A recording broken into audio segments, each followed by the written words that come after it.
Detected host's strong will to survive. Would you like to bind to the universal system? Outside, the cold wind howled, piercing through the window, as a pale-faced girl lay on a narrow bed, her brow furrowed, seemingly trapped in an inescapable nightmare. It was not until the emergence of this voice that she was roused from her slumber. Who is speaking? Is it a villain? Ah, a simple and even villains must leave some coin behind before departing. Would you like to bind? Countdown. These two phrases were crystal clear to Li Ji. There was no one else in the room. So was this voice resonating within her mind? With little strength to ponder further, she weakly responded, bind.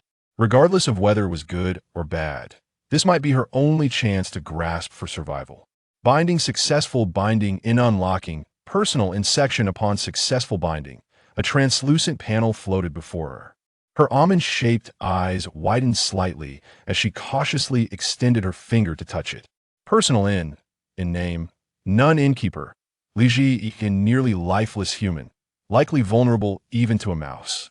Physical condition, extremely weak. Please seek prompt medical attention in rooms.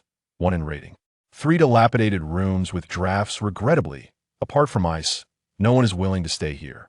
After reading, Li Ji realized that the 3-room house she resided in had been categorized as an inn. Tentatively, she inquired, "Are you the system?" "Yes, please complete the novice task promptly, or you shall perish." Though the words were harsh, they were undeniably true.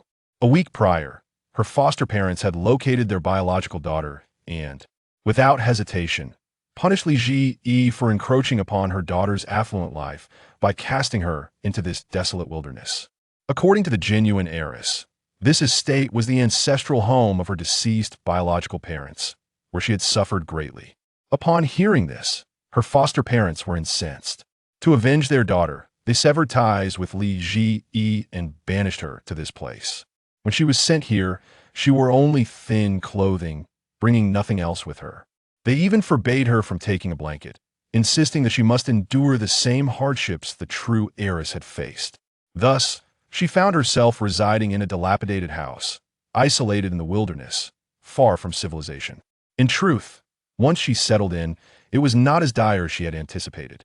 Aside from the dilapidation and inconvenient water access, everything else was preferable to living with her foster parents.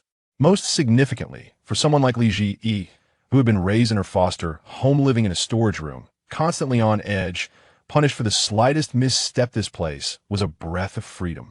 After spending a day tidying up the house, she had intended to devise a plan to earn some money the following day. However, she did not foresee that the temperature would plummet that night, revealing the house's fatal flaw. The house was permeated with drafts, and the temperature dropped even lower at night, rendering the interior akin to an ice cellar. Fortunately, Li Ji managed to unearth an old quilt.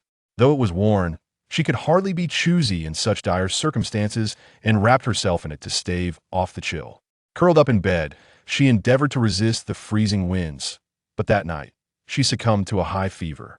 Li Ji had always been frail, ill-equipped to endure the cold, and this fever rendered her completely immobile. For several consecutive days, there were no signs of improvement. With no medicine at home and lacking a mobile phone, she was unable to seek help or even call for an ambulance. Gratefully, her survival instinct was strong. As long as she could awaken, she would find ways to prepare something to eat. When she was thrust into this situation, her dwelling was devoid of any food. Luckily, the steward, possessing a kind heart, discreetly provided her with some non-perishable food and essentials, ensuring that she would neither perish from illness nor starvation. This fortunate intervention allowed her to survive until now. Please be patient while the host connects to the random world. Novice task. Please promptly name your inn, download the software link, and register the inn's information. The inn awaits a new guest. Upon completion of the task, a beginner's gift package will be issued. The first 2 tasks seem manageable. In name, a cozy and software downloaded successfully. After registration, please complete the first transaction as soon as possible. Li Ji mused. It felt as if the system was subtly implying that she should complete her tasks before meeting her demise. Otherwise, you shall perish. The system completed its unfinished thought. Unable to suppress a smile, Li Ji found the mechanical tone oddly humorous. Yet, the system was not wrong. Her time was indeed pressing, and her very being was protesting against her condition. The last time she was in such a state, she had been rushed to the hospital. Now, it was clear that such conditions were not feasible, and she wondered how the system could possibly ensure her survival yet. She resolved to give it a try. Li Zi remained optimistic. She did not believe that a system constantly urging her to complete tasks would allow its host to perish easily. Surely, it possessed a means to assist her. Focusing her attention, she delved into understanding the software. The application was named Worldly Inn. Upon entering, Li Zi discovered it resembled the online booking platforms she had previously used. Could it be that guests would book rooms through this? Embracing this notion, she swiftly registered and logged in. To her surprise, the software automatically uploaded photos of the inn. Upon inspection, she found the images candidly showcased the inn's simplicity and the struggle for survival. Adorable dog, JPG. Perhaps some individuals simply yearned for a return to simplicity? With this charming thought, Li Zi maintained her consciousness throughout the afternoon, while the transparent screen remained eerily quiet as if it did not exist at all. Dog staring JPG. Ultimately, she could not withstand the fatigue and succumbed to slumber once more. When she awoke once more, Li Zi was forcibly roused by the system. A guest has arrived. Li Zi opened her eyes at lightning speed, her head spinning as she searched frantically. Where am I? Where? The system observed her, as if she were a blind person groping for an elephant, deeply admiring the innate survival instinct inherent in humanity. It had only intervened moments ago, concerned that its newly bound host was on the brink of death, and was taken aback by the potency of its assistance. However, it was regrettable. The completion of the host's novice task was likely unattainable. Prior to binding, it had been so absorbed in contemplating humanity's will to survive that it failed to notice that the only establishment meeting the system's criteria for an inn was in such a dilapidated state. In truth, apart from a select few world's patrons, no one would willingly spend money to stay in such a place. Moreover, the selection of new inns was entirely based on randomness across interconnected worlds. Without the task's completion, she was still destined to perish. Ding dong. The melodious sound emanated from the transparent panel before Li Zi. Her gaze sharpened. It was a guest. Chapter 2. The visitor from the apocalypse, former captain of the Dawn Base. A hotel? Hotel manager. Yes, may I assist you with a room reservation? Former captain of the Dawn Base. Where is the hotel located? Li Zi shared the location etched in her memory and inquired of the system. Is this guest from the apocalypse world? Her avatar, framed against a backdrop of a horde of zombies, depicted a striking girl with a sharp bob haircut wielding an ice blade. Indeed, the system, rather astonished, noted that its seemingly doomed host had encountered a stroke of luck, as the first connected realm was that of the apocalypse. You are fortunate. The newly established hotel has linked to the world of the apocalypse. Will the arrival of guests from alternate realms impact our world? No, guests from alternate realms cannot leave the hotel and may only operate within its confines, thus posing no risk of contagion to this world. Li Ji momentarily pondered the notion of guests hailing from other worlds, but quickly acclimated. How might she arrive at the hotel? Following the reservation process. As long as you accept her booking, she will naturally arrive. Former captain of the Dawn Base. Such a place does not exist. Are you jesting with me? Hotel manager. It does exist. Furthermore, I assure you that my hotel is utterly secure. Though somewhat dilapidated, I guarantee an entirely safe stay. You will not be disturbed by any zombies, ensuring the finest sleeping environment for our guests. This statement held a kernel of truth. Li Ji understood that to captivate this guest from the post-apocalyptic world, she must present an irresistible proposition. Safety, undoubtedly, was paramount for a visitor from such a desolate landscape. The other party appeared to be mulling over the veracity of Li Ji's words. After a brief moment, a message arrived. Former captain of the Dawn Base. If you deceive me, I shall turn you into a frozen statue with my ice blade. What is the cost of the room? Is it food or crystal cores? Li Ji refrained from answering and instead queried the system. What is the pricing for our hotel? The price of the hotel room will be determined by the points exchange machine. I suggest the manager opt for items that can yield high points, such as crystal cores. There are basic recovery potions available for exchange in the system marketplace. Li Ji was taken aback by the existence of such items. What then does the point system signify? Currency varies across worlds. For convenience, a unified point system has been established for room payments. Li Ji comprehended. She bypassed inquiries about the points exchange machine and quickly responded, I do not require food. I will pay with crystal cores. If you agree, simply click to reserve, and you shall arrive at the hotel. Nervously, Li Ji stared at her phone, aware that she was taking a gamble. Yet, there was no alternative. She genuinely wished to survive. Ding. A reservation request from the former captain of the Dawn base has been received. Should the manager accept? Suppressing her excitement, Li Ji clicked yes. As dusk fell, the outside world grew dim, accompanied by creaking sounds. The guest had arrived. Congratulations, host, on completing the task. A beginner's gift pack has been issued, including a points redemption machine, a safety shield, and a basic sun blanket. The safety shield ensures absolute security within its range. The store owner is entirely safe. The points redemption machine allows for the conversion of world currency into points. The basic sun blanket envelopes one in the warmth of sunlight. The rewards have been successfully installed. Li Ji felt a lack of reality regarding these rewards. Her primary desire was to quickly redeem points to purchase medicine that could restore her health. Although her head spun with dizziness, her survival took precedence. She mustered her frail body and, clutching her phone, approached the door. As she pushed it open, a blade pressed against her throat. Fortunately, she had prepared herself mentally, so she did not succumb to fear. Taking a deep breath and clenching her fists, she managed to steady herself and, as she looked up, she beheld the full figure of her visitor. The guest was tall, with short hair, her face marked by fresh bloodstains, and an icy glare in her eyes that suggested she had just emerged from a battle. Li Ji softened her voice and gazed at her calmly. Hello, esteemed guest. I am the manager of this inn. If you wish to book a room, please lower your dagger and follow me so I can assist you with the check-in process. Xiaoqing pressed the dagger down, seemingly reassured that her opponent was merely a frail individual incapable of defending herself. With a flick of her wrist, the ice blade vanished. Her gaze fell upon Li Zi's neck, and her voice was hoarse. Are you a spatial ability user? No, I am just an ordinary innkeeper. Then why do you claim this place is absolutely safe? Are you deceiving me? Xiaoqing's eyes were frosty. This dilapidated, low wall can barely withstand a single strike. You assert it is entirely secure? Not to mention, even a novice zombie could easily scale these walls. I should not have sought refuge in this newly opened inn to escape pursuers from the base. After driving for more than half an hour, there was a lodge with a relatively decent defense system. While it might still be susceptible to discovery by the base's personnel, she was willing to fight for her survival. It would just be a hassle. At least there, she could rest for a few hours. Li Ji sensed the guest's regret and knew she could not let her leave.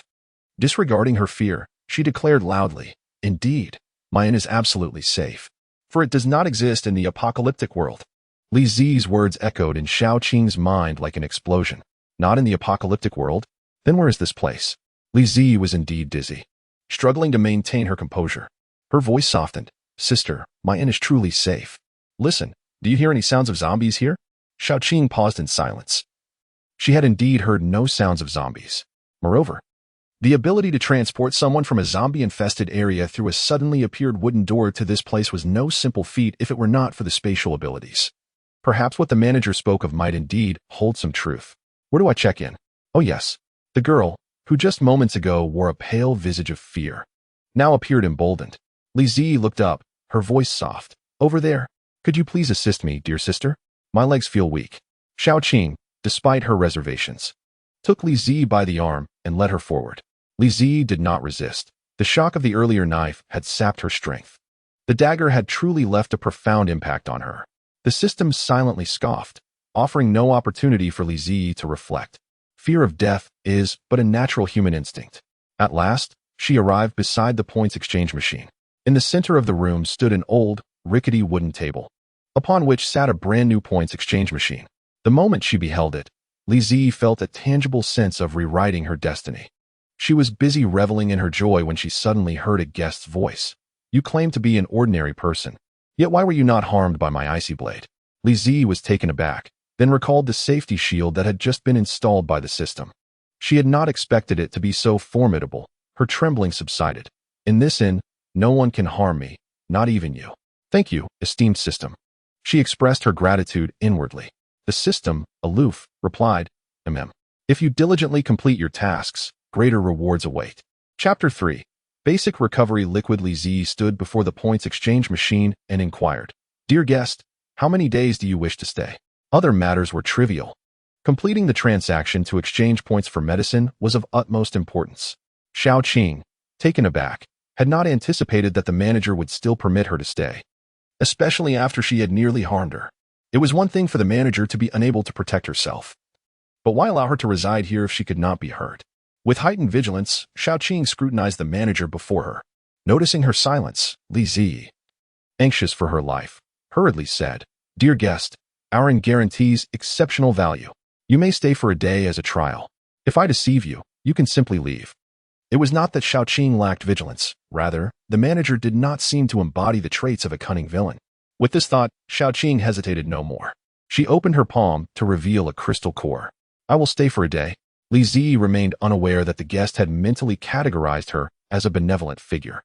She was still elated at the prospect of earning points to procure life-saving medicine. She accepted the crystal core, her eyes sparkling with excitement. "Is this the crystal core?" "It resembles a glass bead." Xiaoqing nodded. "It is a mid-level wood-type crystal core." Li Zi placed the crystal core on the points exchange machine. A mid-level crystal core could be exchanged for 20 points, and the inn would deduct 20 points for 1 day's stay, leaving a balance of 0 points. Initially, Li Zi did not dwell on the fact that the guest room required 20 points. However, the room costing 20 points for a day, when compared to a medium-grade crystal nucleus, made Li Zi instantly grasp the true value of those 20 points. Xiaoqing was equally astonished to discover that this dilapidated inn charged the equivalent of a medium-grade crystal nucleus for a single night's stay. The price was nearly comparable to that of a hotel with robust defensive systems. That hotel not only boasted such defenses, but also had medium-level ability users patrolling each night. When Xiaoqing's abilities were nearly depleted, staying there for 5 nights would essentially restore her powers to their fullest potential. Why should this place command the same price? Li Zi's eyes radiated sincerity as she swiftly pocketed the crystal nucleus. She was determined not to lose a customer at the final moment of payment. Thus, with unwavering conviction and sincere puppy dog eyes, she implored, "It's truly worth every penny. Sister, you must believe me." Xiaoqing said nothing further and took the room key. Once she departed, Li Zi's face fell in disappointment. "Oh, dear system, our inn is rather pricey." She felt a twinge of guilt as if she were deceiving someone, although she didn't truly regret it. Not at all. You find the crystal nucleus precious because you have yet to see its true value. Similarly, the inn's high cost was justified by its absolute safety. Understanding the system's implication, Li Zi felt a wave of relief wash over her. Her inn may not guarantee much, but it assured safety. "Oh, right. Time to purchase some medicine. Congratulations, host, for completing your first transaction." The system marketplace has now been unlocked. The array of goods displayed on the transparent panel dazzled Li Zi. However, she did not linger long. For apart from 2 items on the first row that she could afford, the rest were grayed out, indicating their exorbitant prices. The first item on the first row, basic recovery potion, cost 10 points. Li Zi clicked to purchase. In the next moment, a brilliant light illuminated her surroundings, and as it gradually faded, a bottle of transparent liquid appeared before her. It resembled mineral water, though its taste remained a mystery. Li Zi returned to her sleeping quarters, tilted her head back, and consumed the liquid in one swift motion. The medication is now taking effect. In 3 hours, your body will revert to a weakened, yet viable state. Isn't that akin to my condition before falling ill? Indeed. This basic potion can only restore the host to their pre-illness state of health. Upon receiving this information, Li Zi felt little disappointment. Although her previous health had been frail, as long as she remained unwell, she could manage to survive. It felt as though she had snatched back a sliver of life. She had not lost out. Moreover, perhaps she could obtain even more potent potions in the future. Li Zi had great faith in the system. Yet, before she could accumulate more points to enhance her physical condition, it would be prudent to avoid falling ill again. Gazing at the ramshackle room, she pondered with frustration. This is quite a challenge. Unless she could earn sufficient funds to renovate the inn, this remained an unattainable goal for the time being. However, she was indeed capable of purchasing a basic sunshade for 10 points. After a restful night, Li Zi slumbered soundly until midday. Upon waking, she felt none of the discomfort that had plagued her in recent days. She had truly regained her health. She had survived.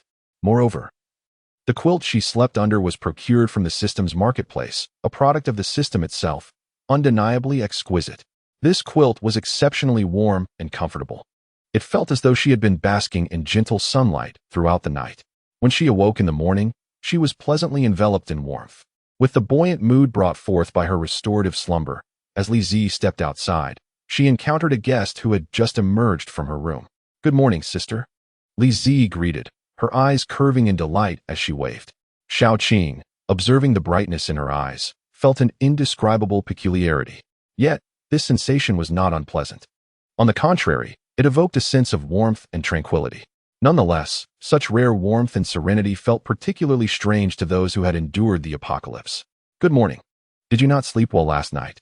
she inquired, concern etched on her face as she regarded the guest's slightly haggard appearance. She had been assured of a good night's rest. How could that be? Upon hearing the shopkeeper mention this, Xiao Qing's sense of peculiarity intensified.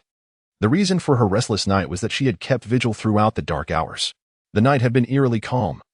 Devoid of any warning signs of a zombie attack, the distant howls of high-level zombies, or the urgent chimes of emergency tasks. All she could hear was the faint sound of breathing from another room and the howling wind outside. Yet, even that wind, as it whistled through the dilapidated walls, was buffered by the exceptionally warm quilt. That night felt reminiscent of the peaceful, serene nights before the apocalypse. Xiao Qing firmly believed that such an utterly safe haven could not possibly exist in a post-apocalyptic world.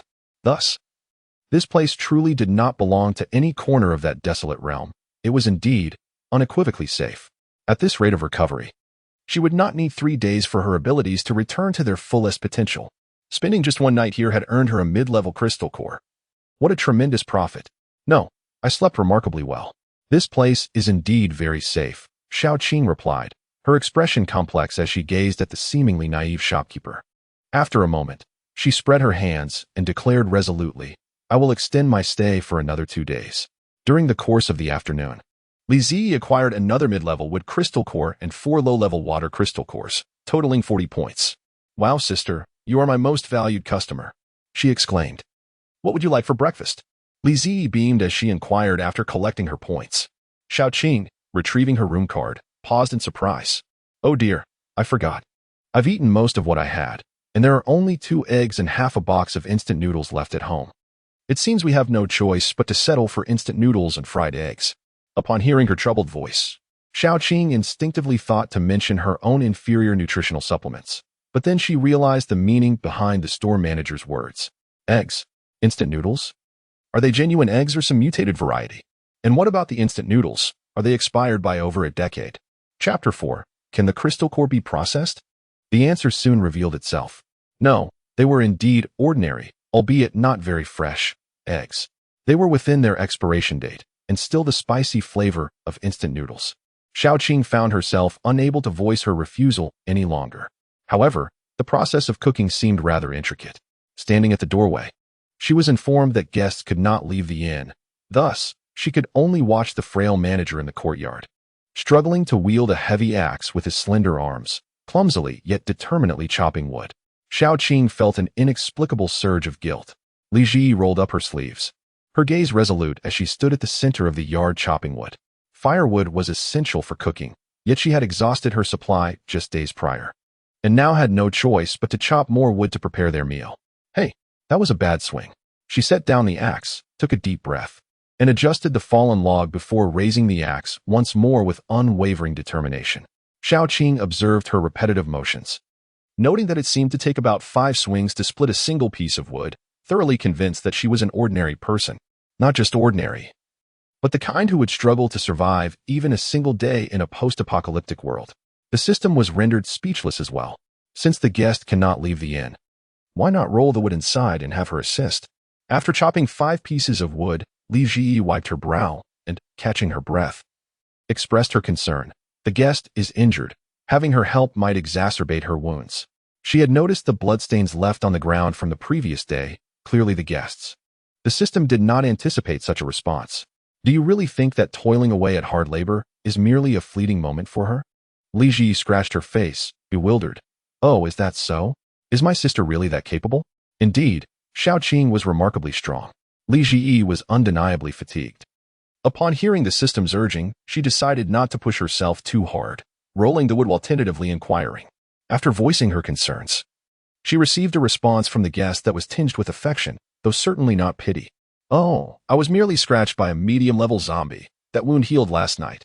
Xiao Qing demonstrated her prowess, proving that this task was as effortless to her as breathing. In no time at all, she efficiently handled a pile of wood. While Li Ji sat on a small stool, happily stacking the firewood until it filled a corner to the brim. "Sister, you are so strong." Li Ji beamed with accomplishment as she regarded the towering pile of wood, then turned to Xiaoqing with bright eyes. "This wood will last me quite a while." "Thank you, for if it were not for your presence, I would have likely spent the entire afternoon chopping wood, only to be left with a sore back and aching limbs." Xiaoqing paused for a moment, bewildered by the heartfelt gratitude bestowed upon her for a task that was simpler than slaying a zombie. Was it truly warranted? She turned her face away and asked, "Should we add water to the bucket?" Li Ji replied, yes." She initially thought it meant fetching water from the well, wrinkling her nose at the prospect. Indeed. Only she could manage that chore, bracing herself for a week of sore arms after the task was complete. However, to her astonishment, it took merely 3 seconds for the bucket to fill effortlessly. Li Ji was momentarily overwhelmed, tears brimming in her eyes as she expressed her gratitude. "Thank you. It's wonderful to have you here." With firewood and water at hand, it was time to prepare a meal. Li Ji believed herself quite adept at making instant noodles. This belief stemmed from countless evenings spent at her foster parents' home, where, during punishments that left her without food, a small electric cooker and instant noodles had been her salvation. Shortly thereafter, she presented 2 bowls of noodles. Xiaoqing gazed at the fragrant instant noodles, the long-forgotten aroma enveloping her, almost rendering her dazed. As the noodles touched her lips, the familiar taste summoned distant, warm memories. Before the apocalypse, she would indulge in instant noodles in her rented apartment, sharing laughter and conversations with her housemate. Those carefree discussions about dreams and bright futures had now dissolved into mere fleeting shadows. In a single night, everything had changed, and mere survival had become a daunting challenge. The apocalypse had descended like a ravenous beast, swiftly obliterating the civilization humanity had painstakingly built over centuries.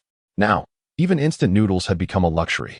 To find herself enjoying a bowl of familiar noodles in such circumstances was surreal. The two of them quietly savored their meal, a tranquil and beautiful moment. The bowl of noodles inexplicably brought Xiaoqing a sense of grounding. Li Ji remained unaware of this. She nibbled delicately at her bowl, then, having finished the remaining egg, felt quite full. Placing her bowl down, she noticed her guest staring at the empty bowl of instant noodles, and with enthusiasm, she asked, "Did you not eat enough, sister?" There was an unmistakable impression that, with a mere nod from her, she would immediately rush to prepare more noodles. Xiaoqing felt a cautious instinct towards this unanticipated display of kindness, yet she could not resist the allure of such rare sincerity. "I am quite full. Allow me to wash the dishes," she said, rising to carry the bowls toward the large pot. Li Ji gently rubbed her belly, feeling a warmth atop her head that was strangely comforting. The system, while finding it difficult to articulate, was somewhat impressed. It resembled a satisfied puppy, blissfully unaware while being petted on the head. How had its host managed to bond so harmoniously with such a battle-hardened guest emerging from the apocalypse? Congratulations, host. The favorability rating of the first guest has reached 60. The processing section has been successfully unlocked. What is this favorability rating? The sister holds a favorability rating of 60 towards me. Li Ji mused. What could this processing section possibly entail? The system noted. A score of 60 is already quite high. The host is rather endearing. Li Ji smiled shyly, pressing her lips together. It's nothing really. It's just that my sister is kind. She did not perceive herself as particularly charming, attributing the system's comment to its playful nature. Having not conversed with anyone for an extended period, and lacking company during meals, she found herself quite talkative. It was her sister's kindness that spared her from disdain. The system, perplexed by the host's sudden self-doubt, took a few moments to grasp her previous experiences, leading to a sense of dismay. Those despicable, foolish villains. Noticing the system's silence, Li Ji inquired, "System, what exactly is the processing module?" The processing module allows the system to transform items infused with special energy into unique furniture or tools, the system explained. Li Ji, quick-witted, immediately grasped the implications and retrieved a few crystal cores. Can this crystal core be processed? Yes, but the host can only choose one crystal core for processing. You may utilize the system's scanning function to predict the special item resulting from the processing, and then decide which crystal core to process, the system replied. Is there something you desire most? Without hesitation, Li Ji exclaimed, I want to eat vegetables and fruits. I haven't had any vegetables in days. In the yard, wild apricot and peach trees thrived, and she had sampled a fruit a couple of days prior. It had been exceedingly sour and scarce. Yet at least it was still fruit. However, It had indeed been a long time since she had eaten vegetables, and she craved them dearly. "Let us scan the crystal core," she said, following the suggestion. After a brief moment, the transparent panel displayed the predictive results. Low-level water element crystal core, fountain, ordinary item. Intermediate plant element crystal core, fertile soil, high-quality spirit soil, intermediate item. Any seed can grow and mature rapidly, yielding fruits of exquisite flavor. Upon reading the last line, Li Zi nearly drooled with anticipation. Process it. Chapter 5. The new guest is a zombie. The processing fee is 100 points. Currently, the store manager has only 40 points. Insufficient points. Please make further efforts. Li Zi's enthusiasm for work burned like a raging fire.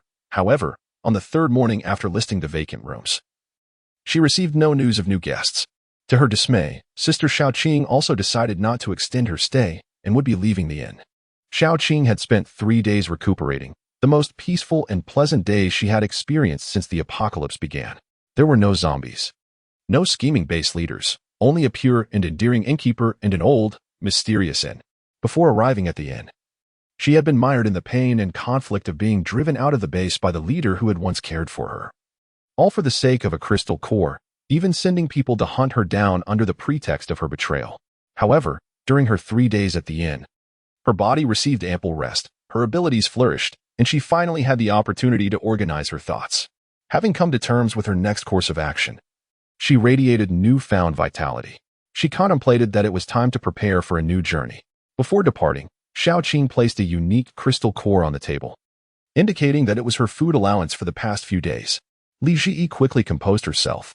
For the past few days, she had enjoyed the company of someone to share meals and gather firewood with, under Xiaoqing's presence. Both the large water barrel inside and the firewood in the corner were abundantly filled. Now, however, she was to revert to solitude, a prospect that felt somewhat unfamiliar. Yet, she concealed her feelings. "Is this a crystal core too? It feels different from the ones before," she inquired curiously. "Yes, this is a high-grade lightning crystal core," Xiaoqing replied. Unable to absorb this core herself, she deemed it better to gift it to the shopkeeper rather than let it fall into someone else's hands. She was uncertain whether the shopkeeper could absorb the core and awaken latent abilities, but it was worth a try, for the shopkeeper's health was too frail. Li Ji remained oblivious to the immense value of the crystal core and Xiaoqing's worries that once she departed, the shopkeeper would struggle with firewood and water. She simply asked, "Can't you use it? Just exchange the crystal core for points if you don't need it." After all, what she truly required was the points. Xiaoqing spoke more directly, "I have no use for it. If you can absorb this crystal core, it might awaken your abilities and greatly enhance your physical prowess." In the next instant, Li Ji mentally screamed, "Dear system, you are too weak. The moment you absorb the core, you will perish." Instantly regaining her composure, she turned to her sister with teary eyes. "I cannot absorb it. Please take it back, sister." Having grown accustomed to the shopkeeper's playful demeanor over the past few days, Xiaoqing naturally reached out to stroke her soft, curly hair. "Keep it as a memento." Li Ji paused in surprise. "A memento? Are you not coming back, sister?" Xiaoqing was even more taken aback. "Can I return?" Realizing something, Li Ji hurried to the points exchange machine. "Sister, please hand me the room card." Xiaoqing passed her the room card, initially thinking it was for collection, only to see the shopkeeper convert the crystal core into points and return the card to her. The lightning crystal core had been exchanged for 200 points, leaving the room card with a balance of 200 points. This would serve as compensation for her sister's assistance in gathering firewood these past days. The room card is crucial, do not misplace it, for it cannot be replaced if lost. As long as the card remains, and there are points within, you can return to the inn at any time. Li Ji solemnly reminded her. However, upon your return, the next day's room fee will be automatically deducted. The system states this is to prevent anyone from exploiting the inn and lingering without paying. Xiaoqing held the room card, uncertain how to respond. She had thought this extraordinary adventure would culminate here. Although she had contemplated using the crystal core to cover her room fee and remain in this safe, tranquil haven, she was aware of her own mission and responsibilities. She could not justify staying here without a sense of purpose. She had prepared herself to never return here again. Then, the manager surprised her once more with a tremendous gift. The prospect of being able to return to the inn served as a lifeline for her. Xiaoqing's emotions were complex. After a long while, she finally composed herself. Before leaving the inn, she inquired, much like an elder sister bidding farewell, "Thank you. Aside from the crystal core, Is there anything else you require? Huh. Seeing the manager's dazed expression, Xiaoqing chuckled. What would you like? I shall bring it for you next time. Such a commanding and reassuring elder sister. Li Ji felt a surge of emotion as she clung to the doorframe. She murmured about the worthlessness of gold and jewels in a post-apocalyptic world, watching Xiaoqing depart the inn. Once Xiaoqing had left, Li Ji felt a fleeting emptiness in the small house. With a heavy heart, she lowered her head and sat on the small stool, trying to adjust her mindset. She had become solitary once more, yet now she was a person of remarkable fortune. The vastness of the world paled in comparison to the value of life itself. After comforting herself, she resolved to find something to occupy her time. As the sun began to set and the outside air became cooler, she moved her small stool to pull weeds. Just then, the transparent panel emitted a familiar chime. A guest had arrived. Li Ji suddenly looked up, nearly toppling off her stool. Humanity is applying for a room at the Sun base. Will the manager accept? Oh, this guest was remarkably straightforward, booking a room without hesitation. Naturally, Li Ji had no reason to refuse. She clicked to accept, and only then did she notice the guest's peculiar demeanor. She pondered. Could the people from the Sun base know my sister? Sigh, I miss her. The door creaked open. Li Ji hastily tucked away her nostalgia and adjusted her attire, revealing a polished, eight-toothed smile, a gesture she had meticulously practiced. Welcome to our humble inn, she began, but her words faltered as the guest entered. This visitor was exceedingly strange, appearing emaciated and moving with an awkward gait. Li Ji's heart raced. She stammered, esteemed system, why does this guest seem so unsettling? Detected that the guest is in the later stages of zombification due to infection. So? Li Ji swallowed hard. A flicker of fear coursing through her. Will this guest transform into a zombie? The system remained silent. The guest, with a stiff gait, fixed an unblinking stare upon Li Ji and rasped, I want a room. If not for her silent mantra that the guest could not harm her, bolstering her courage, Li Ji might have fled, steeling herself against the zombie's unwavering gaze. She took a deep breath and politely replied, could you perhaps refrain from looking at me like that? It is rather impolite. Chapter 6. Mushroom picking. Li Ji's voice was melodious, akin to a mountain spring. Her tone earnest. Almost completely transformed into a zombie, the rationality of Qi Yao had nearly vanished, yet she slowly nodded and gradually retreated to a safe distance. Though her gaze remained fixed upon those piercing eyes, Li Ji felt less fear. It seemed she could still comprehend my words. Could it be that she would not succumb to becoming a zombie? Detected. Guest is nearly fully zombified. There is a 99% chance she will evolve into a high-level zombie tonight. The guest zombification is an established fact. The system cannot alter this. The shopkeeper may choose whether to complete the transaction. To Li Zi's surprise, she nodded slowly with unwavering conviction, I will proceed. Upon making this decision, her mind became clearer. Although this guest was somewhat extraordinary, she remained a customer. Li Zi was running an inn, and every visitor was a guest. Furthermore, she might encounter many peculiar visitors from other worlds in the future. If she were to reject every guest, how could she possibly manage her inn? Having come to this realization, the system presented a task. Achieve full occupancy for 5 consecutive days, 35 rooms. Reward for completion. Upgrade the sunshade. Unlock the solar pillows. Fortify the inn and unlock private bathrooms. Click to view. What a coincidence. Upon seeing the mention of private bathrooms, Li Zi could hardly contain her excitement. Dear guest, the cost for one night at our establishment is 20 points. You may pay with a mid-level crystal core to exchange for 20 points, or opt to exchange 4 low-level crystal cores. How would you like to proceed?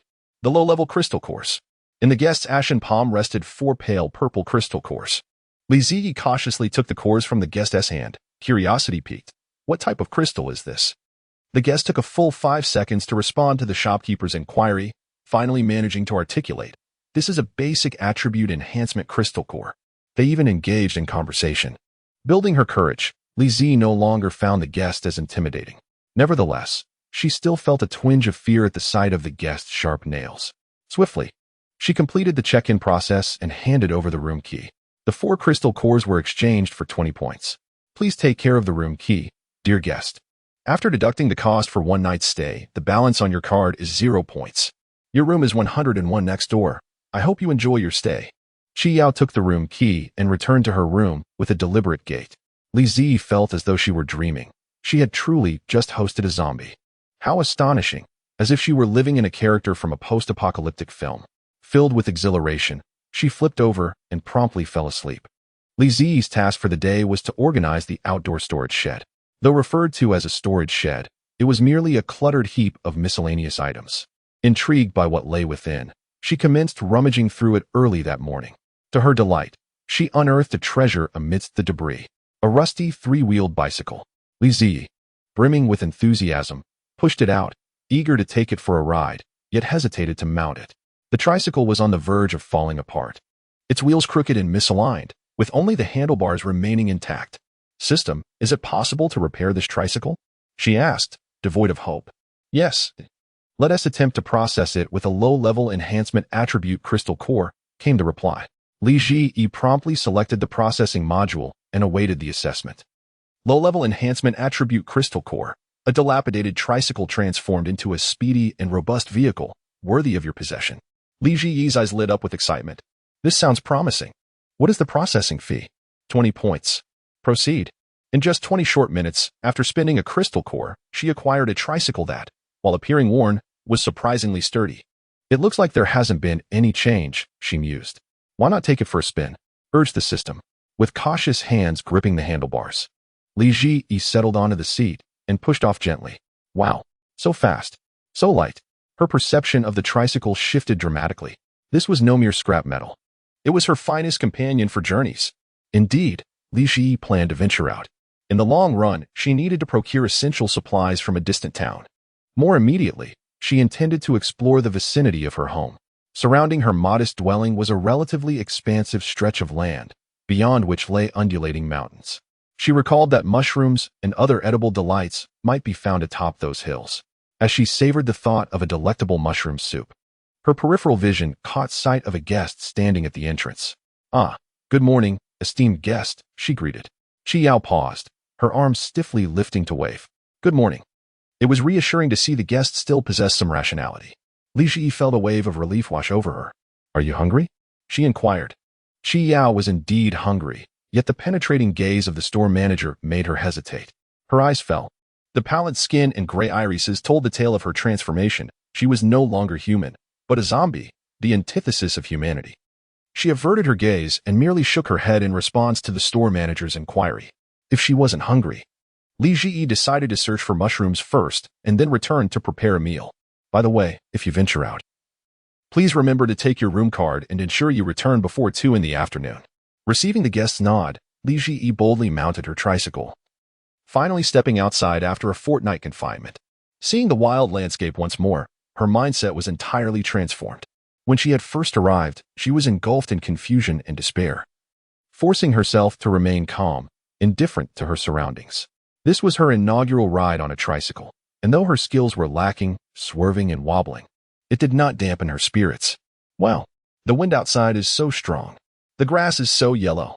The mountains are so green." Li Ziyi felt as though she had been confined for far too long, suddenly unleashed into the wild, reminiscent of a gusty wind.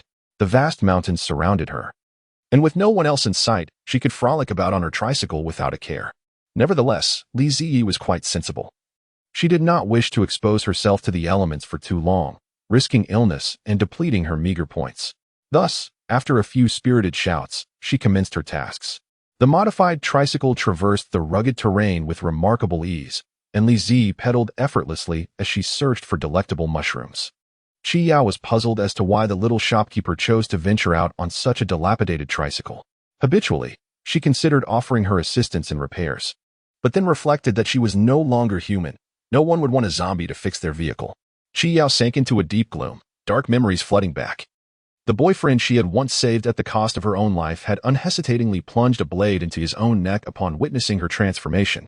Familiar supernatural beings she encountered during her flight would rather abandon their vehicles than risk contact with a machine she had repaired. Humanity and zombies were eternally at odds. Even though she had never harbored intentions of harming anyone, how had she escaped the base, and how had she arrived here? The faces from her memories had all morphed into the barrels of guns aimed at her. With nowhere to turn, Chi Yao understood that she was a high-level zombie, endowed with intelligence and reason, unlikely to inflict harm. Yet, death awaited her. Had it not been for this inn, her only refuge would have been the death forest teeming with zombies, monstrous beasts, and tainted superhumans. but perhaps the shopkeeper feared her as well. Look. The little shopkeeper had also departed, unwilling to return. Chapter 7. The depressed zombie. Let us go. Let South leave this place. For it is in the darkness that she truly belongs. Remaining here, did she wish to wait for the little shopkeeper to return and drive her away? Chiyo felt as though she had fallen into a certain state of despair, her gray eyes gradually losing their luster. Guest, I have wonderful news. I found mushrooms. We can have mushroom soup today, and it will surely be exquisite. A bright voice pierced through her thoughts. Chiyo instinctively glanced at the bag of mushrooms before her, her eyes widening in shock. But most of these are poisonous mushrooms. Ecstatic, Li Zi was momentarily stunned. How unfortunate that after Chiyo, the mushroom connoisseur, had meticulously sorted through the bag, only 6 crooked yet edible mushrooms remained. However, this did not diminish the soup's deliciousness. Even if Li Zi merely cooked the mushrooms in the noodle soup. So delightful. Li Zi was on the verge of tears from the overwhelming joy. When she looked up, she saw the guest sitting motionless, holding a bowl of noodles. Don't you like these? Li Zi had never hosted any zombie guests. Perhaps their dietary preferences diverged from hers. With an open heart, she inquired, do you not consume these foods? Chiyo quickly shook her head, feeling a well of emotion, for zombies do not shed tears. She was profoundly touched. The little shopkeeper was the most generous human she had ever encountered. The long-lost instant noodles and untainted mushrooms would surely present a delightful flavor if she were to taste them. She quickly sipped some soup and sincerely praised, it's delicious. The flavor is exquisite. Thank you. That's wonderful, Li Zi said, savoring a bite of mushroom, relishing the taste of food other than instant noodles after such a long time. As she spoke of mushrooms, she recalled the discarded poisonous ones. How fortunate she was. Without the guest's help, she might have faced dire consequences today. Chiyo felt a warm gaze upon her. Initially, she thought the little shopkeeper had discovered her identity, causing her body to stiffen. However, upon meeting the gaze of admiration and gratitude, she realized, thanks to you, we might have had a poisonous mushroom lunch today. Li Zi had never encountered so many poisonous mushrooms before. To her, they all appeared identical, and despite her efforts to avoid brightly colored ones, she still ended up selecting a batch of toxic mushrooms. I plan to go mushroom picking again later. Shall we continue to enjoy mushroom soup tonight? Li Zi knew she could not quickly learn to recognize all these varieties, so she seized the opportunity to drink more mushroom soup while the guest was present. Under the watchful gaze of those bright, innocent eyes, Chiyo found it impossible to refuse. Thus, her plans to leave the inn were postponed, and she requested to extend her stay for another night. What a delightful surprise. The guest had decided to extend their stay. Li Zi's current points reached 80, and her task was completed. Task complete. The inn has been fully booked for 5 consecutive days, 55. Reward issued. Independent bathroom under construction. Upgraded sun blanket. An enhanced version of the basic sun blanket, providing sterilization and disinfection when covered. Sun pillow. A pillow that brings warmth akin to the sun, beneficial for sleep. Providing a massage-like sensation for the head during slumber, at last. Little dog danced with joy, elated to have unlocked the bathing facility. System, how long will this construction take?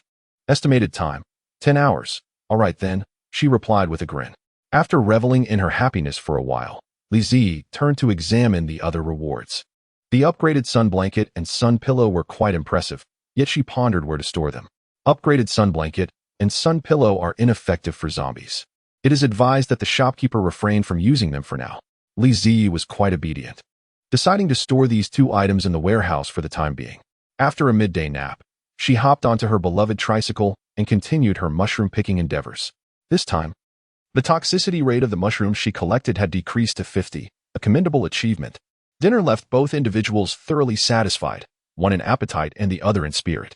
The innkeeper, faced with the unsettling news of a guest's melancholic disposition, felt compelled to ensure a delightful stay for all patrons. However, upon learning of this troubling development, the innkeeper was incredulous, pondering how a guest could succumb to such despair, especially one who was not a zombie. Could they truly experience melancholy? This revelation disrupted her afternoon slumber, prompting her to seek solace in mushroom foraging, for nothing could compare to the joy of a hearty meal. May I join you on your expedition? She asked, preparing to embark. No, that won't do, came the reply. The inn was not situated in a post-apocalyptic realm. Guests could not venture beyond its confines, for should they cross the threshold, they would automatically return to their desolate world. Thus, she resolved to forage alone. No sooner had she expressed this than the system chimed in, indicating a decrease in the guest's melancholic state. That's a positive development, she mused. Though the guest remained oblivious to the weight of the innkeeper's words. Though initially surprised, the guest felt a sense of joy knowing the innkeeper lived in a peaceful world, albeit feeling powerless to assist her. Very well, let me repair your tricycle, the guest offered. Repair the tricycle? Absolutely, although the vehicle appeared quite battered. Its sturdy construction made it a reliable mode of transport, albeit one that weighed heavily on her psyche each time she rode it. The innkeeper, uncertain of how the repairs were executed, marveled at the transformation. She had merely stepped away to fetch a glass of water, and upon her return, the tricycle looked brand new. Every part was restored to its rightful place. The wheels gleamed, and even the paint shone brightly. Wow, you're incredible. I scarcely recognized it. I thought it was brand new. The delight on the innkeeper's face was genuine as she eagerly pressed the seat, exclaiming, such a soft cushion. Thank you. Thanks to you. My ride will no longer be painful. The guest, now showered with praise, finally unveiled a faint smile, her pale complexion tinged with a subtle blush. It was no trouble at all. Should you need further repairs, don't hesitate to ask. The innkeeper, feeling bashful, replied, This tricycle is my only possession. The system, belatedly, announced a further decrease in the guest's melancholic state. The innkeeper, now riding her gleaming tricycle, set off to gather mushrooms, unaware that in her spirited pursuit, the guest had departed the inn. After approximately 10 minutes, the guest returned with a small stack of processed bamboo. Lizzie had also gathered a handful of small mushrooms, which she entrusted to the guest for selection of the edible ones. Noticing that the guest seemed to have little inclination for instant noodles, and feeling somewhat weary of them herself, she decided to prepare a mushroom soup for dinner. Chapter 8. The Uniquely Fond Zombie King. In any case, the non-toxic mushrooms she had brought back were plentiful. The mushrooms from the mountains, regardless of how they were prepared, exuded a natural fragrance that Lizzie felt she could never tire of. Just as this thought crossed her mind, she began contemplating what to eat the following day. Guest, would you like to have bamboo shoots? They might be available in the mountains, she mused, licking her lips with a hint of desire. However, she was not skilled in preparing them. With a touch of resignation, Lizzie admitted, Never mind, we can only have mushrooms, as I am unable to cook anything else. Even if she could, it would be futile, for the inn lacked any seasonings. Chi-Yao raised her colorless lips, revealing a hint of sharp teeth. It's all right. Anything you prepare is delightful. The little dog beamed with pride. Living in the inn, Lizzie had grown accustomed to an early bedtime and rising early. She cheerfully bid the guest good night, returned to her room, and changed her clothes to wash them. Having worked a considerable amount that day, fatigue had set in, and she mindlessly completed her laundry before using a basin to wipe herself down. Once she felt somewhat clean, she nestled into bed. Alas, it was unfortunate that a shower was not an option. Lizzie drew her arm close and inhaled deeply. Despite wiping herself down daily, she felt insufficiently clean. Fortunately, tomorrow she would be able to take a shower at the inn. Lizzie thought, just one more night to endure. Typically, the first thing Lizzie did upon waking was to linger in bed. Now, however, she sprang up with a jolt. Unfortunately, her body did not cooperate. After this sudden movement, she felt dizzy for a moment, spun around, and peacefully lay back down under the covers, quickly drifting into a light sleep before fully awakening. This time, she finally noticed the newly expanded area of her room. Simultaneously, Lizzie observed the changes in the bedroom. The room was much brighter, with sturdy, transparent windows and reinforced walls painted with fresh white paint. The bathroom was now equipped with a complete set of facilities, including a disposable toiletry kit. Lizzie eagerly rushed in to take a shower. The warm water cascading over her left her feeling fragrant and refreshed. She couldn't resist taking a moment to smell her hair and arms, reveling in the blissful sensation of truly feeling human once more. She needed to inform the guest. Exiting her room, she found that the changes in the lobby were minimal, but the fresh coat of white paint and the repaired windows allowed sunlight to flood the entire space. The personal inn had also undergone updates. Personal inn, name, a little inn, owner, Lizzie, somewhat frail. Heavens, she must be a regular at the hospital, her physical constitution rather frail. The inn comprises a single room, featuring a lobby on the ground floor, the manager's quarters, and room 101, which includes an en-suite bathroom. The inn's reviews reflect a meager state of affairs, finally fit for guests, yet still exceedingly rudimentary, casting a shadow over its future. Lizzie chose to disregard the critiques. instead delivering a set of toiletries to her guest. To Chiyao's surprise, upon awakening, she found the room transformed, though she refrained from probing further into the mystery. For everyone harbors secrets they prefer not to unravel. After the young manager departed, Chiao indulged in a soothing hot shower, proving that one must never forego bathing. Following her shower, Li Ziyi felt a wave of fatigue dissipate, observing that even the guest's spirits seemed to lift slightly post-bath. To commemorate this minor triumph, she resolved to forage for more mushrooms today. Seeing the young manager poised for action, Chiyao's gray eyes fell upon her flushed neck. Off to gather mushrooms again? She inquired. Indeed, Li Ziyi replied, gesturing towards the window. The sun is quite fierce today. Following her gaze, Li Ziyi hesitated. The sky was clear, the sunshine radiant, a splendid day indeed. However, given the inn's meager facilities devoid of hats or protective gear, and her own delicate skin, the prospect was less than ideal. Yesterday's brief sun exposure left her face and neck tingling, and she was determined to avoid sunburn today. Li Ziyi grappled with her dilemma. The fear of sun exposure clashed with her intense desire to collect mushrooms, particularly since the guest relished them as well. Just then, her eyes lit up. On the table lay a remarkably beautiful, ancient-looking hat, seemingly woven from bamboo. It was evident that only one person in this abode possessed such skill. Wow, it's stunning. Did you make this? Li Ziyi exclaimed in admiration, truly impressed by the craftsmanship. Is this bamboo weaving? Chiyao, extending her gray finger, gently nudged the hat forward. Yes, would you like to wear it? It's a gift for you. Would you want it? A hat made by a zombie. As she presented the hat, her courage waned, and her heart sank. Her gray eyes betrayed no emotion. She shouldn't have expected anything. After all, she had become a zombie. Yet, really? How wonderful. Thank you, dear guest. With this, I can gather mushrooms without fear of sunburn. Your hands are so skilled, they're ISNTA single gap. Li Ziyi eagerly accepted the gift, placing it upon her head, perfectly fitting her round visage. Congratulations, manager. The guest's depression levels have plummeted significantly. Keep up the great work to complete your task. It has decreased again? Or rather, plummeted? But she had done nothing, lacking a mirror in the inn. Li Ziyi admired her reflection in the window for a while, her eagerness to venture out and forage for mushrooms bubbling within her. This mindset may very well be akin to the desire to show off when receiving a gift. Crafting a hat is quite simple, and if you fancy it, I could easily create a chair for you as well.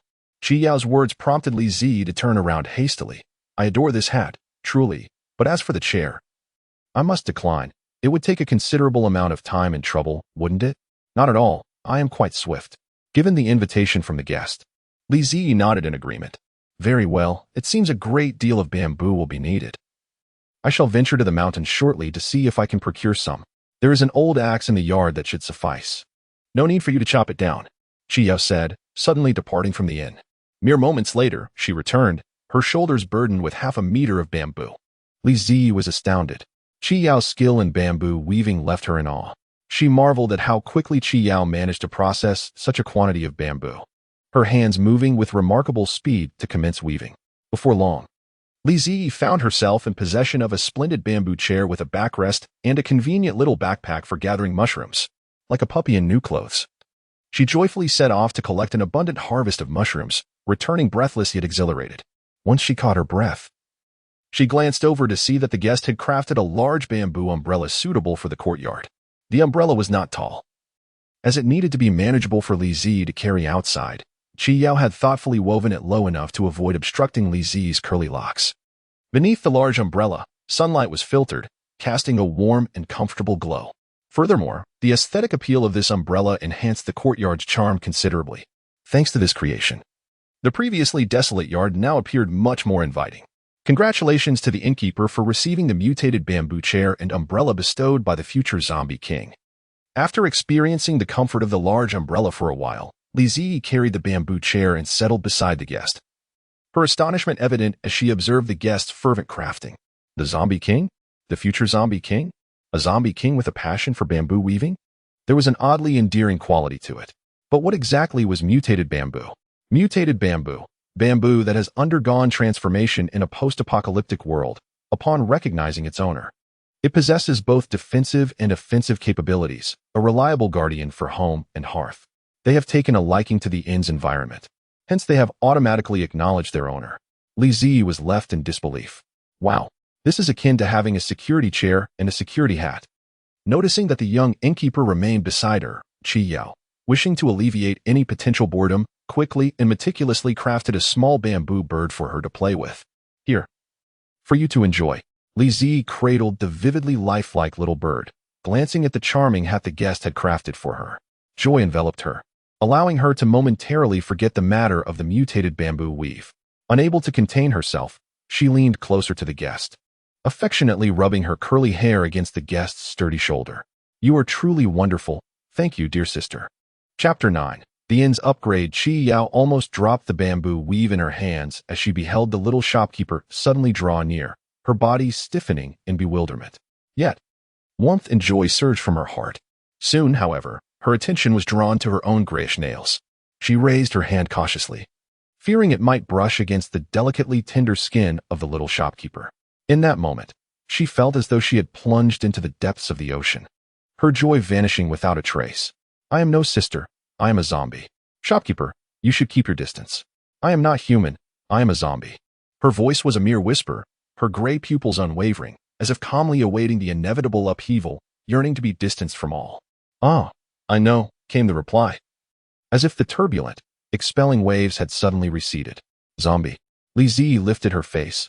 I knew from the day you arrived. Qi Yao had assumed that the little shopkeeper would be willing to let her stay because she believed that Qi Yao would return to being a normal human the following day. There are two manifestations of being infected by a zombie. One occurs when a high-level ability user is tainted by a higher-level zombie or beast, leading to a controllable state despite low contamination levels. The other results in losing one's sanity entirely. Qi Yao belonged to the latter's special case. Prior to infection, she was an ordinary person devoid of abilities. While earning task points at the base, a researcher had accidentally splashed a liquid from a shattered vial onto her hand, gradually revealing the symptoms of infection. Her infection progressed slowly, numbly stripping her of human characteristics until a critical point was reached, at which she regained her human intellect. Nevertheless, she was undeniably a zombie. As Qi Yao recounted her situation, her tone held a hint of helplessness. Li Zi seemed to suddenly understand the reason behind the guest's melancholy. Reminiscent of herself after the age of 5. Before that age, she had believed herself to be a part of her adoptive family. However, upon turning 5, her true lineage was revealed, marking her as an outlier in the Wu family. She faced rejection and opposition from once close relatives, forced to endure pain and bear responsibilities that were never hers. Li Zi's eyes sparkled with clarity, her tone as gentle as a tranquil spring. I do not care whether you are human or a zombie. As long as you are in my inn, you are my guest. A sister who will dine with me and weave bamboo. She understood that, in this moment, the guest needed a place that embraced her entire identity. What Li Zi had once longed to hear but never received, she now offered to someone who truly needed those words. Congratulations, host, task completed, rewards have been issued. Kitchen unlocking process in progress. Click to view. Let worries dissipate. Dispel troubles and anxiety. Travel is meant for good cheer. A set of high-quality dining table and chairs, an ordinary pair wood dining set, detected that both guests have reached a fondness level of over 95 for the manager. The inn meets the upgrade criteria. Customer satisfaction is above 90. Fully booked for 5 consecutive days, the inn is about to upgrade to a 2-story ancient-style building. Unlocking room 201. Room standard features, private bathroom, intricately carved cloud bed, temperature-controlled ornamental wardrobe, disposable toiletries. The inn will undergo an upgrade, necessitating a day of closure from 6 p.m. tonight to 6 p.m. the following day. Before the closure, Qi Yao extended her stay for 2 more days. It was not that she wished to extend her stay further, but rather that she had no extra energy cores left, none at all. Previously, she had extracted cores during her escape, sensing her body's need for sustenance. Earning energy cores became a pressing need. However, prior to that, she had to finish weaving the bamboo crafts for the young manager. Qi Yao felt an overwhelming urge to make bamboo, weaving her lifelong pursuit. In just one day, the inn was adorned with a variety of bamboo art pieces, exquisite ancient-style trays, bamboo flower arrangements, tiny bamboo boats, and even several matching bamboo chairs for the courtyard's bamboo umbrellas. The lobby of the inn, accentuated by these bamboo creations, radiated an authentic ancient charm. Li Zi was immensely fond of these artworks and admired Qi Yao's ability to craft such intricate designs. The little dog idolized her. Thus, Qi Yao was inspired to weave even more vigorously. Weave, weave. After all, there was an abundance of mutated bamboo. The next day, after breakfast, Li Ji learned that Qi Yao was returning to the apocalyptic world in search of energy cores. I'll come back after the upgrade tonight, she said. Noticing the young manager's worried gaze, it seemed that once she confirmed her own resolve and lack of inner turmoil, she waved goodbye. Stay safe. Qi Yao, reluctant to part with the little dog, gently patted its head. I will. Ever since she had opened up to the young manager, she had found a sense of belonging, naturally accepting her identity as a zombie. From a subtle perspective she had never shared with anyone, she felt a peculiar joy in becoming a zombie. For it was then that she first wielded formidable powers. To grow stronger, to become even more powerful, was essential to truly protect her newfound home. Qi Yao departed, her upright figure vanishing from the inn. Li Ji, having seen Qi Yao off, felt little sorrow. For although her sister cherished bamboo weaving, she was destined to become a zombie queen. Just like sister Shaoqing, they each had their own missions. Li Ji donned her hat, adjusting the brim as she faced the window. Sisters have their missions, and she too had her own path to follow. Li Zi had finally accumulated enough points to craft a mid-level herbaceous crystal core. She had long cherished the dream of developing her garden, producing high-quality spiritual soil, and cultivating an abundance of fruits and vegetables to attain culinary freedom. Now that she had amassed the requisite points, she wasted no time in proceeding with the crafting. Are you sure you want to craft? Crafting. Processing time is approximately 12 hours. Please await the store manager's update. Points were deducted with a single click, leaving the petite manager once again devoid of funds. All set. Off she went to the mountains to forage for mushrooms. As the prompt indicating the completion of her upgrade chimed, Li Zi had already gathered her mushrooms and returned to the inn, basking in the sun beneath a bamboo-woven umbrella. She reclined on a bamboo rocking chair, feeling as relaxed as a little creature sprawled on its back. Upon hearing a sound, she tumbled off the rocking chair, her eyes sparkling with delight as she gazed at the inn. The modest single-story dwelling had transformed into a quaint and elegant two-story structure. The building's exterior was predominantly wooden, adorned with a continuous balcony railing that resembled a rustic in one might encounter in a period drama.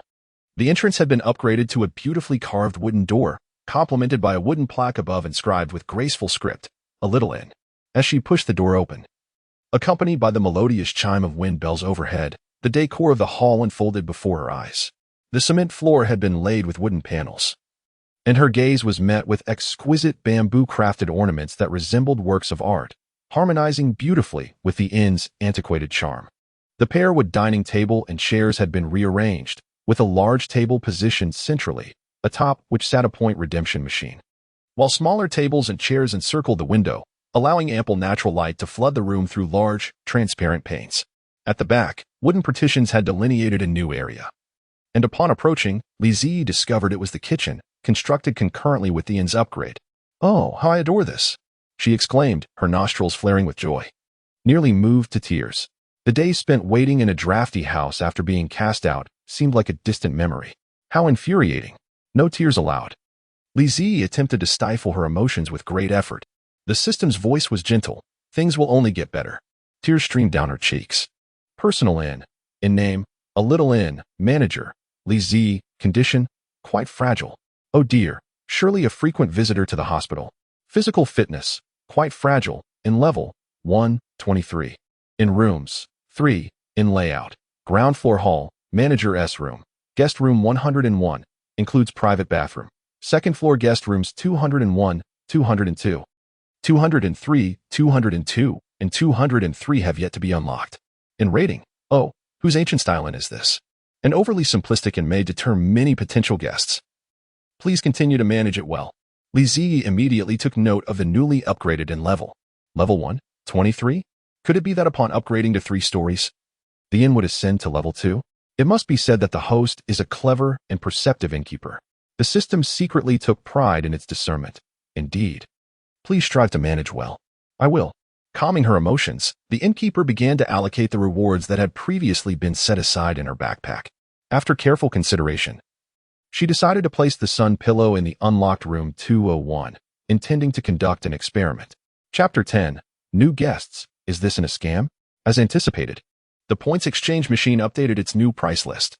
Room 101, 20 points per day. Room 201, 30 points per day. Room 202, 30 points per day. The prices for rooms with special furniture would increase. Li Zi silently noted this and took a tour of the second floor. The guest rooms were also imbued with an ancient and elegant style. From the balcony, one could gaze upon the vast mountains and shaded trees, evoking a sense of tranquility and distance. Very good. Li Zi re-uploaded the actual photos of the guest rooms and the inn, then awaited the arrival of customers from the apocalyptic world to experience the effects of these two special pieces of furniture. However, she did not expect that the first guest to check into the new room would be someone from her own world. "Who's the boss here? I want to book a room." "A low, hoarse voice called from outside. Li Zi was momentarily taken aback, then rose from her bamboo chair. A tall man in a coat entered the courtyard, wearing sunglasses that obscured his expression, yet she could still sense his palpable irritation and impatience. Li Zi confirmed once more. "Is this a guest from my world?" "Yes." "Task. The innkeeper must complete a transaction with a guest from this world to unlock the market here." "Go for it, innkeeper." "Task completed. Unlock room 202. Receive an invincible vacuum cleaner, automatic price list available for viewing." Li Zi raised her face, her smile warm. "I am here. I am the innkeeper of this establishment." Her face was small, with a fair complexion and rounded features, complemented by large almond-shaped eyes that imparted a sense of clarity and purity. The initially impatient guest, upon seeing that the innkeeper was a young girl, begrudgingly tempered his hostility and requested a room. The guest was straightforward, yet Li Zi continued. "Our establishment does not accept online payments. Would that be acceptable for you?" Although she longed to complete the task and earn some cash for essentials, Li Zi held little hope for this transaction. After all, young people rarely carried cash these days. Nevertheless, it mattered not. There would be opportunities in the future. Jiang Jingming's forehead throbbed with a vein of frustration, his anger barely contained. "No online payment? Is your not interested in doing business?" Jiang Jingming felt as if something was pricking at his brain, and with his patience wearing thin, he removed his sunglasses to reveal sharp features. "Stop dawdling. Just book me a room." The tall man exuded an overwhelming presence as he looked down, instilling a sense of pressure. However, Li Jia had previously interacted with the future zombie king and an ice-type superhuman, rendering his intimidation tactics rather insignificant, especially with the hotel's protective measures providing him a sense of security. He expressed his gratitude calmly. "Dear guest, our establishment does not accept online payments. If you do not have cash, you may exchange other valuable items for points to use for your purchases here." Jiang Jingming chuckled in disbelief. He had never encountered such unconventional business practices. The audacity of this young girl to suggest exchanging items was astonishing. Were it not for his unbearable headache, he would have certainly walked away at once. He left with a curt remark, "Just wait," and exited the courtyard. Li Jia widened her almond-shaped eyes in shock. Could he possibly be calling for assistance? She regarded her lovely rocking chair with a serious expression. "System, if he calls for help, can the mutated bamboo protect me?" The system replied, "It can, but he is likely just going to fetch money." Moments later, the man strode back, holding a stack of red bills, mocking her. "Is this sufficient now? Well, cash." Li Jia's eyes sparkled, her round face radiating a serene charm. "Of course, dear guest, please follow me." Jiang Jingming stepped forward. While in his Bluetooth earpiece, his friends were mocking him for being outsmarted, a rarity for someone like him who never accepted losses. Frustrated, he was about to retort when he entered the room, failing to notice the wind chimes overhead, which suddenly chimed with a clear, melodious sound. The chimes swayed, resonating within Jiang Jingming's heart like a mountain spring, inexplicably dissipating some of his inner turmoil. He glanced up at the chimes, feeling an unexpected sense of tranquility wash over him, akin to a clear sky and a bright moon. In recent times, Jiang Jingming had been beset by a series of troubles. First, a headache hindered his creative inspiration, leading to the failure of his latest song, which was met with widespread criticism online, where detractors spread rumors of plagiarism, hiring ghostwriters, and bullying true geniuses to elevate himself, causing his career to plummet. Subsequently, he took a hiatus to seek treatment for his headache, but after visiting several renowned hospitals, he found no cure. Only a plethora of medications and advice to rest and relax. Under the dual pressure of these issues, Jiang Jingming was like a raging bull, prone to bursts of anger. He was particularly obstinate, convinced that he must pen a hit song to vindicate himself instead of employing more effective methods to make the rumor-mongers pay. Yet, as he attempted to write, inspiration eluded him, the rumors persisted online, and anxiety mounted, triggering his headaches and trapping him in a vicious cycle. He had been driven out by his mother, tearfully urging him to find solace at the manor. Thus, he set off with his assistant to the estate, only to have the assistant leave for other commitments midway. Not long after, his car broke down and his head throbbed painfully. With no other options, he found himself here, intending to call for someone to repair his car while he took a moment to rest. Little did he anticipate that this unfortunate journey would yield unexpected rewards. The pent-up frustration that had plagued Jiang Jingming during this period seemed to dissipate like the sound of a delicate bell, gradually leading him to a state of tranquility. What was he truly contesting, and why did he feel compelled to wait for a song to validate his existence? Clearly, he possessed numerous means to prove his innocence, yet chose the most torturous path instead. How perplexing. Jiang Jingming had an epiphany, and the throbbing in his head began to subside. This must possess some merit after all. Esteemed guest, our establishment has one room available, room 201. The rate is 30 points per night, equivalent to 30,000 yuan. Even though Li Ziyi was well aware that her inn's room rates were not economical, she was taken aback to see such a price appear on the point redemption machine. However, such steep pricing undeniably suggested that the sun pillow was indeed remarkably effective.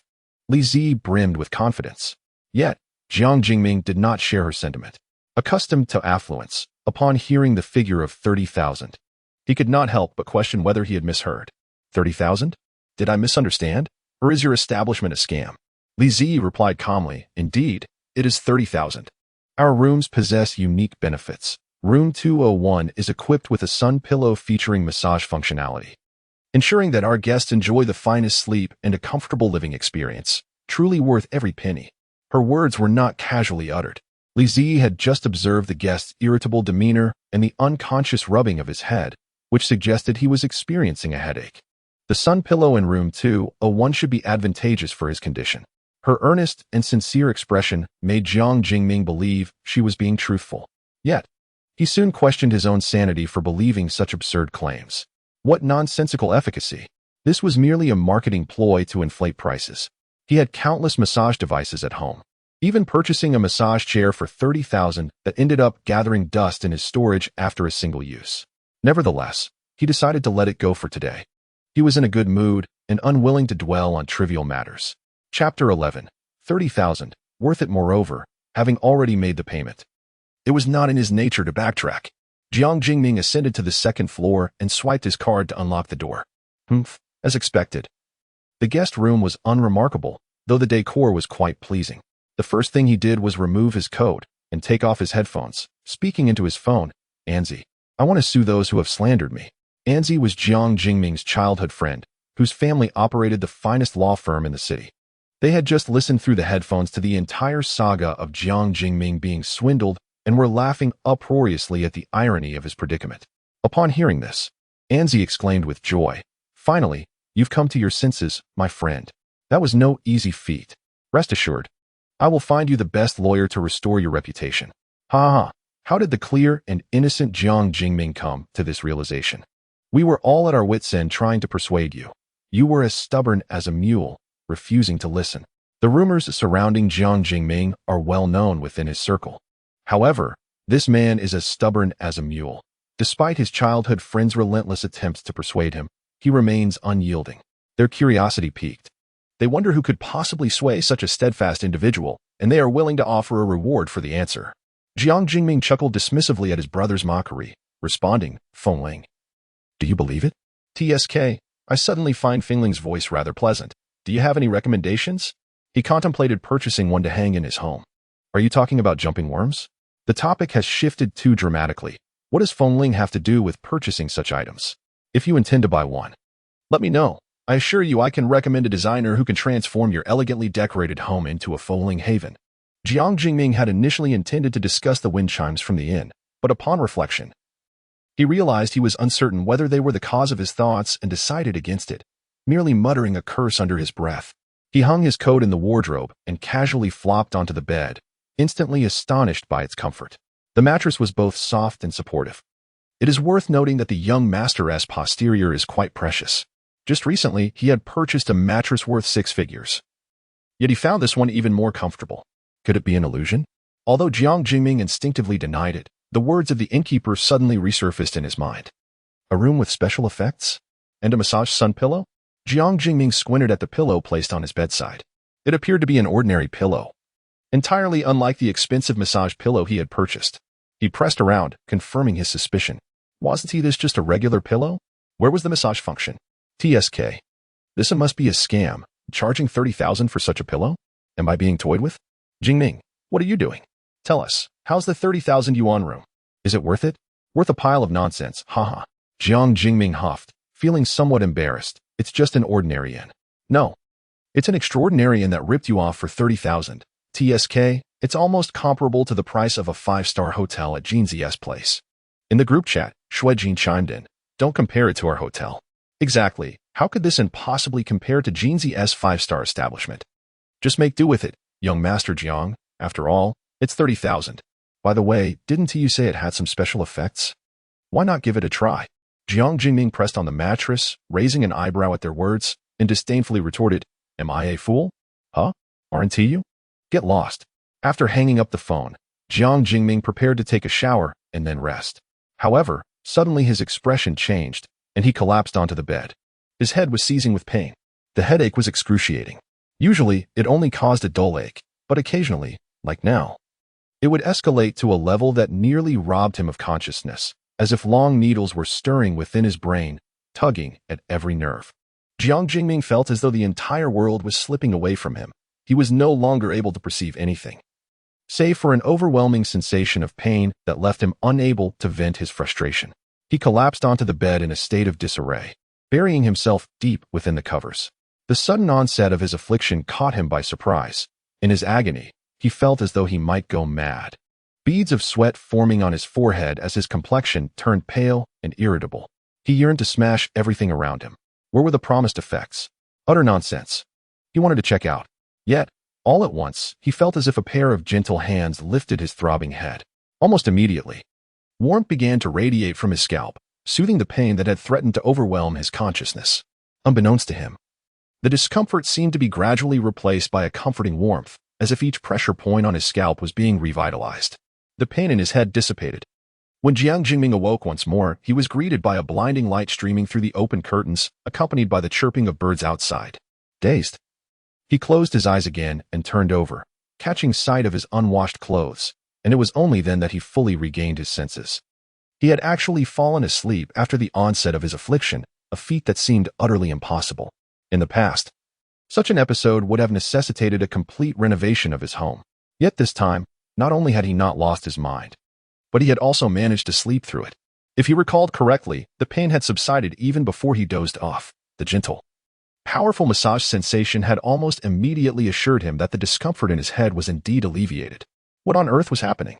Jiang Jingming bolted upright, astonished to discover his mind was remarkably clear, devoid of any lingering dizziness or numbness, as if his brain had been thoroughly cleansed. It had been ages since he had felt such refreshment. In disbelief, he shook his head, only to be further astonished. His head felt entirely normal. How was this possible? He remained incredulous until he rose to wash his face and returned, his gaze landing on the seemingly ordinary pillow. A jolt of realization struck him. It was the sun pillow. The shopkeeper had not been speaking nonsense after all. In a moment of clarity, he recalled his brother's inquiry from the previous night regarding the value of the 30,000 yuan hotel. Jiang Jingming opened their group chat and replied, It's worth it. This hotel is truly extraordinary. Spending 30,000 is absolutely justified. That morning, Li Zi, having seen off Chi Yo who was heading out to earn crystal course, discovered that room 202 had been unlocked. She placed the upgraded sun duvet inside, and then decided to try out the reward from the task assigned the previous night. Invincible vacuum cleaner. No more dust pollution. Fresh air. Purified air will yield unexpected effects. Automatic price list. Fully automated updates for hotel room prices and effects. A must-have for running a hotel. The automatic price list was already set up beside the points exchange machine. Li Zi planned to give the invincible vacuum cleaner a try. She typically tidies the room with a broom. But now that the inn has been upgraded and the number of rooms has increased, such an approach would be exhausting. The introduction of this device has made the task considerably more convenient. Li Zi has thoroughly vacuumed every room on the first floor, and she even discovered a hidden feature. By pressing a button on the incredible vacuum cleaner, it can autonomously clean the space. The results are immediate. The entire floor is impeccably clean and tidy. Originally, her inn was situated near a forest, boasting a pleasant environment, but after being vacuumed, the air quality has improved even further. As if the pollutants from her lungs have been expelled, Li Zi indulged in deep breaths, feeling exhilarated, just as she was preparing to vacuum the second floor. She turned around and was startled to step back upon seeing a man suddenly rushing down the stairs, his almond-shaped eyes widening in surprise. Chapter 12. I truly deserve this. Fortunately, the guest halted merely half a meter away. However, his expression was somewhat unusual, as he gazed at her with a complex mix of emotions akin to a swirling palette, leaving her unable to decipher his feelings. Nevertheless, Li Zi noticed that the guest's complexion had improved significantly since yesterday, and her eyes brightened. Dear guest, you appear much better today. Has the sun pillow made a difference? Jiang Jingming was experiencing excitement for the first time, emerging in slippers and wrinkled clothing, yet he paid little mind to his appearance at that moment. Yes. He nodded vigorously before inquiring, is the sun pillow for sale? I would pay any price. To Jiang Jingming, the sun pillow was akin to a lifeline. No one could truly understand the discomfort he endured during his headaches. If not for his strong will, he would have succumbed long ago to the torment. Having visited numerous hospitals, while his headaches could be alleviated, none could replicate the miraculous effect of the sun pillow, which had provided him such relief the previous night. The sun pillow was truly extraordinary. It reignited his hope for a complete cure. Thus, he gazed intently at the innkeeper, suggesting, perhaps you could propose a price. Li Zi could sense from the guest's demeanor just how remarkable the sun pillow's effects were. I am delighted to have been of assistance. However, I must apologize, dear guest. The sun pillow is not for sale. It is a unique feature of our inn. If you wish to experience it, you may consider extending your stay. Jiang Jingming furrowed his brow. He prided himself on his ability to read people within the entertainment industry. He was certain that the young innkeeper was genuinely pleased to help him and sincerely declined his offer, with no intention of inflating the price for profit. Thus, he found it even harder to comprehend. Did she not realize the considerable sum she was forfeiting? For the sun pillow, he would willingly offer his entire fortune. Li Zi was indeed unaware of the monetary value, but even if she were, she would not feel regret. She never coveted what did not belong to her. The inn was already the most precious gift of her life. Dear guest, I am about to step out to procure some groceries. Is there anything you desire to eat?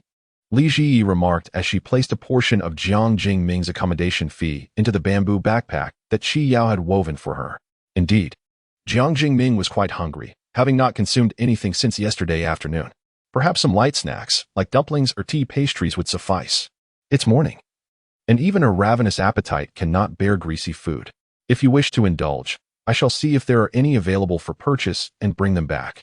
Li Ji nodded, her heart fluttering at the prospect of finding some savory pies. During her school days, she relished the delightful pastries sold at the street vendors near her school. The various fillings crafted by the proprietress were simply irresistible. Each time she received her part-time wages, she would lavishly spend on 5 or 6 to share with her roommates in their dormitory. She pondered whether such delights could be found near the inn. Aside from that, are there any other dishes you would fancy? Li Ji was not particularly finicky about her food, so she sought the guest's opinions. Last night, she had consulted her sister Qi Yao, who also had a broad palate, leaving her somewhat perplexed about what to purchase to prepare delectable dishes. With aspirations to showcase her culinary skills, she eagerly anticipated the outcome of her inaugural cooking endeavor. Jiang Jingming, however, found himself inexplicably engrossed in searching for his favorite dishes on his mobile device, beginning to draft a shopping list. Particularly upon discovering that the inn stocked only instant noodles and nothing else, he lamented while researching essential condiments. A 30,000 yuan inn, and it possesses no food whatsoever? Li Ji humbly remarked, previously, there was no money, but in time, there will be. He was the first to bear the brunt of such expenses. Or so he mused. Reflecting upon the sun-kissed pillows, he reaffirmed that he was certainly not a fool. Although the accommodation seemed exorbitant at first glance, in reality, he had profited immensely. As a fellow entrepreneur, Jiang Jingming understood the arduous nature of starting a business, and he casually suggested, if funds are scarce, perhaps you should seek support from your family. It is far better than enduring hardship alone. Li Ji diligently recorded various seasonings she needed to purchase. After a moment's contemplation, she spoke softly, my parents have passed away. She was so engrossed in her notes that she did not notice the slight tremor of the guest's hand.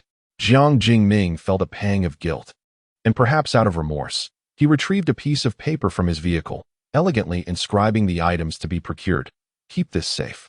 Thank you, dear guest, with this. I shall not forget. Li Ji carefully placed the list into her exquisite bamboo backpack, which also contained the 5,000 yuan she had set aside. She then wheeled her small tricycle out of the yard and gracefully took her seat. Just as Jiang Jingming was about to ascend the stairs, he exclaimed, "Are you truly going to ride that contraption? Do you have any idea how far the nearest shop is?" He was incredulous. "If I am not mistaken, this should be an exceedingly slow tricycle, correct?" Li Zi, adorned with a sun hat that obscured half her face beneath its brim, shook her head. Yet, her optimistic demeanor shone through as she spoke with a clear and upbeat tone. "I can ask questions while walking." Suddenly pausing, she looked up with surprise and exclaimed, "Do you, dear guest, happen to know where I can purchase some items? That would be splendid." Jiang Jingming was truly amused. How could a shopkeeper be so relaxed? He tilted his head charmingly and, with a nonchalant nod, offered, "I shall escort you, if only for the sake of the sun." Having someone to accompany her was certainly welcome. Li Zi eagerly followed, but when she noticed the guest had come to a halt, she approached and peered curiously at him. Outside the inn lay a lawn overgrown with wild grass, where only wilting wildflowers and rampant weeds thrived. Nothing else was present, certainly not that automobile. Jiang Jingming's expression darkened slightly, feeling a tinge of embarrassment. He propped his chin on his hand and said, "Please hold on. I'll make a phone call." The call was swiftly concluded. The vehicle had broken down and had yet to be returned after repairs. Taking a deep breath, he offered, "What do you wish to buy? I can arrange for someone to deliver it."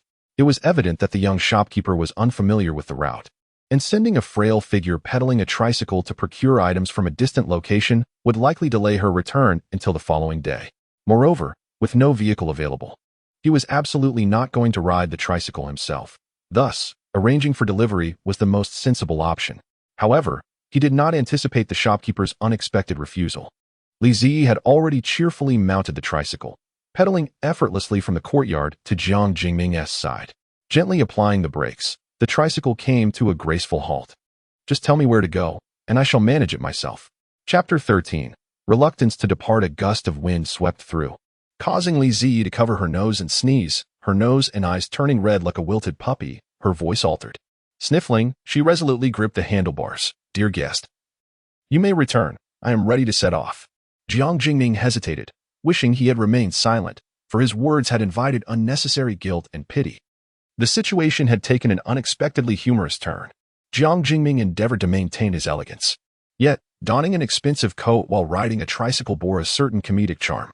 Initially, he bore the humiliation silently until, with a gentle push of his foot, the tricycle surged forward as though equipped with a motor, its speed swift. The cool breeze brushing against his face, surrounded by desolate wilderness. After all, no one here recognized him. In fact, there was not a soul in sight. Ultimately, the allure of freedom prevailed, and Jiang Jingming found himself beginning to relish this amusing journey. He rode with flair, at ease. The tricycle gliding smoothly over the somewhat bumpy terrain, remarkably stable despite the conditions. The passing wind could lift the hem of his coat, fluttering it playfully over Li Zi's hat as she sat in the rear seat. Li Zi sat leisurely in the back, eyes closed, basking in the warm sunlight while wearing a hat. Sensing a fluctuation between light and shadow, she pondered in bewilderment. Is it going to rain? This marked the first time since her arrival at this place that she had departed from the inn. Initially, she had prepared herself for a grueling bicycle ride to the town. Little did she expect to find herself comfortably seated in a convertible, enjoying the scenery, feeling the gentle breeze, and soaking up the sun. From the depths of her heart, she expressed her sincere gratitude. Ah, how benevolent the system is. And what a kind-hearted guest. The system recalled how the host had firmly declined twice, and the guest's unwavering determination, acknowledging one should not judge by appearances. The tricycle navigated through the mountainous terrain, gradually revealing a cluster of houses in the distance. Jiang Jingming reduced his speed, following the guidance of the navigation. And after a while, they finally arrived at the only market in the small town. By this time, the market had already missed its peak bustle. The farmers had long sold out their fresh fruits and vegetables and returned home. Nonetheless, a few shoppers still wandered the streets. Some established shops remained open, attending to customers when they arrived, while in their absence, the shopkeepers relaxed outside, enjoying the breeze and engaging in casual conversations. Although they could not procure the freshest produce, Li Zi felt an undeniable joy. No one could resist the warmth of human activity. Blending into the crowd, Li Zi excitedly flitted among the various shops. purchasing items according to her shopping list. Meanwhile, Jiang Jingming spent most of his time waiting by the tricycle, assisting with the transportation of rice and flour. He remained puzzled as to why the tricycle had traveled so swiftly. They had covered such a long distance in less than 20 minutes, almost akin to driving. Was that reasonable? Little did he know, the inn held many more irrationalities. Li Zi loaded the bags onto the tricycle. Her face flushed with excitement as she handed a bag to the guest. Thank you for your patience. This is for you. The lady selling spices said that the stuffed pancakes here are absolutely delicious. You should eat it while it's hot, or it won't taste as good later. What was it? Jiang Jingming focused his gaze and recognized it as a stuffed pancake. Don't ask him how he knew. He had attended school, after all. Yet, despite his knowledge, he hadn't tasted one in centuries. The last time was during a rebellious phase in school. He instinctively declined. However, the crunch of the crispy pancake and its enticing aroma was a torment for someone who had yet to have breakfast. Jiang Jingming was not exactly the archetypal young aristocrat. His family had modest expectations of him, as he had an heir above him, allowing him to act according to his whims. After all, he was hungry. What harm could eating a stuffed pancake do? Would it kill him? With a stoic expression, he finished an entire stuffed pancake, satisfying his ravenous stomach. As they prepared to head back, Li Zi fairly and gratefully declared, I can take you. She indulged in an additional egg pancake. Feeling confident that she could escort her guests back, Jiang Jingming glanced at the slender arms of the petite shopkeeper and, with a warm-hearted disposition, offered to take the lead, asserting that he was not fatigued. As Jiang Jingming anticipated, the journey home was invigorated by the howling winds and the breathtaking scenery of the wilderness, leaving him in a state of blissful tranquility. It seemed as though all his worries and sorrows were shedding from his being. This was a liberating and carefree release of emotions. The inn was indeed remarkable, whether it was the sun pillow that alleviated headaches, the uniquely swift rickshaw, or the simple-minded shopkeeper, all contributed to a profound sense of relaxation and an elusive peace of mind. He pondered that perhaps extending his stay would grant him true repose. Originally intending to prolong his visit, he now felt more assured that this choice was indeed prudent. He had no desire to depart, nor to venture to the luxurious estate his friend had mentioned, reputed to be the epitome of pleasure and relaxation. Although that estate might surpass the inn in opulence 100-fold and offer 1,000-fold better living conditions, it surely lacked the sun pillow. Determined, upon returning to the inn, he proposed an extension of his stay for 5 additional days. He allocated himself a 5-day respite, just enough time to fully utilize the sun pillow and explore the possibility of curing his headache. However, he found himself short on cash and inquired if he might borrow the inn's rickshaw to fetch some money from the town. Li Zi, fiddling with the seeds she had purchased, hesitated before nodding in agreement, of course. Yet, before she could utter more, she noticed the guest promptly mounting the rickshaw, leaving the inn with an eager lightness. Strangely, it seemed that the guest's car had been repaired and returned, parked outside the inn, perhaps unnoticed by him. Ding. High-quality spiritual soil processing complete. High-quality spiritual soil. Any seed can rapidly grow and yield fruit, with exceptional flavor. Detected high-quality spiritual soil prop. Expanding the inn's area to the front yard. Upon receiving this news, all thoughts fled from Li Zi's mind. Her head filled solely with the notion, I shall grow vegetables. Completely inexperienced in this endeavor, she nonetheless gathered insights while purchasing seeds. With her sweet-talking abilities, she successfully acquired invaluable experience from a shopkeeper. Now brimming with confidence, Li Zi brandished her newly purchased small hoe, carrying a little stool as she settled beside the spiritual soil, meticulously following the shopkeeper's instructions, loosening the soil, counting the seeds, and sowing them with care. Engrossed in her task, she worked fervently until the familiar voice resonated from the courtyard. The voice was so recognizable.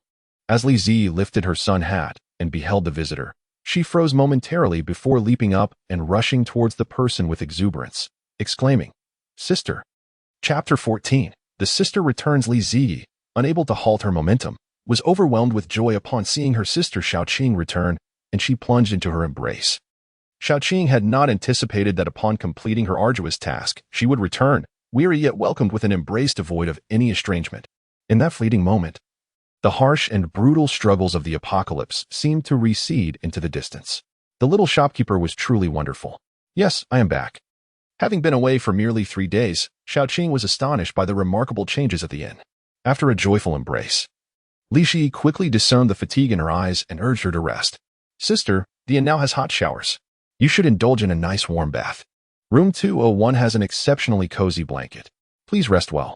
I must tell you, you are incredibly lucky today. I just bought a plethora of groceries.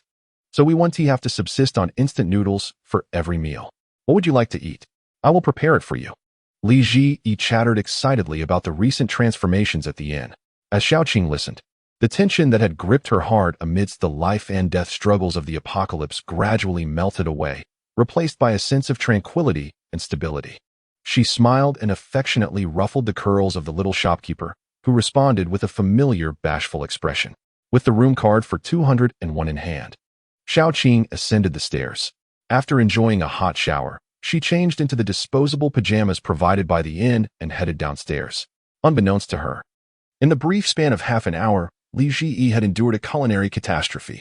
The kitchen was engulfed in thick smoke, and had it not been for the remarkable vacuum cleaner, she might have succumbed to the fumes. Having never cooked in the Wu household, where her adoptive parents treated her harshly and denied her food, she had only mastered the art of boiling instant noodles, occasionally elevating them with mushroom soup and eggs. This was her first genuine attempt at cooking. Cooking was so challenging. The novice chef, Li Ji, stood in the kitchen with a disheveled appearance, her curls resembling a forlorn little dog confronting this daunting task. The little dog solemnly advised, "I suggest the host give up." The system delivered a harsh blow. The vegetables grown in the spirit soil cannot be transformed into delectable dishes under the host's clumsy handling. Charred to a crisp, it was indeed a wonder if they could be considered palatable. Li Ji felt both disheartened and pained. I do not wish to waste food any longer. Yet, she could not simply forego meals. Suddenly, a spark of brilliance flashed through her clever mind. Dear system, can the crystal cores be transformed alongside the rice cooker and frying pan? Was she truly a genius? The little dog felt a swell of pride. Initially intending to remind her that the inn was hiring staff, the system responded affirmatively. With newfound resolve, Li Ji spent 40 points to transform 2 low-level attribute crystal cores along with the newly acquired rice cooker and frying pan. 10 minutes later, a brand new, upgraded rice cooker and frying pan emerged triumphantly. Delightful rice cooker. Even ordinary rice can be transformed into fragrant and sweet grains. Exquisite stir-fry pan. Dishes prepared in this pan are doubly delicious, featuring a remarkable heat retention function. When technical prowess falters, one must rely on ingenuity. Li Ji reflected on her initial misstep and, with newfound caution, successfully sought a pot of vegetables. Fortunately, the upgraded cookware salvaged her culinary skills, imparting essential flavor to her otherwise lackluster dish. Upon tasting, she found that despite its unappealing appearance, the dish was quite delectable. A bowl of garlic eggplant emerged, unrecognizable yet perfectly paired with the sausage rice. She received resounding praise from Xiaoqing, who declared it the best meal she had ever tasted, evoking a sense of home. Paired with rice, it was truly exceptional. Everything she undertook was remarkable. Li Ji felt as though she were soaring with joy. Xiaoqing delighted in witnessing the cheerful demeanor of the little shopkeeper, perhaps entrusting her own emotions and hopes to her. Seeing her vibrant and sunny disposition, reminiscent of their first meeting, filled Xiaoqing with joy. She should always be this way, happy and fulfilled, for that is the essence of a cherished innkeeper.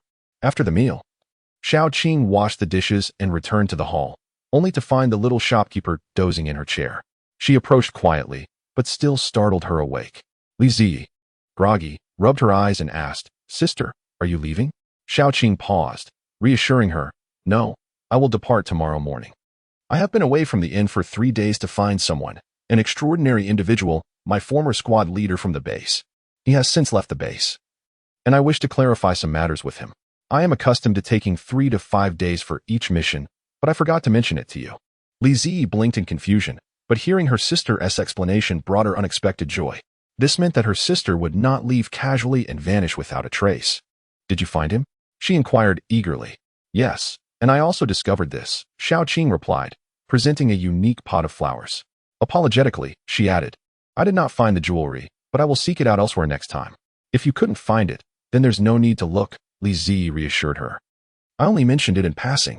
From her sister, Li Ji learned that the apocalyptic world had endured decades of devastation, leading to the obliteration of human civilization. The once cherished gold and jewels had lost their value, perhaps buried deep beneath the earth, making them impossible to recover. She realized that she should not have made such an unreasonable request. "However," she exclaimed, "these flowers are stunning." The vibrant blossoms were large, their petals unfurling to release a subtle fragrance. Xiao Qing nodded, explaining, "These are mutated roses. At night, the flowers emit a gem-like luster. They serve as night lights." Li Ziyi's mind sparkled with inspiration. She heard her sister say once more, "If only we could find the mutated bamboo. The mutated roses adore entwining themselves around it. And if there are many, they would be truly magnificent. Unfortunately, I still cannot enter the death forest." As soon as Xiao Qing finished speaking, Yi scampered into the courtyard, bringing a chair inside. She poked her head out, asking, "Is this okay?" "It's made from mutated bamboo." Xiao Qing examined it closely and indeed confirmed it was mutated bamboo. She was taken aback, but quickly regained her composure. Realizing that the mutated bamboo posed no harm to Yi, which meant it had recognized her as its master. After calming herself, she ensured that the little shopkeeper was unharmed and inquired, "Yi, where did this come from?" Li Ji hesitated upon seeing her sister's serious expression. Oh no, how should she explain about Sister Qi Yao? Xiao Qing was an ability user, while Sister Qi Yao was destined to become the future zombie king. Chapter 15. Indeed charming, Li Ji stammered, her eyes brimming with anxiety, but Xiao Qing, unable to bear her distress, reassured her. "It's all right if you don't want to speak about it, as long as it doesn't endanger you." Xiao Qing decided not to dwell on the matter further.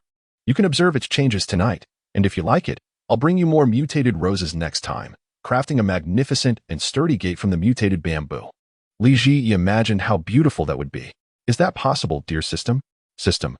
The guest truly dotes on the host. According to its knowledge, mutated roses are quite rare, typically growing not far from the mutated bamboo, which predominantly thrives in the death forest. "Yes, it is possible. Thank you, sister. I absolutely adore it." Li Ji beamed, cupping her face in joy. It was a delightful experience to know someone cherished her words. She scooted her chair closer to Xiao Qing and earnestly said, "But if it's too troublesome or dangerous, then please don't pursue it. The mutated roses are beautiful, but nothing is more important than your safety." Xiao Qing thought. The little shopkeeper was the most straightforward and optimistic person she had ever met. Someone who disliked causing trouble for others. Even though they had not known each other long, she could sense that the little shopkeeper always restrained herself, preferring to give a little more rather than inconvenience others. Why was that? Xiao Qing suddenly felt troubled. After the apocalypse, it was the first time she worried about such matters. How could she ensure her little one felt a profound sense of belonging? When Jiang Jingming returned, it coincided perfectly with Li Ji waking from her afternoon nap.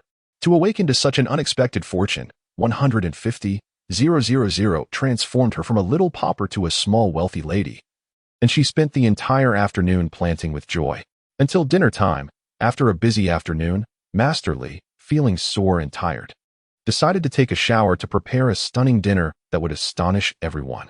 Upon stepping outside, she collided with Sister Qi Yao, who had just returned, and Xiao Qing, who had rested all afternoon and was just coming downstairs. In the hall, the atmosphere was so quiet it felt almost frozen. Li Ziyi, the little dog, in a state of panic, desperately wished to exclaim, "Please, do not fight." With a quivering voice, she was so tense that she nearly stumbled over her own feet. Just as she regained her balance and turned her head, she was taken aback to find Jiang Jingming here. He leaned lazily against the wall, motionless as a mountain, merely casting a sidelong glance. "I came out to wait for dinner and happened to run into this." Who could comprehend Jiang Jingming's feigned smile and his pretense of relaxation at this moment? He exerted all his lifelong cultivation and acting skills. Why were there two guests in this and with such an overwhelming presence? They were more intimidating than his father, the chairman, who had held power for many years. The atmosphere was more stifling than when his father was furious. It would be utterly shameful to flee in such a manner. Just as Jiang Jingming was about to inquire with the innkeeper about the identities of these two guests, he noticed the young innkeeper rushing over. He intended to stop her, but was struck by the sight of the two guests turning their heads in unison, their gazes toward the innkeeper infinitely gentler than those cast upon him. As for the innkeeper, she promptly fell to the ground, pitifully clutching the legs of the two women, her voice trembling with a plea, "Please, do not fight." She quivered 3 distinct notes. Jiang Jingming, Qi Yao, and Xiao Qing. Xiao Qing first lifted the innkeeper effortlessly, giving her a gentle pat on the dust of her skirt.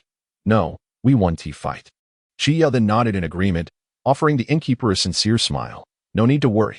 I am quite hungry and would like to eat." Li Ziyi was certainly no fool. She could instinctively sense that the sisters wished to converse privately. Adults should not be overheard by children. They would resolve matters amicably. With the conversation reaching this point, Li Zi could not shamelessly assert her maturity, so she merely uttered, "I will feel sorry for whoever gets hurt." Upon receiving affirming glances from Qi Yao and Xiao Qing, she felt reassured and returned to the kitchen. Time to prepare dinner. What delicious dishes should she make tonight? Just as she pondered this, an unfamiliar voice abruptly broke the silence. Li Zi maintained a stoic expression, yet her trembling almond-shaped eyes reflected both anger and grievance. "Customer, you nearly scared me to death." The voice belonged to Jiang Jingming, who had stealthily followed her into the kitchen. Standing at a corner of the kitchen, the imposing figure of the one who resembled a model at nearly 6 feet 3 inches tall remained silent. Who would have guessed that he had just been too intimidated to approach? "I apologize," Jiang Jingming instinctively replied, feeling somewhat wronged himself, though he concealed it well, simply inquiring, "Were those 2 women your family?" They were so gentle with the innkeeper. "Not at all, it's just me at home. They are guests of the inn." A hint of melancholy tinged Li Zi's tone, but she quickly transformed it into pride, adding, "They are wonderful and impressive people, just like you, kind-hearted and compassionate. I hope everyone can coexist peacefully." Jiang Jingming observed the swift transition of emotions. Moments ago, he had struck a chord in her heart, and now she was brightly and enthusiastically praising the little innkeeper. Suddenly, he began to understand. By extolling others, she managed to consider her own feelings. Almost devoid of any negativity, radiating warmth akin to a little sun. The little innkeeper indeed possessed a charm that surpassed his own. For the first time, for individuals gathered around the dinner table, Li Zi appeared somewhat exhilarated, assured that her 2 elder sisters were at peace. She wholeheartedly began to introduce the 6 delectable dishes before them. "This is stir-fried eggplant with meat. This is sautéed shredded potatoes. This is scrambled eggs with tomatoes." Along with stir-fried seasonal vegetables, chilled lotus root slices, and chilled eggplant. For Li Zi, who had endured a prolonged diet of instant noodles, this was akin to savoring a national banquet. Tears of gratitude welled up in her eyes. Beside her, Jiang Jingming's lips twitched slightly, thanks to the little innkeeper. Had she not introduced them, no one would have discerned what these 6 dishes, somewhat heavy in color and fragmented in appearance, truly were. Could this truly be edible? With conviction, Li Zi defended her culinary skills, or rather, explained. While the presentation was rather ordinary, the flavors were genuinely commendable.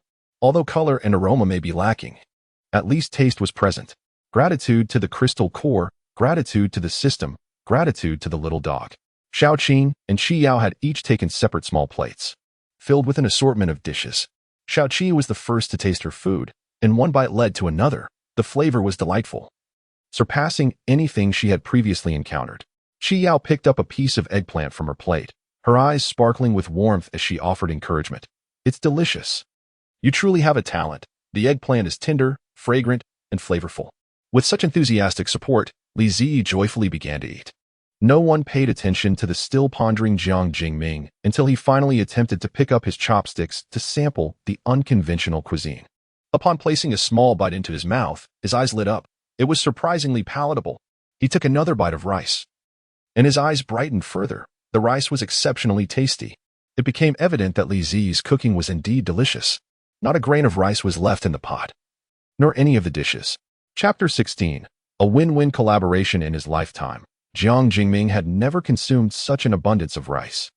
Feeling stuffed as he returned to his room, barely able to move, he lay on his bed, his scalp pleasantly warm, as if the sun was resting on his head.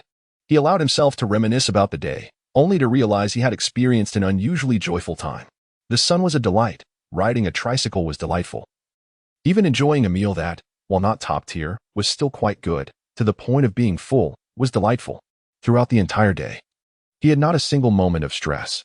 If the reason Jiang Jingming felt compelled to stay was the sun's warmth, he now genuinely believed that this inn was quite remarkable, from its ambience to its efficacy. Even the initially derided and wilderness-like environment brought him a sense of joy and ease. Suddenly, his phone buzzed. With his eyes closed, he fumbled to retrieve it from beside him and opened it. This is a message from the brother group. Initially, he sent a message in the morning followed by a flurry of question marks, then a barrage of insults for speaking only halfway, culminating in the latest message.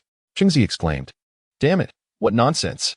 I have truly been too lenient. Just wait until I retaliate." Upon seeing this, Jiang Jingming noticed the message had been retracted. It was too late. The damage was done. Not Xiao Ming remarked. Who insulted me again?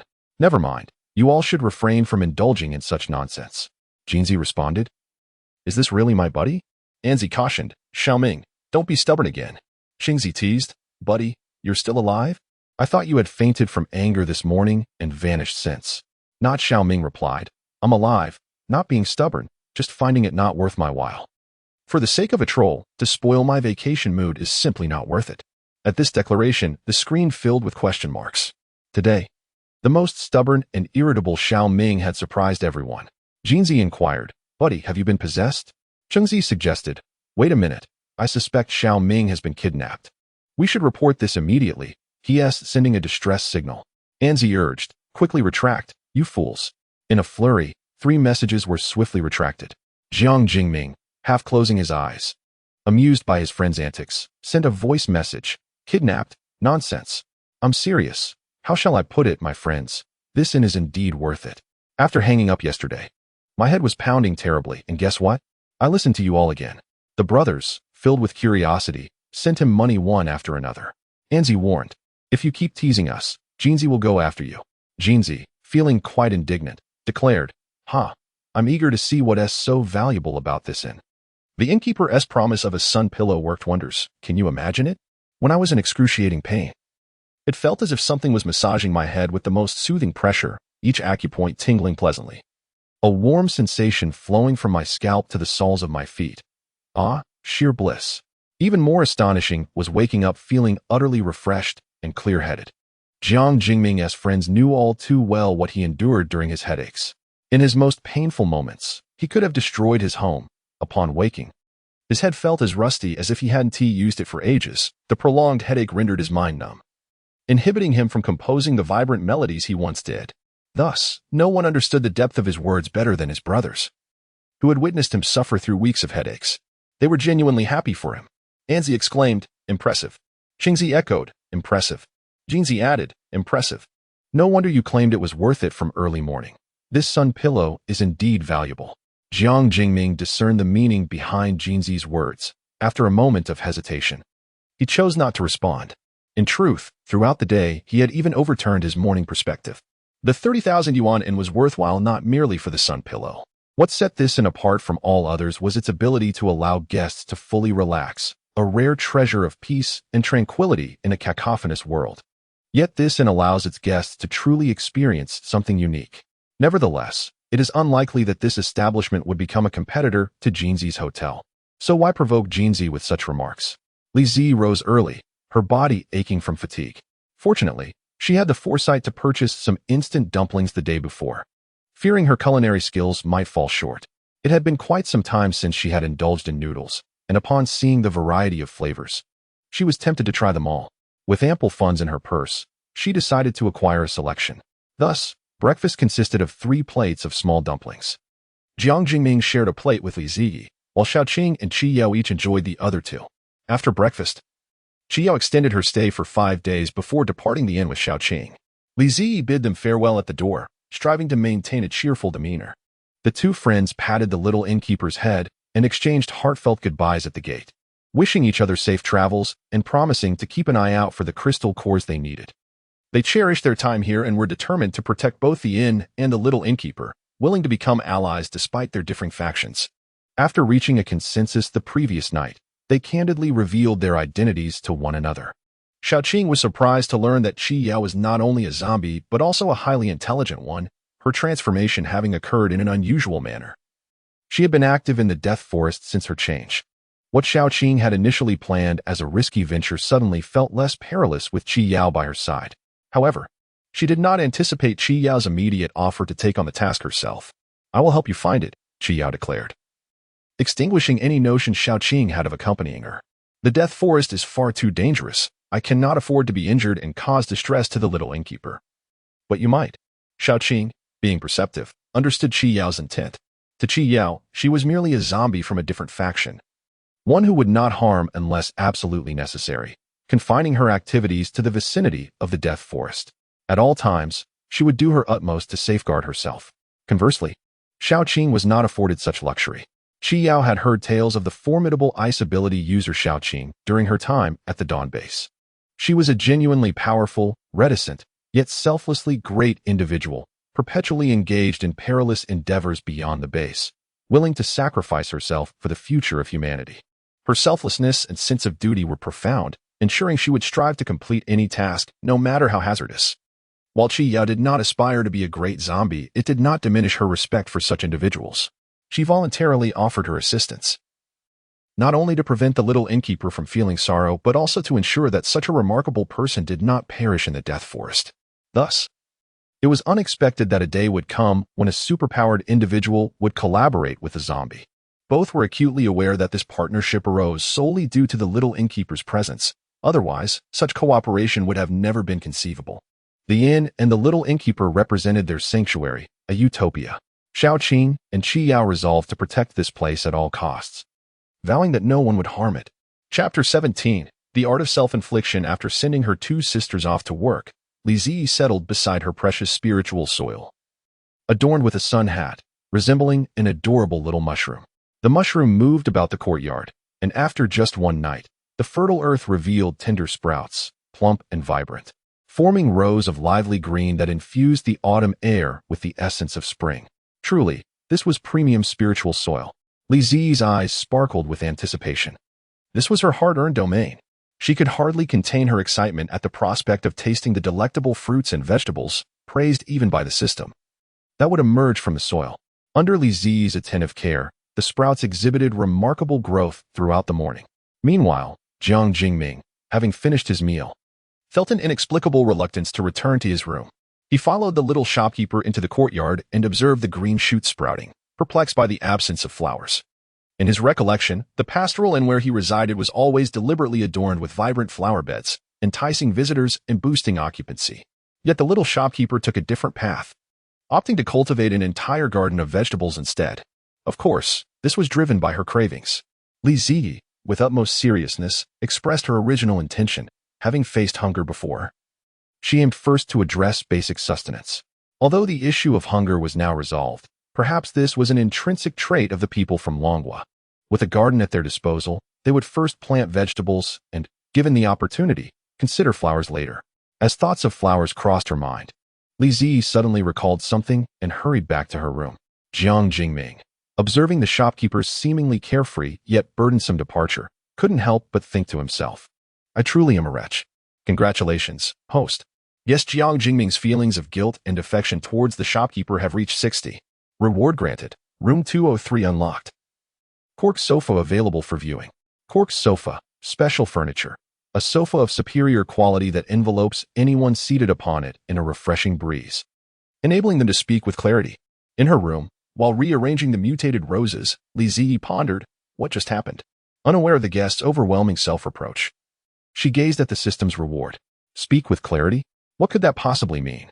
Confounded, she deemed it a promising item.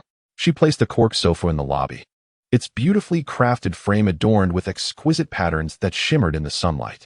How lovely! It harmonized perfectly with the lobby's ambience, and Li Zi adored it immensely. Thank you, Xiaoming, she exclaimed, as she carried the mutated roses past the contemplative Jiang Jingming, setting them in the sunlight. The weather today is splendid.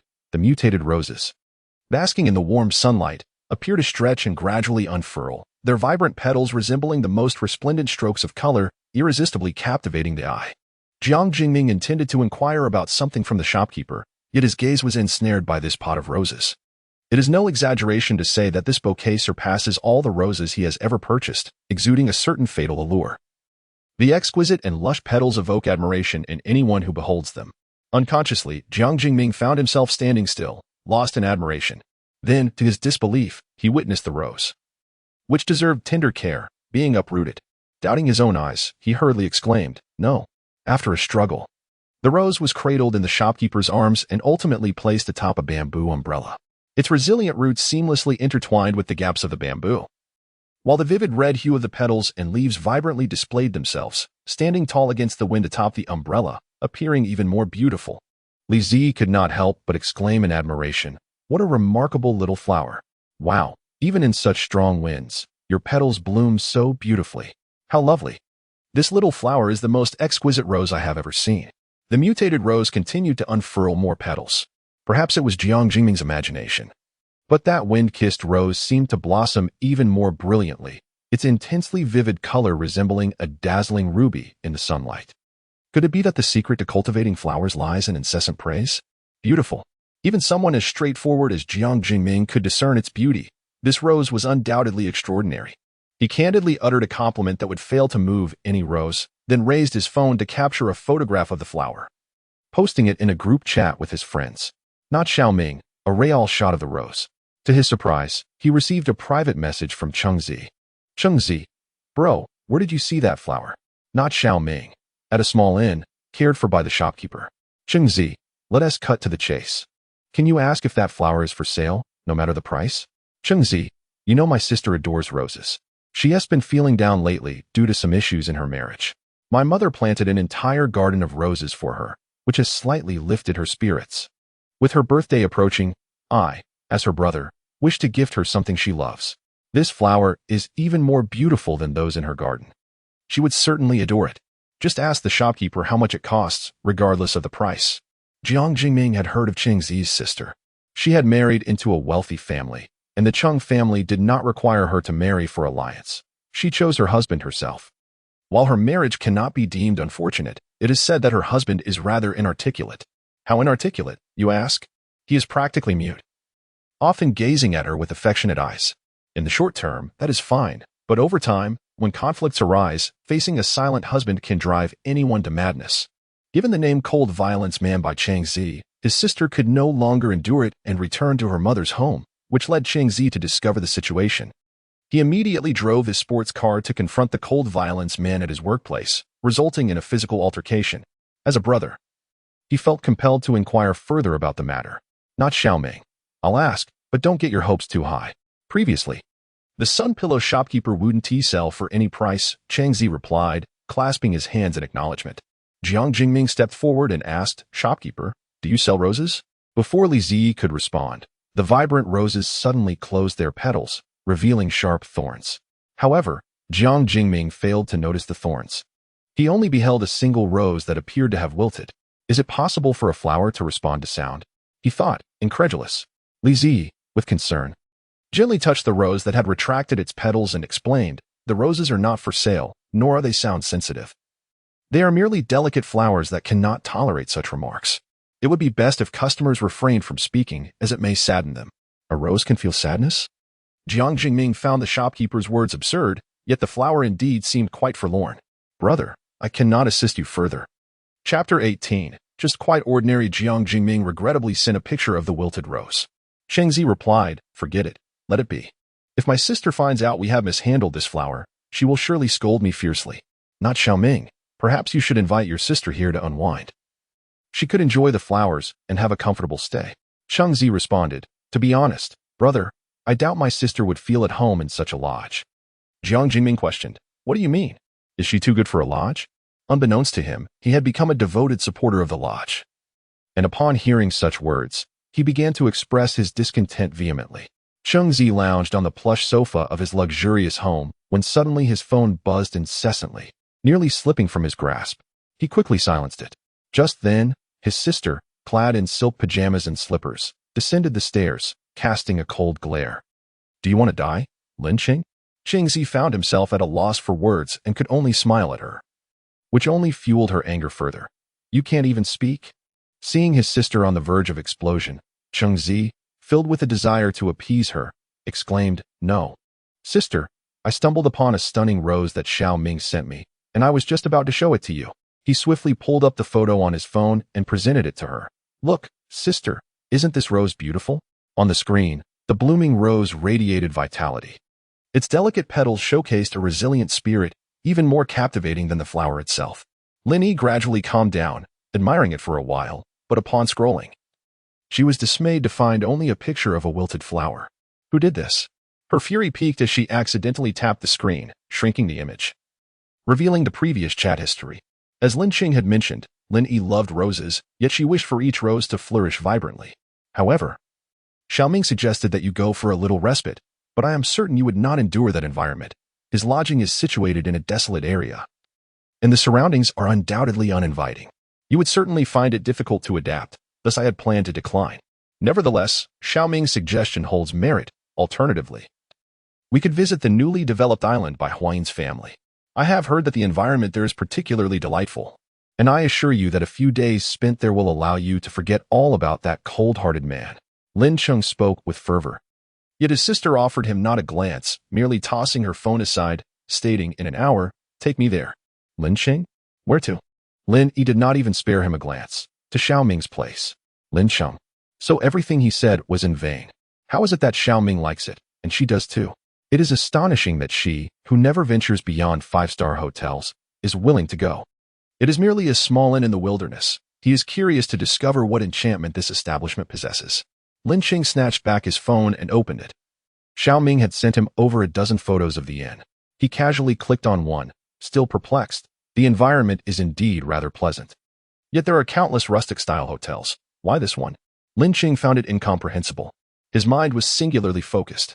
Lin Yi was indeed a pampered young lady, accustomed to the finest surroundings since childhood, making her rather particular. However, she is not devoid of emotion. She yearns for a change of scenery. Yet what significance does a place visited 1,000 times hold? Conversely, this inn, nestled in the wilderness yet flourishing with the most exquisite roses, ignited her curiosity to explore. During nap time, Jiang Jingming was roused by Chengzi's messages.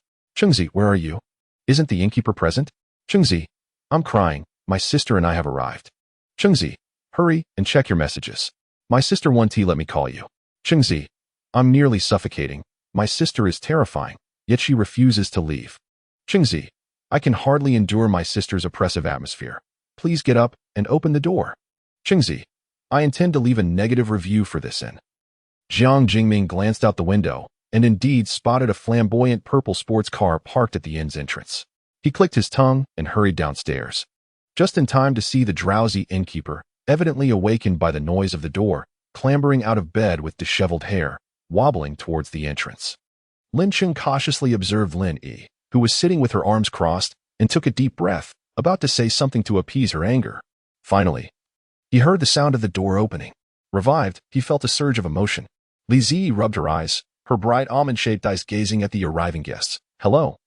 I am the innkeeper here. May I assist you with your stay?" Having been blocked at the door for quite some time, Lin Cheng's irritation subsided upon seeing the frazzled innkeeper, clearly roused from slumber. "Chengzi, Ijia." Jiang Jingming was the first to greet, clearly concerned about Lin Cheng's potential anger. However, his temperament was not so severe as to hold a grudge against a younger girl. Lin Yi, on the other hand, was even less likely to harbor any ill will. She nodded, stating, "Yes, let's book a room." The words came from the elegantly dressed Lin Yi, who had recently been in a low-pressure mood. She silently observed the petite, round-faced shopkeeper, lost in thought. Why couldn't she have a younger sister? She playfully pinched Li Zi's adorable face, eliciting a rosy blush from her. Li Zi, somewhat dazed, followed her commanding sister into the courtyard. Lin Cheng, laboriously managing 3 heavy suitcases, pondered, "Does anyone even care about me?" Fortunately, he still had a reliable friend. Upon seeing Jiang Jingming, Lin Cheng was about to express his gratitude, but his expression quickly twisted in shock. "What the hell, Xiaoming? Didn't you say your career was struggling? And you were anxious to the point of losing your looks? How have you become so handsome after just a few days?" Jiang Jingming raised an eyebrow smugly. "When one is in a good mood, ailments lessen, and with a comfortable stay at the inn and fresh air, of course, my looks have rejuvenated. This inn must be quite remarkable." Lin Cheng mused to himself. "This inn must have cast a spell on my friend." He chuckled. "All right, I take it back. Xiaoming, please help me out. Don't leave, Jiang Xiao." Lin Yi and Li Zi had already stepped into the inn's small courtyard. Before even entering the inn, Lin Yi suddenly halted, her gaze landing on a bamboo umbrella adorned with vibrant, proud roses. She inquired, "May I sit here and enjoy the flowers?" "Of course. You can sit anywhere, as long as you don't step on my vegetables," came the response. Only then did Lin Yi notice the vibrant new sprouts in the courtyard, sparking her interest. "Did you plant all of these?" she asked. Li Zi nodded. Lin Yi was not a naive young lady, although born into wealth. She was not oblivious to the world. It was evident that this charming shopkeeper managed the inn single-handedly. Not only could she nurture roses, but she could also cultivate vegetables, truly a remarkable shopkeeper beyond her appearance. Lin Yi's initial annoyance began to dissipate at that moment. Though the inn was as ordinary and unremarkable as portrayed in the pictures, The roses and the shopkeeper were delightful. And perhaps staying here wouldn't be so bad after all. Lin Cheng, go check in with the shopkeeper, Linny instructed, planning to pull out a chair and lazily settle in the courtyard. Lin Cheng, panting from the effort of hauling in the luggage, resignedly replied, "Yes, sister. It's very ordinary, just a plain inn," he whispered to Jiang Jingming. Chapter 19. The Sin of Roses and Night Lights. He had expected some surprises. Perhaps a place that looked better in person, but upon seeing it, he thought, well, it's not a lie, but it's just like this. However, since he had already brought in the luggage, he wouldn't object to his sister's choice. Whatever he said would betray his efforts. Jiang Jingming cast a glance at him. Amused, the ignorance of humanity. When he first arrived, he thought the same way, only to be swiftly proven wrong.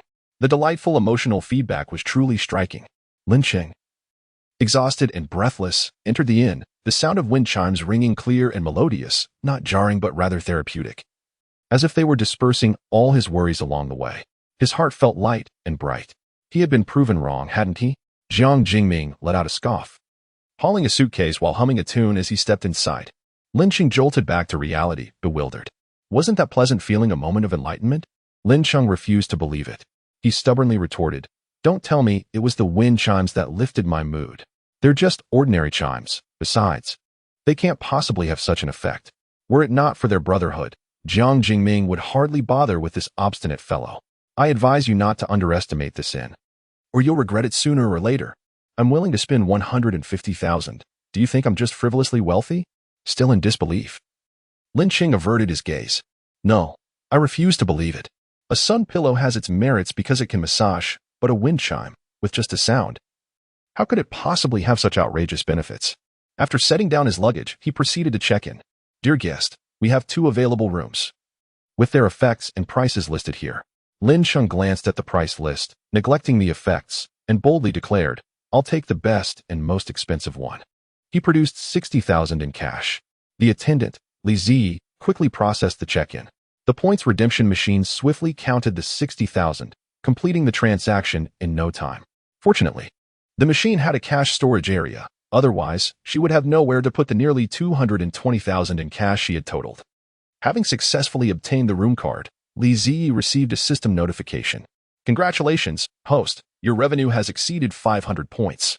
Reward granted. Rose-scented night lamp, upgraded in software, LCD television, dishwasher, and full in Wi-Fi coverage. Rose-scented night lamp, special furniture, a unique aroma made from roses that nourishes the skin and promotes restful nights. LCD television, standard furniture, included in every room. Dishwasher, special item, capable of cleaning and sanitizing dishes with the added ability to accommodate and clean utensils of any material, featuring a spacious design. Full in Wi-Fi coverage, special item, ultra-fast internet speed, seamlessly connecting to the system."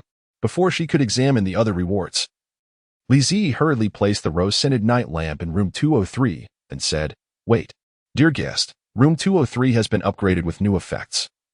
You might want to reconsider and opt for room 203, which would be more suitable for you." Lin Cheng glanced over, remembering that room 203 was also 30,000, wasn't it? And it claimed to have benefits for skin nourishment. This was utterly absurd.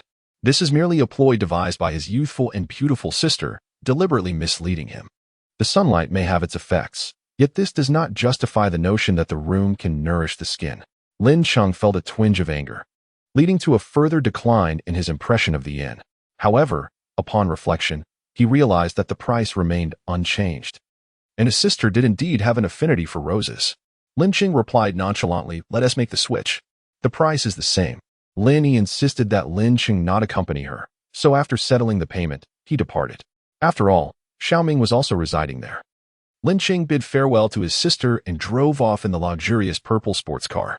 After Lin Cheng left, Jiang Jingming turned to Lin Yi, who was still admiring the roses, and said, "Yijia, if you need anything, just find me. I'm in room 201. Lin Yi replied, not feeling the need to be overly polite. After all, her brother's friend was someone she had watched grow up, and their relationship was amicable, certainly more reliable than her foolish ex-husband, whose very thought filled her with rage. Lin Yi was determined not to let her negative emotions affect her enjoyment of the roses, so she decided to return to her room to rest. "Where's my room?" 203. Lin Yi strode across the muddy courtyard in her high heels, indifferent to the potential damage to her expensive shoes, for she possessed many pairs. She had always had everything she desired. As for men, if one failed her, she would simply move on. No great loss. After all, it was merely 3 years of her youth squandered and all her emotions exhausted. The thought of him darkened her expression, igniting her anger once more. At last, she entered the inn's lobby, where a gentle chime rang out. Lenny slowly blinked, and for reasons unknown, the pent-up frustration and the heaviness in her chest dissipated with the melodious sound of the wind chimes. After days of discomfort, clarity began to return to her mind. Even Lin Qing was unaware of the extent of Lin Yi's distress in recent days. She had never fathomed that the usually unyielding and outspoken version of herself could ever be so affected by anger. How remarkable it was that she had invested so much for a man who nearly stifled her with frustration. Why had she not simply confronted him instead of allowing herself to suffer in silence? Upon realizing this, Lin Yi decisively dialed her ex-husband's number. He answered immediately. "Wen-Chi, are you really married now? Do you find pleasure in watching me lose my mind over you?" Li Ji quickly sensed the breach of privacy and hastily covered her ears, yet she still caught snippets of the conversation, references to boundless vigor in bed, silence following arguments, and the suggestion that a man's South true resting place was the trash can. Even her shoes were of better quality. Li Ji felt utterly lost and bewildered. Who am I? Where am I? This is not something I should be hearing. Lin Yi continued. Aren't you the one who dislikes talking? Aren't you the one who remains silent while I go mad with jealousy, leaving me with no explanations? Certainly. You may choose to live as you wish. An exemplary ex should be as if they have perished. I do not mean to suggest you should meet your end. Yet your actions compel me to contemplate such a notion. Therefore, hasten to sign the divorce papers before I utter a curse upon you, my former husband. Do ensure that you remain absent from my life henceforth. Upon uttering these words, I heard Wen-Chi on the other end, breaking down in tears, declaring he would rather die than divorce. Lenny felt an overwhelming sense of relief, as though a burden had been lifted from her mind. Lenny was acutely aware of Wen-Chi's profound love for her. Otherwise, he would not have married her. However, love alone is of little consequence. She understood that her decision to file for divorce would inflict great pain upon Wen-Chi, yet this was precisely what she desired. This was also her final opportunity for him. Having considered all this, Lenny approached and embraced the small shopkeeper who was silently covering her ears, pretending to be busy. Lenny appeared carefree, yet her thoughts were intricate. The sound of wind chimes shattered her gloom. She could not dismiss it as mere coincidence. If it were so simple to find clarity, she would not have been driven to the brink of hospitalization. Thank you, dear shopkeeper. There is no need to refund my accommodation. Consider it a token of my gratitude. The bewildered Li Ji, overwhelmed with confusion, responded, Huh? What does the guest mean by that? Lenny released the shopkeeper and declared with poise, I must return to the city. Did you not hear? My ex-husband is seeking me, and I cannot allow him to see the toll his actions have taken on my appearance. Therefore, I must return for some beauty treatments. Even in divorce, Lin Yi intended to remain resplendent. She would not allow a man to diminish her carefully nurtured beauty. Hence, she reluctantly prepared to leave, planning to return to the city. However, after this visit to the inn, having resolved such a significant matter, she felt it was worthwhile. Just as Lin Yi was about to call Lin Qing, she suddenly felt a gentle tug on her garment. Dear guest, Room 203 has a rose-scented night lamp that nourishes the skin. If you are willing to trust me, you may stay and try it. I assure you the results will be satisfactory. Having paid for her stay, Li Ji naturally hoped the guest would remain to experience the inn's unique offerings, as it could lead to a long-term patronage. The inn was situated in a remote area, making each guest precious and worthy of cultivation.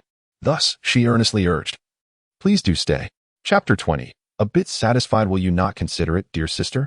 Lin Yi saw the curly-haired shopkeeper gazing at her with wide, expectant eyes, much like a puppy. With a sigh, she thought how difficult it was to resist such pleading eyes, especially when the shopkeeper was far more pure and sincere than any man. Very well, a 2-day stay will suffice. At worst, I shall avoid the man, and he will suffer enough to require hospitalization. That seems fair. Wonderful. You will not regret this, I promise. Li Ji was filled with unwavering confidence in the system. Yet, Lin Yi remained unconvinced. Lin Yi had indeed purchased effective aromatherapy products before, yet she was acutely aware that these were mere exaggerations by merchants. Rather than being swayed by the inflated claims of aromatherapy benefits, she found greater satisfaction in the demeanor of the shopkeeper. Indeed, this exemplified the proper emotional response. Even if the rose-scented nightlight bore no actual efficacy, She was willing to spend 60,000 for the sake of the wind chimes and the shopkeeper. Upon ascending the stairs, room 203 mirrored the layout depicted in the photos sent by Jiang Jingming, the only difference being the intricately carved bedhead adorned with an exquisitely crafted nightlight. The rose motif, composed of wood carvings and colored glass, was anything but gaudy. Rather, it harmonized beautifully with the room's rustic wooden aesthetic. Moreover, Lin Yi gently inhaled, her eyes sparkling with unexpected delight. A subtle rose fragrance permeated the room, clearly emanating from the nightlight. Typically, rose aromatherapy could be overly potent, inducing discomfort or even dizziness, while the scent easily dissipated. However, in this room, the fragrance maintained a consistent strength, pleasant and soothing to the senses. Even when Lin Yi leaned closer to the headboard, there was no overwhelming or acrid scent. It was a level of fragrance that even the luxurious hotel she frequented could scarcely achieve. Additionally, the bed was astonishingly comfortable. It was hard to believe that this was a bed from a quaint inn, surpassing even her own in comfort. Lin Yi momentarily overlooked the exorbitant price of 30,000 per day for the room. She was beginning to feel quite pleased with her accommodation. Li Zi's little treasure trove had just gained an additional 60,000. In just 8 days of operation, the inn had amassed an unknown number of crystal cores and more than 200,000 in cash. Gratitude and euphoria swirled in her mind. After calming her excitement, Li Zi retrieved the notebook she had impulsively purchased the previous day, leaned over the table, and earnestly began to account for her earnings from the very first day of the inn's operation. She aspired to be a diligent and professional little shopkeeper. 15 minutes later, frustration set in. Why was it still not tallying up? Li Zi was rather inept with numbers. After another half hour of struggling, she ultimately surrendered. What a hassle. System, could you assist me with the bookkeeping? She lamented. The system observed her repeated miscalculations with a watchful eye. Leave it to me. Spare yourself the torment. Li Zi raised her hands in triumph. Oh yes. Thank you. Returning to her relaxed state, she suddenly remembered that she still had rewards to process. Following the software upgrade for the Universe Inn, she could now view the current status of guests, a feature she found intriguing. However, with no guests at present, she decided to focus on arranging the other amenities. The LCD television was a standard feature, available in every guest room. She began selecting and placing items. The dishwasher also captured Li Zi's affection. Since she began cooking, the number of utensils in need of cleaning has multiplied significantly, although it is not always she who washes them. Now, with the advent of a dishwasher, and a particularly spacious one at that, she no longer has to worry about the material of the kitchenware. It is truly splendid. Suddenly, an idea struck her as she inquired, "Can the oven be cleaned as well?" The system responded, "Yes, it can." To her astonishment, even though she did not possess an oven, she was filled with hope for the future. Installation. Lastly, there was the promise of comprehensive internet coverage throughout the inn. This felt like a dream come true for her. The village finally had internet access.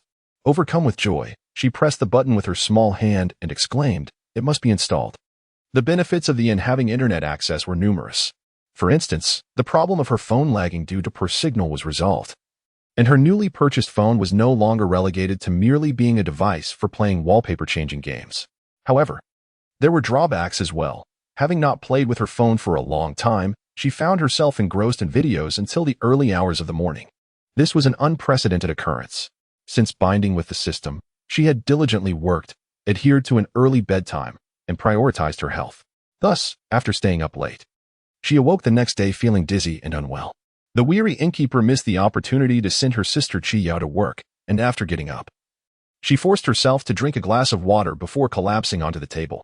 Feeling like a little puppy, she moaned, "I don't want to cook." Wrapped in her long quilt, she pondered solutions but felt utterly drained and hungry. One must eat to muster the energy to devise a plan. "What is wrong?" questioned Jiang Jingming, who had risen early for breakfast. "Innkeeper, are you all right?" Leaning her head up with great effort, she managed to hold on for a second before collapsing back down, weakly replying, "I'm fine. Just need to recuperate." She rarely stayed up late due to her fragile health, and it took her a long time to recover from such an episode. However, having been away from the internet for so long and feeling well, she momentarily forgot herself and stayed up late. Jiang Jingming was alarmed, nearly reaching for his phone to call for an ambulance. The innkeeper's face was devoid of color, and her lethargic demeanor suggested that she was far from fine. Fortunately, after consuming 2 steamed buns that some guests had kindly warmed for her, she finally began to recover by noon. Upon hearing her stammer that it was due to playing on her phone all night, Jiang Jingming, in disbelief, remarked, "Who would have thought? You are quite the internet addict." Innkeeper. Lizzie defended herself. "It's just that I had been online for so long that I felt disconnected from society and inadvertently stayed up late." "Just a little bit constitutes staying up late?" Jiang Jingming mused, observing the frail innkeeper. Well, for her, that indeed counted. Yesterday, Yijie had also stayed up all night and had yet to rise. Who could understand the bittersweet strength that Jiang Jingming felt? Early to bed and early to rise.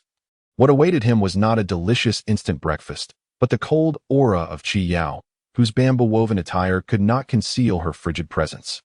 Whenever he waited for the manager alongside her, Jiang Jingming felt an unsettling chill, as if he were in the company of the deceased. Nevertheless, she was quite amiable, albeit silent throughout their time together. Her gray eyes, resembling glass beads, gazed at him gently. Chapter 21. The inn is bound to flourish. Jiang Jingming. I am more frightened now. However, how could he dare to voice such sentiments? As a man nearing 6 feet 3 inches, expressing such fears would be embarrassing, yet few would believe him. Hey, Xiaoming, did you dine with Sister Qiyao? Jiang Jingming. I did. Can you guess why I handled the steamed buns with such skill this time? Li Zi breathed a sigh of relief. Splendid, splendid. No guest was delayed in their meal due to her.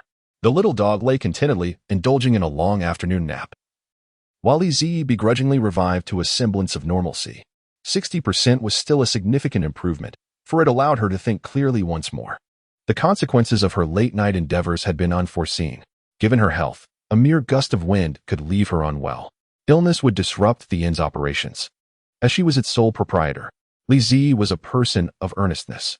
It was through her diligent living that she managed to sustain her family throughout many years of oppressive existence, all while maintaining an optimistic outlook. Although the inn was an unforeseen venture, now that it was established, it must be managed with seriousness. Therefore, Li Zi diligently scribbled in her notebook. In management plan, recruit staff, enhance the manager's physical condition to minimize illness. Due to the manager's current health status, there were no effective methods for improvement. At present, the former seemed more feasible. Moreover, she had managed to save a bit, enabling her to afford salaries. A practical approach. Li Zi highlighted the recruitment of staff and pondered the requirements and positions with her lips pursed against the pen. A system notification chimed. Task. How can an inn have only one manager? Please promptly recruit an employee for the inn, achieving a 5-star compatibility with the position to complete the task. Task completion. In upgrades to 3 levels. Unlocks 3 tiers of guest rooms. Connects to a new world. Connect to a new world? Lin Yi awoke, still believing dawn had yet to break. As her muddled brain gradually regained some clarity, she despairingly closed her eyes. This was no mere pre-dawn moment. She had slept straight through to nightfall. This was disastrous. Lin Yi faintly detected the scent of roses, her emotions stabilizing slightly. After an entire night of wakefulness, her skin had deteriorated further. She shut her eyes, despair. Lin Yi was truly one of those who could endure sleepless nights, possessing an extraordinary resilience for late-night endeavors. In her youth, she often spent entire nights out, returning only to catch up on sleep, her energy restored after just a few hours, and her skin remained as supple and radiant as ever. However, such resilience has now eluded her, though she is reluctant to admit it. Her complexion is no longer as youthful as it was at 20. Recently, after a quarrel with Wen Qi, her spirits plummeted, leading her to indulge in sleepless nights, and her skin has suffered tremendously as a result. With several blemishes appearing and dark circles becoming more pronounced, she now finds herself on the verge of meeting Wen Qi. Last night, she struggled to sleep, ultimately succumbing to yet another sleepless night spent scrolling through her phone. Regret consumes her. Lin Yi's composure crumbles once more, this time. Even the soothing scent of roses cannot salvage her emotional distress. She collapses onto her bed, pounding it in frustration. After her outburst, she rises to prepare herself. A return to the city is imperative. She must seek urgent beauty treatment. Lin Yi resolves to check her complexion in the bathroom and send a photo to her dedicated beautician. With the worst expectations in mind, she stands before the mirror, takes a deep breath, and abruptly lifts her gaze. In the pristine, luminous reflection, she sees a face that, despite being bare of makeup, retains a fair and delicate complexion. Although the faint dark circles linger beneath her eyes, the dreaded breakouts and enlarged pores have conspicuously vanished. Astonishingly, the enlarged pores on her nose, an unfortunate consequence of her late nights, have even shrunk slightly. From a social distance, Her bare face is remarkably striking. Linny gazes at her reflection, stunned by the condition of her skin, which appears even better than before her sleepless night. Could it be that this is the state of her skin after a night spent awake? Just then, a message from her beautician arrives, inquiring about her availability. Linny snaps back to reality, suppressing her astonishment and joy, and calmly replies, "Sorry, I'll contact you once I return." As she admires her radiant complexion in the mirror, memories of the shopkeeper's persuasive words flood her mind. The rose-scented aromatherapy night lamp, which is said to nourish the skin. It turns out the shopkeeper's claims were not exaggerated. A wave of relief washes over Linny, grateful she heeded the shopkeeper's advice and chose to stay. Otherwise, with her disposition, she likely would never have returned to this remote inn after heading back to the city. Even if she had, it would have been merely to admire the flowers, never to actually reside in such a secluded and mediocre environment. Reflecting on it now, what does it matter if this inn is out of the way? As the saying goes, fine wine does not fear the depth of valleys. Linny firmly believes that. Thanks to the rose-scented night lamp, this inn is destined to thrive. She must quickly arrange to extend her stay, narrowing her eyes with determination. She realizes that if she does not secure her room, 203 will surely be taken by someone else, and she may never return. At the very least, she intends to remain until her skin has regained its utmost vitality. In the hall, Lizzie was about to ascend the stairs to summon the guests for dinner. The new arrivals had not eaten all day, and the situation had become increasingly dire. Concerned, Lizzie quickened her pace. Upon reaching the corridor, she encountered a guest who was descending the stairs. "Ah, you're awake. Just in time for dinner," she exclaimed. Linny instinctively wanted to decline the meal, yet she couldn't resist asking, "Little shopkeeper, does your restaurant's cuisine possess any special effects?" Lizzie playfully shook her finger, pride evident in her demeanor. "But it's exceptionally delicious. The affirmation from all our guests. How good could it really be?" Without any special effects, Linny lost interest. Typically, she refrained from dinner, and after a night of sleeplessness, she would merely nibble on some low-calorie vegetables if hunger struck. Unlike her late-night habits, Linny was resolute in maintaining her weight. She steadfastly avoided carbohydrates at dinner, a conviction that no one could shake. Upon returning to the hall, Linny noticed that Jiang Jingming and another guest, who had their back turned, had evidently not touched their meals. Observing the table, where each individual had a separate portion before them, Linny grew increasingly pleased with the establishment. Jiang Jingming greeted her, and she took a seat between him and Lizzie, initially intending to have just some vegetables. She found them rather unappetizing. What was most alarming, however, was the enticing bowl of rice before the little shopkeeper, radiating an irresistible allure. Lizzie had devised a plan to enhance her physical well-being, encompassing various elements, earning points, purchasing items from the shop, hoping to discover miraculous medicines in the new world, engaging in more exercise, and, importantly, eating more. At present, her only feasible course of action was to indulge in her meals. Chapter 22. Principles of Intransactions. Lizzie took a generous mouthful of the fragrant, tender rice, her cheeks puffed up as she began to chew. Her fair face took on a rounder appearance, and aside from Jiang Jingming, who was also engrossed in his meal, the two other guests cast her amused glances. Finding her quite endearing, Chi Yao placed a cup of water before her, advising, "Eat slowly, be careful not to choke." Lizzie nodded earnestly, sipped some water, and resumed her delightful chewing of the fragrant rice. Linny remarked, "I'm getting hungry just watching you. Is the rice really that good?" Having gone a day without food, Linny began to waver. Surely, a little wooden tea hurt? Feeling somewhat embarrassed to ask someone else to serve her, she decided to take matters into her own hands. She scooped a meticulously measured small portion, filling just the bottom of a tiny bowl. The white grains of rice were distinct and gleaming.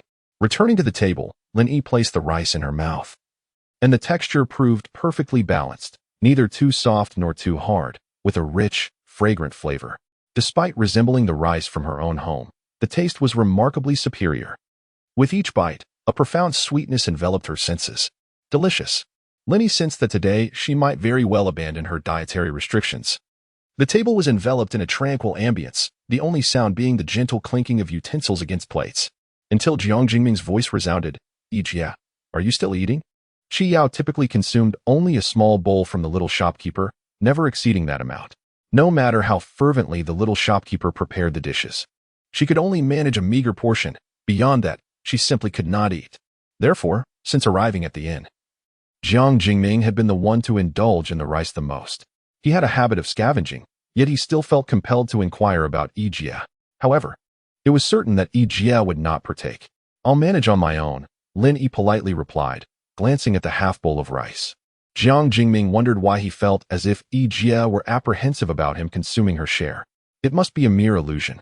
With the advent of dishwashers, everyone had been liberated from the burden of washing up. One merely needed to stack their used utensils together and toss them into the machine after a meal. This was Lin Yi's first experience with such a task, yet she felt no aversion to it. On the contrary, she wished not to be an outlier in the little shopkeeper's inn. During the meal, Lin Yi observed that although the inn had few guests, they all shared a close rapport with the little shopkeeper, clearly fond of her. The guest with the gray contact lenses was unfamiliar to her, but she had a fair understanding of Jiang Jiming. The second young master Jiang was never known to be particularly amiable, yet he treated the little shopkeeper, whom he had known for only a brief time, remarkably well. At the very least, he had never washed a dish himself. Yet he handled the task of tidying up the table with remarkable ease. This indicated that the inn operated under its own set of rules, unbreakable by anyone. Perhaps showing kindness towards the little shopkeeper was one such rule. Having satisfied her hunger, Lin Yi refrained from immediately returning to her room to allow the rose-scented night lamp to nourish her skin. She understood the principle of moderation.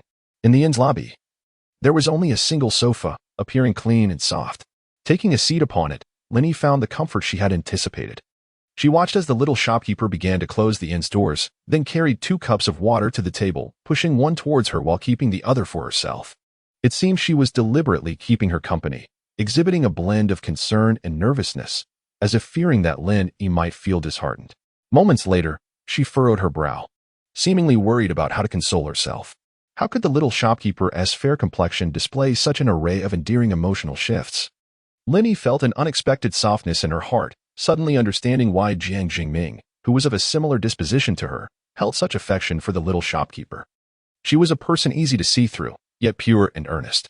Clearly, she could go about her own affairs, ignoring the presence of others, treating the midday as if she had heard nothing, and Lin Yi would not have uttered a word.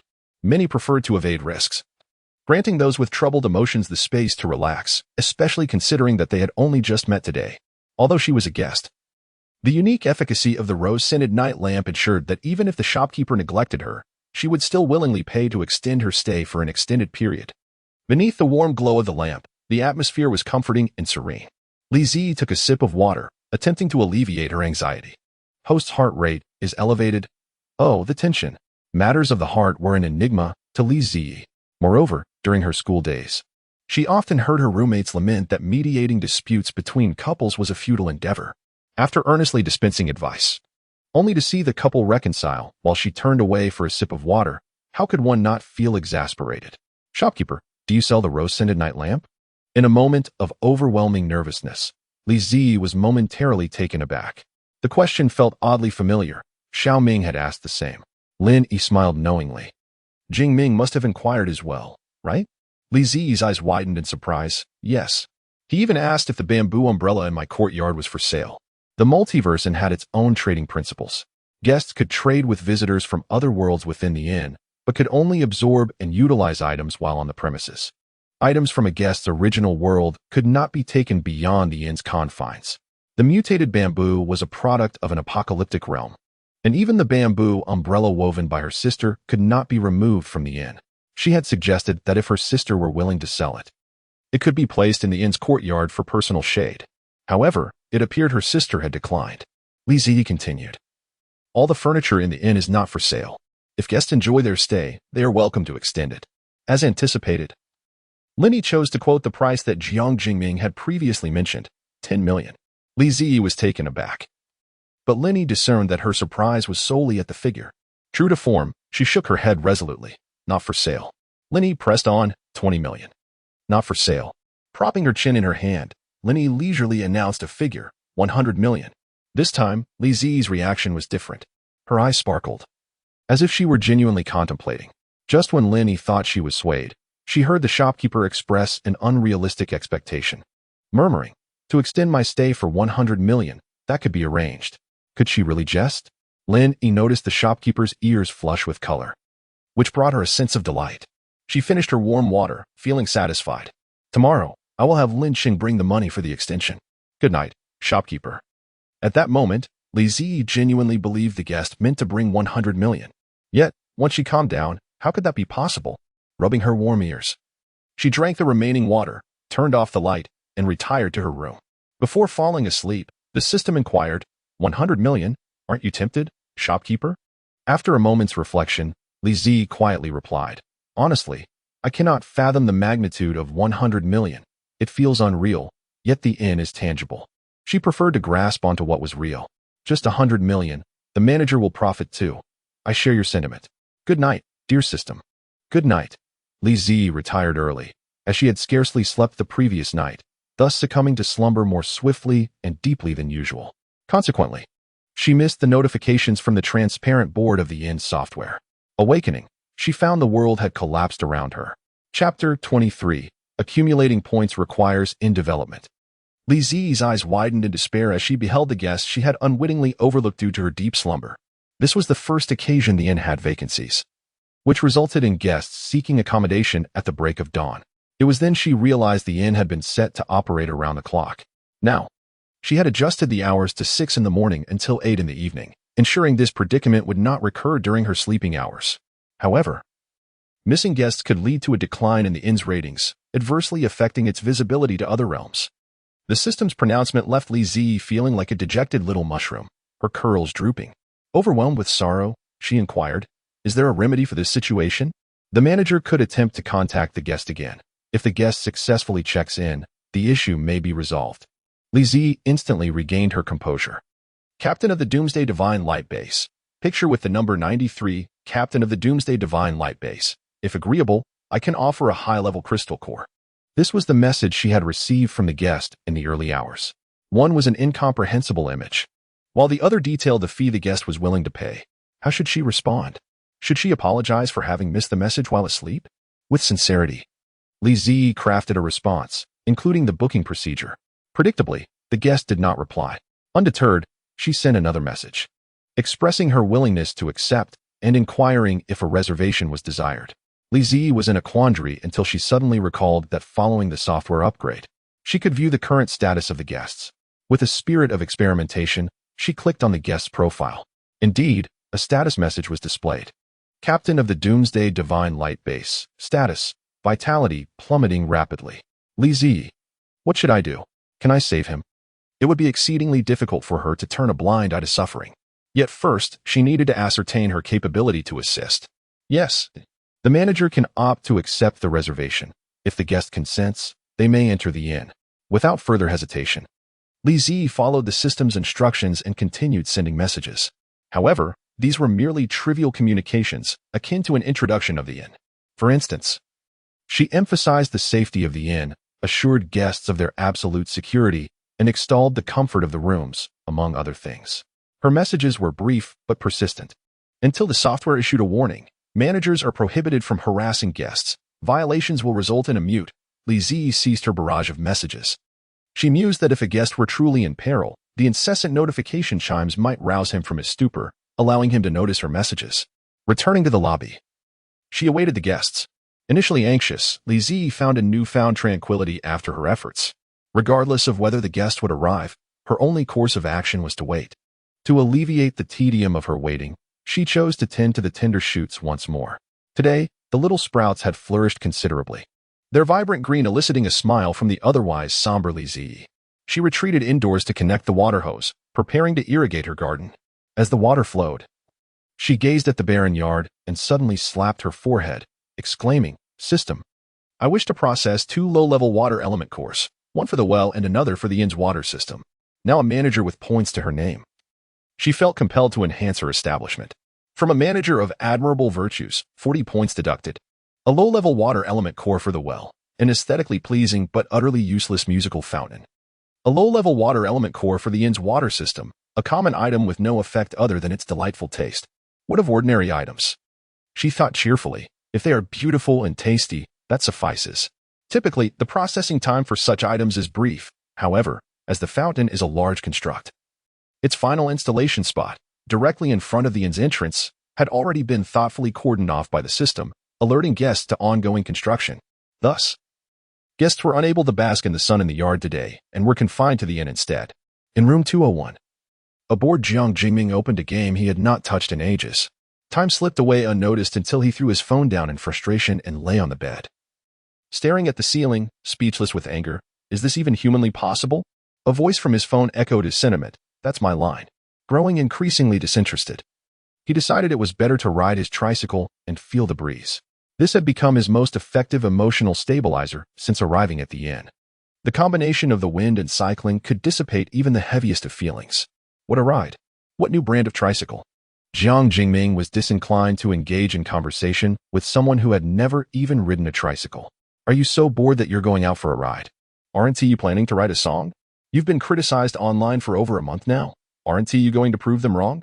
The companion playing games with Jiang Jingming, unaware of his struggles, was a well-acquainted actor friend within their circle. He appeared to be rather bored with the filmmaking process, and upon seeing the plethora of disparaging remarks about Jiang Jingming online, he decided to accompany his friend, a novice, in a gaming session to alleviate his worries. Now, everything is much better. Haha. He was exasperated by Jiang Jingming's clumsy gameplay. However, considering their amicable relationship, Sang Zhao resolved to extend a bit more kindness and tolerance towards his friend, steering the conversation back to its original topic. If you're lacking inspiration lately, perhaps you should browse the internet to unwind and deal with those trivial clowns, especially that one. What's his name? Qian, that foolish fellow. TSK, a 30-something ingrate, constantly provoking his fans to disparage you. It's truly vexing. Jiang Jingming found that he did not feel the anger he had anticipated at the mention of that name. Instead, he was amused by Sang Zhao's description. A 30-year-old ingrate, haha. After a casual exchange, they ended the call, and Jiang Jingming decided against checking his phone for the time being. He preferred to take a stroll first. It wasn't that he didn't wish to write songs. Rather, he genuinely lacked inspiration recently. As he contemplated this, his lips turned downwards, and he had to admit that he was, once again, feeling anxious. The once genius creator had lost his spark. Although the songs he composed remained excellent, they lacked the essential soul.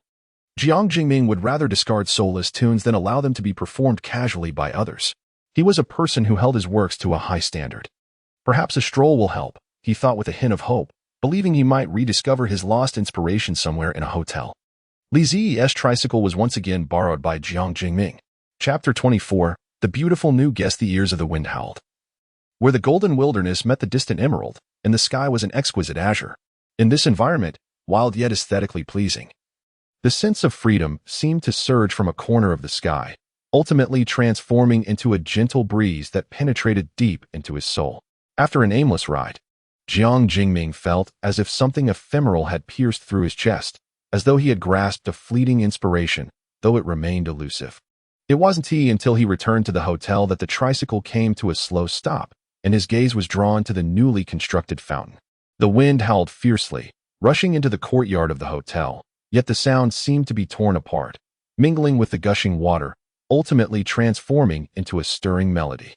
The droplets from the fountain cascaded, precisely nourishing the budding plants in the courtyard, causing the tender shoots to tremble and unfurl, growing vigorously. The droplets fell and embedded themselves in the soil. Gradually, the music began to form a light and lively rhythm in his mind. At that moment, a melody emerged within Jiang Jingming's thoughts, as he rediscovered something he had long overlooked. Even tranquil soil could radiate vibrant life. Fervor and passion could equally bring about healing and warmth. Jiang Jingming borrowed paper and pen from the shopkeeper and began to record his inspiration, composing songs right there on the sofa. In a moment of inspiration, ideas flowed effortlessly from his mind, weaving together seamlessly onto the page. Regrettably, he had not brought his professional equipment. Jiang Jingming immersed himself in the creative process, his writing becoming increasingly rapid and fluid. It was only when he paused to lift the paper filled with his notes that a new piece of music had emerged, and he wearily leaned back against the sofa. The melody for this composition materialized in his mind, and suddenly he found himself laughing with joy. Only he knew the sleepless nights spent tossing and turning when inspiration eluded him, when countless people declared him creatively spent. He feared he had truly lost his ability to create. Yet, fortune smiled upon him, as he found himself in a quaint and where an unprecedented experience rekindled his creative spark. The evidence was undeniable. He had not exhausted his inspiration, nor had he become a has-been. He remained the prodigious creator whose works resonated as masterpieces. Jiang Jingming ascended to the second floor, clutching his newly penned song. and returned to his room. He opened his phone and swiftly scrolled through his contacts. After a prolonged search, he pressed the screen firmly, and a long-forgotten name appeared, Qian Weiyun, the singer who had brought his creation to life. Once a struggling artist on the brink of retirement, she had risen to stardom. However, after releasing her rendition of Jiang Jingming's latest song, she noted that the response was not as fervent as with her previous hits. Fearing a decline in her reputation, she chose to heed her agent's advice, believing the online rumors that Jiang Jingming had indeed lost his creative prowess, portraying him as an ungrateful wretch in public. Her post read, "I have disappointed everyone. I apologize," accompanied by a screenshot of her agency's lukewarm evaluation of Jiang Jingming's new song, suggesting she reconsider her choices. Qian Weiyun cleverly left a message affirming her unwavering belief in Jiang Jingming.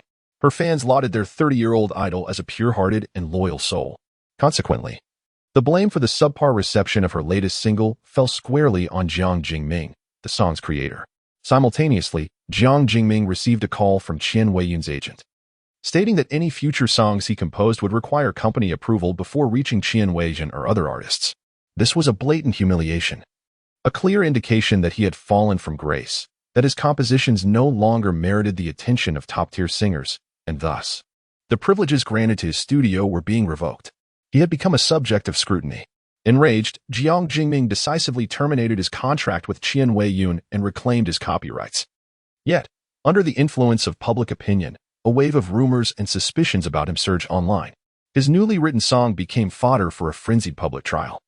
Few acknowledged that, although it may not have reached the heights of his past masterpieces, it remained a song of exceptional quality. The so-called genius creator, Jiang Jingming, has produced songs that fall short of expectations, leading to an amplification of rumors suggesting that he possesses no true talent.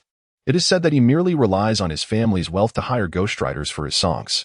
Jiang Jingming genuinely wishes to sever the future of Qian Weiyun. Yet he refrains from doing so, not out of compassion, but rather from a desire to see her suffer even more.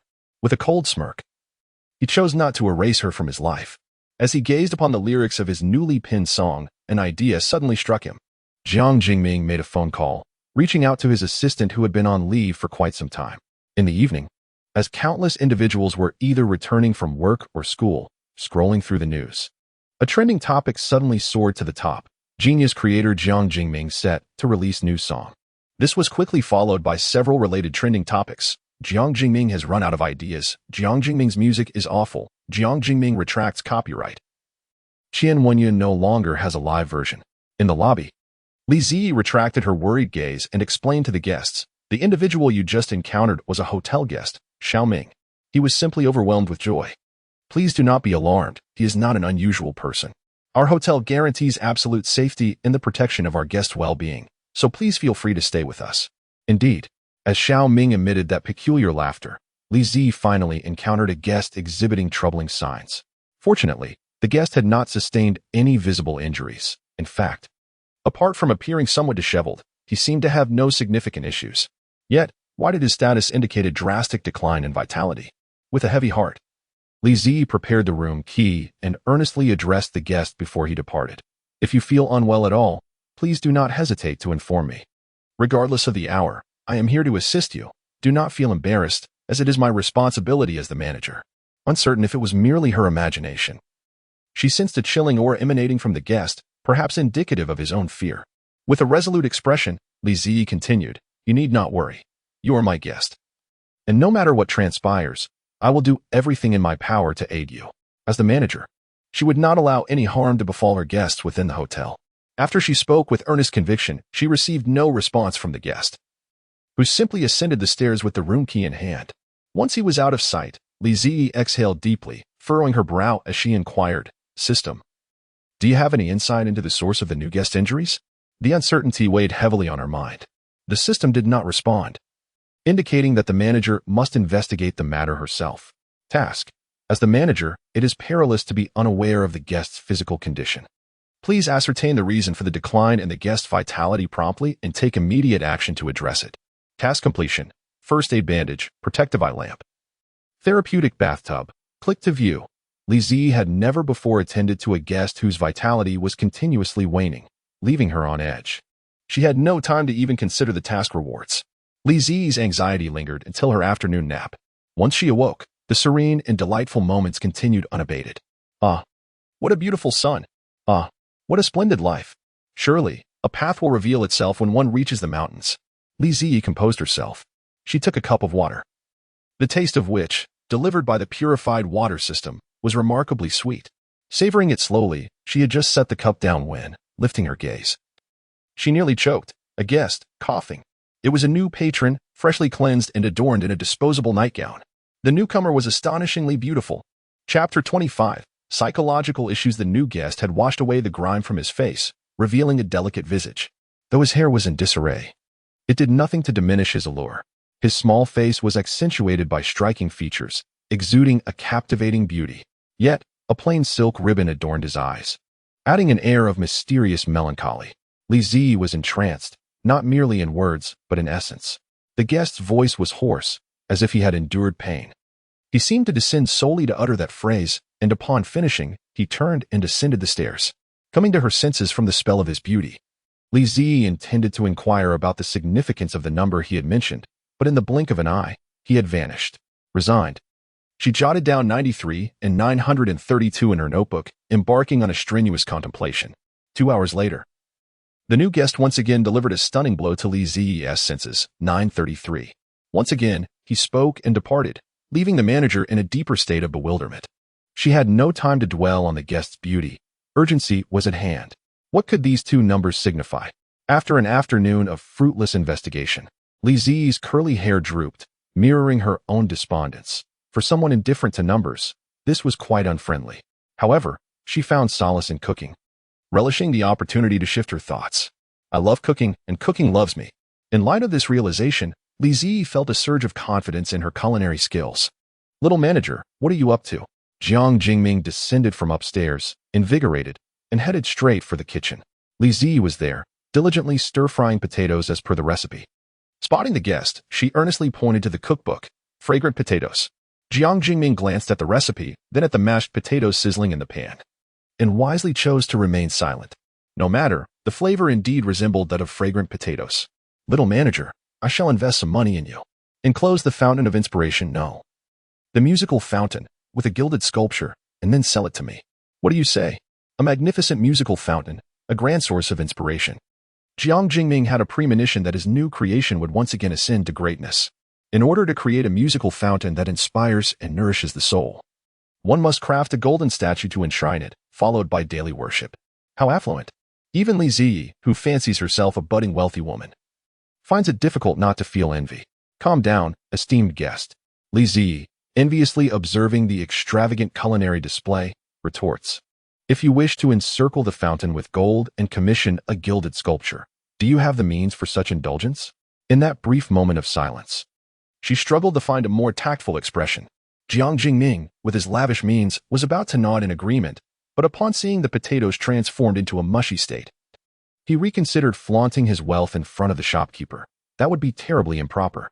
Clearing his throat and his eyes sparkling with enthusiasm, he declared, "This musical fountain holds profound significance for me. If the treatment for my ailment has restored my body, then this fountain has rejuvenated my very soul. Dear shopkeeper, you may not realize that since my headaches began, my inspiration has dwindled. It was only after recuperating at this inn that I gradually regained some semblance of creativity. Yet I still struggled to grasp the essence of my artistic spirit. It was not until this afternoon, when the fountain began to play, that I rediscovered the soul of my songs. His music is his essence, thus the fountain's importance cannot be overstated." Jiang Jingming pressed on, "Is there truly no possibility?" To his surprise, Xiaoming was indeed a songwriter. Upon learning this, Li Ziyi felt a sense of joy for Jiang Jingming. "Pursue your passion. But I shall not sell it. You may create your masterpiece and display it in your home. Yet I must caution you that even a fountain of pure gold may hold limited value. I believe the fountain merely awakens your elusive inspiration. Your talent is innate. Rather than crafting a golden figure, I suggest recording the sounds of the fountain or taking a bottle of its water with you, so you may listen and reflect at any time." Li Ziyi casually offered this suggestion, unaware that it would inadvertently spark a modest success for the inn. At dinner time, new guests in room 202 had yet to arrive. Li Ziyi instructed everyone to begin dining while she went upstairs to summon them. Standing at the door of room 202, she knocked 3 times, and the door opened swiftly. The guest revealed an extraordinarily beautiful face, striking and captivating. However, the iron-willed Li Zi had long abandoned her infatuation. For the beauty of the guest was now equated with daunting figures. Reluctant to dwell on the subject, she calmly and politely inquired, "Dear guest, our establishment offers 3 meals a day. It is now dinner time, and the meal is prepared. You may choose to dine with the others downstairs or bring your meal up." And he remained silent for a moment before responding, "I will bring it myself. How delightful it is to be able to eat. By the way, would you like assistance in descending?" "No." The guest swiftly descended the stairs, moving with remarkable ease. "Impressive." Li Zi cheerfully followed him down, placing the pre-prepared food onto a tray. And he effortlessly carried the meal back to the second floor. The elongated figure vanished from sight. And the hall finally broke the stillness that had been brought about by the overwhelming beauty. It was a level of allure that could easily navigate the entertainment industry. A paragon of handsomeness. One was Jiang Jingming, who had been immersed in the entertainment world for years and found himself astonished. The other was Lin Yi, elegantly resting her chin on her hand, seemingly eager to engage. Jiang Jingming glanced at her, saying, "Sister Yi, I wholeheartedly support all your decisions." Lin Yi, propping her chin, smiled with a hint of meaning, then directed her gaze towards the little store manager. Li Zi, caught in her own thoughts, obediently raised both hands when Lin Yi looked over, exclaiming, "I support you too." Although Qi Yao was unaware of what had transpired, she nodded gently, saying, "You are beautiful. Keep it up." Lin Yi was somewhat taken aback. It was their first conversation. Nevertheless, she shrugged, "Thank you, but you all are overthinking it. I merely appreciate beauty. A handsome face is pleasing to the eye, but it's enough to admire from a distance, even if it's a fleeting attraction.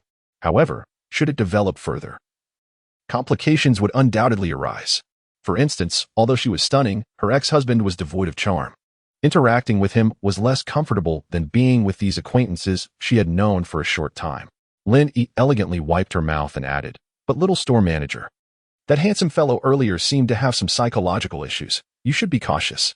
Chapter 26. Discovering the cause. Lin Yi possessed a keen eye, and with a mere glance, she identified the issue that the Navi little store manager had overlooked. Li Zi, still troubled about the guests, felt a surge of surprise. "Thank you, esteemed guest. I sensed something was amiss with them throughout the day." It was the palpable aura of despair surrounding the guest. Was this the reason for their declining vitality? Li Zi felt as though she had found a thread to unravel the mystery, yet she remained perplexed. Why had the guests seemingly abandoned all hope for life? Unless they were unable to continue living. Li Zi's mood suddenly became heavy. Then, amidst the sounds of argument, she regained her focus. What was the commotion about? Jiang Jingming was showering continuous praise. "My goodness, this soup is exquisite. Sister Yi, do you want more? The soup must be quite rich." Lin Yi, wielding a spoon, resolutely filled a bowl to the brim, asserting, "I want to drink it. What does richness matter? If it tastes good, it has no calories." How could this soup be so delicious? It tasted remarkably similar to that elusive private chef she adored. After indulging in a delightful meal, Lin Yi suddenly came to her senses, feeling an overwhelming sense of regret. Goodness, she could hardly believe she had consumed 2 whole bowls of soup. Not to mention, she had also devoured 2 bowls of rice. "I'm going to gain so much weight. Little store manager, I'm doomed." Li Zi responded, "What's wrong? What happened?" Lin Yi, devoid of all expression, lamented, "I've eaten far too much these past few days. I'm going to get fat." Li Zi widened her eyes and meticulously scrutinized the guest for a long moment. She spoke from the depths of her heart, even gesturing animatedly in an attempt to convince the guests entirely. "Oh, but dear guest, you look absolutely stunning right now. Your complexion is radiant, your skin fair and beautiful, and your figure is simply exquisite, far from being overweight." Jiang Jingming had heard similar words from Lin Cheng before, only to be met with a furious reprimand from Yi Jie. "Is that so?" Jiang Jingming then caught sight of the small shop manager, Yi Jie, whose smile had returned thanks to the compliments. With a sense of schadenfreude, he forwarded their recent conversation to Lin Cheng. As he sent the message, he found himself unable to move, giving a thumbs up to Li Zi. "Little shop manager, you are truly a genius at making soup." Despite her usual lack of appetite, the soup was extraordinarily delicious. Jiang Jingming declared that rice would henceforth take a back seat. The soup was now paramount. Lin Yi, though hesitant to speak, acknowledged this with a thumbs up, while Qi Yao beamed with pride and encouragement. "Hee hee, I'm so glad everyone enjoys the soup I made," Li Zi candidly remarked, But honestly, it's not my culinary skills. It's the quality of the water used for the soup that is exceptional, sweet, and absolutely delightful. This water is safe for direct consumption. And if the guests like it, they can drink more. Linny gestured dismissively, unconvinced. How good could water possibly be? Until she witnessed Jiang Jingming, parched.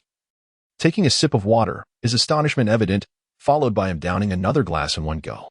Pondering this, Linny also took a cup to refill her water. The two of them were gone for quite some time. Meanwhile, Li Ziyi engaged in conversation with Qi Yao. Typically, she would listen to Qi Yao speak of the forest of death, but today, with a heavy heart, she asked, "Sister, when you hear numbers like 93 or 94, what comes to mind?" Without a second thought, Qi Yao replied, "Pollution levels." She knew the little shop manager wouldn't ask such questions lightly. So she elaborated, pollution levels were discovered years after the apocalypse began.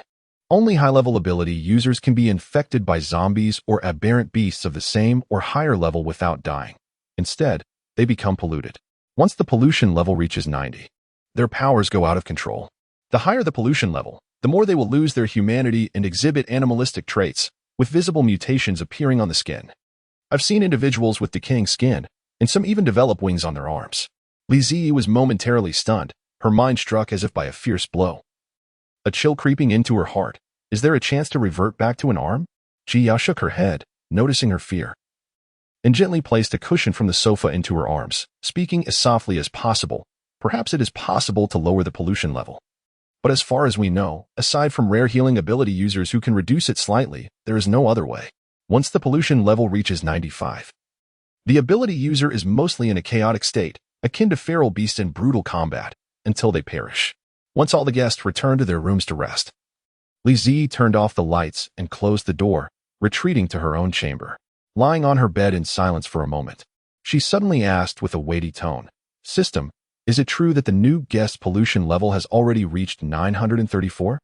This is precisely the sentiment the guest wishes to convey, including the image that initially bore the number 93. Congratulations, host. You have discovered the reason for the guest's declining vitality. It is indeed true." However, Li Ziyi could not find joy in this revelation. It was no wonder that the guest, despite lacking any visible injuries, continued to experience a decrease in vitality. It was also understandable that he harbored thoughts of surrendering to despair. Li Ziyi rested her chin on her hand, sitting quietly on the bed, enveloped in silence. The system inquired, "Host? Do not bear responsibilities that do not belong to you." The mechanical tone of the system somehow sounded a touch gentle. Yet, this is a responsibility I must shoulder as the innkeeper. Li Ziyi sighed, pondering where she might find employees of 5-star caliber. The system responded with confusion, unable to comprehend why human thought processes were so erratic. Yet, Li Ziyi clearly opened up, since the inn can stabilize or even reduce pollution levels. It would undoubtedly be immensely popular in a post-apocalyptic world. Once the inn upgrades, there will be ample rooms to accommodate guests. Therefore, in order to expedite the upgrade, I must swiftly find 5-star caliber employees. Dear system, our inn is destined for fame. The system queried, "Fame in what regard? Why is stability assured?" "Because you have bound me to this system, not to lead me to my demise." This echoed the initial words that had encouraged the near-fatal Li Ziyi to persevere. Thus, there would always be a solution. Li Ziyi's spirits were revitalized. The system had initially presumed that the host would be affected, but now it was clear that all was well. The multiverse inn would welcome guests from countless realms. If the innkeeper invested too much emotion and responsibility into any single world, she would inevitably be overwhelmed. In truth, Li Ziyi did experience a fleeting heaviness and confusion, weighed down by the brutality of the apocalyptic world and uncertain if she could aid it. Yet, she soon found clarity. She was merely an ordinary person, albeit managing an extraordinary inn. Therefore, she could only do her utmost to ensure the inn's success, bringing joy and satisfaction to every guest residing there, while accepting that she could only strive for the rest and not chastise herself for what was beyond her control. Chapter 27. Mission failed. Li Ziyi puffed her cheeks, preparing to draft a recruitment advertisement for the following day. She intended to gather feedback from new guests regarding their experiences at the inn. If all else failed, she could resort to the process of elimination, for the inn must possess something that could stabilize the guest pollution levels. Having exerted her mental faculties too much today, Li Ziyi sensed that sleep would elude her tonight. 5 minutes later, she fell into a deep slumber, enjoying a restful night as the small innkeeper. Meanwhile, In room 202 upstairs, a truly restless soul lay ensconced in bed. He was curled up, struggling to breathe, his chest rising and falling violently. He had just finished his meal, and the searing pain in his eyes had abruptly overwhelmed him, causing him to collapse onto the bed. His pupils suddenly transformed into a blood-red hue in the unseen depths, and in the moment when his gaze lost its focus, a sharp awareness snapped into place. The searing pain rendered an unable to see clearly, and before he lost consciousness in a desperate attempt to evade, he seemed to witness the claws of a monstrous beast sweeping towards him like a tempest. With no time to evade, he could only brace himself against the impending strike. Striving to lock eyes with the feral creature, ultimately managing to exert control over this exceedingly savage beast through his extraordinary abilities. However, he never anticipated that this creature possessed dual abilities. When Yi's control suddenly faltered, he was thrust before the beast, engulfed in a blazing inferno that scorched his eyes, inflicting a torment akin to purgatory, causing him to crash to the ground 3 meters away. The instant he saw the beast break free from his influence, realization dawned upon him. They had been deceived. No one had mentioned prior to the mission that the guardian beast here possessed dual abilities. Despite their valiant resistance, the team suffered devastating casualties. Only Yi survived due to his exceptional powers. Though he lived, his abilities had waned, and his pollution level surged to 92, leaving him nearly incapacitated. Nevertheless, he exerted every ounce of strength to return to the base, driven by a desire for vengeance for his fallen comrades. Yet, he was barred from entering the base due to his pollution level of 93. In a single night, his entire team perished, and stripped of his once proud powers. And he found himself wandering outside the base, seeking an opportunity for retribution. He endured the agonizing transformation brought on by the pollution, his vision severely impaired, and a constant burning sensation enveloping him. A torrent of hatred burned within, consuming his very essence, and he believed he would perish in that frigid night. Having exhausted all his strength to slay a zombie, utterly drained, only to be devoured by his uncontrollable abilities, he thought his demise was inevitable. The hatred in his heart could no longer sustain his broken body, leaving him unable to avenge his comrades. Regretfully and unwillingly, he closed his blood-red eyes, until the sound of a notification echoed from his communication device. Yet, there were no comrades left to send him messages. Why did the device still beep? The sound persisted, ringing for what felt like an eternity. And he, irritated, felt pain in his eyes and head. After what seemed like an eternity, he mustered his last ounce of strength, gripping a wooden stick, and sat up in a fury, reaching for the device, finding a new message. When the knocking at the door stirred him awake again, his first reaction was disbelief. He was still alive? He had survived the overwhelming transformation of the previous night? Knock, knock, knock. The knocking was urgent. And he paused for a moment, tied a ribbon, and padded barefoot to the door. Outside stood the anxious and concerned shopkeeper. Upon seeing Yi appear intact, Li Ji let out a sigh of relief. Good morning, guest. Come downstairs for breakfast. It's usually served around this time, with lunch at noon. Just come down to collect it when the time comes. No need. I wish to check out, and he replied resolutely. He did not wish to perish in this place. Had it not been for the life-saving news, or the inexplicable words of the manager during the card issuance, he would never have taken residence here. He would have long since met his demise that fateful night. Initially, he merely sought a moment of respite, a chance to rest and recuperate, which led him to check in. He had no intention of making this a long-term stay. After experiencing the sudden outbreak of alienation the previous night, he was more resolute than ever in his decision to leave post-haste, and he did not wish to die in this inn. Excuse me, guest. Could you please wait a moment? May we have a conversation? Li Zi's small face bore a grave expression as she hurried after the guest, determined to ascertain the reason for his departure. Regardless of the cause, she felt compelled to uncover the truth. This was not only for the sake of her task, but also because, as the manager, she bore responsibility for her patrons. At the very least, she needed to clarify whether the current pollution levels had improved or worsened. Li Zi bit her lip, hastening her pace, yet the guest moved swiftly. His figure vanished within the inn, leaving her to catch her breath at the entrance. Having encountered her first failure in her task, Li Zi returned to the lobby with her head hung low. Suddenly, she looked up to see concerned gazes directed her way from the dining table. She forced a smile. Please, continue your meal. I know how much you all enjoy soup. I've prepared a large pot. And Linny, you needn't worry about gaining weight. I'll make soup every morning, and today's is light and delicious. Do taste it and let me know if you like it.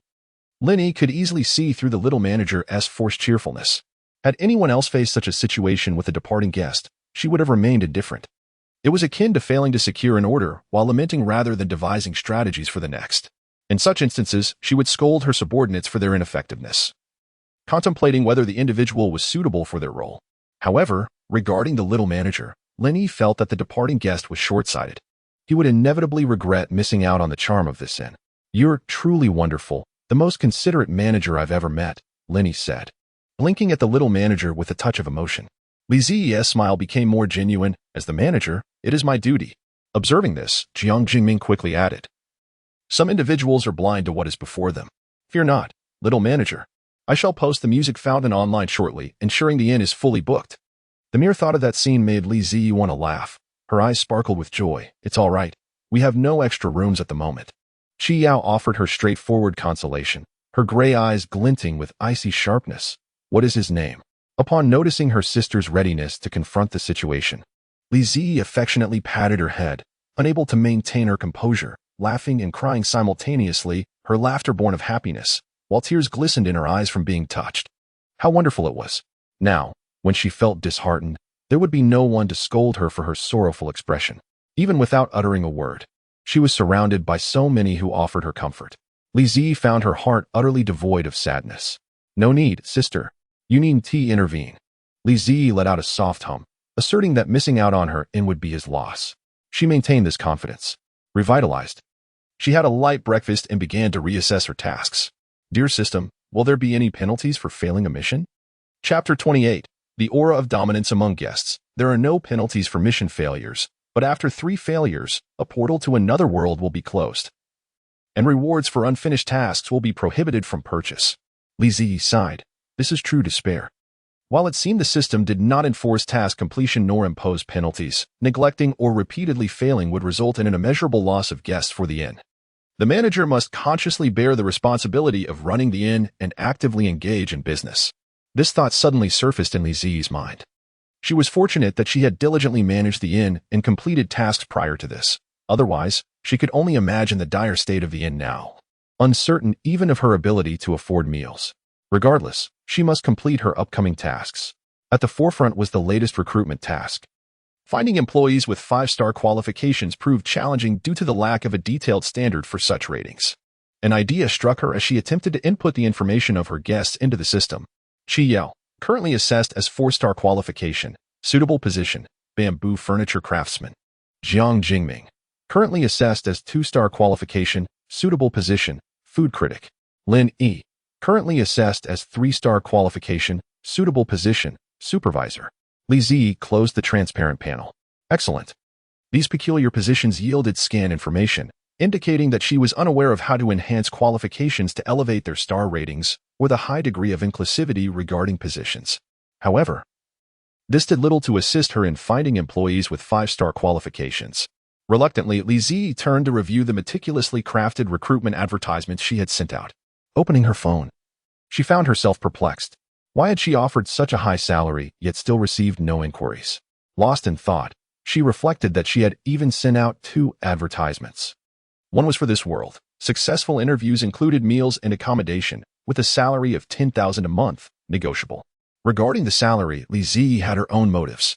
Having previously juggled multiple part-time jobs, her empathy compelled her to offer a slightly higher wage, anticipating that once the inn attracted more guests, she could increase salaries further. The second advertisement was for the apocalyptic world. Li Ziyi invested 10 points to promote it through the Universal and software. The terms in the apocalyptic world were similar, offering meals and accommodation, but the salary was to be paid in energy cores. She believed her conditions were quite reasonable, at the very least.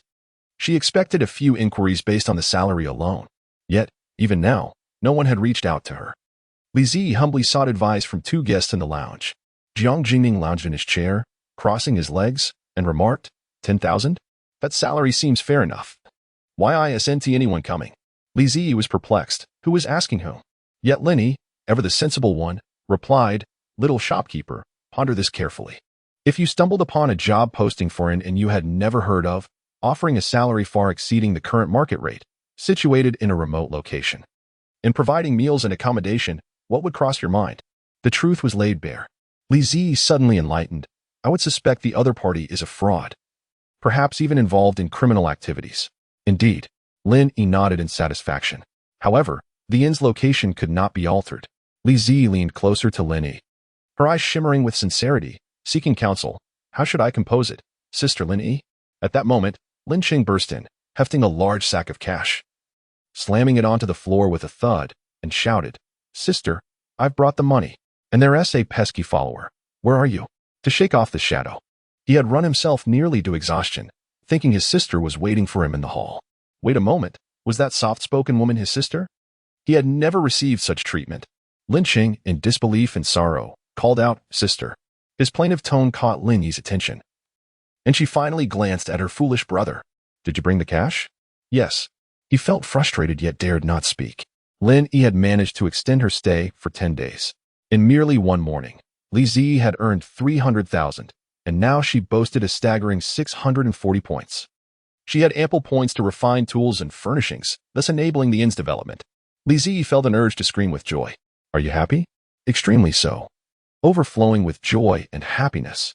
The feedback from the little shopkeeper was even more direct and abundant than Lin Yi had anticipated. Clutching her chest, she felt a sense of delight, despite having spent the money herself. This was a powerful feedback derived from the gratifying sense of being needed. Lin Qing, bewildered and resentful, gazed at his sister and the little shopkeeper. I haven't seen my sister for 2 days, and how has she changed so drastically? For over 20 years, he had toiled for his sister, yet she had never showered him with such affection. Jiang Jing shot him a knowing glance. Are you really this elated over 300,000? Of course not. What can 300,000 accomplish? Huh. You hold no emotional value for your sister. All right, little workhorse, your task is complete. You may leave now. Hey, Xiaoming, I want to leave. I want to leave. I want to leave. I'll make you furious. Lin Cheng, in a fit, began to act up. Jiang Jing smiled. Not just Ejia. Even seeing Lin Cheng in this ridiculous state made him want to scold him. Just as Lin Cheng finished his antics, a realization struck him, and he suddenly stood up, panicked and trembling. Oh no, I forgot. When she followed closely behind me, his words plunged the hall into an abrupt silence. Lin Yi's piercing gaze turned to him, and Lin Cheng, in a desperate attempt, slid to his knees. Sister, dearest sister, pray do not be cross with me. I swear you look incredibly beautiful right now. Your skin is so supple, and your figure is beyond compare. Although your attire is a bit casual, your face remains flawless and perfect. The makeup you have applied today is simply exquisite. Why do you still apply makeup when you have no intention of going out? The younger brother's survival instincts kicked in at this moment. Lenny cast him a frosty glance. Idiot, I'm not wearing makeup. To prevent the flames of conflict from reaching himself, Jiang Jingming proactively offered, Shall I go close the door? The moment AI's deep, magnetic voice resonated, silence enveloped the room. Excellent. There is no need to close the door now. Li Ji, perplexed, turned her gaze toward the entrance of the inn. Standing there was a tall man, impeccably dressed in a suit, with his hands casually tucked into his pockets. He possessed the quintessential features of a domineering CEO, sharp eyebrows and piercing eyes. His cold gaze surveying everything with an air of authority that seemed to command the world itself. This aura, often referred to as the essence of dominance, was palpable. Upon witnessing such a quintessential embodiment of a powerful figure for the first time, Li Ji hesitated momentarily before breaking the silence. Welcome to our inn, dear guest. Would you like to check in? When she nodded slightly, striding gracefully into the room. As he entered, the wind chimed softly, and upon seeing AE, his spirits lifted considerably. Lenny raised an eyebrow and asked, What do you live in? Are you wealthy? When Shi's originally indifferent gaze softened slightly as he gazed at his long-lost beloved. Do you have it? Lenny remarked with a sardonic smile. The inn only accepts cash. When Shi, do you have any? Chapter 29. The impressive cork sofa. Li Zi nodded like a chick pecking at rice. She finally grasped the identity of this imposing guest and felt the situation was quite precarious. She could only tentatively deduce from Lin Yi's demeanor that their relationship was not entirely dire, thus concluding that remaining in the background was the wisest course of action. She stood quietly to the side, awaiting a response from the other party. However, when she fell silent once more, Li Zi's breath suddenly hitched, feeling as though a breath was caught in her throat, making it somewhat difficult to inhale. If she felt this way, one could only imagine how Lin Yi felt. Yet, the silence persisted. Lin Yi's smile abruptly transformed into anger. The serene beauty of the inn was effortlessly shattered by Wen Qi. The long-suppressed fury within her flared up. You are always like this. Is it so difficult for you to speak to me? Are you truly unwilling to converse with me? Then what brings you here? In an atmosphere so silent that the fall of a pin could be heard, Wenqi finally trembled his lips and, with an unchanged expression, uttered, "I am willing." Everyone present reacted in surprise, while Lin Yi felt a surge of frustration that nearly overwhelmed her. She suddenly found herself in a state of disillusionment. Taking a couple of steps back, Lin Yi began to contemplate for the first time, is she truly destined to spend her life with a gourd-shaped figure? He wasn't like this before. Just as Lin Yi was reconsidering their relationship, he suddenly heard a rather perverse remark. "My beloved, you are utterly breathtaking. Even more radiant than when I last secretly gazed upon you. Of course, you are eternally the most flawless princess, the only luminous jewel I've ever beheld." Lin Yi froze abruptly, lifting her gaze to see Jiang Jingming and Lin Cheng pinning Wenqi onto the sofa, one on each side. His tall frame was awkwardly folded onto the couch, yet his expression held no trace of discomfort. Instead, it was remarkably composed. His eyes brimming with profound tenderness as they lingered on her. The words just spoken had been so jarring. Though the voice resembled Wenqi's, Lin Yi still couldn't quite believe it.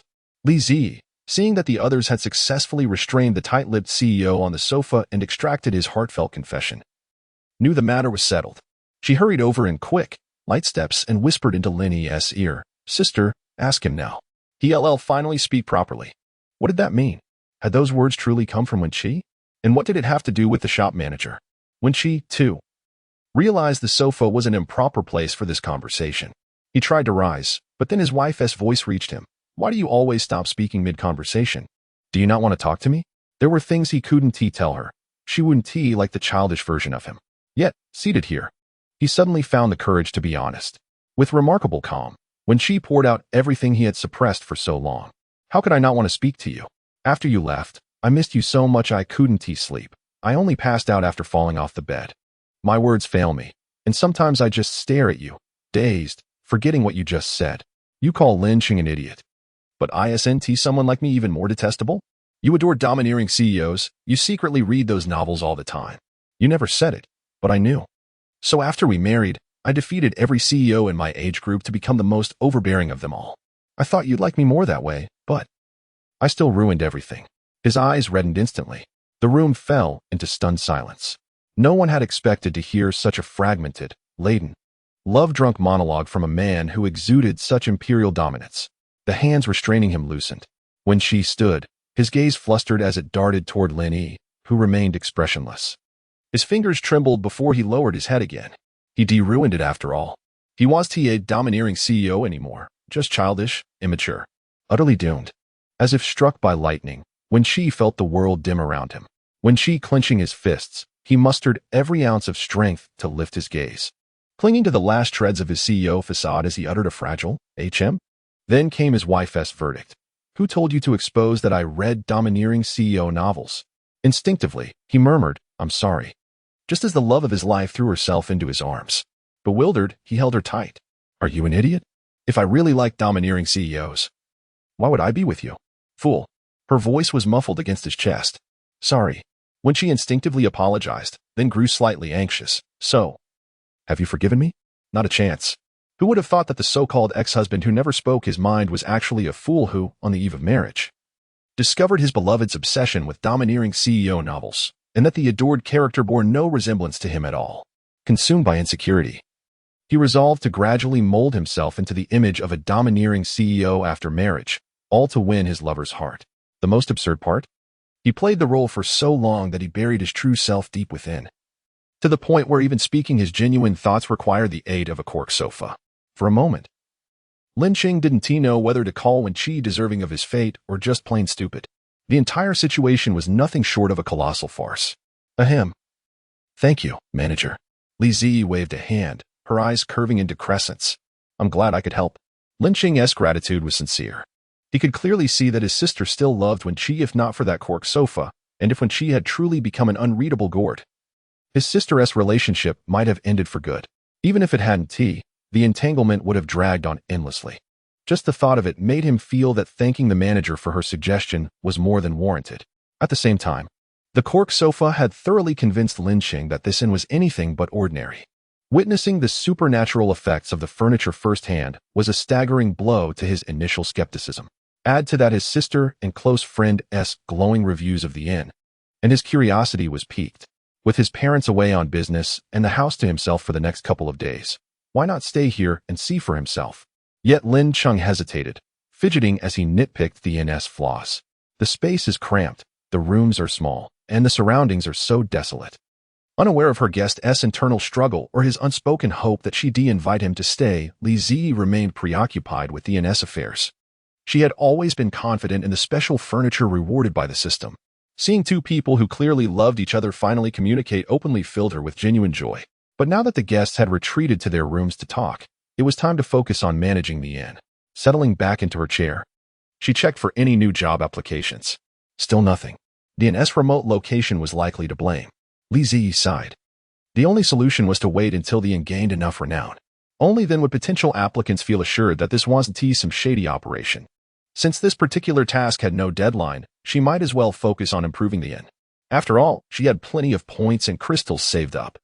There was no reason for her or the inn to stall just because of one obstacle. Reinvigorated, her mind buzzing with ideas, Li Zi was just about to predict the possible outcomes of refining different crystals when the system's notification chime rang out. Congratulations to the host for completing the task. Chapter 30. The employee with 5-star qualifications turns out to be him. Reward issued. Emergency bandage. Special item. Stops bleeding without leaving scars. An essential bandage for home. Eye protection pendant light. Special furniture. Protects the eyes, alleviating dryness and tension, leaving them hydrated and bright. Therapeutic bathtub. Special furniture. Crafted from rare materials. This bathtub allows guests to heal ailments and relieve pain while bathing. Li Zi was initially bewildered. Had the task been completed? But I haven't done anything yet. Could it be that she was both astonished and delighted? The guest pollution value has decreased. Indeed, it has. To be precise. It was he who realized that his pollution value had diminished. Shortly after left the inn and removed the ribbon from his wrist, he discovered that his pollution value had dropped to 92. He stood frozen, believing he must be seeing things incorrectly. Yet, no matter how many times he rubbed his wrist or relieved his eyes, the number remained unchanged. His pollution value had actually decreased. Did this mean he might recover to below 90? And like a phoenix rising from the ashes, desperately tried to recall what extraordinary events had transpired before this moment. However, before he could revel in his joy, he encountered a wandering aberrant beast. Had this been before, and he might have succumbed to despair, perishing at the claws of the beast. After all, he had become a helpless being unable to seek vengeance. But now, his pollution value had decreased. He had just gained a glimmer of hope for survival, and he refused to die inexplicably at the hands of the aberrant beast. Thus, he fled with all his might. Finally, shaking off the creature, leaning against the wall as if drained of all strength, he glanced at his wrist again, only to find his pollution value had returned to 93. The despair following hope is the most agonizing. Yi's mutation reaction surged once more, and he gritted his teeth in pain. If his cries of agony attracted the aberrant beast, death would be inevitable. Yet how could he easily endure the pain of mutation? The torment engulfed Yi's will, and just before he lost consciousness, he sent a room reservation request through his communication device. The low, guttural roars of struggle were almost upon him, and he opened his blood-red eyes, believing he was doomed, preparing to self-destruct to perish alongside the beast when he suddenly spotted an appearing door. Summoning his last bit of strength, he dashed towards it. Room 202, extending the stay. And he did not pause, rushing toward the familiar innkeeper, only to suddenly halt, his blood-colored gaze unobscured by the ribbon, revealing itself to Li Zi for the first time without concealment. She widened her eyes in astonishment, staring at Yi's peculiar eyes. This was the first time since his eyes had mutated that someone had looked at him without fear or aversion, because it was different. The innkeeper's gaze was unlike those filled with trepidation, avoiding him at all costs.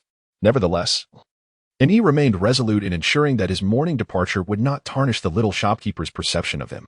He was convinced that the decline in pollution levels was intrinsically linked to this unique inn. He simply had to stay. Are my eyes truly frightening? I could adorn them with ribbons each day to spare you the fright. And he did not cast his gaze downward, yet the natural allure of his peach blossom eyes, coupled with the fragility in his tone, evoked an inexplicable sense of guilt in others.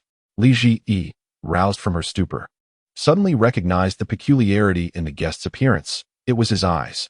No worries. I am unfazed. Come as you wish, she warmly invited. I wish to inquire if you would be willing to join our inn as our sole chef? 5 stars. 5-star qualifications. Li Ji felt an uncontrollable urge to laugh heartily, the kind of laughter that reveals the eyes but conceals the brows. And he, currently assessed as 5-star qualified.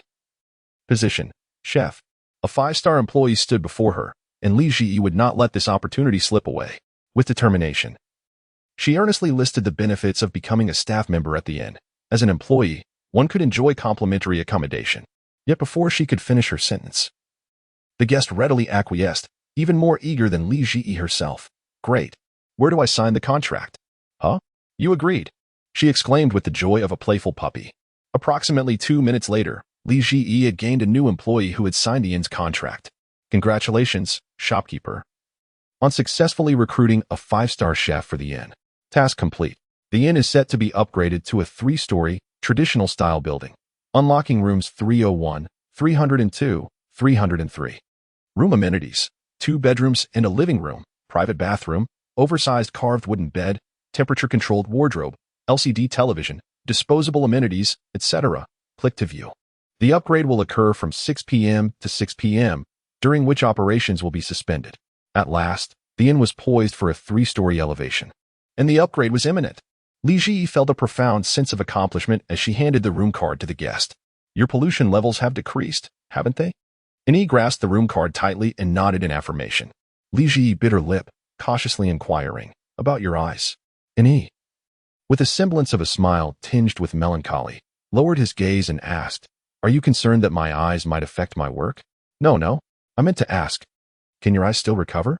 And he paused, taken aback, and slowly lifted his gaze to meet the little shopkeeper's eyes, which were brimming with concern.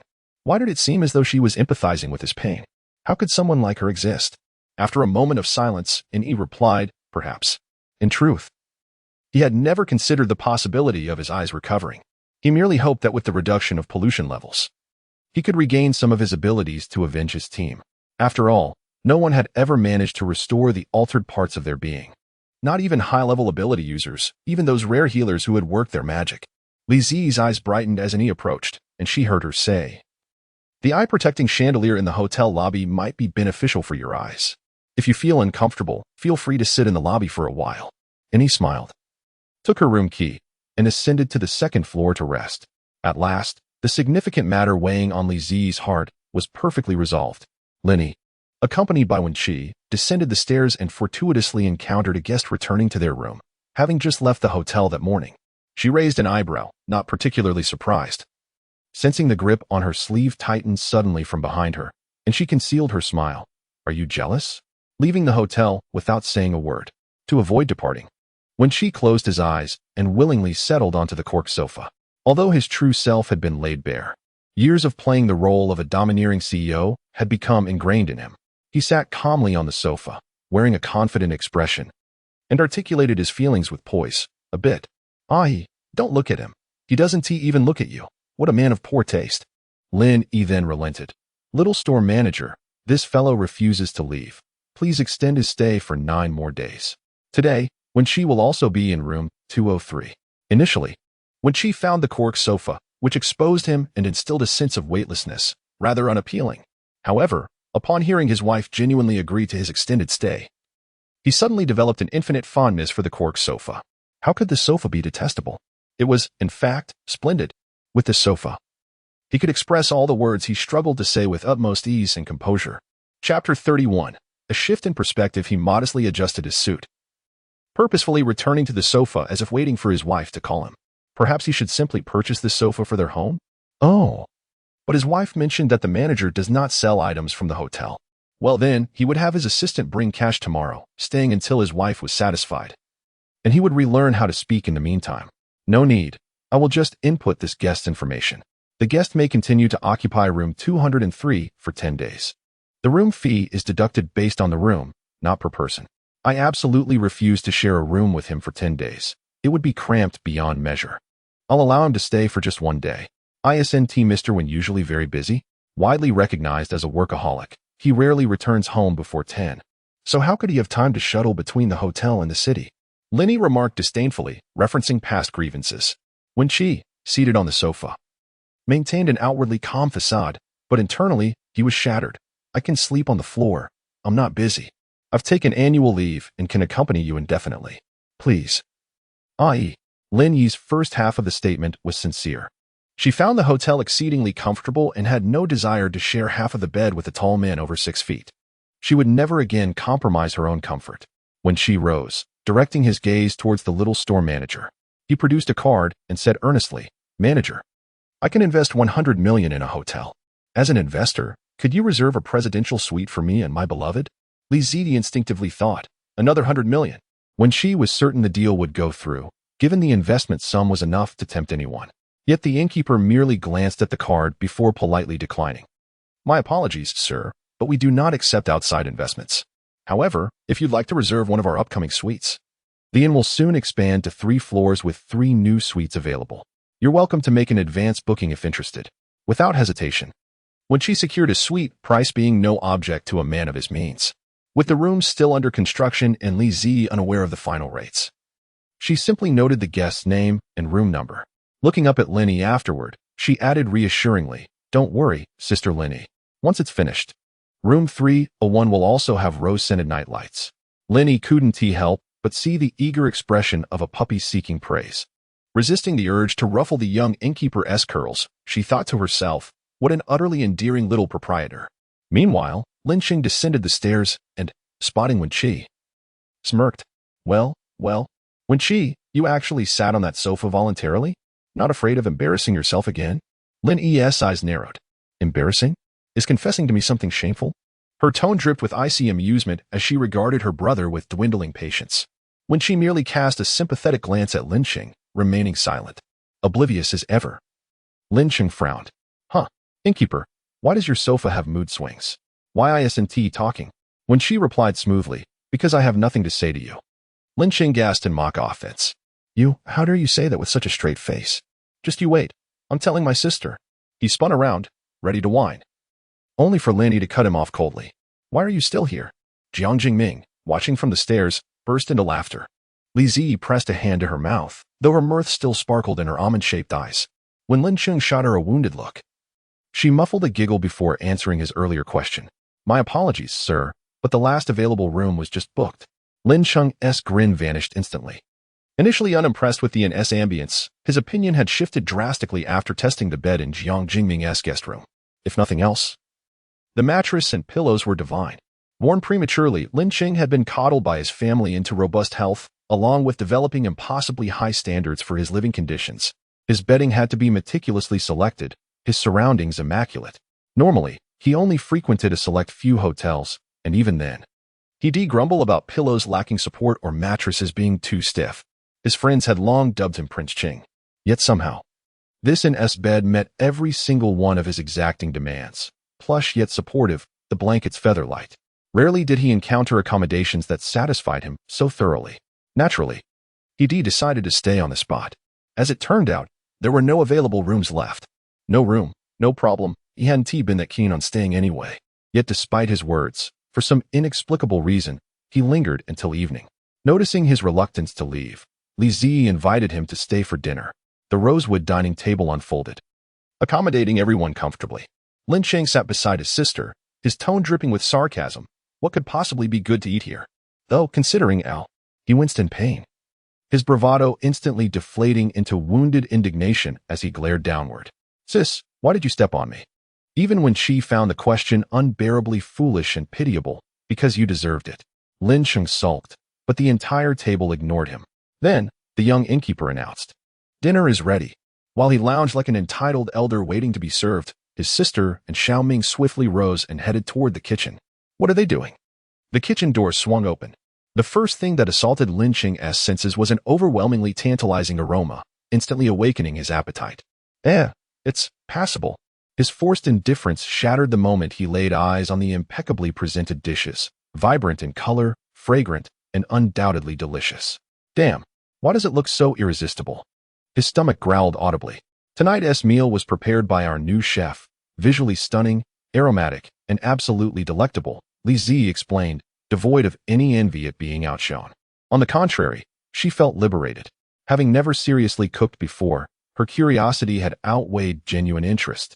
Now that someone else had taken over the task, she couldn't be more relieved. Moreover, She finally understood why the system had labeled an E as a 5-star employee. It wasn't just his technical skill, it was his uncanny ability to see. He could discern the precise moment to add salt, when to incorporate other seasonings. Even judge the freshness of ingredients at a glance.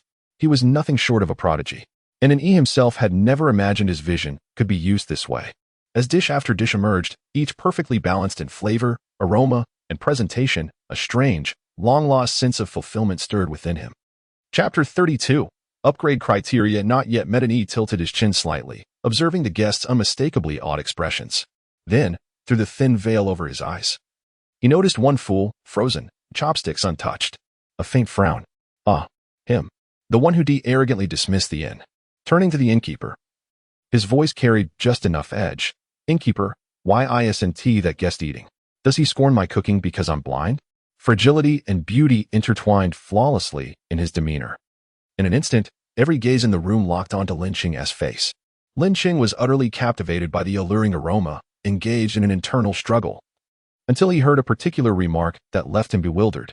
His expression shifted abruptly. Trembling lips darted between glances at his sister, his friend, and Wen Qi. He dared not look at the guest adorned with gray contact lenses, ultimately casting a despondent gaze towards the innocent and kind-hearted manager. I am wronged. I did not do it. Li Ziyi exclaimed innocently, wide-eyed. Are you asking me to solve this case? Me. His finger aimlessly pointed like a bewildered puppy, as if it were quite amusing. Dear guest, if you are not hungry, you may rest on the sofa. However, I must say, An Yi's culinary skills are exceptional. His mastery of ingredients is unparalleled. Every dish is crafted with utmost sincerity and care. I highly recommend you try it. You will undoubtedly be amazed. An Yi, flattered by the praise, appeared unaffected, yet inwardly struggled to suppress the urge to smile. Lin Sheng, presented with an opportunity, eagerly seized it. He stood and declared, all right, I shall go taste it right away. He hurried to the kitchen, self-taught, and brought forth his share of food. After savoring a sip of soup, he exclaimed, delicious. Absolutely divine. He then helped himself to a bite of cabbage and rice, unable to restrain himself. At last, he grasped the reason behind his sister, his friend, and his brother-in-law's insistence on remaining at this inn. The foolishness lay entirely within himself. Having feasted to his heart's content, he instinctively drank a glass of water and was once again astonished. His perception of the inn was completely transformed. So what if the surroundings were less than ideal? What did it matter? The accommodations were splendid, the food exquisite, and the beverages delightful. How could any other inn compare? That night, Lin Sheng resolutely refused to leave, ultimately pleading with Xiaoming to take him in. The inn was lively and bustling throughout the day. Li Ziyi returned to her room to rest.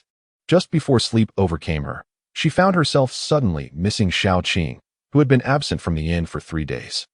Perhaps it was a case of the fledgling bird syndrome. Xiao Qing was the first to draw her out of solitude. The day she shared a drafty house with her sister, she never imagined that, after that day, she would never again experience loneliness. Once more, she expressed her gratitude. Good night, esteemed system. Good night, sweet dreams. At 6 in the morning, Li Ziyi sluggishly rose from her bed. Midway through her ascent, she received a system notification. 3rd floor of the inn completed. Personal inn updated. Oh dear. Li Ziyi lost her balance and bumped her head against the wooden bed. While bravely rubbing her forehead, she clicked on her personal inn. Not painful at all, she mumbled, then focused intently on the transparent panel. Personal inn. In name, a little inn. Manager, Li Ziyi somewhat weakened. Heavens, she must be a frequent visitor to the hospital, given her frail constitution. In rating, Level 1, 33, has yet to meet the standards for an upgrade. In accommodations, 3 rooms. In layout, a ground floor lobby, the manager's quarters. In room 101, equipped with a private bathroom, a 2nd floor with rooms 201, 202, and 203, and a 3rd floor with suites 301, 302, and 303. In reviews, oh, whose ancient style inn is this? A rather monotonous establishment may deter many potential guests. I hope the manager continues to operate. Yet, she had hoped to unlock the 2nd level inn, only to discover she had not yet met the criteria. However, the 3rd floor inn was evidently unlocked, so what standards remained? Li Ziyi collected her disheartened emotions and delved deeper, realizing it was her earnings that fell short. Consequently, she lacked the capacity to upgrade to a 2nd level inn. Below was a list of some styles and prices for 2nd level inns for reference. Li Ziyi gazed at the dazzling array of construction styles for 2nd level inns. hot spring inns, forest inns, castle inns, each more exquisite than the last, with rooms naturally possessing unique beneficial properties, igniting her fervent desire, until she glimpsed the costs below, which shattered her excitement. Each was exceedingly expensive, requiring an abundance of points to unlock even the first second-level inn. Wait a moment. Lizzie scrolled fiercely, her eyes widening in surprise as she pieced together her fragments of enthusiasm. The most affordable second-level inn required merely 3,000 points. She was so close. Lizzie felt invigorated. Regaining her composure, her almond-shaped eyes gradually filled with determination. Earn points, upgrade the inn. The diligent worker was ready for action. Reluctantly, Lizzie closed the transparent panel. Recalling the third-floor suites she had yet to inspect, she quickly rubbed her face, brushed her teeth, and washed her face. Then, with a complexion as radiant as a freshly bloomed lotus, she set off with a buoyant step, armed with her formidable vacuum cleaner, towards the third floor. The third-floor accommodations were unique suites, comprising 2 bedrooms and a living room, designed to ensure guests enjoyed a comfortable, uncrowded environment.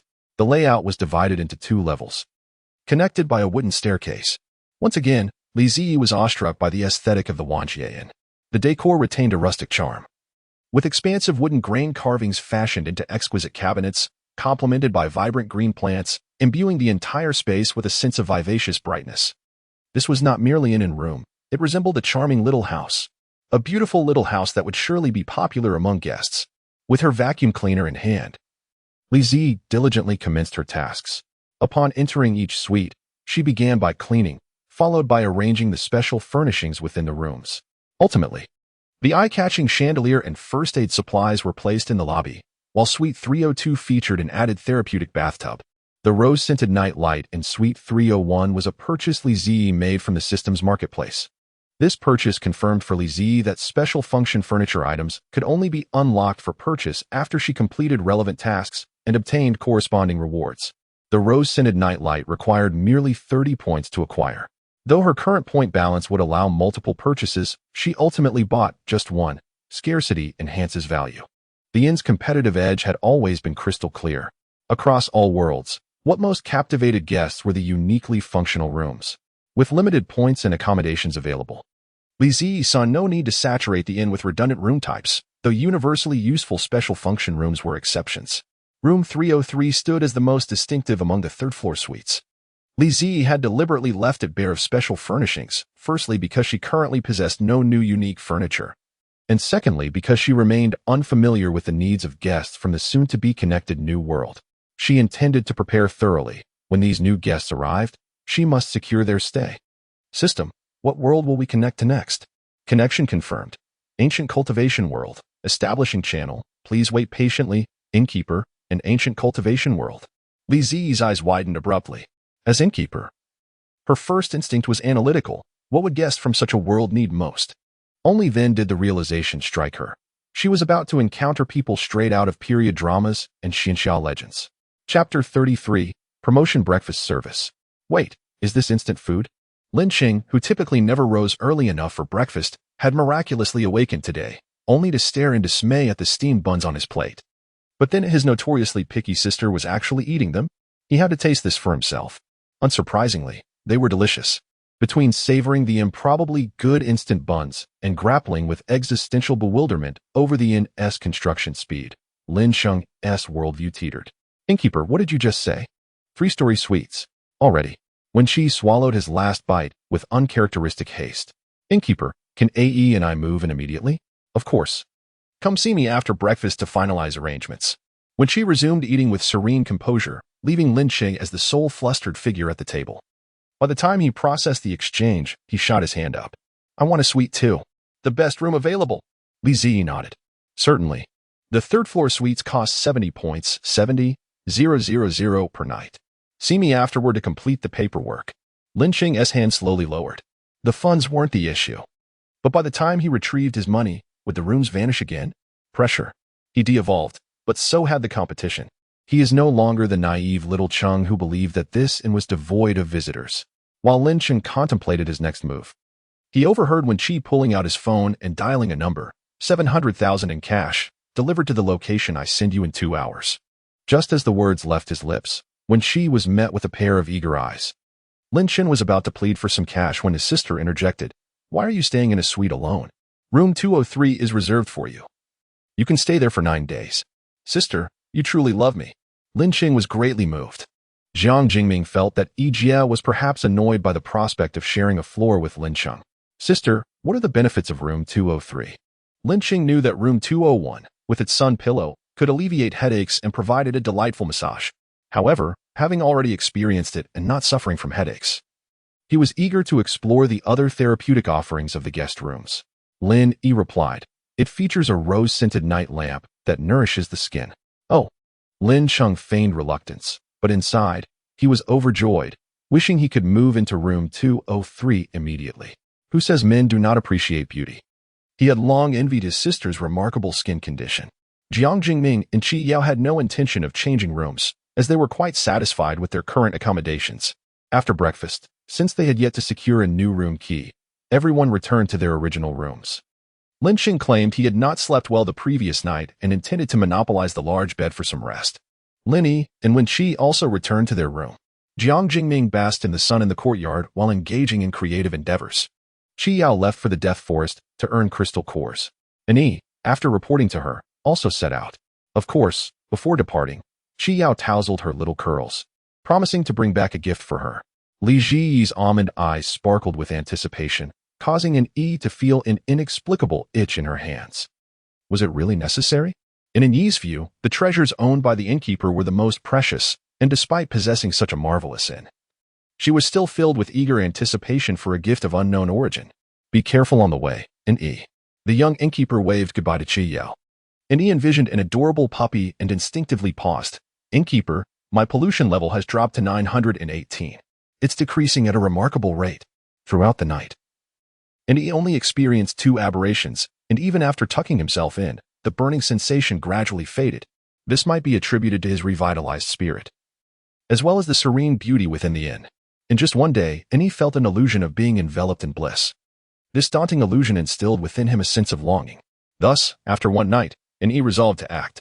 Before seeking vengeance, he could not allow the enchanting inn to render him ineffective, which is why he was eager to return to the brutal world of bloodshed and conflict. Simultaneously, he was curious to see if his abilities could be restored. Really, that is wonderful. I'll soon drop below 90. Li Ziyi felt a genuine happiness for him. And as she blinked, her hesitation was apparent, causing Yi to feel an unrecognized sense of melancholy. The little manager still harbored distrust towards me, didn't she?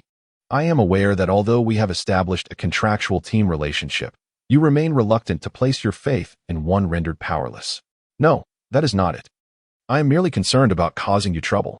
Li Ziyi grew somewhat irate, lifting her chin to meet Yi's reddened gaze. Yi clearly discerned the anger simmering in the manager's eyes, bewildered, until a gentle pat on her shoulder brought her back to the moment. Why do you always refer to yourself as useless? Li Ziyi pressed her lips together, her cheeks puffing slightly. Despite the discomfort in her eyes, she could still create culinary masterpieces worthy of praise, enduring the torment brought on by high pollution levels without ever truly relinquishing her hope for life. You are not useless.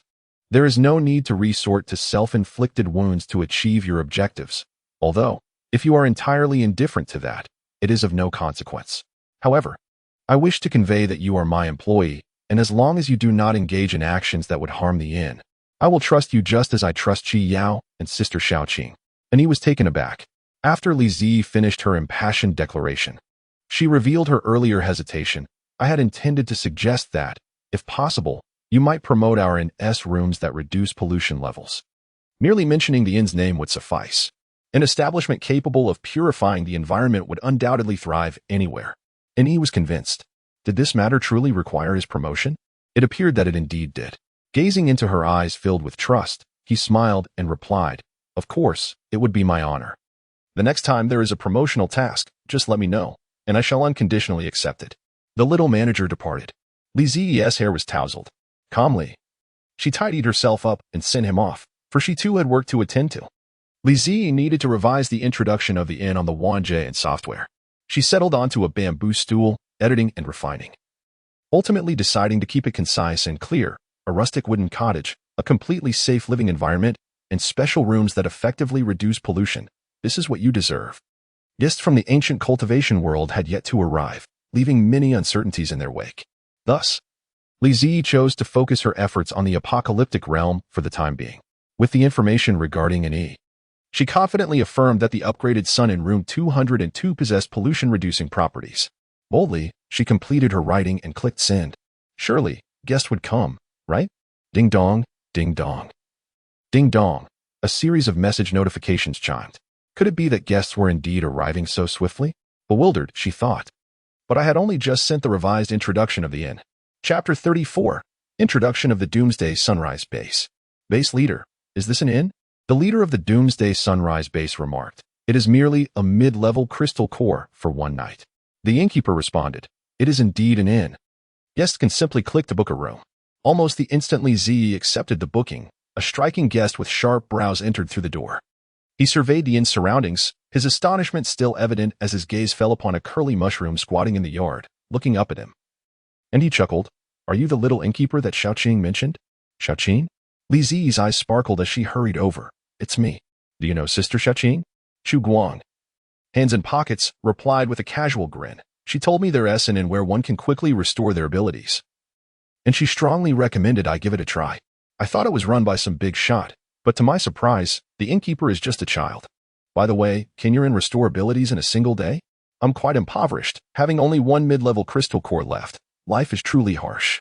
After Chu Guang finished his dialogue, Li Zi found an opportunity to respond. Sister is not cold-faced. Please do not misunderstand. She simply possesses a composed demeanor. Yes, one can restore abilities in a day, but I cannot guarantee full restoration, and I must apologize, dear guest. For we currently have no rooms available for a single mid-level crystal core. Li Zi found herself in a bit of a quandary and explained the current situation of the inn. We only have 2 suites left, both of which are 2-bedroom. 1 living room configurations. One is a standard suite, costing 60 points, equivalent to 3 mid-level crystal cores, while the other is a suite with therapeutic benefits, which is slightly more expensive at 70 points due to its special properties. Chu Guang paused, taken aback as this did not align with what Xiaoqing had conveyed. After a moment of silence, his expression turned impassive. Are you and Xiaoqing conspiring to deceive me? Not at all. Before Sister left, the room rates were indeed around 1 mid-level crystal core, Li Zi insisted, racking her brain on how to resolve the matter. She then received a message from Sister Xiaoqing. Encounter a guest named Chu Guang and take full advantage. He has plenty of crystal cores, don't consider me. We are merely colleagues. The nature of his abilities is somewhat unique. He possesses dual abilities, one of which is healing, but due to excessive use, it has been severely depleted. Upon reading her sister's message, Li Zi felt reassured and brightly invited. Why not take a look at the inn, dear guest? Regardless of whether you choose to stay, it would be nice to rest in the lobby. Chu Guang thought it rather difficult to decline such an invitation. With a sullen expression, he followed the innkeeper into the lobby. As he stepped inside, his furrowed brow suddenly relaxed. The environment was refreshingly pleasant. For someone with healing abilities, he was particularly sensitive to the quality of his surroundings. The inn, situated at the foot of a mountain, naturally boasted a commendable environment. Thus, the ambience of the hotel lobby may not be particularly sensitive to the average person, especially since their attention may be drawn elsewhere. As long as one does not venture out of the hotel, the disparity in environment would hardly be felt. However, for Chu Guang, it was an entirely different experience. He sensed his body absorbing the pure, fresh air with the fervor of a sponge, finally relaxing. This relaxation was not a cessation of activity, but rather a process of absorption. He felt an intrinsic need for this place. His healing abilities had long been exhausted, and his body, akin to a tattered vessel, could no longer recuperate with the medications provided by the previous base, which was precisely why he had been abandoned. Yet now, he was convinced that even his battered powers could gradually rejuvenate in such a nurturing environment. Chu Guang's gaze suddenly deepened with resolve. For this reason alone, he was determined to acquire the crystal core today. Please open a room, he requested. Li Zi was about to fetch water for Sister Xiaoqing's colleague when she was startled by his words, swiftly approaching the points exchange machine. Guest, you can look here and choose a room you like to stay in. The automatically updated price list displayed only 2 rooms. Chu Guang paid with a high-grade crystal core. Reluctant yet decisive, selecting room 303 and promptly taking the key. He tossed the crystal core aside, his youthful visage illuminated by tears glistening at the corners of his eyes. Observing this, Li Zi quickly snatched up the crystal core, exclaiming, "I've taken it." Chu Guang was momentarily taken aback. After completing the check-in process, Li Zi handed him the room card. "Guest, a high-grade crystal core has been exchanged for 200 points. After deducting 60 points, your card now holds 140 points. Please keep your room card safe. All expenditures within the hotel can be charged to it." Chu Guang remained silent as he accepted the room card. Just as he was about to leave, he noticed the manager, her eyes filled with concern, asking, "Guest, has Sister Xiaoqing encountered any danger outside?" Li Zi hesitated to disturb Xiaoqing, who was on a mission in the apocalyptic world, and thus opted to inquire with a guest familiar with her. Chu Guang glanced at the table before him, where a cup of water had just been delivered by the little manager, alongside a gleaming red apple, meticulously washed and resting on a ceramic plate. Without hesitation, he took a bite of the apple, the sweet and tangy juice bursting in his mouth. Was this the sensation of being cared for? No wonder someone as generous and charming as her would wait fervently for her safe return. It was understandable that Xiaoqing, who was usually so relentless, now had her reservations while on a mission. He devoured the apple in no time, feeling inexplicably sour as he remarked, "No. She is terrifyingly strong. If it weren't for his healing abilities and being the leader who first formed the Chaoyang team, the base leader wouldn't even know who to rely on." With a hint of bitterness, Chu Guang ascended to the third floor. Reflecting on how the manager had shown no humility upon hearing him praise Xiaoqing's strength, it was as if she were proudly puffing out her chest. Truly, these two were deserving of their sisterhood. After expressing his grievances, Chu Guang opened room 303. The familiar wooden-themed room surprisingly featured 2 levels, providing a spacious and comfortable living environment. The overall warm wooden tones created an inviting atmosphere, with the air infused with a refreshing purity, as if cleansing his very lungs. Amidst the myriad advantages, even the most tense individual would find themselves involuntarily relaxing upon entering. Chapter 35. Long time no see. Chu Guang surveyed the 2-tiered room, feeling a complex mix of nostalgia and yearning. It strikingly resembled the style of his former home. Before the apocalypse, he had purchased his first house outright, which was also his only home. In the aftermath, the city's structures had crumbled into heaps of rebar and scrap metal, and the house that held such significance to him was long lost. He could no longer recall the sensation of having a home for the first time. To his surprise, he now found himself residing in a house of a similar style once more, albeit in a different circumstance. Meanwhile, Li Ji, unaware of the new guest's thoughts, moved the mutated rose from the room to bask in the sun. Whether other roses shared this penchant for sunlight was unknown, but the pot of roses gifted to her by Sister Xiaoqing thrived in the sun and gentle breeze. Returning to the soil at night to sleep alongside Li Ji in their cozy abode, having settled the beautiful ruby-hued mutated rose, Li Ji received a new system task. Please promote the reputation of the inn, achieving a fame value of 10,000. Task completion. Temperature regulating air conditioning, wisteria lamp. Bodhi wood, click to view. Temperature regulating air conditioning, special furniture. Once installed, the entire inn will maintain an optimal temperature, both indoors and outdoors, automatically adjusting to the guest's comfort. Wisteria lamp, special furniture, nourished by a unique spiritual spring water. This bridge lamp takes on a special form, being a precious spiritual plant. Bodhi wood, special furniture, cultivated over millions of years. This Bodhi wood possesses exceptional durability and abundant spiritual energy, enhancing cultivation speed when crafted into furniture. As Li Ji carefully examined the details, her excitement grew. She inquired, "Dear system, is the wisteria lamp made of real flowers?" "It is indeed real flowers. If the wisteria lamp is not watered, it will remain at its current size, but if the host nourishes it with spiritual spring water, it will continue to grow. That must be incredibly beautiful and awe-inspiring. If placed in the courtyard, with the addition of courtyard lights, it would be extraordinarily stunning." Li Ji reluctantly diverted her gaze from the rewards, pondering the task that required a fame value of 10,000. How would such fame be assessed? The system will determine this automatically. The combined fame value across the connected worlds must reach 10,000. In the post-apocalyptic world, Li Ji realized that her best course of action was to rely on her guests for promotion, as there was little else she could do. Thus, to fulfill the task, it seemed essential to leverage the vast traffic of popular short videos. One morning, Li Ji sat in the small courtyard, diligently researching strategies for gaining followers on various platforms, her concentration rivaling that of a student preparing for a crucial examination. She had filled several pages with notes. Even when someone entered the inn's entrance, her mind was still preoccupied with thoughts of how to quickly amass followers on short video platforms. Greetings. I am the assistant to Mr. Wynn. She heard a voice that sounded vaguely familiar.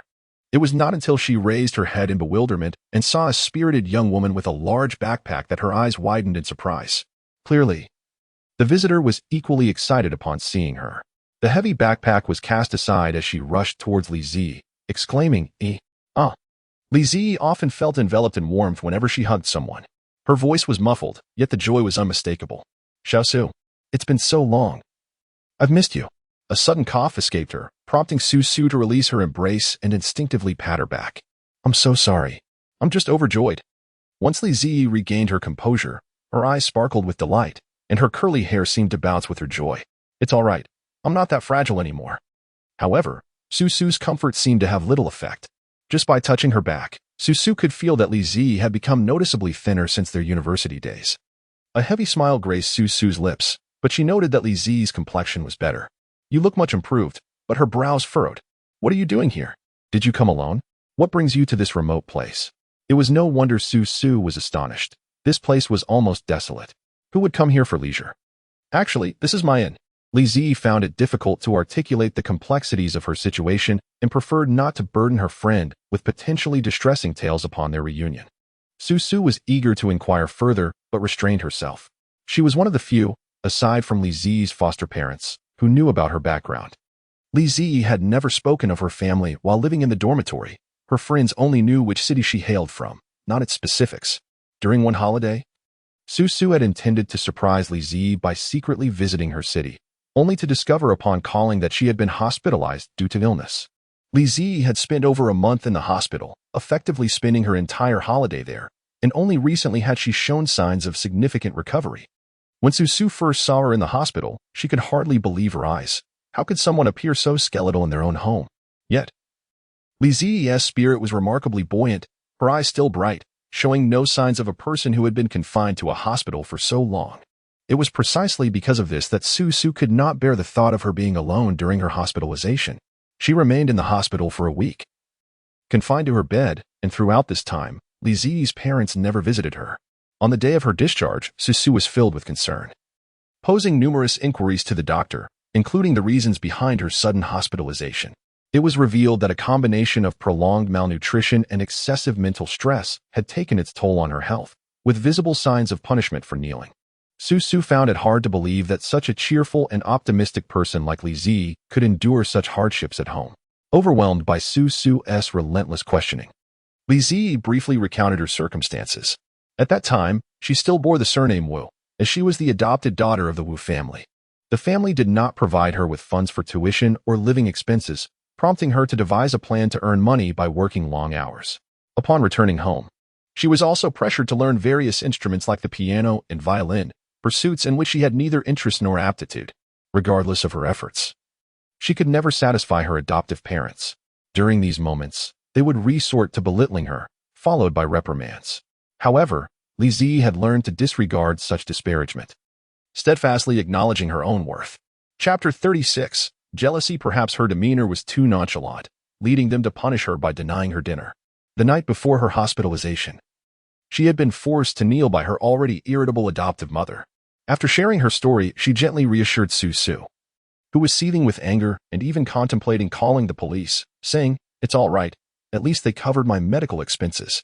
My condition is improving rapidly, and with my discharge, I can save some money for next semester's living expenses. I feel much more at ease." As she spoke, her pallid and slender frame belied a vitality that Su Su perceived as vibrant as an ever-growing tree, more resilient than anyone else. Even when life confined her within the walls of despair, she could look through the window and see the distant greenery, inhaling the fresh air. As long as she drew breath, she would fight to break through the barriers, climbing out into the world, just as she did now, flourishing with exuberance. How wonderful. Nothing has ever changed. Forget it. If you don't want to talk about it, let's change the subject. Su Su said earnestly, pinching Li Zi's delicate face. Why haven't you replied to my messages? I've sent you many, and I couldn't reach you by phone. I was so worried.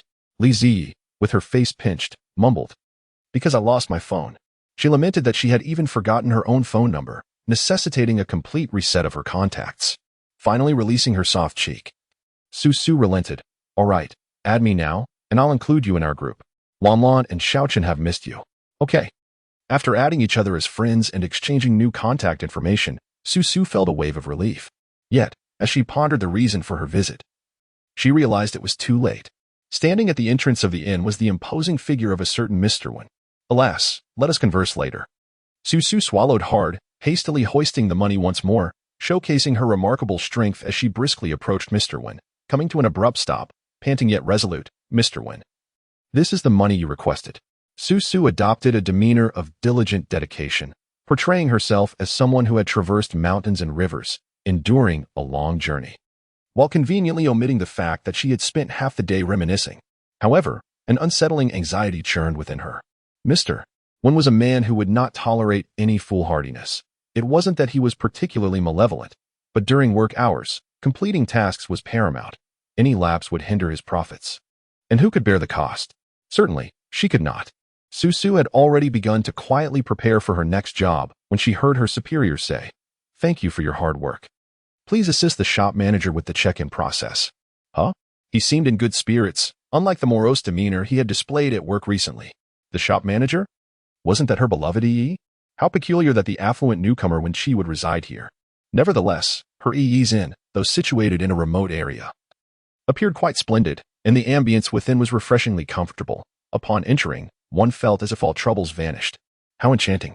Li Ji hurried over, greeting Wen Qi, who sat upright in his chair, devoid of any of the relaxation he had shown during their meal the previous night. Su had previously assumed this workaholic, who had even insisted she bring 70,000 in cash during her holiday, was there for some business negotiation. On her way, she had scoffed at the notion of conducting a business deal in such a desolate location for merely 70,000. Only to discover it was a monetary gift for EE. Su felt fortunate to have taken on this task herself. Otherwise, who knew when she would see EE again? The point redemption machine swiftly processed the amount, and upon hearing Su whisper, "EE is Mr. When planning to acquire your inn, 70,000 is far too little." Her eyes were filled with protest, concerned that without clarification, Mr. Wen might be misjudged as a greedy merchant. Li Ji quickly interjected, No, Mr. Wen is merely a guest at our inn. Our room rates are somewhat steep, and we only accept cash, hence the amount." After the room card was arranged, Mr. Wen ascended the stairs with it, and before departing, he addressed Su with notable leniency. "There may be traffic on the way back. If you return late, remember to claim your overtime pay." Su was momentarily stunned, then elated, exclaiming, "Thank you, Mr. Wen. I wish you and your wife a long and happy life together." Once Mr. Wen had finally retreated upstairs in good spirits, Su sighed in relief, collapsing onto the sofa and embracing Li Ji. "EE, I am truly blessed to be in your company. It is wonderful to see you again. You seem to be thriving." Li Ji allowed Su to affectionately ruffle her hair, her soft, cherubic face breaking into a delightful smile. "Xiao Su, if you no longer wish to work, you could come stay with me. I can afford to support you now." Su sprang up with exuberance, clutching Li Ji and began playfully pinching her cheeks. "That would be splendid. Darling, you are my unwavering support. In the future, should I find myself provoked at work, I shall promptly resign and seek refuge with you." Haha. The two long-lost friends indulged in delightful chatter for quite some time. Having already expressed their thoughts, Su boldly decided to stay at the inn for lunch. It was her first encounter with such a gathering of handsome men and beautiful women, reminiscent of their school days, as she whispered excitedly to Li Ji, who reciprocated her enthusiasm in a charmingly playful manner. Their delightful interaction was so engaging that Lin Yi couldn't help but join in. Su, unbothered by any reservations, felt at ease and took it upon herself to ensure the guests were entertained. However, perhaps it was merely an illusion, but this stunning beauty, endowed with high emotional intelligence, did not require her to play the role of a conversationalist. As the discussion flowed, they became increasingly comfortable with one another. When the meal was served, Su was utterly captivated by the exquisite dishes, to the point where she felt an overwhelming urge to resign on the spot. In a nutshell, the dining experience at EE's inn was simply delightful. When it was time for Su to leave, she was adamant that Li Ji should not accompany her. Yet Li Ji insisted on seeing her off, leading to an extended exchange at the inn's entrance. "I truly must be going, When I have a holiday, I shall certainly come to visit you." Yes, Li Ji nodded. When you come, I will ensure you are well fed and comfortable. Su then drove away from the inn, and only after she could no longer see the car did Li Ji return to the courtyard, somewhat lost in thought. The unexpected reunion with her friend stirred memories of her university days, which, although seemingly distant, had not been long ago. Those days were filled with studying, part-time jobs, and sharing meals and laughter with her roommates, simple yet profoundly joyful moments. She wondered how Lan Lan and Xiaochen were faring. Li Ji opened her phone, intending to greet everyone in their group chat, only to find a flurry of messages. Scrolling up, she saw countless excited notes from Lan Lan and Xiaochen inquiring about her prolonged absence and speculating on her newfound wealth, with the latest messages expressing how much they missed her and asking if she had lost weight, among other things. Li Ji quickly sent a sticker in reply. Li Yi, a little bear pops out. Lan Lan, catch the little bear, lift its coat, and discover it is actually a puppy.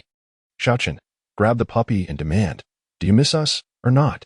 Speak up. Li Yi, I miss you all so much. The puppy raises a microphone. Li Ji shared with the group what she had told Su.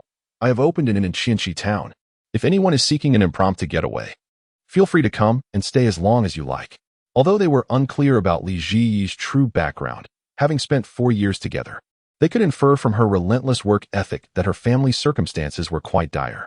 Thus, similar to Su, both Xiaochen and Lan Lan felt puzzled and concerned about Li Ji's decision to establish an inn in such a remote area. However, since she chose not to elaborate, Xiaochen and Lan Lan had no desire to press her about unpleasant matters. Ultimately, all that mattered was her well-being at present. They had not seen each other for a long time, yet there was no hint of awkwardness. Their bond remained as strong as ever. They were still the same group of friends who would chat late into the night, with one of them gently urging Li Zi to rest. Li Zi spent the afternoon engrossed in conversations with her friends over her phone, and when Su returned home, she joined the lively exchange as well. It was not until dinner time that Li Zi reluctantly set her phone aside. Upon lifting her gaze, she met Lin Yi's sorrowful stare. Alas, the laughter of old friends resonated, while the tears of the new were unheard. Confused, Li Zi wondered what had transpired. What tears, what laughter? Had he once again caused Lin Yi to feel heartbroken? Her inquisitive and accusatory gaze fell upon Mr. One. Justice Pup, when she exclaimed, Little store manager, this matter does not concern me. Li Zi's eyes widened in disbelief. Could it be Lin Sheng? Lin Sheng, blissfully sipping water while enjoying the scene, retorted, Me? I am an innocent bystander. Jiang Jingming, eager to extricate himself, chimed in, Little store manager, it's you that Yi Jie is referring to. Qi Yao explained to the bewildered little store manager. Yu Haven T acknowledged her all day. She feels dejected and envious. Lin Yi shot a glance. Haven't you felt envious? What envy? As realization dawned upon her, Li Zi's cheeks suddenly flushed crimson with guilt. She glanced at Lin Yi, then at Qi Yao, before nuzzling against them one by one. The little pup was being coy. Lin Yi and Qi Yao shrugged. What can we do? We must forgive our little store manager for her oversight. After soothing her 2 older sisters, Li Zi finally regained her composure and her role as the little store manager. Just as she intended to inquire about their experience in the suite on the 3rd floor, she heard Lin Yi question. Is there any special effect to the suite on the 3rd floor? No, not at all. The room you stayed in only has the effect of nourishing the skin. Why do you ask? Chapter 37. Being criticized, Lin Yi turned her gaze towards Wen Qi, and Li Zi, too, looked curiously at him. The others followed suit, creating a rather comical scene. Lin Xing urged him, hurry up and speak. When she replied, Are you all unwell? He seemed to revert to his school days, feeling the weight of the class's attention as he spoke, because it is very comfortable to stay. Lin Yi glanced at the expressionless and aloof Mr. Wen and bluntly revealed, Mr. Wen usually suffers from insomnia and vivid dreams, often unable to sleep and prone to waking easily. Now, he lies down and falls asleep right away, experiencing a significant improvement in sleep quality. When she sat upright, as if the statement did not pertain to him, Li Zi clarified that that's not a special effect. It's simply how the inn is designed. I said the inn is inherently comfortable to stay in. But he doesn't believe it and insists that there must be something in the guest room that helps him sleep well. Lin Yi spread her hands. I win. Hand it over. When she offered his head, which was playfully ruffled, transforming the domineering figure into a disheveled one. The comfort of the inn was the least noteworthy of its attributes. Yet, because it was so commonplace, it was often overlooked. Each room was equipped with this function. But fundamentally, The true challenge lay in ensuring that every guest felt at ease during their stay. In this serene living environment, tranquility envelopes them, providing solace to those ensnared in the complexities of work and life. This is the most precious gift. Unbeknownst to others, Jiang Jingming, who had been wavering, made a resolute decision. After dinner, he retreated to his room and placed a call to his assistant. The assistant was taken aback by his boss's choice.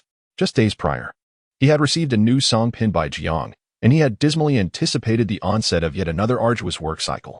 After all, a music enthusiast such as his boss, upon regaining his vigor, would surely return to the studio without delay. To his surprise, however, Jiang simply requested that his equipment be brought to him. "Good boss," the assistant remarked, concealing his delight, before adding, "The video of the music fountain you posted has gone viral." "That's great news, isn't it?" "Why the tone?"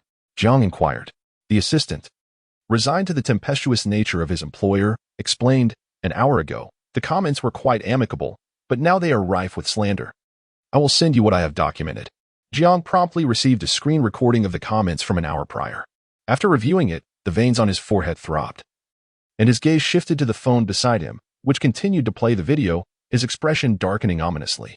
In room 203, Lin Cheng, who had consistently adhered to a disciplined sleep schedule since arriving at the inn, was on the verge of slumber when he was abruptly roused by a shout from Xiao Ming. Before he could chastise his friend for disrupting him, a phone screen was thrust before him. A particular comment caught his attention. Who doesn't know that this unknown inn, priced at 30,000, is actually a den of iniquity? We all know who frequents such establishments. Lin Cheng, perplexed, responded, "What do you mean by a den of iniquity?" Scrolling further, his tone shifted from confusion to ire. Are they referring to an inn? Damn it, I can't let this slide. They'll regret it when I unleash my wrath. While Lin Cheng was venting his fury at the slanderers, Jiang Jingming was busy contacting individuals to identify the source of the defamatory comments. Upon noticing that someone had pinned the music fountain's location, he began to suspect that the campaign to discredit the inn was orchestrated by a specific individual. A glimmer of realization crossed his eyes as he instructed his assistant to investigate Qian Weiyun. "Qian Weiyun, right? Have Wenqi look into him," he commanded. A female voice resonated within the room. How could I hear Sister Lin Yi's voice? Jiang mused, glancing at Lin Cheng, who appeared equally bewildered. "Sister? I thought I was calling Wenqi. This is my phone. Get over here immediately," Lin Yi asserted, her tone laced with unrestrained fury. She suppressed her anger as her eyes fell upon the comments section of a video she had unwittingly come across. The music fountain depicted in the video bore an uncanny resemblance to that of the inn, prompting her to pause and investigate further. In a video lasting approximately 1 minute, the soothing introduction initially appears unremarkable. However, as one listens, it evokes an immersive experience by a tranquil stream, instilling a sense of peace and softness within the listener. Just as one might be lulled into complacency, a vigorous melody abruptly surges forth, accompanied by a visual transition where droplets cascade upon tinder buds. It suddenly dawns on the audience that this gentle tune has been amassing strength, destined to nourish the earth, and the budding shoots, in turn, flourish remarkably. This pivotal moment is what ignited the video's popularity. Not only are the delicate sprouts nurtured, but the individuals who have listened to this piece also seem to be imbued with newfound vigor. Lin Yi, after experiencing this, felt a profound sense of awe and a touch of pride. She opened the comments section, curious to see if others shared her sentiments, and found a previously harmonious discussion. Well, even a dislocated jaw and a fountain possess more vitality than I do. Goodness, the power of nature has been personified. Come see, I'm not lying. There's a fountain truly singing here. I'm utterly tired of feeling inferior to the young and the old alike. Even a fountain seems more vibrant than my existence. No joke, this genuinely empowered me. Accompanied by an image of a broken pen and 10 high school exam papers, I feel an overwhelming surge of energy. I believe I could run 5 kilometers back and forth right now. Thank you, Sister Fountain. Someone remarked, no one supports my lofty aspirations, to which I replied, please. Observe this video. Oh, Music Fountain, I humbly bow before you. Will you grant me the strength to triumph in my art examination? Am I the only one who simply finds this exquisite? Such a powerful melody. It seems that this feeling of empowerment may be a psychological suggestion. Yet the music is delightful. However, amidst the comments, unfounded rumors began to infiltrate the discourse. The most egregious of these was, is the shopkeeper perhaps selling something dubious? This inn clearly masquerades as a lodging facility while serving a more questionable purpose. Everyone report it. Let us see which owner or celebrity gets apprehended. Lin E's expression soured. This one must be reported. Meanwhile, Li Zi slept soundly, entirely unaware that her guests had spent the night awake. When she rose, invigorated, to inspect the growth of the seedlings in the courtyard, she paused at the door. Rubbing her eyes, she realized nothing had changed. Yet, her gaze gradually brightened. The inn's courtyard had always maintained a rather simple charm, adorned solely with verdant shoots and elegantly crafted bamboo items. The entrance and walls remained a dreary gray. While the overall aesthetic exuded a rustic comfort, it was not jarring. Li Zi often pondered how to enhance the courtyard's environment. She contemplated replacing the entrance, which appeared far too antiquated and was easily overlooked by potential guests passing by. She yearned for a more eye-catching façade. However, her thoughts had yet to be realized when, this morning, the grand entrance was transformed anew. The most eye-catching feature was undoubtedly the myriad of vibrant roses, entwined and clinging to the structure. The hues and blossoms of these mutated roses were the epitome of beauty. Some flourished in clusters, while others languidly stood out in their uniqueness. This delightful contrast of sparse and dense arrangements rendered the floral gate anything but monotonous, interwoven with the profound emerald leaves, presenting an exquisite floral arch that captivated the gaze. As onlookers were drawn closer by the allure of the roses, their attention would soon be ensnared by the intricately woven patterns. The mutated bamboo, crafted into unique and elegant designs, left every observer in awe of the craftsmanship. As the main structure of the gate was not only aesthetically pleasing but also remarkably sturdy. Just then, Qi Yao emerged, having risen from her slumber. Li Zi, upon hearing the noise, bounded towards her like a bright little puppy. Sister, is this super beautiful floral gate made by you and Sister Xiaoqing? Of course. Li Zi recalled Sister Xiaoqing's words. Qi Yao nodded nonchalantly, as if it were of little significance. Yes, it is a gift for Yi. I have reinforced the gate. It is now the most indestructible floral arch, sister. You are so cool. Li Zi gazed at Qi Yao, who remained composed as if nothing were amiss, even when speaking in such a measured tone, then turned her attention to the splendid gate and, with a gasp, leapt into Qi Yao's embrace. Oh, I love it so much. Qi Yao, witnessing the unrestrained affection from the store manager, felt a joy that surpassed even the satisfaction of creating the gate itself. Unbeknownst to Li Zi, her exuberant response had inadvertently sparked a wave of gift-giving among Qi Yao, Xiaoqing, and other patrons. After dropping Qi Yao off at work, Li Zi sent Sister Xiaoqing a message expressing her immense delight. She reminded her to be cautious while completing her tasks and reassured her not to worry about finding flowers, as she already possessed an abundance of beautiful roses, which brought her immense joy. Li Zi was a person easily contented, perhaps due to having received so little in the past, making her feel somewhat overwhelmed by the gifts from her friends. She even wished they would refrain from presenting her with gifts. In the presence of those who treated her kindly, Li Zi instinctively hoped to give a little more, as if that would provide her with a greater sense of security. Thus, she pondered what she could offer her sisters in return. The little manager's troubles were temporarily chased away by the patrons, who bore dark circles under their eyes. Chapter 38. Halfway through the task, the little manager anxiously inquired of them, what happened? Ultimately, it was Jiang Jingming who explained the situation to the utterly unaware little manager. Just as Lenny had stumbled upon that video, the little manager could also access it. They could not possibly deny her the opportunity to visit the internet CAF. Ni, who was preparing breakfast, silently listened to the entire account and gently patted Lin Qing, borrowing his phone. His elegant fingers glided over the reviews, nearly rendering the device useless in his hands. Beneath the seemingly tranquil visage lies a tempestuous ocean of emotion. The current state of the online environment is deplorable. Can you locate the individuals responsible for spreading rumors and bring them forth? Ni has already discerned that many guests in the inn, along with the shopkeeper, are not inhabitants of the apocalyptic world. He has accepted this reality well, though he harbors a singular regret, the inability to seek out those who slander online and reduce them to mere pulp. Rest assured, those who propagate falsehood shall face the consequences, Lin Yi murmured, wrapping an arm around her with a voice that was both tender and resolute.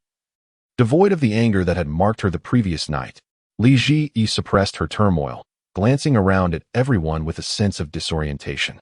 She often felt that the happiness she had attained was perhaps a tad excessive. In truth, the vitriolic remarks and fabrications circulating online did not weigh heavily upon her.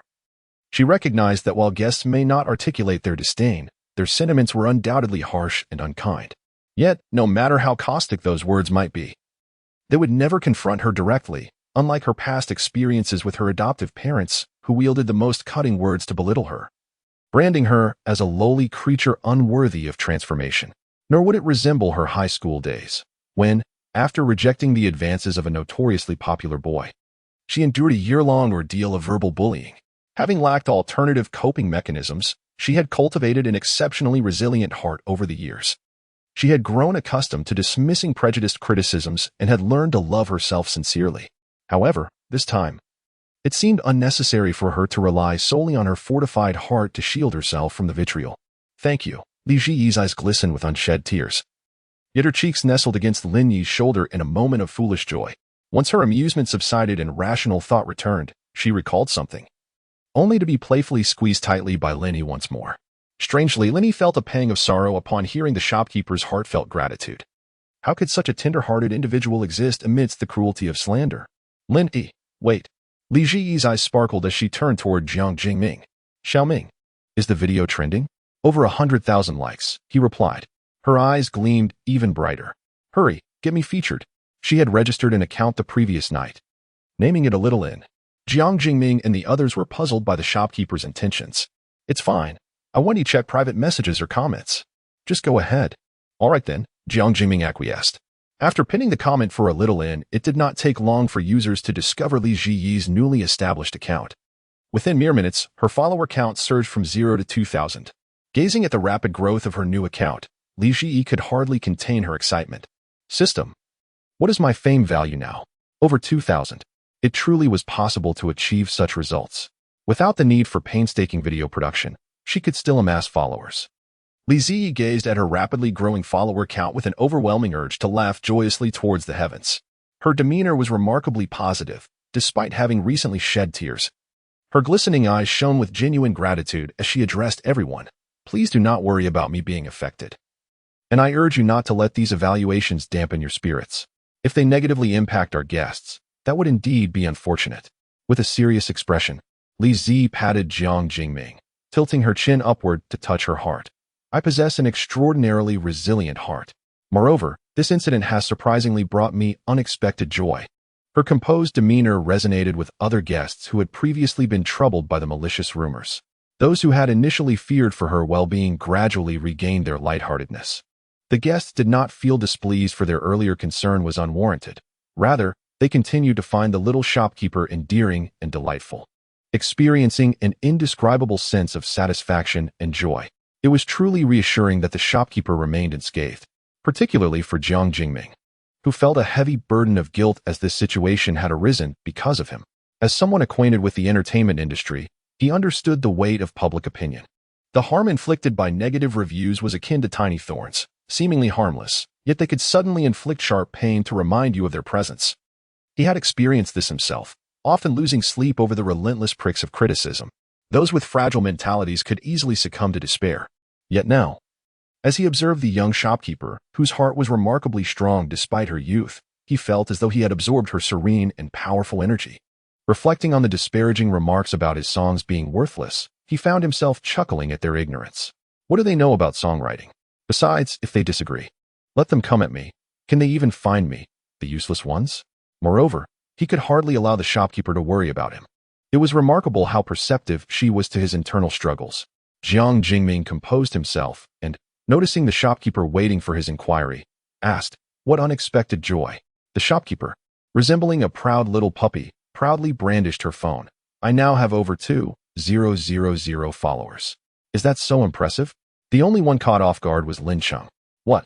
Why has my account, which has been active for 5 years, only garnered a little over 1,000 followers?" Jiang Jingming, with his sharp tongue, interjected, "Is that the account where you posted a bunch of non-mainstream photos of your golden side profile? That's the other account where I share my golden wisdom." Lin Cheng believed his talent deserved more than a mere 1,000 followers and humbly sought advice. "Little shopkeeper, how did you achieve this? Please teach me. Because I set it up so that only those who follow me can send me private messages." Li Ziyi continued to hold her head high. "I face criticism, yet I accomplish my task. Wow, I am truly clever." The clever little puppy sought praise, and everyone remarked, "What an optimistic mindset." when she even displayed a hint of admiration. Impressive, little shopkeeper. This incident made everyone in the inn aware of the shopkeeper's formidable mentality. Lin Sheng had to concede that it was indeed remarkable. He felt utterly inadequate in comparison. If he were to glimpse the comments and private messages, he would undoubtedly succumb to the temptation of clicking on them. As the detractors fervently expressed their discontent, within a mere morning, Li Zi had accomplished more than half of her task. Seizing the momentum, she decided to explore the vicinity of the inn, ultimately setting her sights on the floral archway. This time, it was your turn to shine. Li Zi held her phone aloft, capturing numerous images of the archway with fervor. She meticulously selected the most fitting expression to accompany her video introduction, captioning it, "Rose Archway," and sent it off. Mission accomplished. Tossing her phone aside, she eagerly anticipated the rewards for completing her task. In accordance with her expectations, the comments on her newly uploaded video surged dramatically. Those who had spent an eternity hurling insults and sending private messages without receiving a response seemed akin to deranged concubines in a cold palace. Storming into her comments section with indignation, Li Zi, never one to indulge in reading, remained blissfully unaware. Thus, she did not realize that amidst the vitriolic remarks from her detractors, other voices had emerged. Some new viewers, having stumbled upon the video, were compelled to counter the negativity. What a stunning floral archway. Where's this place? The comments section is a cesspool. Are they all mentally unwell? Is spewing foul language without basic hygiene some new form of entertainment? What's wrong with a hotel charging $30,000 a night? You think everyone can afford it? Could it be that those who can't afford it resort to slander? The young lady in the video speaks so adorably. She's chattering away, probably unaware she's being recorded. Huh? I feel the same. You need to crank up the volume just to hear her murmuring. Yet, despite such sentiments, the negative reviews vastly outnumbered the positive ones, with the latter being a rare occurrence. Li Zi observed her growing number of new followers with considerable satisfaction. At this rate, she would soon fulfill her mission. However, she soon found herself too busy to refresh her feed. The inn had received several new guests from a post-apocalyptic world, their avatars revealing a quartet of individuals. They were classified as a team of extraordinary abilities, exhibiting considerable intelligence. After merely inquiring through the app if it was indeed an inn, Li Zi confirmed, and they promptly proceeded to book a room. Upon their arrival, the four guests surveyed the lobby with a watchful eye. Their apprehension heightened upon witnessing the mutated roses and bamboo outside the courtyard, nearly triggering their extraordinary powers, particularly when they spotted two individuals taking photos. Their expressions morphed into sheer terror. Before the team leader could intervene to deter these reckless souls, the innkeeper appeared just in time.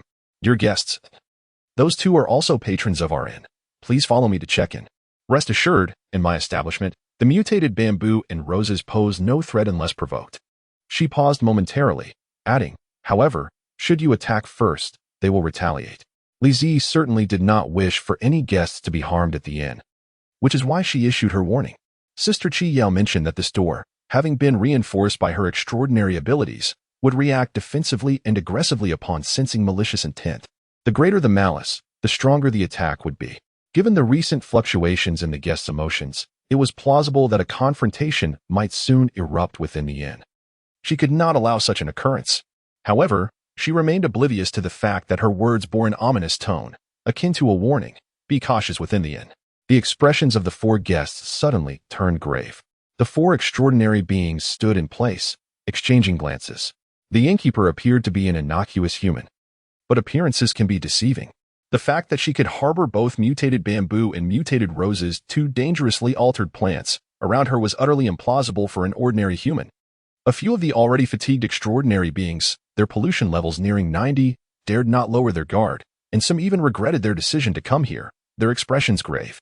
Could any truly be deceiving us? With both mutated bamboo and mutated roses present, is there truly an incapable of reducing pollution levels? Captain, something feels amiss. In this apocalyptic world, how could such a serene place exist? We must proceed with caution. As soon as the words left their lips, a guest with scales adorning his fingers impatiently interjected, "If you regret your decision, then leave. I, for one, am staying." Although Annie has a peculiar and capricious nature, he has never harmed the innocent. He even saved my life once, and I trust him. Even if this place is fraught with danger, as long as it can reduce pollution levels, I shall remain. With that, he strode confidently behind the innkeeper. The others, despite their indecisiveness, unconditionally trusted their leader. who had steered them through perilous situations. "If we're going to die, then we might as well die together," one exclaimed. "Hey, can I sleep with you, Captain?" "I'm genuinely frightened," Jiyu cursed. "Are you all out of your minds?" "What the hell? I'm not dying," he boomed. "Innkeeper, prepare a room. The kind that can lower pollution levels. We need accommodation for 4. Reduce pollution levels? Could it be that these are the guests Yi recommended?" Li Zi hastily procured 2 upgraded solar quilts and returned the therapeutic bathtub to storage, while a new suite with special properties quietly appeared on the price list. "There's no problem, guests. The inn now has just 1 suite available for 70 points, a 2-bedroom apartment with pollution-reducing capabilities." Jiu's gaze bore into the innkeeper with a fierce intensity, as if attempting to see through her. "How long until it takes effect?" "It will show results within a day." Li Zi, undeterred by the obvious signs of mutation among the 4 guests, maintained a calm demeanor, devoid of fear. "So, shall we proceed with the check-in, esteemed guests?" Jiu withdrew his gaze, gritting his teeth as he paid 3 intermediate crystal cores and 2 low-level ones. He silently took the room card and turned to lead his 3 teammates upstairs. Chapter 40. Your pollution value has decreased. The 302 suite surpassed Jiu and his team's expectations. Could such a room truly exist in a post-apocalyptic world? Immaculately clean and devoid of dust. The spacious room seemed to exude an essence of life rather than the desolation typical of an apocalyptic landscape. Jiu felt a momentary sense of bewilderment. Unaware of their captain's contemplation, the team members, carefree and lighthearted, proceeded to take showers. After their baths, they paired off to share beds, jostling for blankets before collapsing into a deep sleep. They were utterly exhausted, as was Jiu. At the time of their encounter with Yi, Jiu's team had been engaged in a fierce battle with another squad against a mutant beast, successfully obtaining a precious seed. Yet, despite their victory, fatigue had already settled heavily upon them. Had it not been for the knowledge that the person entangled with the beast was Yi, who had once saved Jiu's life, he would never have risked facing the creature alone in such a perilous situation, potentially leading himself into an inescapable predicament. Jiu could not abandon Yi to his fate. He instructed his less capable teammates to wait behind while he hastened to assist. Yi was a renowned ability user across the major bases, distinguished by his unique powers and a personality akin to that of a black scorpion, meticulously calculating and sharply pronounced, making him stand out amongst high-level ability users. However, at that time, his powers were formidable enough that even if he offended others or faced adversity, he could navigate through challenges single-handedly, especially with a team that trusted him completely. Regrettably, recent news had reported that Yi's pollution value had soared to 98, with his entire team perishing during a mission, save for 1 member. The reasons for their demise varied in speculation, but the most widely circulated tale suggested that Yi's high pollution value had led to his powers spiraling out of control, resulting in the accidental deaths of his teammates. Jiu, however, remained unconvinced. For one, if Yi's pollution value truly reached such perilous heights, it was improbable that anyone from his team would have survived. Jiu? Get lost. Yi's biting words infuriated Jiu, and instinctively, he glanced over, confirming Yi's condition before preparing to unleash his full strength to slay the beast. To his disbelief, he witnessed the ability user with a pollution value of 98 successfully dispatching the mutant creature with a firearm. No, this is impossible. This is a mid-level mutant beast. Unless you utilized your abilities? Upon realizing this, Jiu swiftly averted his gaze, focusing on Yi's eyes instead. He employed his powers to distance his teammates as much as possible, resolute in his determination to support Yi against the impending threat. Who doesn't know that when pollution levels reach 98, using supernatural abilities again carries an extremely high risk of losing control? At that point, the excessive depletion of energy would kill the superhuman, and those nearby would be severely injured by the massive shockwaves. Yet, nothing happened. Yi gazed at him with calm indifference laced with mockery. Legs broken? Why aren't you running? Yi, you're as venomous as ever, truly worthy of the name Black Scorpion. A voice drifted down from the treetops. It was Zhuangyu, a colleague of Jiu's, leading another squad. He lounged effortlessly on a branch, his narrowed eyes looking down upon the once renowned high-level superhuman, Yi. Humph. So what if Yi was stronger and more famous? Now, Zhuangyu was the strongest among them. Who are you? Yi lifted his gaze toward him. Zhuangyu's composed demeanor shattered in an instant as he turned away. Yi's derisive laugh made Zhuangyu bristle. Damn it. Avoiding his gaze was just instinct. You manipulated your abilities without mutation? Jiu paused when he noticed only a faint redness in Yi's eyes. Your pollution level ISNT 98? And he narrowed his eyes, let out a cold snort, and turned his wrist over. The number 913 seared into GUS vision. 98? Huh. They really dared to say that. So desperate to push him into the abyss, to make everyone shun him. Was that it? And he understood why the base commander had publicly declared his pollution level as 98. First, it ensured everyone would avoid him, preventing them from uncovering the truth that their base was slaughtering high-level superhumans, chilling the hearts of all ability users. Second, even if someone saw him, they'd believe he was at 98 because he could never use his abilities again. I've never been at 98. My highest was 93. As for now, well, you've seen it. GU's first reaction was disbelief. Zhuang Yu leapt down from the tree. I knew your base commander was spouting nonsense. Claiming you were at 98? You've always maintained yourself the best. How could you suddenly hit 98? Humph. If you were under 95 now, I might even begged our commander to recruit you. Our base treats superhumans well. 913. Zhuang Yu's voice tore through the air. You altered it yourself? No, this has to be fake. Your base has far too many lunatics. And he leisurely began his pitch. Believe it or not, they're S&N with rooms that reduce pollution levels. You can find its location on your communicator. Before the other two could react, he was already moving on, seeking mid-level beasts to train against. The earlier mid-level beast had been an accident, and he understood the principle of gradual progression. He wasn't about to throw away the life he painstakingly reclaimed, now nurtured back by the N. So far, he'd only been hunting low-level beasts for training. This mid-level one had been startled by pure chance.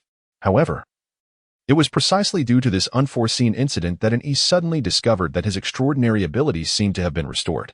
He could discern the malevolent eyes from such a distance. It was for this reason that he could accurately strike the fatal weakness of the colossal beast. He needed to verify whether this was merely a coincidence. After departed, Zhiyu and Zhuang Yu engaged in a heated argument, or more accurately, Zhuang Yu's one-sided fury. Zhuang Yu could not fathom how any so-called could genuinely reduce pollution levels. He was inclined to believe that it was merely an insidious method to obscure the pollution values, as it was evident that had become increasingly malevolent. Yet, Zhiyu was determined to give it a try. Captain Zhuang, my pollution level is nearing 94. He rasped, glancing towards his teammate waiting in the distance. Resolute in not holding them back, we must give it a chance. Unable to reason with him, Zhuang Yu, in a fit of exasperation, led his team away. Zhiyu withdrew from his reverie, surveying the unfamiliar yet comfortable suite, and slowly closed his eyes. He pondered whether his choice would once again shatter his hopes. In the lobby, Li Ji finally encountered the guest, Chu Guang, whom she had not seen since his arrival 2 days prior. This guest had slept continuously for 2 days. He had not even come to collect the food she left for him. Had she not seen a living person upon knocking, she would have genuinely worried for his well-being. Good morning, guest. Did you rest well yesterday? For the past 2 days, aside from sleeping, Chu Guang had consumed only his own nutritional fluids. After a full 2 days of recuperation, he could feel his fragmented healing abilities miraculously beginning to restore. Thus, he dared not squander a moment, exerting every effort to heal himself within the confines of the inn's suite. Today, he could no longer remain cooped up in the room, prompting him to venture downstairs. Very well. Chu Guang's gaze faltered as he suddenly realized that all of this transformation stemmed from the seemingly ordinary innkeeper. It was the first time he truly regarded this ordinary human being. The inn she operated was astonishingly magical, capable of healing those with overexerted restorative abilities, offering not only him hope, but also hope for humanity. He recalled his initial skepticism upon discovering the miraculous effects of this inn. A flush of embarrassment grazed Chu Guang's aged face, but it mattered little. With age came a certain resilience. He inhaled deeply, his tone imbued with respect. The inn you run is truly remarkable. I am immensely grateful for your assistance. Chapter 41. The Peril of Healing Potions. Suddenly, Chu Guang's gaze became fixated on the steamed bun before him. Plump and fragrant, the bun beckoned him. He struggled to suppress the gnawing hunger that emanated from the depths of his soul. Li Ji, having heard announce that the meal was ready, had only just brought it out. And was extraordinary. All the instant meals that had previously filled the inn had been completely consumed, replaced now by soft, handmade buns crafted by himself. Although the filling is vegetarian, it is truly delectable. Those who have tasted it all sing its praises. Li Jia did not hear the guest's earlier remarks, as she was too eager to rush into the kitchen. These buns are crafted by our inn's remarkable chef, and they are not instant food, but rather handmade by him. The meat filling is exquisite, and the outer layer is fluffy and soft, absolutely delightful. Enough, enough. Zhu Guang felt as though he were drowning in this pure, natural fragrance. The name and he sounded somewhat familiar. How could these buns be so aromatic? Wait a moment. Manager, is this my breakfast? Otherwise, why is it placed before me? Zhu Guang managed to utter this sentence, almost unable to believe it. If this is breakfast, how much has he missed in the past few days? Devastating. Yes. Zhu Guang felt as though the world were spinning. So, why have you been calling me upstairs these past few days? Was it merely to stir up trouble? Li Jia crisply replied, it was to call you to eat. Zhu Guang, only he knows the depth of his regret. It is all right. He will surely make up for it. Zhu Guang began to devour the buns voraciously, the delicious morsels calming his aggrieved emotions. How could humanity forsake the sustenance necessary for survival? This is truly the food that satisfies both the stomach and the spirit. Chew. Chew, chew, chew, chew, chew. Immersed in eating the buns, he lost track of time until he had finally consumed every last bun before him. His appetite was quite terrifying. Under Li Jia's astonished gaze, he polished off an entire pot of buns. Are you a starving ghost reincarnated? Zhu Guang raised his eyes dangerously, momentarily pausing in astonishment. An E had no time for reminiscing with him, or rather, they were merely high-level supernatural beings who had heard of one another. Perhaps this individual was particularly rare. Little manager, I must take my leave. The surprise in Zhu Guang's eyes could not be concealed. Was this truly the notorious Black Scorpion in E? What was he up to? Did he need someone to escort him out? How shameless. Then he realized that the guests of this inn were rather audacious. The youngest and most adorable little manager was the busiest, waving her hand to send one off to work, waving to another going out for a breath of fresh air, and even waving to have her cheeks pinched by the guests. Regardless of whom she sent off, she smiled radiantly, and those departing seemed to be in high spirits. How infectious. Now she waved to send off a zombie? A zombie? Zhu Guang's gaze sharpened suddenly. A high-level zombie? Just as Qi Yao was about to step outside, she turned her gray eyes, only to be blocked by the little manager standing before her. Li Jia stated solemnly, Guest, this one is also a patron of my inn. If you cannot accept the presence of a zombie within the establishment, you may leave. Zhu Guang was momentarily bewildered. Did I say anything? He hadn't voiced anything, merely wishing to launch an attack. Yet he had not acted yet. The little manager dashed in front of the eagle like a chick, blocking him. How can the shopkeeper show favoritism? Qi Yao gently patted Yi, reassuring her, It's all right. He can't harm me. Is it possible for a zombie to display a gaze of unexpected tenderness? Zhu Guang instinctively believed this to be akin to crocodile tears. Yet, the high-level zombie indeed refrained from harming the shopkeeper, even taking care to avoid contact with her, as if worried that its claws might graze her. Was she merely feigning such demeanor for the mystical qualities of this inn? What effect could this establishment possibly have on a zombie? Li Ji breathed a sigh of relief as the tension among the guests began to dissipate. Zhu Guang interjected, Who says I can't harm you? Li Ji responded, The inn's policy dictates that it is absolutely safe here. Of course, you cannot harm me. Li Ji nodded vigorously. Guests who fought within the inn would undoubtedly be expelled. Zhu Guang questioned his existence. Such a rule exists? He grumbled internally, yet upon meeting the shopkeeper's clear gaze, he nodded. I assure you I will not misbehave. Ji had not felt warmth in an eternity. The coziness of the blankets was so palpable that he quickly realized something upon waking. His fingers trembled as he raised his wrist to check his pollution level, 941. It had indeed decreased from 943 to 941. Jiu appeared dazed as he sat on the bed, but inside, he was overwhelmed with immense joy. Captain! A piercing scream echoed from another room. Captain! My pollution level, Jiu snapped back to reality, abruptly slapping the shoulder of the teammate who was frantically approaching him, saying in a deep voice, It has decreased. Wurong nodded vigorously like a chick pecking at grains, tears gushing forth like a fountain. Captain, thank you. I want to die? Such fervent reactions occurred twice more. After calming the three teammates, Jiu found his own emotions settling. Indeed, comforting others served as a balm for his own tumultuous feelings. They were immensely grateful for the captain's decisive actions yesterday. Otherwise, they would have missed the opportunity to stay at this life-saving inn. And E was a good person. He truly was not as cold-blooded and heartless as the rumors suggested. Jiu looked at his three comrades and declared, We must express our utmost gratitude to this inn and to the shopkeeper who graciously opened her doors to us. We must hold her in the highest regard. Understood. Whoever dares speak ill of the inn or the shopkeeper, I shall contend with them. Then you should first contend with your past self. Feel free to argue. I wish to sleep. With that, The teammates continued their slumber, while Ji Yu descended the stairs. He needed to apologize to the shopkeeper for his recklessness the previous day. Simultaneously, he intended to renew his stay and share the wonders of this extraordinary inn with his colleagues. Ji Yu booked a suite, promptly extracting a high-level crystal core to pay for his accommodation. Manager, I am profoundly grateful for your selfless gesture in opening the hotel's rooms for our stay. After expressing his gratitude, Ji Yu performed a deep bow to Li Ji and then turned to depart from the hotel. His communication device would only be operable once he had left the establishment.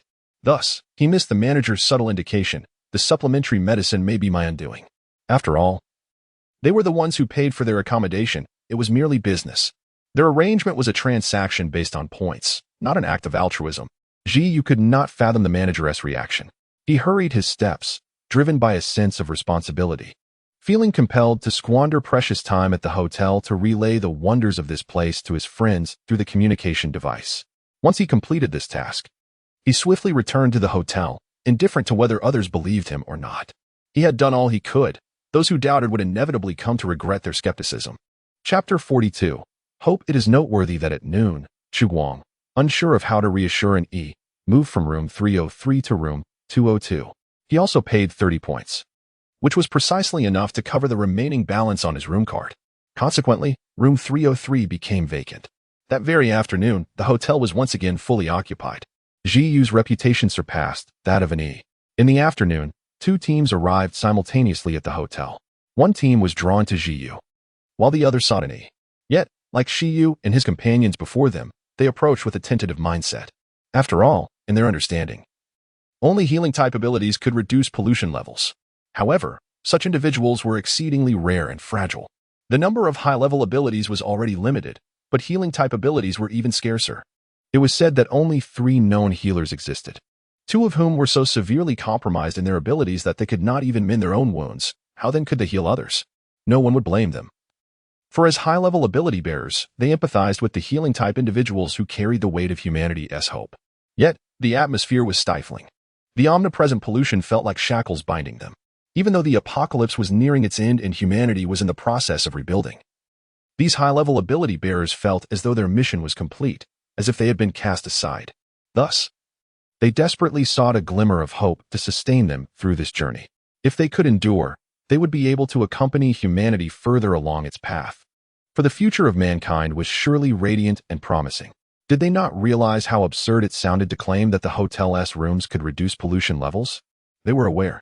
Yet, their need for hope was overwhelming, especially when it was articulated by 2 other high-level ability bearers. These 2 teams, not lacking in crystal cores, resolutely chose to place their faith in Ji Yu and in E. Li Ziyi glanced between the 2 groups, her almond-shaped eyes brimming with hesitation. But there's only one suite left in the inn.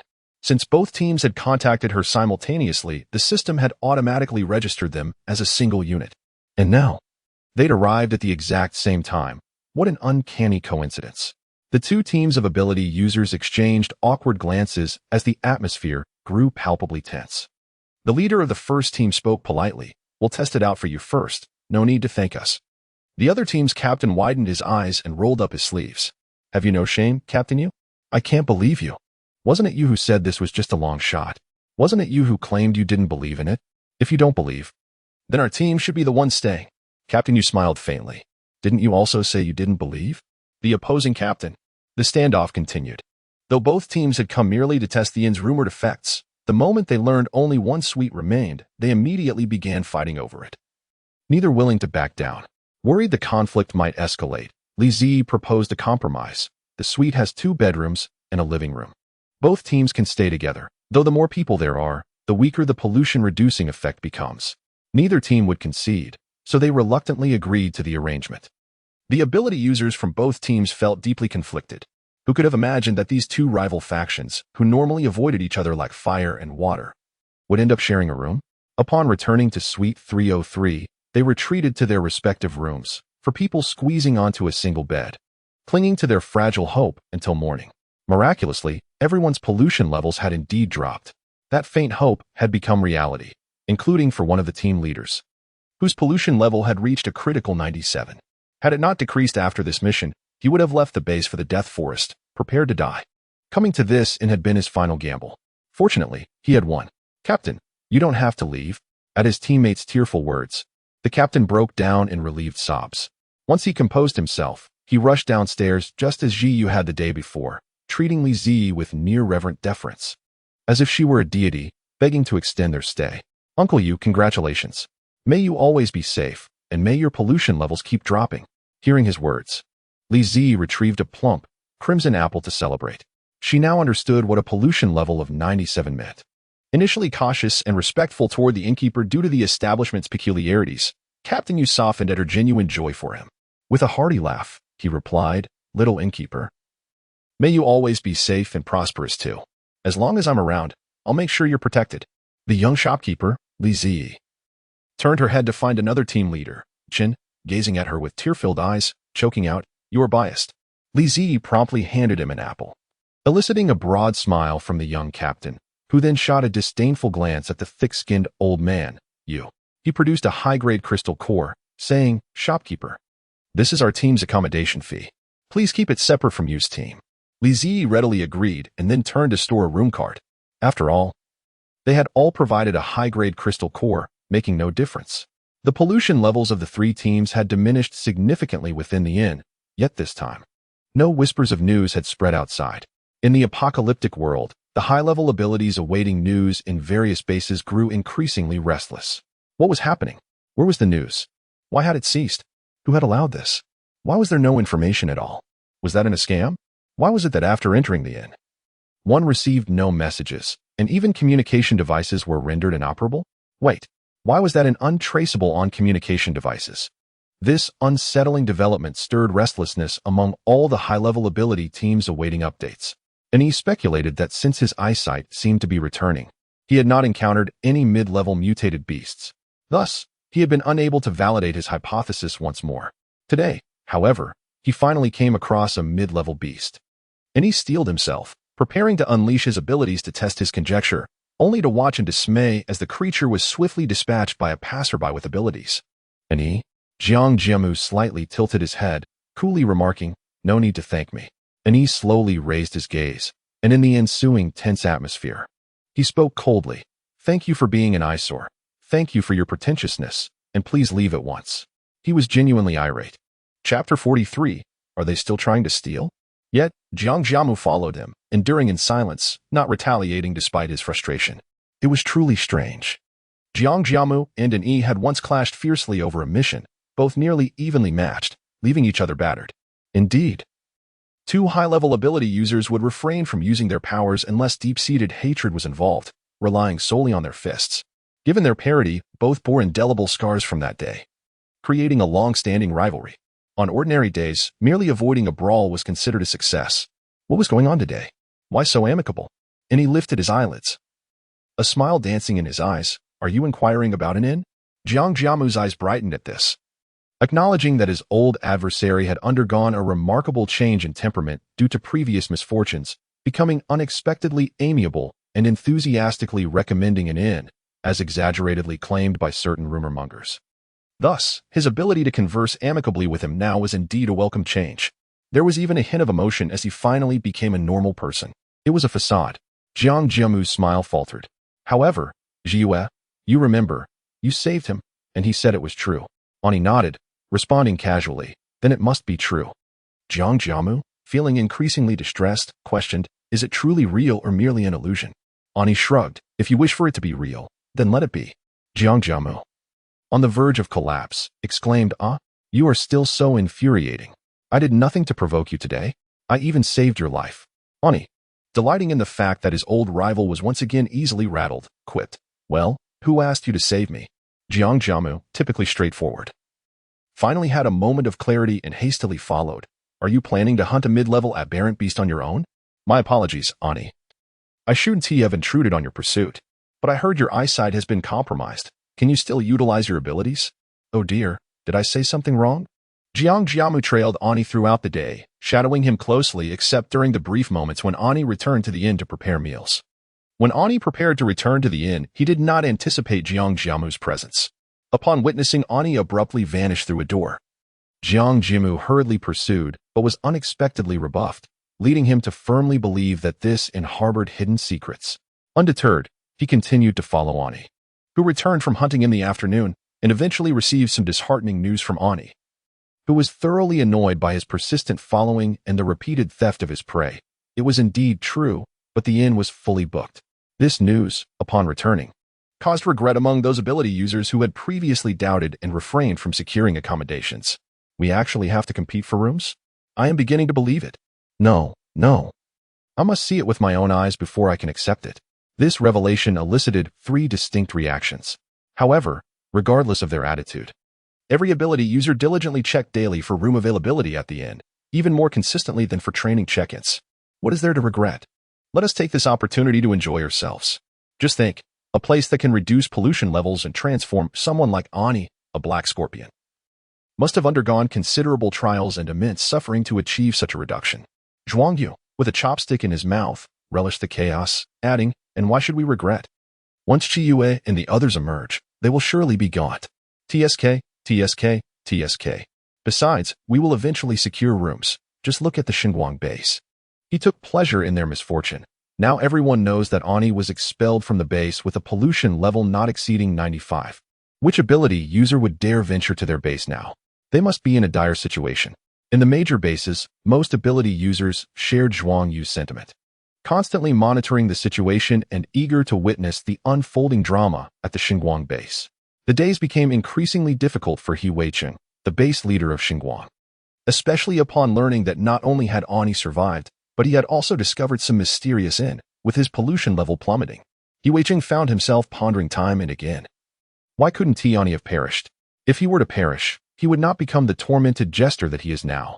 For an E and that accursed inn, the inhabitants of the base have begun to question the words of the base leader. He Weicheng's narrative regarding the E incident has become insufficient to deceive the hearts of the people. In his office, he clutched his hair, overwhelmed with panic. The more he pondered, the greater his anxiety grew, until finally, his gaze turned heavy, and he summoned Ingshi. Are you certain that Yi's eyes were scorched by that dual ability beast, rendering him powerless? Indeed, I am certain. Ingshi was the ability user who had once been promised benefits by the base leader, pushing an E before the beast.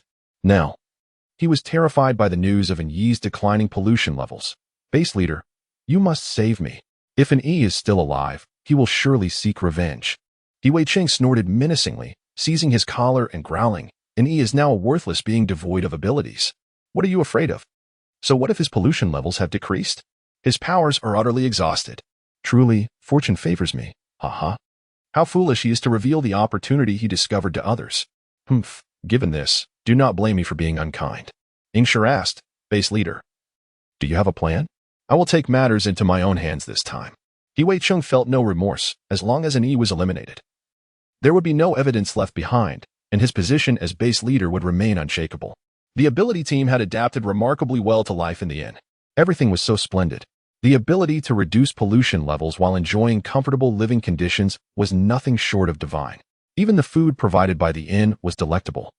At the dining table, the members of the ability team gazed at the food with sparkling eyes, then devoured it with fervor. In mere minutes, the entire table of food was consumed. I can still eat. Well, okay, I can't anymore. I'm stuffed. Captain, you go take the plates. You can't move. So I can? Ha ha ha. Lao Yu, you're truly useless. How did you manage to eat to this extent? Captain, you're not full? Then can you help me clear the plates? Thank you. Get lost. After some back and forth, 2 of the recovering teammates finally took the dishes to the kitchen. Master, we left the dishes here. A familiar voice came from inside. Did you break your hands or your feet? Just leave them here. This master spoke in an annoyingly familiar manner. The 2 teammates thought little of it and placed the dishes in the dishwasher. Before leaving, one caught a glimpse of the master beside them. One teammate was still processing it, while the other was horrified. What are you doing here? No way. You're the chef. The shock wasn't merely from encountering the black scorpion. The true horror lay in the realization that the food they had consumed was prepared by an Help. If I've eaten his food, will I be poisoned? Chapter 44. Unlocking the second level of the inn. What? Did my food poison you? With a single remark, the startled team member regained his composure, smacking his lips in delight, exclaiming how delicious the food was, and marveling at the fact that it hadn't led to his demise. Upon reorienting himself, he glanced at an the chef behind the exquisite dish, and felt an inexplicable fondness for her.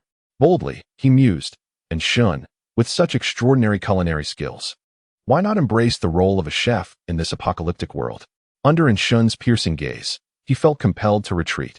Before long, the news that Yi had secured a position as the head chef at a local inn spread like wildfire among the members of the ability team. The hall erupted in astonished gasps, this time tinged with jealousy. How could he be so fortunate as to reside here continuously? What right did he have? If only he had been expelled from the base, perhaps the captain would also have that privilege? The vice-captain, it seemed, was quite cunning in his ambitions for promotion. As the number of guests at the inn increased, Li Ziyi procured 2 additional dining tables. The regular patrons continued to enjoy their meals at the original tables, completely unfazed by the commotion next door.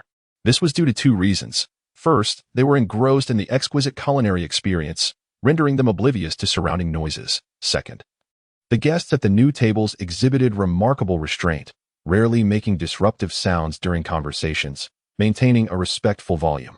Indeed, they were exceptionally refined guests. In truth, the ability team was reluctant to disturb the tranquility of the inn. Naturally, everyone kept their behavior in check.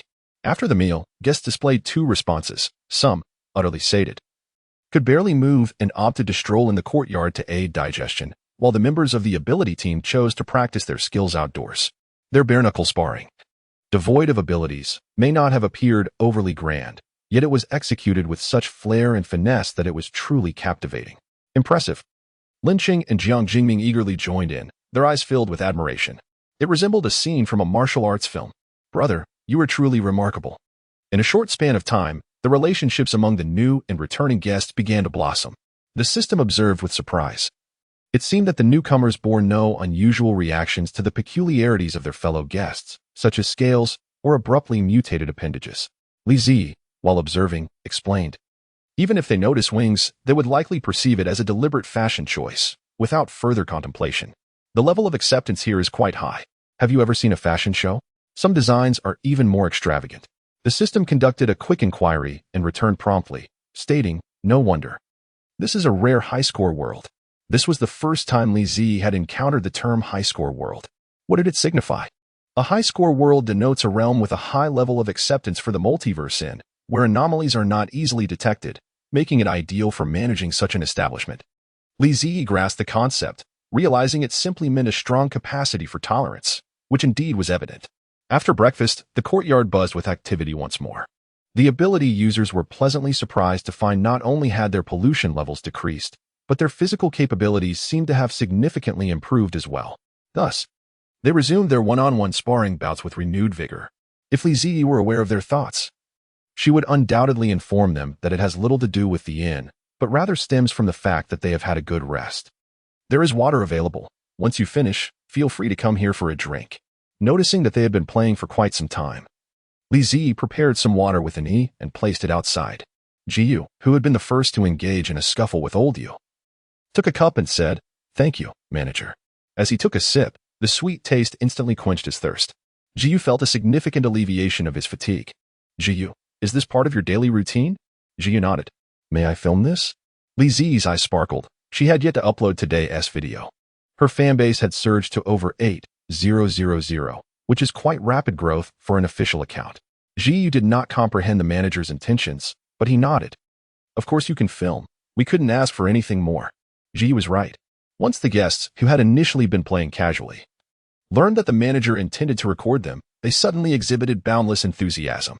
Each showcased their skills with fervor, only to be swiftly knocked down by an adept practitioner who employed a straightforward technique. Ah, Jiangzi, you are ruthless. Behold my move. Oh, you show no sentiment for the past. Don't blame me for being impolite. After Li Ziyi finished filming, the video turned out to be quite thrilling.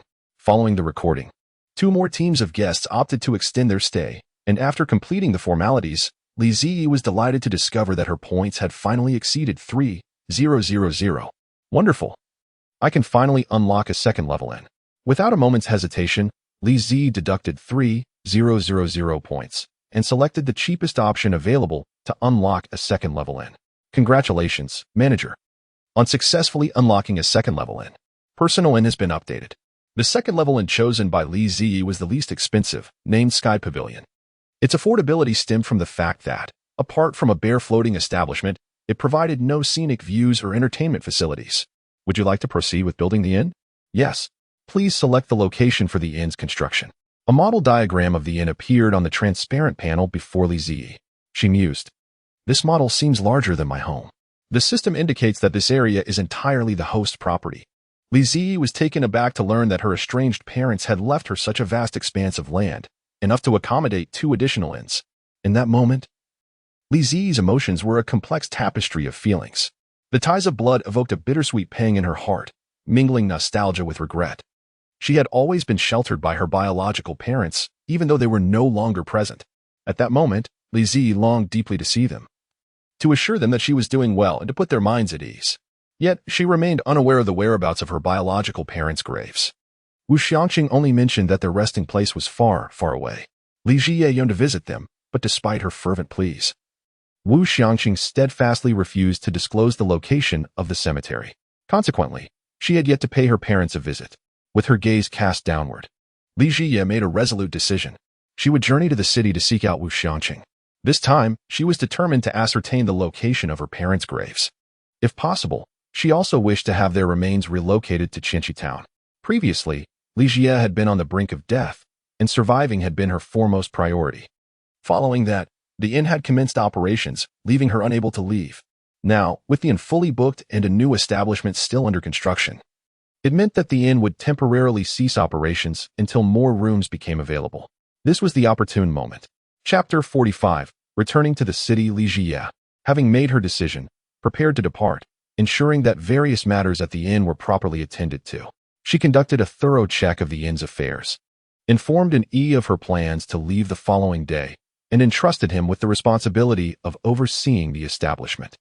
She then rode her bicycle into town to procure a sufficient supply of food. Recently, Li Ziyi had been diligently exercising, and she felt the results were paying off. She made the round trip on her tricycle, laden with provisions, and surprisingly, she did not feel exhausted upon her return. As she huffed and puffed while bringing her purchases into the kitchen, she turned to continue her work, only to find a line of guests at the kitchen door, each carrying food. "Little shopkeeper, shall we place these here?" The leading guest was a member of the Ziyu team, and Li Ziyi was pleasantly surprised to recognize him. Calling out his name with precision, "Yes, Ji Yang, just set them here. Thank you all. There's not much left, I can manage the rest myself." With so many people present, Li Ziyi felt a touch of shyness and stepped aside slightly, then busied herself with transferring the food from the tricycle. However, no matter how swiftly she worked, she could not compete with the strength of the assisting guests. The load of food she had planned to carry in 5 or 6 trips was now entirely relocated to the kitchen by the guests. When she hurried back to the kitchen, the guests had already ascended the stairs. "The guests are truly enthusiastic," Li Ziyi remarked. Early the next morning, Li Ziyi set out with her backpack. Qianqi town lacked an airport, so she took the high-speed train directly to the city. She had not left Qianqi town in quite some time, and throughout the journey, she gazed out at the scenery passing by the train window. 2 hours later, she successfully arrived in the city. The city was known for its rain, and having checked the weather forecast beforehand, she had brought an umbrella, which now proved to be quite useful. Li Ziyi struggled to hail a taxi with her phone, so she decided to try her luck at the entrance. As she held up her umbrella and stepped out of the train station, unexpectedly, a car came to a halt before her. A figure emerged, holding an umbrella, and opened the car door, revealing an elegant profile. "Little shopkeeper, get in." It was Jiang Jingming, who had returned to the city the previous afternoon to attend to some matters. "Xiaoming, thank you. What brings you to the train station?" The little shopkeeper. "You truly lack consideration. You arrived in the city without so much as a word." "It's not just me who knows. Here. This is a key that Yi Jie asked me to give you." Jiang Jingming opened the car door, waited for Li Ziyi to get in, helped her with her umbrella, and then returned to the back seat. Li Ziyi's eyes widened as she received the key tossed to her by Xiaoming, exclaiming earnestly, "This is unacceptable. It's far too valuable for me to accept." Observing her startled reaction, Jiang Jingming couldn't help but chuckle, leaning against the car door. The little shopkeeper was indeed the same charming and amusing figure from the inn. Having spent an extended period at the inn, Jiang Jingming found himself slightly out of sorts after just returning to the city yesterday. Now, seeing the little shopkeeper brought back a sense of tranquility reminiscent of his time at the inn. "What are you pondering?" "This is a key to one of Yi Jie's properties. She has arranged for it to be tidied up." Since you'll be in the city for a couple of days, she wants you to stay there. Noticing the little shopkeeper still hesitating, Jiang Jingming thought she might refuse again. Just as he was about to say something to persuade her, he saw her clasp the key in her palm reverently, murmuring, "So this is what it feels like to receive a tyrannical love." Li Ziyi was escorted to an upscale community by Jiang Jingming's assistant, who guided her to the entrance. Before departing, he reminded her, "Feel free to call me if you need anything." After receiving a nod of assurance from the little shopkeeper, Jiang Jingming got into the car with his assistant, setting off for their destination. Throughout the journey, his assistant seemed hesitant to speak. Jiang Jingming arched an eyebrow. "If you have something to say, just say it." The assistant, maintaining his composure, shook his head and then candidly asked, "Is the little shopkeeper my future boss's wife?" Jiang Jingming was taken aback. The assistant, eager to survive the moment, added, "I can see your attentiveness towards her." Jiang Jingming retorted, "That is merely a sign of respect for her. What do they know? Their minds are filled with trivial notions of love and romance." Such thoughts would only tarnish the pure and noble friendship he shared with the little shopkeeper. Their bond could be one of camaraderie or a life-saving connection, but certainly, it was devoid of love. Jiang Jingming leaned back, crossing his legs. "Do you have any idea how remarkable the inn run by the little shopkeeper is? What distinguishes her from my savior is that there is no distinction." The assistant recognized that his boss indeed held nothing but deep admiration for the little shopkeeper. Regrettably, he realized his own mind had wandered into the realm of impropriety, though he merely sought a casual topic for idle chatter. Yet, he regretted it. He had no desire to hear his boss boast again about the inn's unparalleled excellence, for he could not relate. He did not believe it. He was in despair. Heaven knows, when he received his boss's call yesterday, accompanying him to the hospital after a long separation, the shock of seeing him was profound. It was well known that his boss was a wealthy heir, living a life free of worries. However, he harbored great ideals and ambitions, aspiring to shine in the music industry. Thus, he charged into the entertainment world with his unprecedentedly volatile temperament and godlike creative prowess, sailing smoothly until the onset of a health crisis. In a mere span of less than a month, he transformed from an arrogant, flamboyant young nobleman into a weary vagabond. His once striking appearance diminished to a shadow of its former self. The day he sent him off to Qianxi town marked the first occasion in many days that his employer took the time to present himself in a semblance of order. Yet, alas, his former allure seemed irretrievably lost. What followed? In less than 10 days, not only had his employer healed from his affliction, but he also regained his waning inspiration, penning a masterpiece that surpassed all expectations, and astonishingly, his looks ascended to even greater heights, leaving him feeling inferior by comparison. Assistant, he no longer wished to converse with the protagonist of a kitsch narrative and had withdrawn into himself. However, he remained genuinely concerned for his exceedingly generous employer. Thus, during their journey to the hospital, he inquired about his living conditions. Consequently, the employer, unable to contain his enthusiasm, began to boast about his delightful experiences at a quaint inn. Jiang Jingming, having found no one to share his triumphs with at the inn, finally encountered an assistant worthy of his tales. "Boss, the examination results should be available around 11, the assistant remarked. Jiang Jingming, perplexed, replied, "I know that. Why the sudden mention?" The assistant responded, "To prompt you to silence." Jiang Jingming was responsible for introducing Li Zi to the establishment. After his departure, Li Zi donned her backpack and made her way to the Wu family, where she had spent the last 20 years of her life. Fortuitously, the villa district where the Wu family resided was relatively close to her current apartment complex. Following the map, Li Zi arrived outside the villa district. At this juncture, she no longer needed to consult her phone. She could navigate these streets with her eyes closed, having traversed them alone for 2 decades. As she stood at the entrance of the community, just as she was about to enter, she was halted by the elderly security guard. "Halt! You do not belong to our community. You cannot enter." Upon hearing the familiar voice, Li Zi turned her head, her eyes lighting up with joy. "Grandpa Jiang, it's been a long time." The once stern security guard immediately softened upon recognizing her, putting away his baton. "Is that you, Yi?"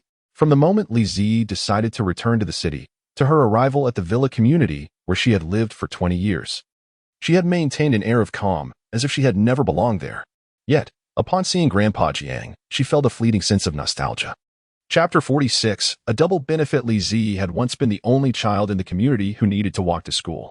To reach the school, one had to cross a heavily trafficked road. At a tender age, she would often stand at the community's entrance, tears streaming down her face in fear of the journey ahead. On one occasion, she was spotted by the security guard, who, with a stern expression and without uttering a word, observed the distraught little girl.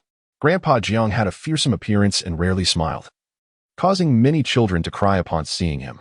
However, Li Zi was unafraid.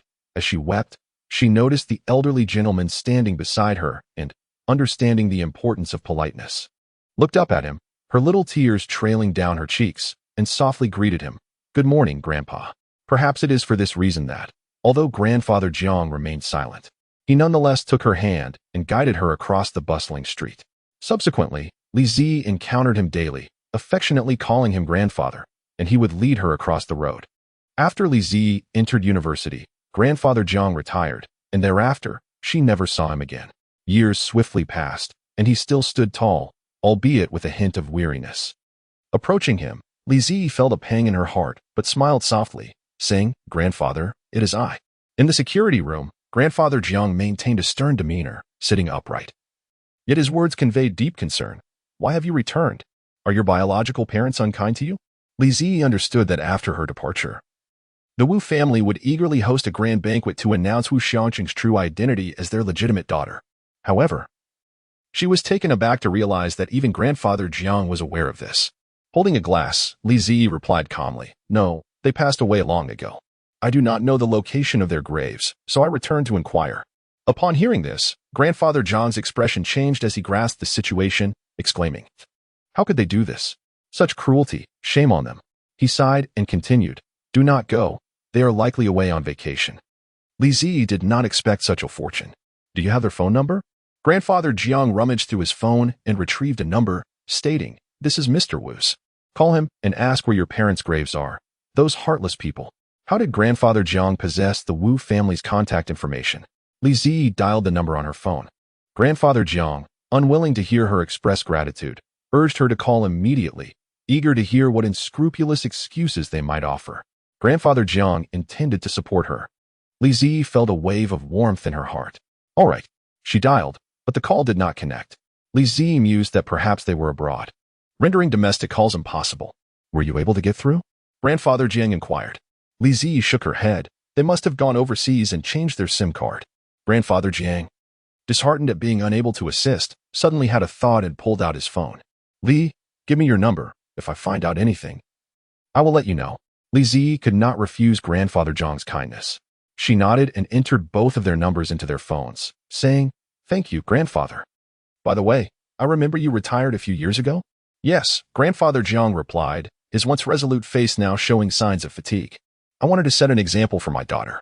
It was then that Li Zi learned the backstory. Grandfather Jiang's daughter had been unjustly dismissed from her job, and the one responsible for her termination was none other than Wu Xiangqing. This elucidates why Grandfather Jiang possesses such intimate knowledge of the Wu family's affairs.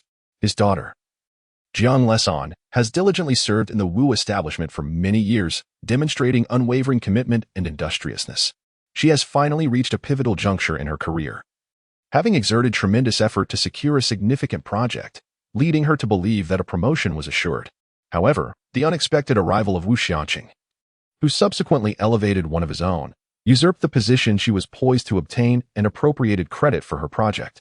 Initially unaware of his true identity, Jiang Lesan was unwilling to concede defeat and sought to confront a higher authority within the company. The outcome was predictably disheartening. She was dismissed without any severance compensation. Jiang Lesan, inherently strong-willed, faced the harsh reality of midlife unemployment, only to return home and endure her husband's scathing remarks, questioning her suitability as a mother and wife, and urging her to embrace a more traditional role. Enraged, she had a heated argument with him, returned to her parental home, and promptly set out in search of employment. Yet, at her age, opportunities were scarce. Eventually, she lowered her expectations, but the salaries offered were dismally inadequate.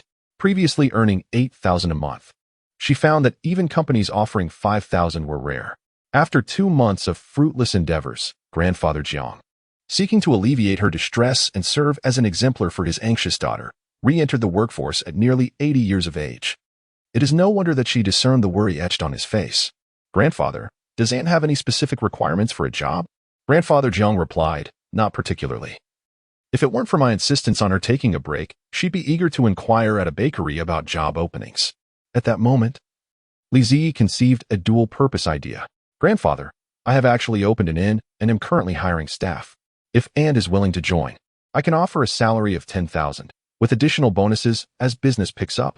The only caveat is that the inn is somewhat distant, located in my parents' hometown, Qinshi town, but accommodations and meals are provided. Grandfather Jiang regarded her with skepticism. Where could you possibly afford such a salary? 10,000. Don't overextend yourself. I certainly don't need your financial support. Li Ziyi's eyes sparkled with determination as she reassured him. I assure you, this is not a matter of charity. You needn't worry. Grandfather, I would never allow myself to incur losses. I offer the same salary to others, and though my inn is a bit remote, Aunt's assistance would be immensely beneficial. As she spoke, she pulled out her phone to show Grandfather Jiang images of her inn. You see, my inn is indeed quite far. I have posted job listings online. Yet no one has responded. During busy times, I find myself overwhelmed. If Anne is willing to come, it would truly be a great help. After scrutinizing the images for some time, Grandfather Jiang's expression softened, and he replied, Very well, thank you. I shall consult with her and then get back to you. Absolutely no problem. Grandpa Jiang still had to work, so Li Ziyi waved goodbye as she left the guardhouse. When Grandpa Jiang resolved the unexpected matter and returned to the guardhouse, he discovered a delightful assortment of fruit, milk, and small cakes on the table, along with his favorite peach crisp. His colleague, who was on duty with him, entered and exclaimed, Grandpa, are you hungry? This is all for you. Upon hearing the child's name, his colleague instantly recognized who had delivered the treats, a charming little one. He then remarked with a hint of envy, You are quite fortunate to have someone bring you food while working. The child is truly considerate. Grandpa Jiang chuckled lightly, took a few bites of the peach crisp, and couldn't help but frown, murmuring softly, What a wonderful child. How could life be so difficult for them? Li Ziyi quietly set the items down and, with her backpack on, prepared to return to the neighborhood where Yi Jie lived. As she walked back, she slowed her pace, coinciding with lunchtime, and decided to grab a bite on the way. However, this route was largely devoid of small eateries, dominated instead by upscale hotels. Eventually, after some time, she spotted a quaint little restaurant that piqued her interest just as she received a call from Jiang Jingming. Chapter 47. A Harrowing Existence? A few minutes later, Li Ziyi stood waiting for Jiang Jingming's assistant, who arrived by car. Hello, I am Jiang Jingming's assistant. For the next few days, I will be responsible for your transportation during the events in the city. The assistant visibly showed more respect towards the shop owner, having just accompanied his boss and the boss's mother to the hospital for test results. The report indicated that his boss's chronic headache was nearly cured. The doctor who reviewed the results was astonished and inquired where he had received treatment. After all, Jiang Jingming's ailment had long defied medical intervention, with countless hospitals unable to provide a solution, merely alleviating his discomfort. Jiang Jingming's headache stemmed from multiple causes and was not something that could be easily managed with medication, making it particularly challenging. Thus, the doctors were genuinely shocked by the current report. When asked about his treatment, the boss mentioned that he had stayed at a hotel for some time. The doctors assumed he was being discreet, their disappointment evident, but they did not press further. Nevertheless, both the assistant and the boss's mother were fully aware that Jiang Jingming was not fabricating his story. He had indeed found relief for his notoriously difficult-to-treat headache at a hotel. Initially, the boss's mother intended to personally thank the shop owner, but he graciously declined. What did the shop owner say? Annie, Xiaoming has already paid for his stay, so I do not require any additional gratitude. If you enjoyed your time at my establishment, I would appreciate your continued support. The shop owner's refusal was momentarily satisfying, but the boss nearly exploded with rage over the payment. Had it not been for Jiang Jingming intervening, claiming that the hotel had no available rooms left, the boss's mother, more formidable than her son, would have rallied the entire family to support the shop owner's business. However, just as the boss's mother was skeptical, the assistant also perceived this as merely the boss's excuse. After all, could such an expensive hotel truly be fully booked? Who would believe such a claim? Consequently, the boss's mother took the effort to gently inquire again with the little manager of the hotel. Only after receiving a confirming response did she reluctantly acquiesce.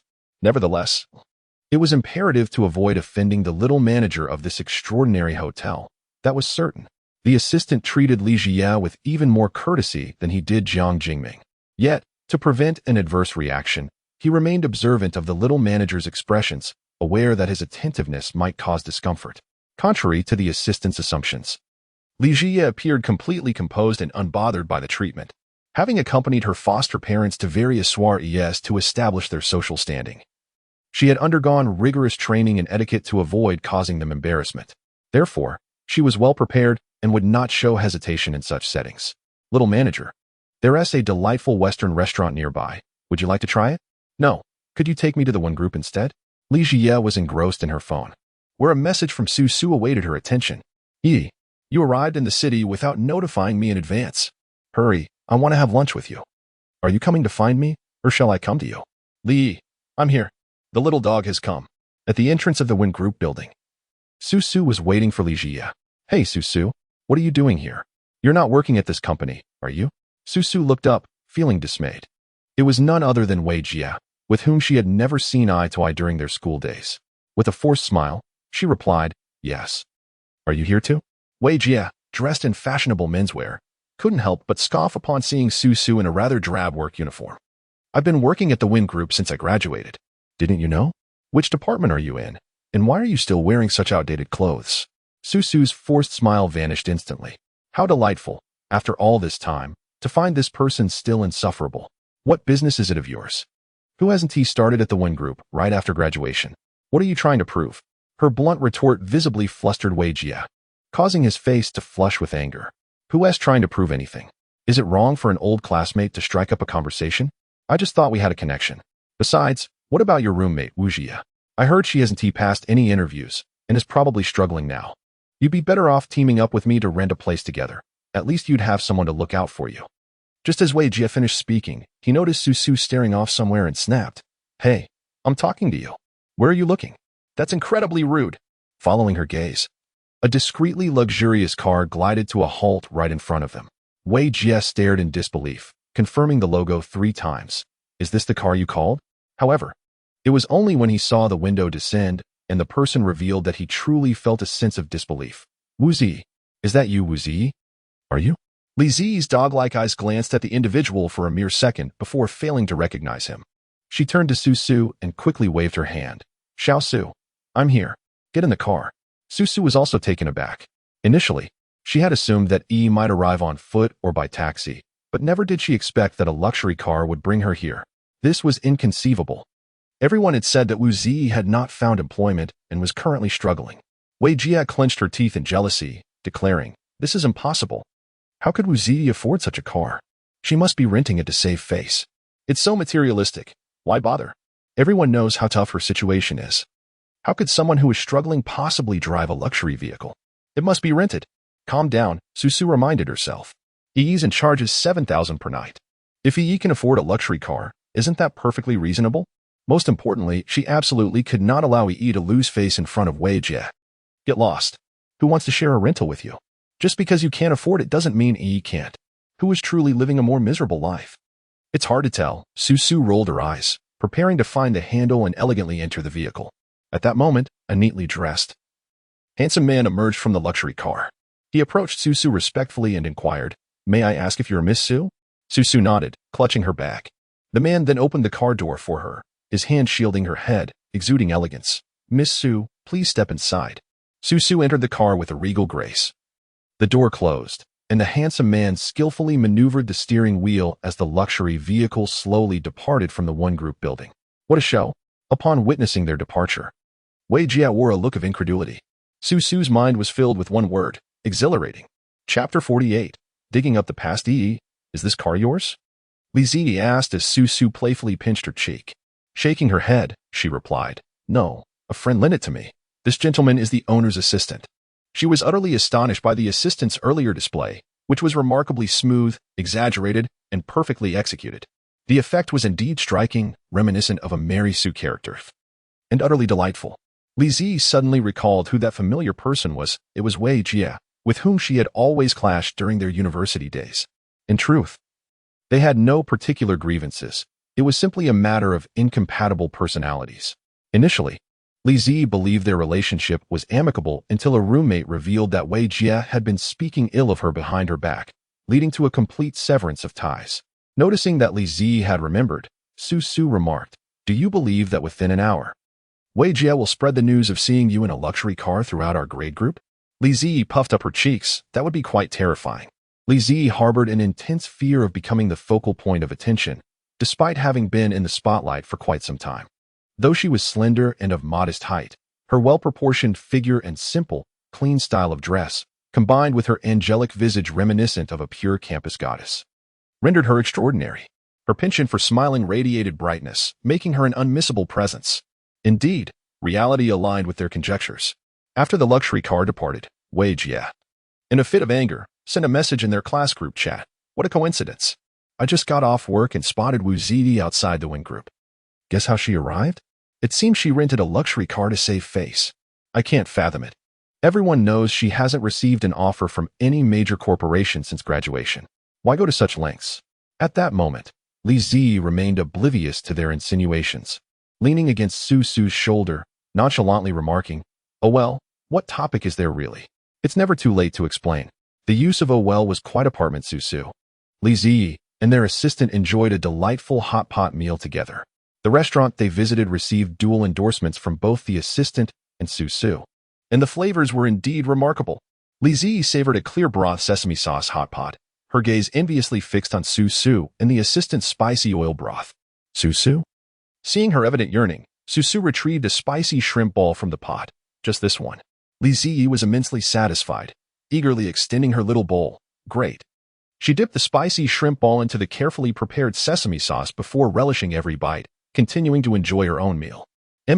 Delicious, she murmured. The assistant remarked. The little manager seems easily pleased. Habitually analyzing his employer, he inadvertently voiced his thoughts, instantly covering his mouth in horror. Su Su cast him a calm glance. Indeed, she is utterly adorable. Over time, the assistant completely agreed. After finishing their meal, Li Ziyi set down her chopsticks and approached the cashier. Upon returning, she stopped by a nearby shop to purchase 3 cups of milk tea. The assistant's cup had a refreshing taste, notably alleviating the lingering spiciness on his palate. Each cup of milk tea was distinct, clearly chosen with care by the little manager. One could not help but be moved by such thoughtful details. The little manager was indeed a perfect counterpart to her boss, a stark contrast. If only he could switch jobs. Lost in his thoughts, the assistant was suddenly jolted by the sound of someone banging on the table. Su Su inquired about Li Ziyi's purpose for coming to the city. Li Ziyi recounted how she ended up at the inn after finding her true identity, omitting the part about her near-death experience. Su Su's face flushed with anger as she unleashed a torrent of invective against the Wu family. Her fury escalating upon learning the reason for Li Ziyi's return to the city, causing her to bang the table emphatically. What? How can they be so despicable? Didn't he even inform you? Are they out of their minds? Now, the whereabouts of Wu Xiangqing's phone abroad remain unknown, as does the timing of her return to the country. It appears there is something with which she could assist. The assistant perked up. May I listen in? Although she had unintentionally overheard, she felt she could aid in locating Miss Wu's international contact number. The versatile assistant was ready for action. Li Ziyi had originally intended to inquire at the Wu family today. Despite her low status within the household, she was aware of certain vulnerabilities among the Wu family members. With a little manipulation, she believed her chances of obtaining the phone number were substantial. However, she was taken aback to learn that Xiaoming's assistant was already privy to Wu Xiangqing's foreign phone number. This information was obtained through her cousin, who had acquired the boss's work number, alongside the boss's desire to teach her piano. The assistant was puzzled, but our boss isn't even a pianist. Moreover, he has declined numerous requests. After each refusal, Miss Wu would lament whether the boss looked down upon her, expressing her insecurities. The boss, weary of her complaints, would merely respond with a smiley face. Now, he was contemplating whether to terminate collaboration with Miss Wu's cousin. Presently, however, Miss Wu served a singular purpose. Before her departure abroad, she had relayed her international contact number to the boss. Following the boss's approval, the assistant sent Miss Wu's number to the shop manager. Inside Lin Yi's spacious apartment, the assistant took a break and offered to drop Su Su back at the Wen group for work. Li Ziyi stood before the glass window, dialing Wu Xiangqing's number. She could never fathom why Wu Xiangqing was unwilling to disclose the location of her biological parents' graves. Previously, she had assumed it was merely a cruel game, but now she sensed something amiss. The call connected. Who is this? Li Ziyi's thoughts coalesced. I am Li Ziyi. Where exactly are my parents' graves, Wu Xiangqing? On a beach abroad, Wu Xiangqing was taken aback. Li Ziyi? How do you have my number? Oh, I see. You must have escaped the hardships of your hometown and sold yourself, right? You've truly disappointed your parents. My hometown is not harsh. It is my home. I ask you again, where are my parents' graves? Li Ziyi was determined not to allow Wu Xiangqing the opportunity to evade her inquiry. Uncertain as to why Wu Xiangqing refused to reveal the grave's location, she decided to be forthright. If you continue to dodge the question, I shall send you a message. Wu Xiangqing glanced at the screen, her eyes narrowing. Isn't this my grandmother's grave? What are you planning to do? Li Ziyi responded nonchalantly. If you remain silent, I will dig it up. Chapter 49. Madness proves effective. Wu Xiangqing bit her lip. I know you are envious that I am the true heiress of the Wu family. But you cannot resort to such actions. This is illegal. Li Ziyi retorted. Then call the police and let us see who acts faster, me or them. Wu Xiangqing had never realized that Li Ziyi possessed such audacity and madness. This was not right. She held her breath and scoffed. You wouldn't dare. Do you think I am still the living off the Wu family? There was some truth to it. Everyone knew that Wu Jiang was a filial son. If he were to discover that his mother's grave had been desecrated, even Wu Xiangqing would find no reprieve. Wu Xiangqing glared at her phone, momentarily bewildered by how the frail Li Ziyi could appear so vigorous. She was capable of traveling such a distance and even dared to threaten her. Li Ziyi provided her no opportunity for contemplation. Speak quickly, or I shall wield the shovel. 3, 2. In Hexiang Garden. I am not certain of the exact location. After hanging up, Li Ziyi dismissed the subsequent call from her. It seemed she had realized the photograph was a forgery. No matter, she blocked her. With a deep sigh of relief, she deleted the pictures she had found online that bore resemblance to Wu Jiang's mother's grave. To enhance the authenticity of the image, she had skillfully manipulated it. Aside from Wu Jiang, perhaps no one could truly discern the deception at a glance. She had only visited that grave twice, once for the 10th anniversary of Wu grandmother's passing and once for the 20th. The time intervals were quite distant. Yet she could still vividly recall it, owing to the grave's distinctive features. In any case, it was sufficient to deceive. Li Ziyi rubbed her face. She had been practicing a fierce expression to bolster her resolve, emulating Grandpa Jiang. Now her face felt stiff. However, this tactic proved remarkably effective. Feigning madness could resolve numerous issues. On her way there, she had intended to employ this strategy against someone who, regardless of her explanations, would deflect and attempt to ridicule her. Unfortunately, this grave could likely only serve its purpose this once. But that was of no consequence. It was ample. Hexiang Garden was located far from the city cemetery. Li Ziyi planned to go there first thing in the morning. After settling this matter, she would inform Grandpa Jiang. Upon hearing the news, Grandpa Jiang expressed his delight and shared another piece of good news. I spoke with Lishan. She is very eager to work at your inn. I gave her your number, so you two can connect. After hanging up, Li Ziyi received a call from Aunt Jiang Lishan. Aunt Jiang Lishan was a very capable woman. Upon learning that the job involved rather mundane tasks but required no special skills, primarily assisting in welcoming guests and addressing their concerns, she expressed no hesitation. I work for money. If it were truly for ideals and aspirations, I would have resigned long ago. A truth indeed. As they agreed upon a time to return to the inn, just as Li Ziyi was about to end the call, she heard a voice from the other end. Where are you going? Aunt Jiang Lishan hurriedly informed Li Ziyi that she had matters to attend to and promptly hung up. Li Ziyi did not dwell on her thoughts for long. After finally stepping out, she yearned to explore them all. The journey had been rather tedious, so she compiled a list of items that were both necessary and convenient to carry back. She needed to purchase some clothing and shoes for herself, while also seeking small trinkets for the inn that could be easily transported. Although her sisters and guests couldn't take anything from this world, they could certainly indulge in food. Therefore, she intended to acquire some desserts that were unavailable at the inn to satisfy their cravings. Everyone was supportive of the inn's business, and most importantly, they took good care of her, so she felt compelled to reciprocate their kindness. That evening, she was accompanied by Su Su and her assistant for a shopping spree. The other two roommates had not stayed in the city. Su Su wrapped her arm around Li Ziyi's shoulders, proudly snapping a photo and urging her to share it in their group chat. Li Yi, hee, a picture of Xiao Su and Yi, Lon Lon. You two met again. Oh dear, how infuriating. Xiao Chen, Lon Lon, let us embrace from afar to soothe our wounded souls. Lon Lon, are you sure that won't make us seem even more pitiable?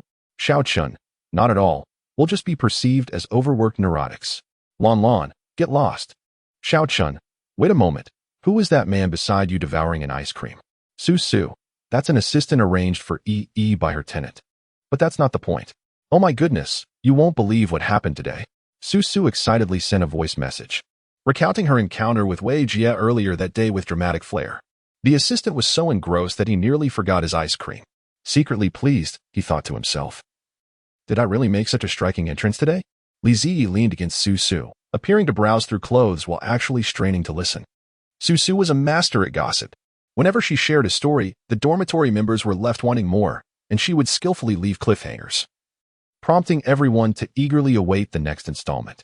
Once, she had built suspense so effectively that Li Ziyi found herself tossing and turning in bed, unable to sleep. Yet, Su refused to continue, driving Li Ziyi to climb out of bed and offer her head as a sacrifice, which Su playfully ruffled into a frizzy ball before she finally divulged the rest of the tale, leaving Li Ziyi elated as she returned to bed. After Su finished recounting the incident with Wei Jie, they arrived at the entrance of a women's clothing store. The assistant continued on to buy snacks, opting not to accompany the girls inside. Su chose a shop adorned with youthful decor, featuring clothing of excellent quality, and eagerly pulled Li Ziyi inside. You can't keep wearing just those two pieces. With your figure and face, dressing so casually is a sheer waste. Li Ziyi had indeed planned to buy clothes, but she favored simple, classic styles. Su was aware of this and merely wished for Li Ziyi to experiment with different styles. Who knows? She might discover something she liked. However, altering one's fashion sense is no easy feat. As they meandered through the store, Li Ziyi ultimately left empty-handed, eventually finding herself in a high-end boutique characterized by minimalist aesthetics. This time, this outfit is undoubtedly perfect, entirely in your favorite style, a cream yellow coat paired with jeans. Hurry and try it on. The formal wear at her store is also quite commendable. Li Ziyi has even selected an ensemble for Su. Let us try it together. Just as they were about to do so, a sharp voice interrupted from the side. Oh, isn't that Wu Ziyi? No, it's Li Ziyi. My apologies for forgetting. You are merely a pretender cast out from your home. But what are you doing here? Do you have any idea how expensive things are here? A foolish person without taste. Sales associate, do not fetch her clothes. She cannot afford them. If she soils the garments here, how am I to wear them? Chapter 50. The crybaby pup emerges. Li Ziyi and Su had yet to utter a word when sales associate Xiao Wang was rendered speechless. She handed the clothes to the customers, saying, "Ladies, the fitting rooms are over here." Sujin, strutting in her high heels, reproached, "Hey, what is wrong with you as a sales associate? Didn't I tell you not to serve her?" Xiao Wang restrained herself from rolling her eyes, intercepting the approaching woman, and firmly stated, "Madam, do you wish to purchase clothing? Are you incapable of understanding? I said she cannot afford it. With a penniless pretender like her here, who would still patronize your store?" Xiao Wang replied, "If you do not intend to buy, please refrain from disrupting my work here. You dare speak to me like that? It's no wonder you haven't sold a single item." Su Jun angrily pointed at the sales associate. "I was considering boosting your sales, but now, humph, I shall not make a purchase." Xiao Wang felt a tinge of regret, but not much, as she could tell that this customer initially had no intention of buying clothes. Now, it seemed even less likely. She chose not to engage further and merely smiled. With a swift motion, the fitting room door swung open, and Li Ziyi emerged, admiring her reflection with great satisfaction. She then glanced at Su, who stepped out of the adjacent fitting room, her eyes sparkling. "Stunning. Can I gift these to you for your work? Please do not decline me, sales associate. I want all these pieces. Where do I pay?" Xiao Wang had genuinely expected this transaction to fall through. It was not due to any prejudice, but in this line of work, one must possess a certain insight, otherwise their efforts would be in vain. The two customers appeared like fresh graduates entering the workforce, while the garments from their brand were priced exorbitantly. Most patrons who entered the store would likely shy away upon seeing the prices. However, since there were no other customers at the moment, she approached them earnestly to provide information. To her surprise, it truly worked. All of them. Yes. The sales associate calculated her commission, her face beaming with joy. "Please proceed to this area for payment." Su Jun, in disbelief, looked at the now more beautiful Li Ziyi with envy. "Do you have any idea how much these clothes cost? Stop pretending. You cannot possibly afford them." Li Ziyi calmly processed her payment, and only after completing the transaction did she turn to face Sujin, whom she had not seen in years. Sujin was a classmate of hers from high school, although they were not in the same class. Most of her high school acquaintances belonged to the same social circle, so it was only natural that she was aware of Li Ziyi being a false heiress. I have already made the payment. Do you have nothing to say about that, Sujin? After so many years apart, you can only resort to empty words. Can you not even afford a single piece of clothing now? Li Ji responded, a hint of surprise in her voice. Her almond-shaped eyes fluttered playfully. Su, suppressing a laugh, observed the deliberately exaggerated display, which seemed less like malicious scrutiny and more like a charming wink. Huh, the clothes you once wore. I feel like Sujin has momentarily sullied her beautiful face. I declare it reeks of poverty. You just don't want to buy anything. Oh, the truly impoverished are not those who have purchased an abundance of clothing, but rather those who cannot buy even one and still impede others' business. TSK. Such a lack of class, Su retorted, pointing her small finger before politely retracting it. So, dear sister, I believe it is not a matter of feeling impoverished. Rather, it is your inability to afford it, coupled with envy towards how beautifully we dress. Li Ji echoed, Xiaosu also dresses beautifully. So perhaps we cannot truly comprehend her insecurity. Insecure? You, a false heiress cast out from your home. Dare to call me insecure?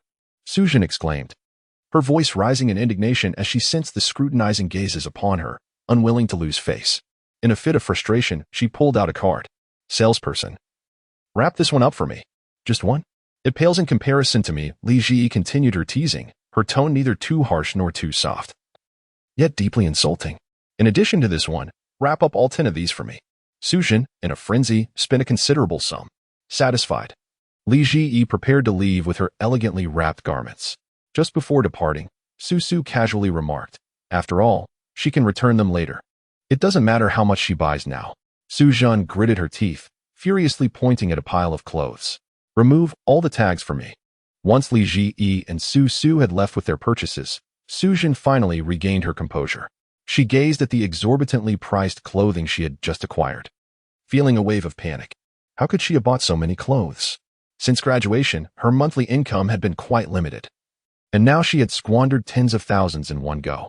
Thank you for your support, and we wish you a pleasant shopping experience.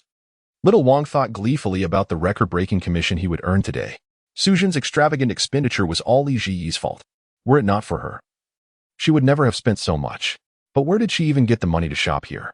Sujin seethed with frustration and anger, and finally, with a sudden idea, she sent a message to Wu Xiangcheng. I saw that false heiress from your family. She bought several designer pieces and spent tens of thousands. Did she perhaps steal something from your home to fund her purchases? At 5 o'clock the following morning, Li Ji rose early and set off for the city. The high-speed train journey to the city took half an hour, and Li Ji had breakfast on the way. Upon arriving, she took a taxi directly from the train station to Hexiang Garden. The environment at Hexiang Garden is quite pleasant. Li Ji purchased 2 exquisite bouquets of flowers nearby. Last night, she had already inquired about the specific location of her parents' graves at the service center, and soon she found a pair of gravestones nestled closely together. Throughout her journey, Li Ji maintained a sense of calm. Having never met them, she felt a mix of anxiety and melancholy, yet it remained within manageable bounds. However, as she placed the 2 bouquets on the gravestone and knelt down to clean it, her gaze fell upon the names of Li Yadong and Li Shen, accompanied by a gentle smile that seemed to gaze back at her with kind eyes. In that moment, tears began to flow unconsciously. These were her parents whom she had never possessed. How could her first encounter be one of eternal separation? Li Ji wept for a long time. As her tears flowed, she remembered the things she had intended to do on her way here. Wiping her face dry, she began to introduce herself to her parents. Mom and Dad, I am Li Ji, 20 years old, and I recently graduated from university. She expressed her sorrow. I apologize for only returning to you after all these years. With her emotions settling somewhat, she continued to ramble. I have opened a lovely inn at the house you left behind in our hometown. You need not worry. I will no longer feel lonely. She added, my current job is quite stable, and I plan to remain in Shinchi town. I wonder if you would like to return to our hometown with me. Initially, Li Ji had considered relocating her parents' graves back to her hometown. However, she was pleasantly surprised by the serene environment here and the diligence of the staff, noting that each gravestone was impeccably clean. Given that Shinchi town lacks public cemeteries, Li Ji ultimately decided to postpone the relocation of the graves. She noted her parents' death anniversaries and inquired, do people visit them regularly? The new staff member recalled not having seen anyone during their tenure, and thus shook their head. This must mean there are no other relatives, Li Ji thought. Chapter 51. Fans. After leaving the cemetery, Li Ji retraced her steps back to the city. Yesterday, she had ordered a plethora of desserts from a cake shop renowned for its delectable confections, having attended a banquet where she savored cakes crafted by their talented pastry chef. She knew their flavors were unparalleled and impossible to find elsewhere. "Hello, I ordered a large amount of desserts yesterday and have come to collect them," she announced, providing her order number. The staff quickly retrieved a substantial bag filled with her purchases.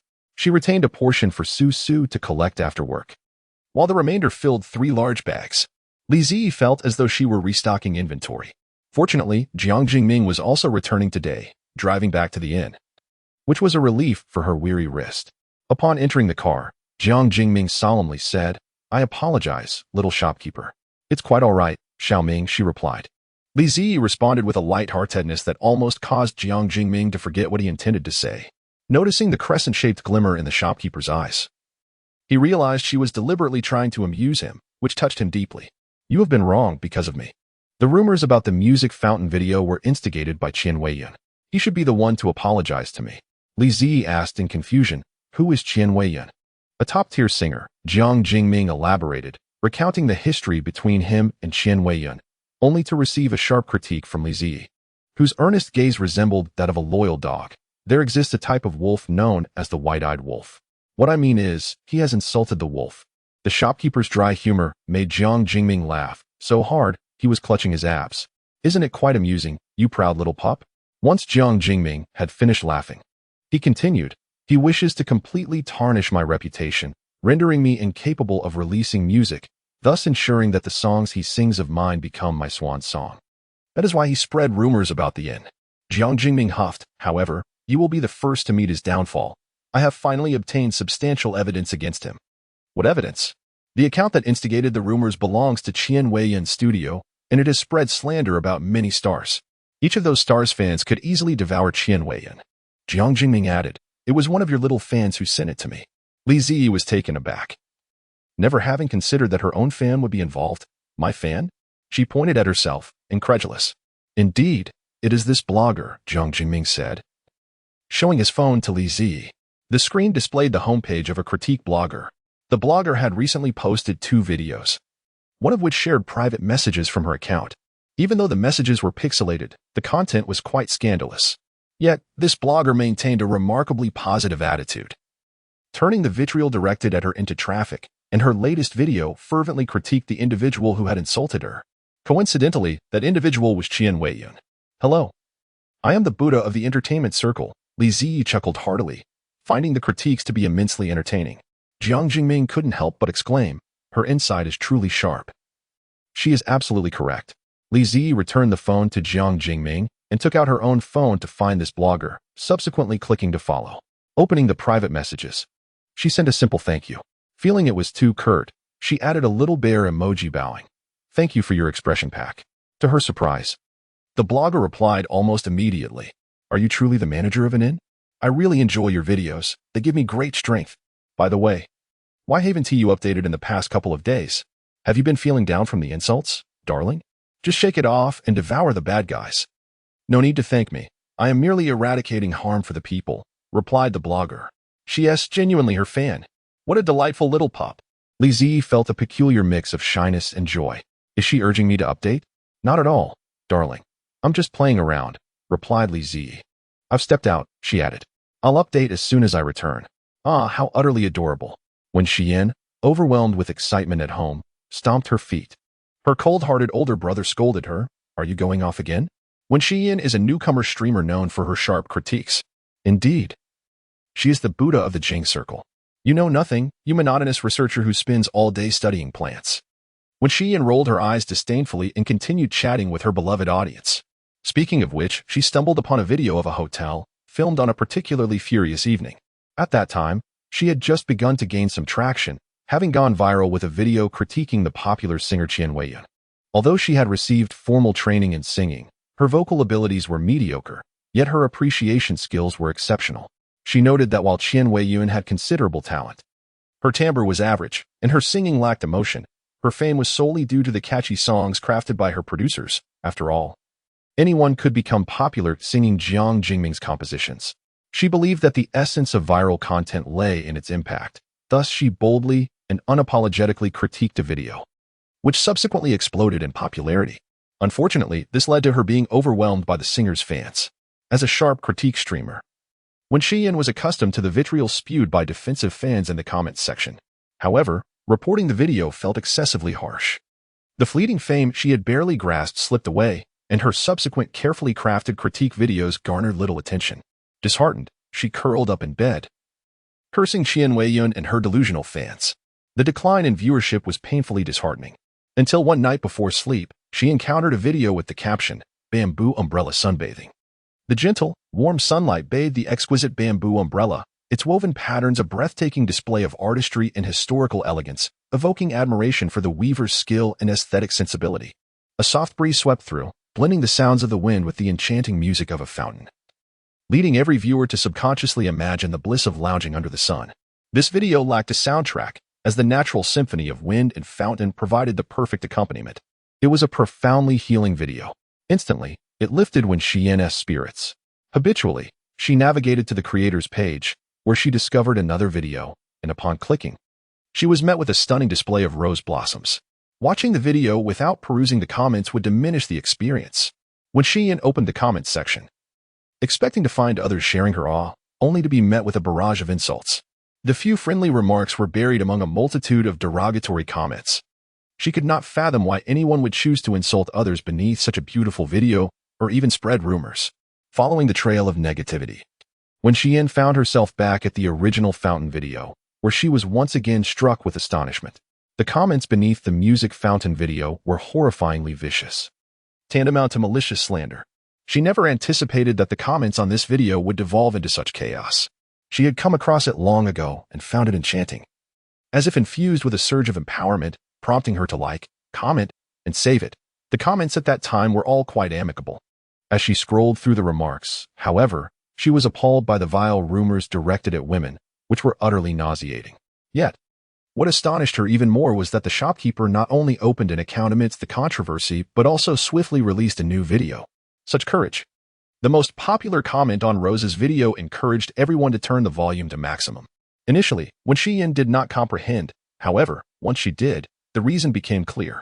The video featured the shopkeeper's musings, all effusive praise for the floral arrangements. She lauded the beautiful flowers and the resilient bamboo, eliciting smiles from all who listened. Was there any difference between this and flattery directed at her? None whatsoever. Chapter 52. Posting videos despite criticism. When Qian was drawn in, tossing and turning in bed, and thus felt compelled to leave a comment. She then clicked on the video of the bamboo umbrella, raising the volume to its peak. In the video, the shopkeeper remained unaffected, her chatter endearing and charming. A positive mindset shapes a person's life. Even when criticized, the sun shone brightly, warm and inviting. As she sat in a bamboo rocking chair, relishing the breeze, the shopkeeper's soft murmurs made one feel as though they were basking in the sunlight alongside her. Unable to resist any longer, when Qian decided to follow the shopkeeper. Her videos were indeed delightful. They radiated a healing aura. She assumed many shared her sentiments. However, upon entering the comments section, she was once again overwhelmed by the stench of negativity. The video was rife with trolls, despicable pests. Wait a moment. When Qian recognized one of the accounts behind the most liked defamatory comments. This account had previously contacted her on behalf of Qian Weiyun, requesting the removal of a video. How revolting. Not only were they disparaging her, but they also insulted a small blogger who had not even mentioned him. This pest must be eradicated. When Qian immediately shared the evidence she had gathered with this small blogger, though the blogger did not respond. After some contemplation, she decided to reach out to the individual who had previously posted about the musical fountain. In retrospect, this was undoubtedly one of her wisest decisions. Her adorable blogger reciprocated by following her back. Jingquan Buddhas, it's all right, darling, don't tire yourself. After you return, take some time to rest, then post a video. Relax a bit, post another video, have a meal, and then post again. Don't overexert yourself, yet don't let your fingers rest. A small in. No issues with my muscles. I'll post as soon as I get back. A small in. The puppy is confused. Jingquan Buddhas, just realized, darling. You are truly adorable. Did you see everyone urging you to update? Huh. Who else besides Jingquan Buddhas is urging her? In the realm of the capital circle. The charming figure known as Buddha of the capital suggested, my dear, do take a moment to peruse the comments section. Currently, there are no negative reviews at the forefront. so feel free to watch with ease. Initially, Li Zi had no intention of delving into the comments. Her original plan was to leverage her detractors to gain followers and fulfill her task, contemplating the possibility of legal action. Even if that did not materialize, she could at least intimidate them. With an optimistic heart, she hesitated for a brief moment before deciding to trust the Buddha of the capital and opened the comments section. Her eyes widened in surprise at the multitude of comments urging for updates. Wait, what does increased volume mean? She pondered. Instinctively, she adjusted the volume, only to be struck by a wave of embarrassment. Like a small dog hiding its face, her heart sank. She had recorded the video so casually, primarily to complete her task and to provoke her critics. Unbeknownst to her, she had become enveloped in admiration for floral gates and bamboo umbrellas. Oh dear. What have I said? I can hardly face anyone now, she lamented in despair. Subsequently, Li Zi sent an adorable waving goodbye emoji to the Buddha of the capital, then fell silent, resembling a lifeless puppy devoid of spirit. Why is there no crevice in the car for me to hide in? This is far too awkward. It was not merely about losing face. It was an overwhelming sense of embarrassment. Although the comments beneath the video praised her cuteness, it seemed she had garnered a substantial increase in attention from this incident, an unexpected silver lining. Li Zi rubbed her hands together, unable to suppress the memories of her foolish actions that made her cheeks flush crimson. Taking a deep breath, she reassured herself, it's all right, it's all right. Soon my followers will surpass 10,000. Just then, a tapping at the window jolted her back to reality. She looked up to find Aunt Jiang Leshan. Jiang Leshan, characterized by her decisiveness and efficiency, greeted both Li Zi and Jiang Jingming before nonchalantly stating, apologies, manager, I had to attend a sudden divorce, which delayed my arrival. Li Zi was momentarily taken aback, processing the information. A sudden divorce? She forced herself to remain composed and asked a rather foolish question. Is it that your family disapproves of your working here? Although there was a need for hiring, she did not wish for anyone to hastily end their marriage over work obligations. No, he disapproves of me working anywhere, Jiang Leshan replied, her words laden with disappointment. He wishes for me to be a dutiful housewife, reliant on him, and attend to his family. How absurd, considering he can hardly support a family himself. After expressing her thoughts, she noticed the manager's concern regarding her question and added, You're not having second thoughts, are you? Listening to her, Li Zi felt indignant. If Aunt Jiang's ex-husband loved being tended to so much, why didn't he resign himself? In response, she waved her hand dismissively and said earnestly, Not at all. I ask only because I do not wish for you to end your marriage hastily and rashly. However, if this is your well-considered decision, I certainly respect the choice you have made, and I congratulate you for steadfastly being true to yourself. Having reached middle age, you have not been defeated by sudden changes and accidents. Instead, you remain resolute in pursuing the path you desire. Truly, that is both beautiful and admirable. Jiang Leshan exhaled in relief, gazing into the bright, joyful eyes of the shopkeeper, and smiled gently. Thank you, dear shopkeeper. Indeed, just as her father had said, the shopkeeper is a delightful and pure-hearted individual. By the way, Aunt, are you hungry? Have you eaten yet? If you're feeling peckish, I have an abundance of delicious bread and other pastries here. Which would you prefer? Li Zi resembled a small vendor eagerly promoting her beloved confections, her sparkling eyes encouraging one to indulge in her delectable treats. Who could possibly refuse to take two petite cakes from her? Not Jiang Leshan, not Jiang Jingming either. During their journey, Li Zi gained a deeper understanding of Aunt Jiang. Jiang Leshan is a remarkably dependable person, actively seeking to comprehend the current composition of the inn, her work, and her fellow colleagues. Furthermore, she is composed, discerning what inquiries are appropriate and which are not. Upon learning the room rates of an inn, she did not express disbelief but simply swallowed her surprise and committed it to memory. Li Zi truly felt she had discovered a treasure of an employee once more. As they approached the inn, she cautioned, Don't be alarmed if you encounter peculiar individuals. Our inn's guests come from all walks of life. They may possess eccentric personalities or unusual attire, but they will certainly not harm you within the inn. This statement did make Jiang Leshan feel somewhat anxious. Yet the sincerity in the shopkeeper's eyes provided her with an inexplicable sense of reassurance. Very well. Jiang Jingming added, Aunt, if you see guests with strange adornments on their hands, legs, or necks, do not be surprised. It is merely a form of performance art. Are there truly such odd guests at the inn? Jiang Leshan thought, somewhat skeptical. Indeed, there are. Chapter 53. We are back beneath Jiang Leshan's composed exterior lay in undeniable astonishment. There were indeed guests with scales on their hands, veils over their eyes, and legs that appeared somewhat unusual. Nonetheless, regardless of the guests, since she had chosen to undertake this profession, she would respect and understand their choices. While observing, she also noted that the shopkeeper was quite popular among the guests. Since her return to the inn, she had been greeted continuously by guests passing by, some exchanging pleasantries, while others engaged in conversation. The shopkeeper responded with a radiant smile, waving to the guests and answering their inquiries, while also kindly inquiring about their recent rest. It was a wonderfully strange yet heartwarming scene. At present, Li Zi was being playfully pinched by Qi Yao and Lin Yi. Is the shopkeeper's face made of dough? How soft it is, Jiang Leshan pondered. At long last, they had returned to the inn. Li Zi sat in the familiar room, and for the first time, a sense of returning home washed over her.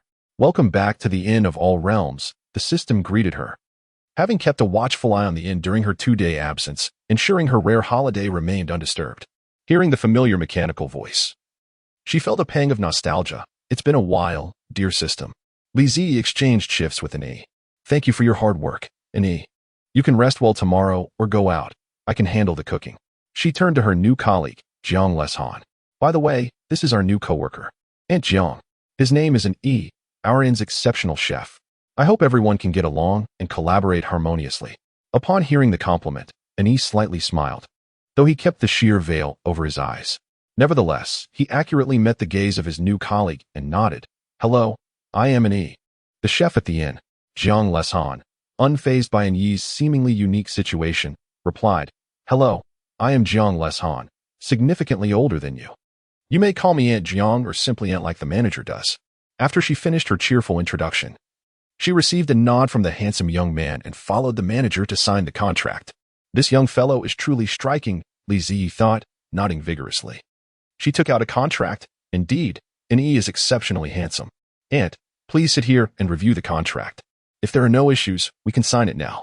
Jiang Leshan carefully read through the contract, which was brief but contained some confidentiality clauses quite common. Finding no other problems, she promptly signed her name. Once the contract was in effect, Li Zi ceremoniously tiptoed and embraced her. Aunt Jiang, welcome aboard. The new inn will be ready soon. But there are no extra rooms available today. You can sleep with me tonight. We'll have a vacant room tomorrow. Does that work for you? Absolutely. After returning, Li Zi and Aunt Jiang took turns showering. Although Li Zi did not feel particularly fatigued, she had wept for an extended period at her parents' graves and spent a long time in transit, leaving her feeling quite drained after her shower. However, she was accustomed to this sensation and did not let it hinder her from attending to other matters. She began distributing snacks and desserts. Everyone can help themselves to whatever they desire from here. If someone is in their room, please assist them in bringing it up. I wasn't sure what flavors everyone liked, so I bought a variety. Li Zi felt a twinge of regret, wishing she had asked for preferences before leaving the inn. Nonetheless, the guests proved to be far more enthusiastic than she had anticipated, showing no particular preference for flavors. Heaven knows, they had never tasted such soft and fluffy little cakes. The flaky croissants, the cream-filled eclairs, the crispy snacks like potato chips seemed like relics from a past life, things they never imagined tasting again in this lifetime. Emotionally overwhelmed, Chu Guang nearly shed tears. Li Zi hastily handed him tissues, about to offer comfort when she heard him say with glistening eyes, Damn it, why must I leave tomorrow? Are you checking out? Chu Guang nodded. During his stay, his healing abilities had largely recovered. Initially, he had been desperate to return. There were too few healers left capable of purifying contamination, and as one of them, duty weighed heavily on him. His anxiety had driven him to sequester himself in his room, pushing to restore his powers as quickly as possible to save lives. Only after the innkeeper left for a couple of days did he realize how many familiar faces had gathered here.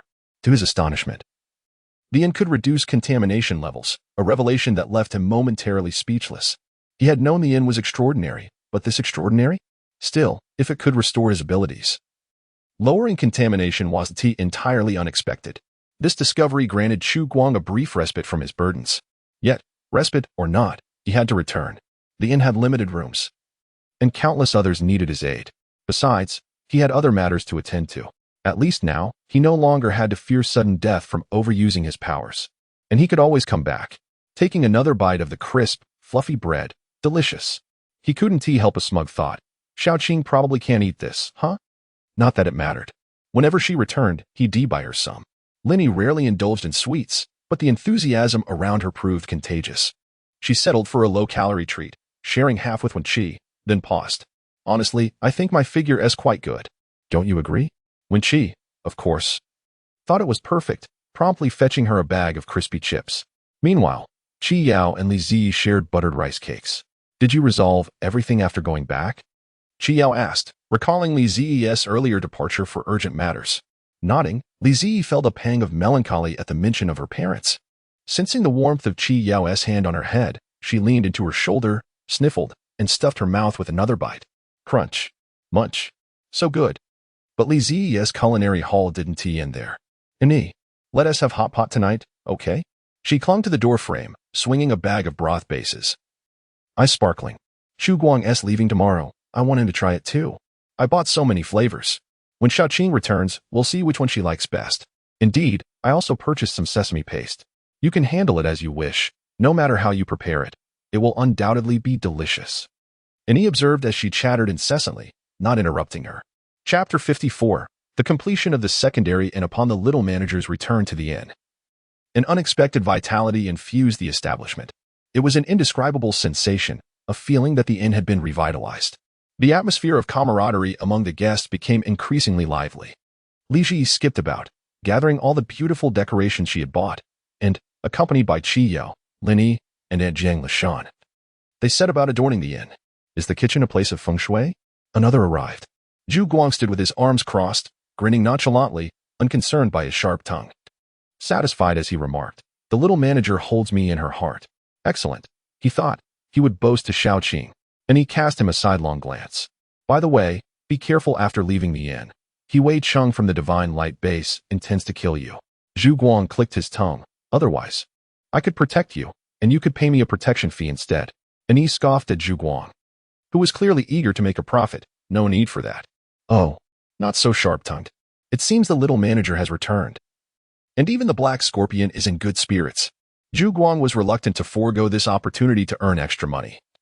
Yet he was more preoccupied with repaying a previous favor. You allowed me to stay in your room. I owe you a favor. And now is the perfect time to cash it in. Owing favors is bothersome. However, at that time, he indeed had a compelling reason to conserve crystal cores, which is why he approached Annie. You? I have no need for that. Zhu Guang was a well-known violent caretaker, a rare dual ability user possessing both aggressive and healing powers. He despised his own high caliber, otherwise he would have let it slide. Zhu Guang could not bully a blind person. Frustrated, he turned to leave, only to suddenly realize something was amiss. He scrutinized an E for a prolonged moment until his patience waned, then exclaimed, Hiss, could it be that your eyesight has returned? And E was not one to seek his own demise. He either had another path or, indeed, his vision had been restored. He did not deny it. A slight smile curving his lips, as if to convey to Zhu Guang, yes, my ability has returned. Those fellows are doomed. Zhu Guang was astonished, his voice rising sharply. How did you recover? Your eyes were in such a state, they can actually heal? And Yi's eyes had not merely suffered from a contamination-induced mutation, even before the contamination level surpassed 90 and caused the mutation. They had been scorched by the abilities of a mutated beast. He was nearly blind, and recovery seemed improbable, achievable only by a healer. Just days prior, Zhu Guang had generously offered to assist him, yet an E had refused. At the time, he had thought the Black Scorpion wished to reserve his precious abilities for those truly in need. TSK, what a waste of sentiment. The eye-protecting chandelier, how could it have healed? Of course, it was thanks to the inn run by the little manager. When Annie first realized that his eyesight was gradually returning, he trembled all over. For a high-level ability user, the significance of one's powers is self-evident. The thought of losing his abilities was unbearable for Annie. It felt insufferable. He likened himself to a scorpion that had lost its tail, consumed by despair after the pollution level soared, feeling utterly powerless to avenge his comrades or himself. Yet now, his vision was on the mend. He could once again pinpoint the most vulnerable spots of mutated beasts or zombies, delivering fatal strikes with precision. He even found himself briefly able to manipulate other ability users, all thanks to a humble inn and its little proprietor. Had it not been for this inn, he might have perished during a previous surge of uncontrollable powers. If not for this inn, and the proprietor's gentle reminders to spend more time in the common area, his sight may not have been restored. And he found rebirth time and again within the walls of this inn. He turned to Zhu Guang. Please refrain from involving yourself in my affairs. I can handle it myself. However, I need you to keep an eye on Qiyao. But not right now. That evening, everyone relished the hot pot, satisfaction radiating throughout the room.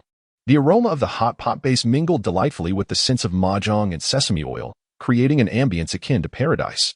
Li Ji had finished her meal early. She moved a rocking chair into the room, listening to the lively conversations while leisurely rubbing her belly. System. Is there any way for Sister Qiyao to experience taste? Li Ji was tempted to ask if she was foolish, yet she dreaded the affirmative answer. It was evident. When she first discovered the situation, she felt immense sorrow. What could be more frustrating than being unable to savor food? Oh, there were many other grievances. But none overshadowed her melancholy. Although she could not taste the exquisite flavors, her sister still joined her for meals daily. Surely, she longed for the experience as well. Yet she felt powerless to change anything. But soon, Li Ji received delightful news. Evolving into a zombie king will allow her to taste. What? That alleviated her anxiety. Proud little dog. She recalled the system mentioning that her sister was destined to become the future zombie king. Li Ji sensed that Qiyao had been quite busy lately. Perhaps her sister was on the verge of evolving? Once her sister could taste, she would prepare an extravagant feast for her, hot pot and desserts included. After sleeping for a solid 10 hours, she awoke fully revitalized. After breakfast, she suddenly remembered what she had forgotten the previous night. She had neglected to post the video. Even the footage of the ability team she had recorded the day before leaving the inn had yet to be uploaded. Caption: super exciting. Winning milk likes. With that, she sent the video and followed up with a private message to the Jing Circle Buddha. Acquaint, I apologize for my tardiness. I was too fatigued upon my return to recall that I hoped you would appreciate this. Congratulations to the innkeeper. The construction of the second-tier celestial pavilion has been completed. The personal inn has been updated. It is now connected to the ancient world of cultivation. Task: within a month, the innkeeper must generate a revenue of no less than 5,000 points in the new world. Completion of the task grants permanent access to this realm. A sudden wave of exhilaration washed over Li Ji, nearly causing her to drop her phone. The inn could finally reopen. Moreover, it was linked to a new world. However, the prospect of obtaining permanent access made her anxious. System: did my revenue in the apocalyptic world meet the requirements? She fretted, concerned that failure would result in the closure of the connection. Requirements met. Hooray. As for the personal inn, Li Ji set those thoughts aside. Her curiosity piqued to see what the new establishment looked like. The new inn was situated behind the original. To reach it, one had to traverse a barren corridor. Li Ji reminded herself to renovate this passageway, though she had yet to decide what enhancements to make. Upon arriving at the newly constructed inn, her eyes widened in astonishment. Truly, it was a second-tier establishment. The main structure was a beautifully unique garden villa. Although the villa appeared somewhat simplistic due to its recent completion, it would undoubtedly become a stunning sight once adorned with flowers. Looking further, the floating building emanated a wispy mist from its base, subtly enveloping the structure. From the windows, one could surely behold breathtaking vistas. Immersed in admiration, Li Ji inquired, System: what is the function of the guest rooms in the Celestial Pavilion? Chapter 55. Departure. Li Ji recalled that all second-tier inns possessed special attributes. The Celestial Pavilion exuded an ethereal aura, and she was intensely curious about its capabilities. Currently imbued with spiritual energy. Wow, I have heard of this term, though I do not fully comprehend its meaning. I shall take note. Li Ji continued. Will the new inn unlock all guest rooms? No. Currently only 2 guest rooms are unlocked. The innkeeper may select one room to serve as the innkeeper's quarters. Li Ji was certain she would relocate there, as only she could communicate with the guests. Furthermore, she was eager to discover what extraordinary properties this enchanting little abode would possess. Curious little dog 101 shall be designated as my innkeeper's quarters.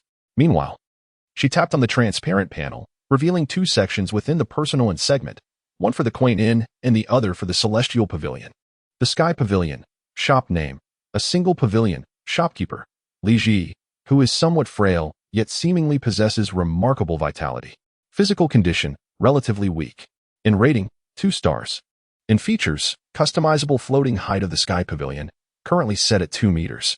In efficacy: primary efficacy, abundant spiritual energy. In rooms: 1 room. In layout: first floor 101. Shopkeeper's room: an expansive divisible lounge. Second floor 201, 202, 203, 204, 205. With the exception of 201, the others remain locked. In evaluation, a feudal establishment that cultivators merely glance at before turning away, the shopkeeper strives to operate, perhaps hoping to gain the pity of the cultivators? The familiar assessment lingered. Li Ji had become adept at extracting information from it. She furrowed her brow. Must all future inns under a single pavilion adhere to this naming template? Modifications are permissible, she contemplated. A single pavilion sounds rather peculiar. Although it appears to belong to a series of inns, Li Ji, reluctant to abandon the theme, experienced a moment of inspiration and devised a charming and ingenious name. Could it be altered to 2 inns? One could instantly discern that it is a place for lodging.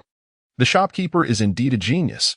With primary efficacy, does this imply it may later evolve into higher efficacy? Indeed, affirmed the system. Abundant spiritual energy offers certain benefits for ordinary guests' physical recovery and accelerates cultivation for practicing guests. Yet, she interjected, I know it is ineffective for me. There is no need for you to feel regret over this, dear system. Li Ji's frail body resembled a vessel riddled with holes. Thus, any nourishing substance introduced would merely seep out. Nonetheless, she held on to the belief that perhaps in other realms, she might discover methods to strengthen her body. For now, her focus should be on diligently exercising. This concern did not trouble her as she continued to ponder. Excellent. After much contemplation, only one question remained before her. She tilted her head to gaze at the ethereal second-tier inn. How am I to ascend? The puppy pondered. This was a serious question. The little building hovered 2 meters above the ground, and Li Ji herself was less than 2 meters tall. The puppy wore a serious expression. A somewhat absurd thought emerged in her mind. Li Ji stared incredulously, her expression growing grave as she regarded the mystical sky pavilion. It was nearly 10 times cheaper than other second-tier inns. Could it possibly be that this establishment lacked stairs, commonly referred to as a defective product? No. The sky pavilion inherently lacks stairs. The shopkeeper must devise a solution, the system clarified. The puppy was bewildered. Matters took a serious turn. She needed to find a suitable ladder as soon as possible, otherwise, when guests arrived and entered the inn, it would be utterly unseemly for her, the manager, to be left helplessly squatting outside. But she was also running low on points. Perhaps she should purchase a larger ladder as a temporary solution? Lost in thought, Li Ji returned to the one inn. Yet upon encountering the guests, she mustered a bright smile, waving cheerfully at each one who greeted her with a good morning. Morning. Captain Yu. Good morning. Have you eaten yet? Li Ji knew every guest at the inn by heart. Jiang Leshan couldn't help but admire the young manager. No wonder she was so beloved by the patrons. Even after just a few days of acquaintance, Jiang found herself drawn to this radiant and warm-hearted woman. Unlike the impersonal atmosphere of ordinary hotels, the one inn fostered a sense of familiarity among its residents. Everyone went about their own business, yet even newcomers like Jiang could strike up a casual conversation. It was an unexpectedly intimate and comforting place. After just one day here, Jiang was certain she had made the right choice. After breakfast, the guests dispersed to their respective activities. With nothing pressing to attend to, Jiang initially thought of checking on an E, but failing to find him, she settled for observing the dishwasher at work, her own way of holding the fort. Chu Guang was preparing to leave. Slouching casually in the lobby, he waved a hand. Manager, I'm off. Li Ji treated his departure as nothing more than a brief outing. Replying naturally, goodbye, Chu Guang. What would you like to eat when you return? Chu Guang froze, then suddenly understood the peculiar discomfort that had lingered in his heart since yesterday. It was reluctance, an emotion he, a wanderer since the apocalypse, had never expected to feel. What drew him to the one inn wasn't merely its ability to restore his powers, but the tranquility, beauty, and warmth it offered. Like now, the manager seemed a permanent fixture here, always waiting for his return. With a faint smile, he raised an eyebrow. Hot pot. Didn't he get enough last time? All right, we'll have hot pot when you're back. The manager never seemed to begrudge them fresh, high-quality food. There was something undeniably unusual about the inn. But Chu Guang couldn't be bothered to dwell on it. The desserts and snacks from yesterday defied logical explanation, and he found it increasingly difficult to deceive himself. Oh well, he was leaving anyway. Sitting up straight, Chu Guang adopted a solemn tone. Manager. Noticing his seriousness, Li Ji mirrored his posture, attentive as an obedient child. His gaze lingered on her, and meeting those clear, guileless eyes, all the roundabout questions he had prepared dissolved into blunt honesty. Which base supplies these ingredients you purchase? In truth, Chu Guang already harbored an outlandish yet plausible suspicion. But the reality, as it turned out, would far exceed his expectations. The provisions were not supplied by the base. I procured the food from the town. Did my sister not inform you? A lodging does not exist in your apocalyptic realm. This is a peaceful world. The guest, Li Zi, could not be deterred in time and rushed out of the inn. As she prepared to leave, Qi Yao, witnessing this scene, grasped her arm and calmly remarked, "It is of no consequence. He will soon come to terms with reality and return." A minute later, Chu Guang reappeared. Indeed, he could not escape. He rotated his neck, the disappointment swirling in his eyes dissipating upon seeing a plate of desserts on the table. The comfort from the little shopkeeper was remarkably effective and quite delectable. Chu Guang raised his head, observing the little shopkeeper's concern for him, and in that moment, he felt a flicker of fortune. The inn bore a striking resemblance to the safe houses that would appear in the games he played before the apocalypse. Such safe houses would only manifest after players completed certain missions. They were akin to that now, as if they were on the verge of concluding an apocalyptic quest and had stumbled upon a sanctuary. He should be content. The tumultuous emotions within Chu Guang gradually settled. He suddenly inquired of Qi Yao, "Miss Zombie, when do you intend to leave?" Chapter 56. Checking into the new inn, Qi Yao glanced up, her gray eyes void of emotion as they met Chu Guang's gaze. "I shall not leave the inn." Chu Guang was taken aback. Before he could express his bewilderment at how she could feel so comfortable remaining here, the zombie maiden revealed a subtle, almost smug smile. "I am a zombie. I have nowhere else to go. What responsibilities does a zombie bear? Merely staying quietly in the inn is the best responsibility she could assume. What of being a zombie? A zombie could reside in the inn, enjoying a splendid life without a care, indulging in freedom? Indeed, Chu Guang felt a pang of jealousy, nearly choking on his emotions. "If you bite me, can I become a zombie?" He was merely rambling. Pay no mind to him. After bidding farewell to Chu Guang and Qi Yao, Li Zi prepared to search online for the ladder she intended to purchase. There are many types of ladders. Stability is of utmost importance for the one that needs to be temporarily placed at the inn's entrance. After extensive searching, she finally found a ladder that appeared quite sturdy. However, purchasing online was not convenient and would take too long. Never mind, she would head directly to the town to see if one could be bought. "Little shopkeeper, are you going shopping? If not, I can go. Just tell me where, and I will buy it."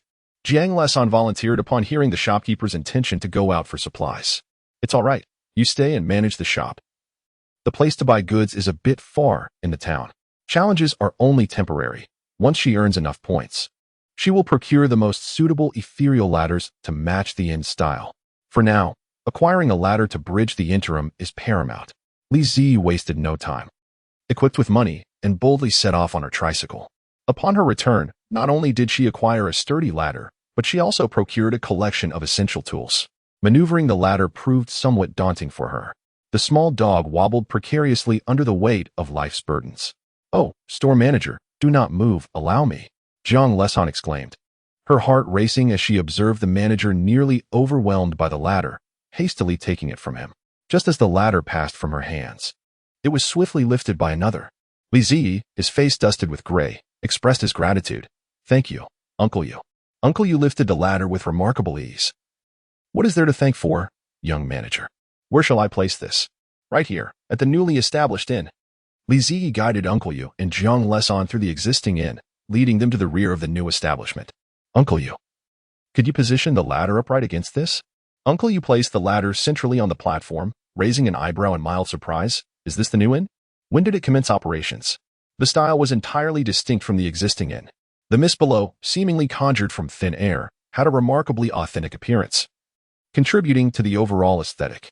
He rubbed his hands together, inquiring further, "May I enter to take a look?" "Certainly, Uncle Yu. Just a moment. Let me secure the ladder first." Her words trailed off as Uncle Yu effortlessly jumped up. Li Zi felt a surge of respect and turned to Zhang Lesan. "Aunt, please wait a moment. I shall have it ready shortly." The ladder she purchased was a stable mobile platform, yet the wheels at the base required securing, and it was advisable to fasten the top to the edge of the inn. Zhang Lesan was utterly captivated upon seeing the new inn. Based on her experience, the continuous thin mist below likely emanated from a machine designed to produce fog, effectively obscuring the supporting points and creating the illusion of the inn floating in midair. Such an endeavor must have been costly, yet the effect was undeniably splendid, appearing completely natural. The small villa seemed to hover weightlessly. The young manager truly excelled. As the young manager called to her, she snapped back to attention and moved forward to assist. Li Zidi, Jiang Leson. And Uncle Yu worked together to secure the ladder before ascending. Upon opening the door, the trio entered the interior of the charming villa, which featured a harmonious and vibrant decorative style. The living room boasted wooden flooring that glimmered with a golden hue under the sunlight. The spacious area was partitioned by a wooden bookshelf, with doors of varying cream tones adorned with glass frames depicting lively enamel flowers, imparting a warm and inviting atmosphere. In stark contrast to the more traditional inn, this establishment retained the distinctive warmth characteristic of the young manager's ventures. Uncle Yu inquired, "Quite impressive, young manager. When does this inn commence operations?" "Today marks the inauguration. What about you, Uncle Yu? Are you considering relocating here?"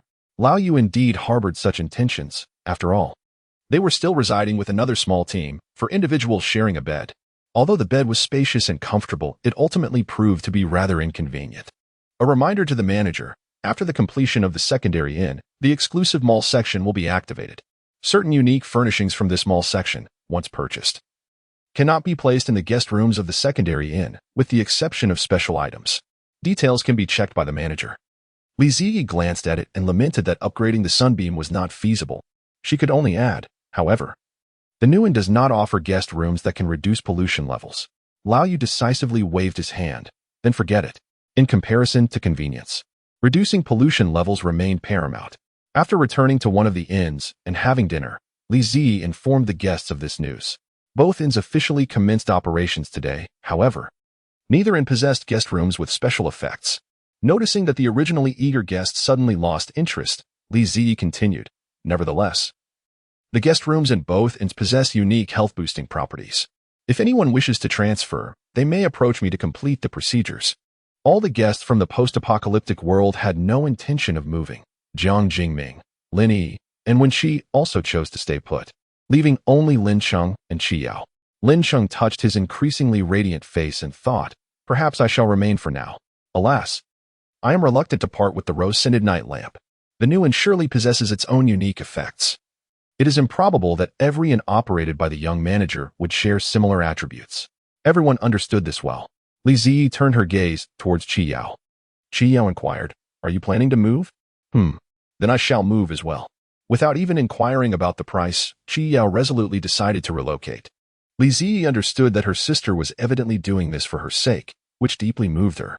That evening, both Qi Yao and Li Ziyi checked into the new inn. Chapter 57.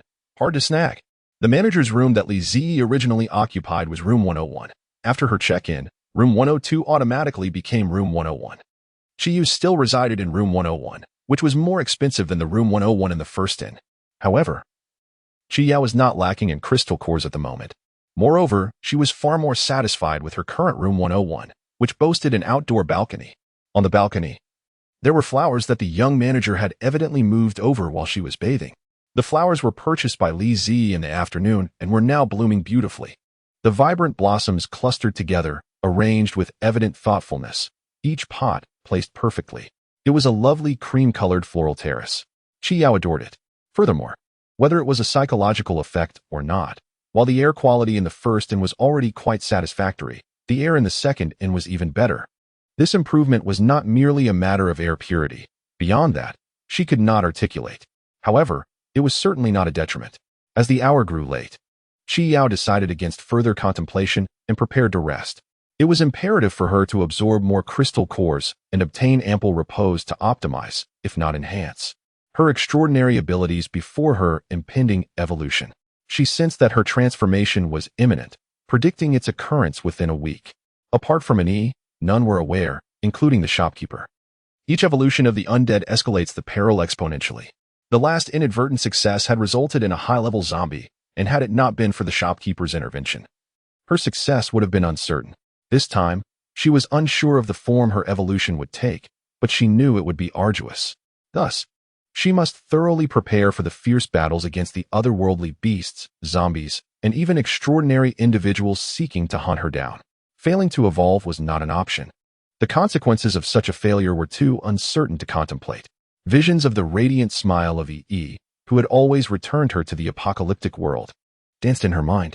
She did not wish to bring sorrow to Yi, nor did she desire to become an unconscious zombie.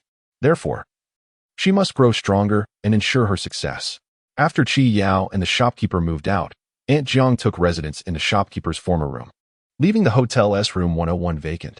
Unbeknownst to Li Zi, after their departure, several guests silently left the hotel before it closed at 8 o'clock, only to return discreetly at staggered intervals. None noticed one another.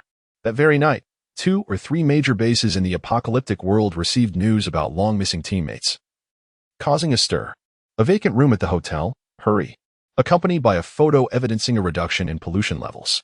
Clearly, their pollution levels had indeed decreased.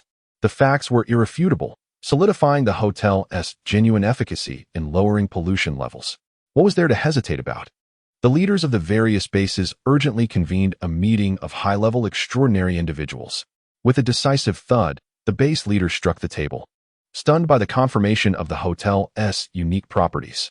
The high-ranking extraordinary individuals, visibly shocked and unable to believe, wore serious expressions as they declared, "We must secure this room for our base."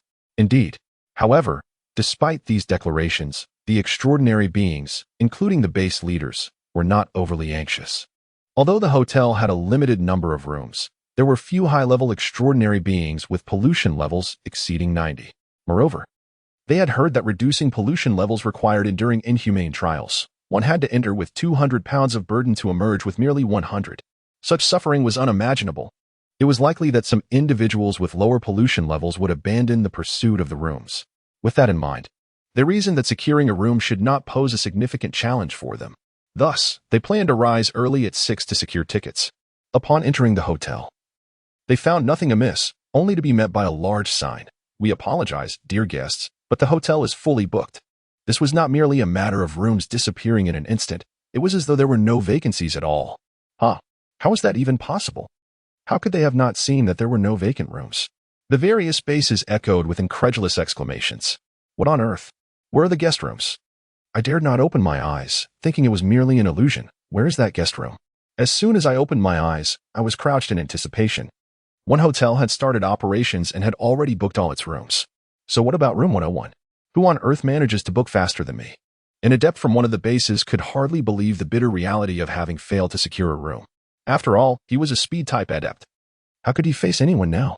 The adept, who had just been lamenting his misfortune, suddenly turned around to glance at his young daughter, who had inherited his abilities. The adept cheered, "My daughter, you're amazing." The family of 3 had checked into room 101. After the Longzhou family moved in, all the brainwashing surrounding the hotel and the base was immediately dispelled. Not only that, but he and his wife were also quite furious. Which nefarious individual had misled them? Who was it that claimed enduring inhumane suffering was necessary to reduce pollution levels?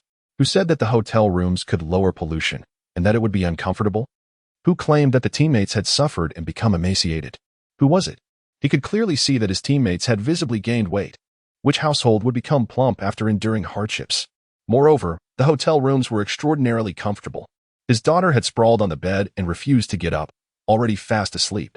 And the food, oh my, it was absolutely delicious.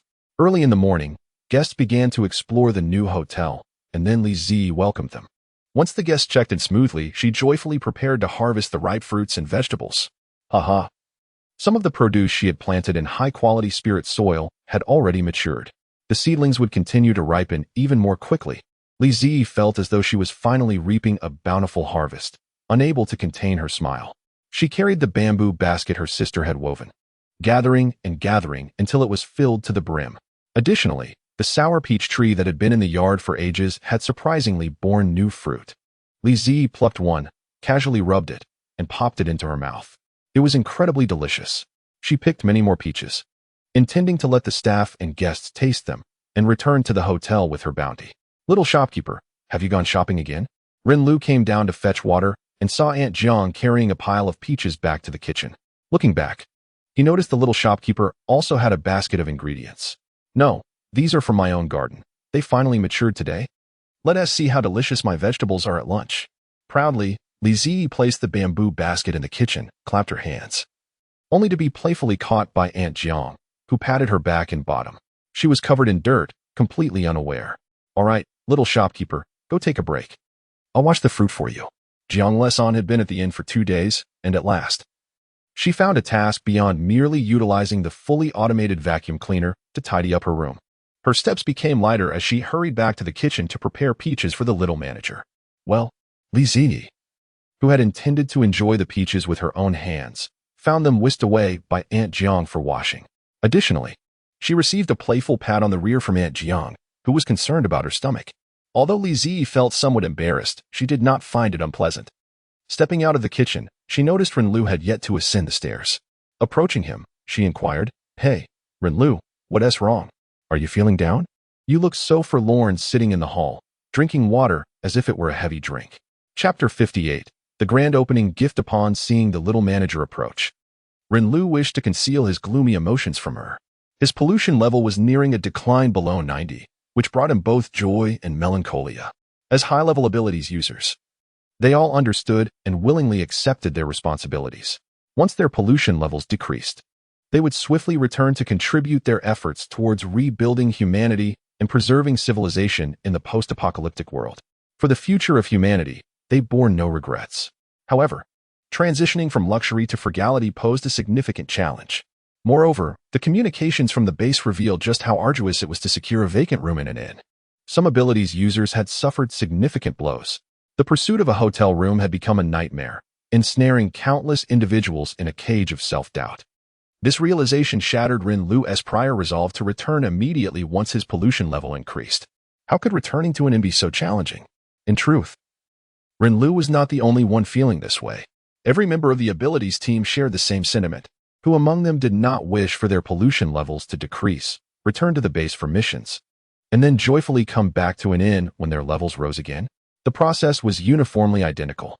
Yet now, with vacant rooms so exceedingly difficult to obtain, everyone's mindset was beginning to fray. Finally, Renlu voiced his heartfelt thought. "Little manager, you must strive to expand and strengthen your business. Open more inns. Securing a room is far too challenging." "I will," Li Ziyi assured him emphatically, then asked, "Is it really that difficult?" With the little manager's resolute promise, Renlu felt a sense of calm wash over him. As long as there were enough rooms at the inn, he would undoubtedly be able to secure one. Relieved, he was just about to ascend the stairs when he heard the manager's words and nodded vigorously. He shared with her the plight of the abilities users at the base who had been thoroughly demoralized in their quest for rooms. "Wait a moment, manager. The vacant rooms at the two inns cannot lower pollution levels, right?" Indeed, Renlu felt as if struck by lightning. What use were the vacant rooms if they could not reduce pollution levels at all? Bewildered, he contemplated heading upstairs. "Hold on. Although I'm not sure why you're feeling down, would you like to try a peach? It's exceptionally sweet." Li Ziyi's words were remarkably persuasive. She herself was savoring a succulent peach, relishing each bite with delight. Beside her, Aunt Jiang was equally engrossed in devouring a peach, unable to cease. Oh my! How delectable this peach was! It surpassed even the exorbitantly priced peaches she had tasted before. Crisp and sweet, overflowing with juice. It was more exquisite than any peach she had ever consumed in her life. When Renlu took a bite of the peach, he was instantly astounded. How could something be so delicious? The mere thought of not being able to enjoy such a delightful peach again filled him with a sense of dread. He resolved to diligently practice his speed. A heart full of anxiety was cured by the peach. After he had nearly finished the peach, he returned to the guest room to share the news with everyone. Proudly showcasing his peach, the little shopkeeper comforted me when I was feeling down. "You all didn't get that, did you? Don't dare snatch my peach, or I'll give you a good thrashing." The tragic events upstairs went unnoticed. The fruits and vegetables grown in high-quality spiritual soil, combined with Yi's extraordinary culinary skills, made dinner so delectable that everyone felt as if they could swallow their tongues. The aroma of the vegetables was utterly natural, and the moment they entered their mouths, they retained a fresh, crisp texture while being perfectly seasoned. The post-dinner fruits from the peach feast compelled even the guests who claimed they were too full to devour 3 more. They would rather burst than leave. Even Linny completely abandoned her diet. She decided to embark on a new plan, a healthy diet specifically. Consuming the green vegetables grown by the little shopkeeper, combined with moderate exercise, specifically strolling around the inn, to maintain her weight. After dinner, Linny sat side by side with Li Ziyi on a chair to digest, while watching the energetic guests engage in playful tussles. Since arriving at the inn, her life had become remarkably regular. This routine was not imposed by anyone. Rather, she found chatting with the little shopkeeper and Chi Yao far more interesting than playing on her phone or watching the strange guest perform. Little shopkeeper. Congratulations on the opening of the new inn. I have a gift for you. Please don't refuse me. With a stern face, Linny pinched the little shopkeeper's soft, tender cheek and then clapped her hands.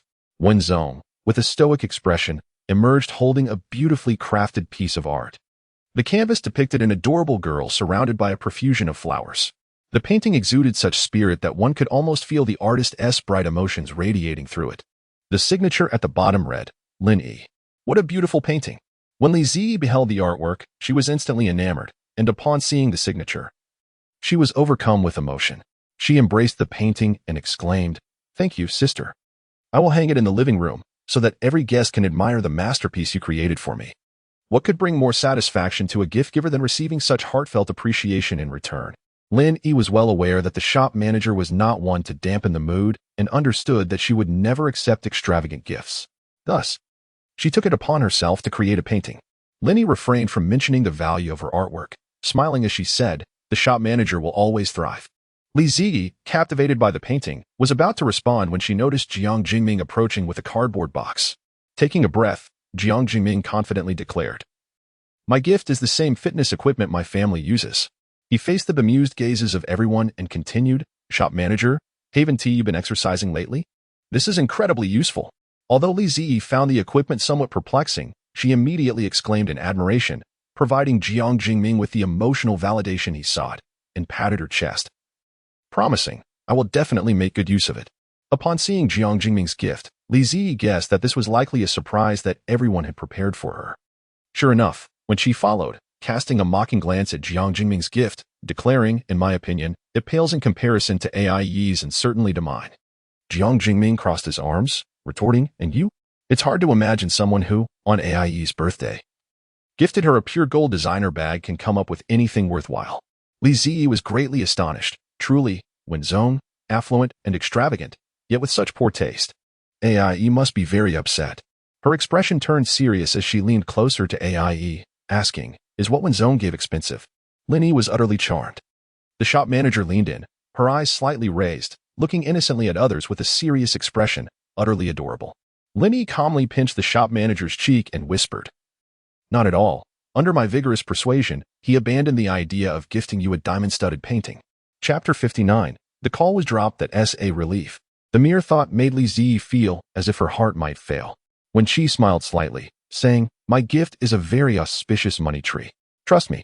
Our company once won a business battle by watering a rival's money tree to death. With the diamond painting as a backdrop, this money tree struck a chord with Li Ziyi. She cradled the tree, assuring, Thank you, Wenzong. I will take good care of it. Tomorrow, I will transplant it into high-quality soil. And Jiang's gift consisted of meat, eggs, and milk. And she expressed her regret at not being able to purchase suitable supplements. Shop manager, drink more milk and nourish your body. Let an E prepare beef tomorrow. An E responded, No problem. The milk Aunt Jiang requested Jiang Jingming to buy was even strawberry-flavored. Li Ziyi embraced this gesture, nodding obediently, I drink it every day. Aunt Jiang's kind gaze nearly overflowed with warmth. Lin Cheng's gift was saved for the grand finale. With a flourish, he pressed a button, and outside, a magnificent display of fireworks erupted. For the first time, Li Ziyi witnessed a fireworks extravaganza solely dedicated to her. She clapped her hands, her eyes sparkling. It's beautiful. Thank you, Jingzi. The sky was adorned with vibrant fireworks, each bursting forth in a splendid display. The beauty of the fireworks was truly mesmerizing. As the final fireworks faded into the night, the mutated roses on the flower arch in the courtyard shimmered like red gemstones, casting a brilliant glow. Li Ziyi was uncertain. Were the flowers in the courtyard a gift meant for her? The once empty expanse was now filled with a riot of colors. Flowers radiating a satin-like sheen under the moonlight. They were gifts from the visitors of this apocalyptic world. Among them, some appeared particularly unique. As she stepped closer, she realized what they were, flowers crafted from ice. These crystalline blooms sparkled like diamonds, exuding a sense of sanctity in the moonlight. Everyone who entered was momentarily breathless from the beauty. These petals are exquisitely carved. They are so beautiful. Will they melt? Lin Yi inquired. Of course not. They will be preserved indefinitely, Zhiyu replied. It was through these flowers that he learned that the high-ranking ice ability user, Xiaoqing, was also a guest at the inn. It was made by Sister Xiaoqing. Li Ziyi examined the ice flowers with great seriousness, yearning to bring them to the two inns immediately.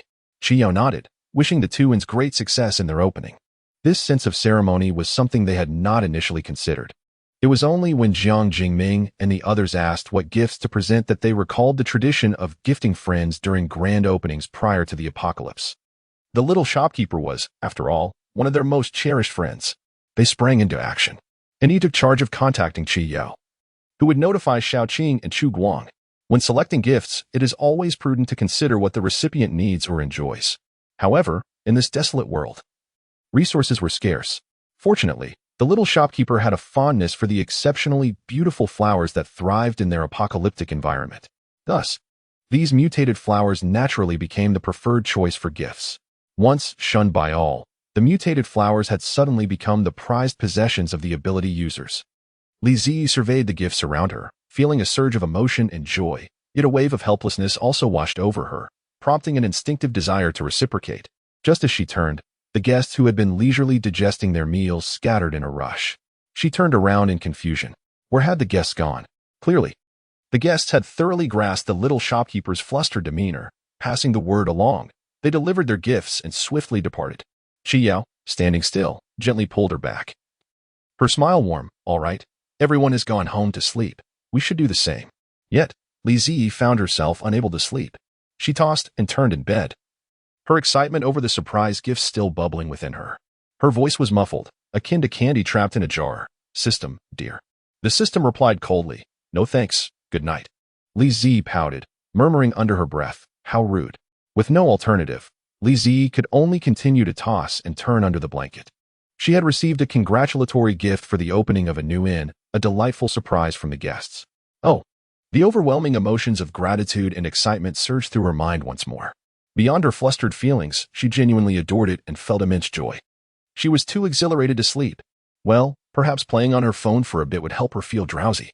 Li Zi unlocked her phone, intending to watch some short videos to aid her slumber when suddenly, a message from her roommate group chat popped up. Li, let me see what everyone is discussing. She sent a sticker, then swiped up to reveal a screenshot of the chat. Xiao Su. I roll Xiao Su. Wei Jie has indeed mentioned you in the group. Petting the puppy's head, Lan Lan and Xiao Chun hurriedly joined in. Li Zi was perusing the chat screenshot shared in the group. It was from the previous school gathering, a record from their vast group chat. It seemed Wei Jie had posted in the grade group, but received no response. Wei Jie, what a coincidence. I just got off work and spotted Wu Zi at the one group entrance. Can you guess how she arrived? It appears she rented a luxury car to save face. Covers mouth and laughs Wei Jie. I can't comprehend it. Everyone knows she hasn't landed a position at any large company since graduating. Why go to such lengths? Gestures helplessly. What are you doing, Wei Jie? Do you have any proof? Is she a campus belle? Seriously? Speaking solely for myself. Wu Zi is not that kind of person. She has always been refreshingly candid about her financial situation. Indeed, every year during school, she would frantically juggle part-time jobs and greet classmates with exuberance while handing out fries like crazy. You're telling me she rented a luxury car just to show off? I can attest. I've encountered her showering me with milk tea toppings, and she is simply wonderful. Damn, how adorable. Why Haven Tea I met such a classmate? Am I the only one aware that Wu Zi is the daughter of the Wu family? Seriously? Wow, just because she is surnamed Wu means she is a wealthy heiress? Well, I'm surnamed Lin. It must be true. I once saw her get into a particularly extravagant car, rumored to be for a banquet. I've also seen her wearing a very expensive watch, costing 6 figures. Wow, that is truly wealthy. Li Cheng. However, does anyone know the scoop? Wu Zi is now called Li Zi. She is the false heiress of the Wu family. Li Cheng. I've added a colleague who attended the same high school as Li Zi, so this information is credible. Wei Jie. You see, everyone, stop fawning over her. Li Zi is indeed a false heiress. But does it really matter if she is? She has never boasted about anything in school. Agreed. It feels as though she is even poorer than me, and it's certainly not an illusion. But didn't Wei Jie say she is putting on a facade of wealth? Sujin, I'm planning to purchase a painting by Master Lin Yi. If anyone is interested, please contact me. Sujin, oh dear, my apologies, I sent that by mistake. Miss Su, she is indeed a true heiress. Miss Su, could you please clarify the truth of this matter? Chapter 60. Sujin, are you referring to the issue of the false heiress? It's true. As I chuckle behind my hand, the true heiress has long since made her identity public. Sujin, she has enjoyed the splendor and wealth of the genuine heiress for so many years, and now she has been shamefully cast out of her home. Are you all not aware of this? I will cease the screenshots here. Xiao Su. Following this, the conversation in the group shifted, for we could not reach you. This was sent to me by a girl from our school. Li, oh dear, my university peers are truly wonderful. I am moved. Li, with the exception of a few individuals. Li Ji's university classmates are indeed the best she has ever encountered. However, why is Sujin everywhere? Li Ji requested her roommate to add her to the university year group, along with the group in the screenshot. She generously distributed 2 substantial red envelopes. The money was deposited at the bank, just in time for this occasion. Naturally, those who criticized her were unable to claim them, thanks to modern technology. She directly designated those ineligible to receive the envelopes. Upon seeing the amount in the red envelope, Wei Jia immediately regretted her actions. Her first reaction was disbelief. Yet the envelopes were indeed real, which indicated that Li Ji was wealthy. Wei Jia contemplated secretly claiming the money. After all, who would refuse wealth? However, when she attempted to click on it, she found herself prohibited from receiving the funds. The sensation of money slipping away right beneath her nose left her feeling particularly miserable. Yet, she could not shamelessly request it in the large group. She had no choice but to leave in embarrassment. Love you, Ji. Li, Sujin. Since you are interested in purchasing Lin Yi's painting, I assume you have the funds prepared? Li, Sujin, you are truly affluent. Miss Su. Spending tens of thousands on clothing, how much must one allocate for a Master S painting? Shouldn't it be at least several $100,000? Sujin, I will purchase it regardless of the price. Lin Yi's paintings are priceless, but the condition is that you must possess the means. Sujin, by the way, Li Ji, did you change your number after being expelled from your home? I shall add you to the high school group, as everyone is quite concerned about you. Li, upon seeing you, I had my suspicions. I am at a loss, as I have always been the star of the high school classmates group. Sujin, what do you mean by that? The fact that you are the false heiress expelled from your home is the truth. Must one not speak of it? Li, what I mean is, your performance is rather poor.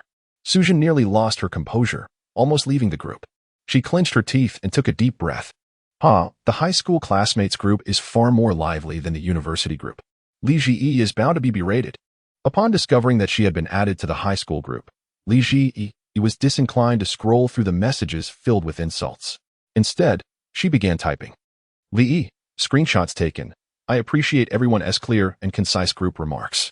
I shall post them online shortly, wishing misfortune upon those with foul mouths. Wu Ji?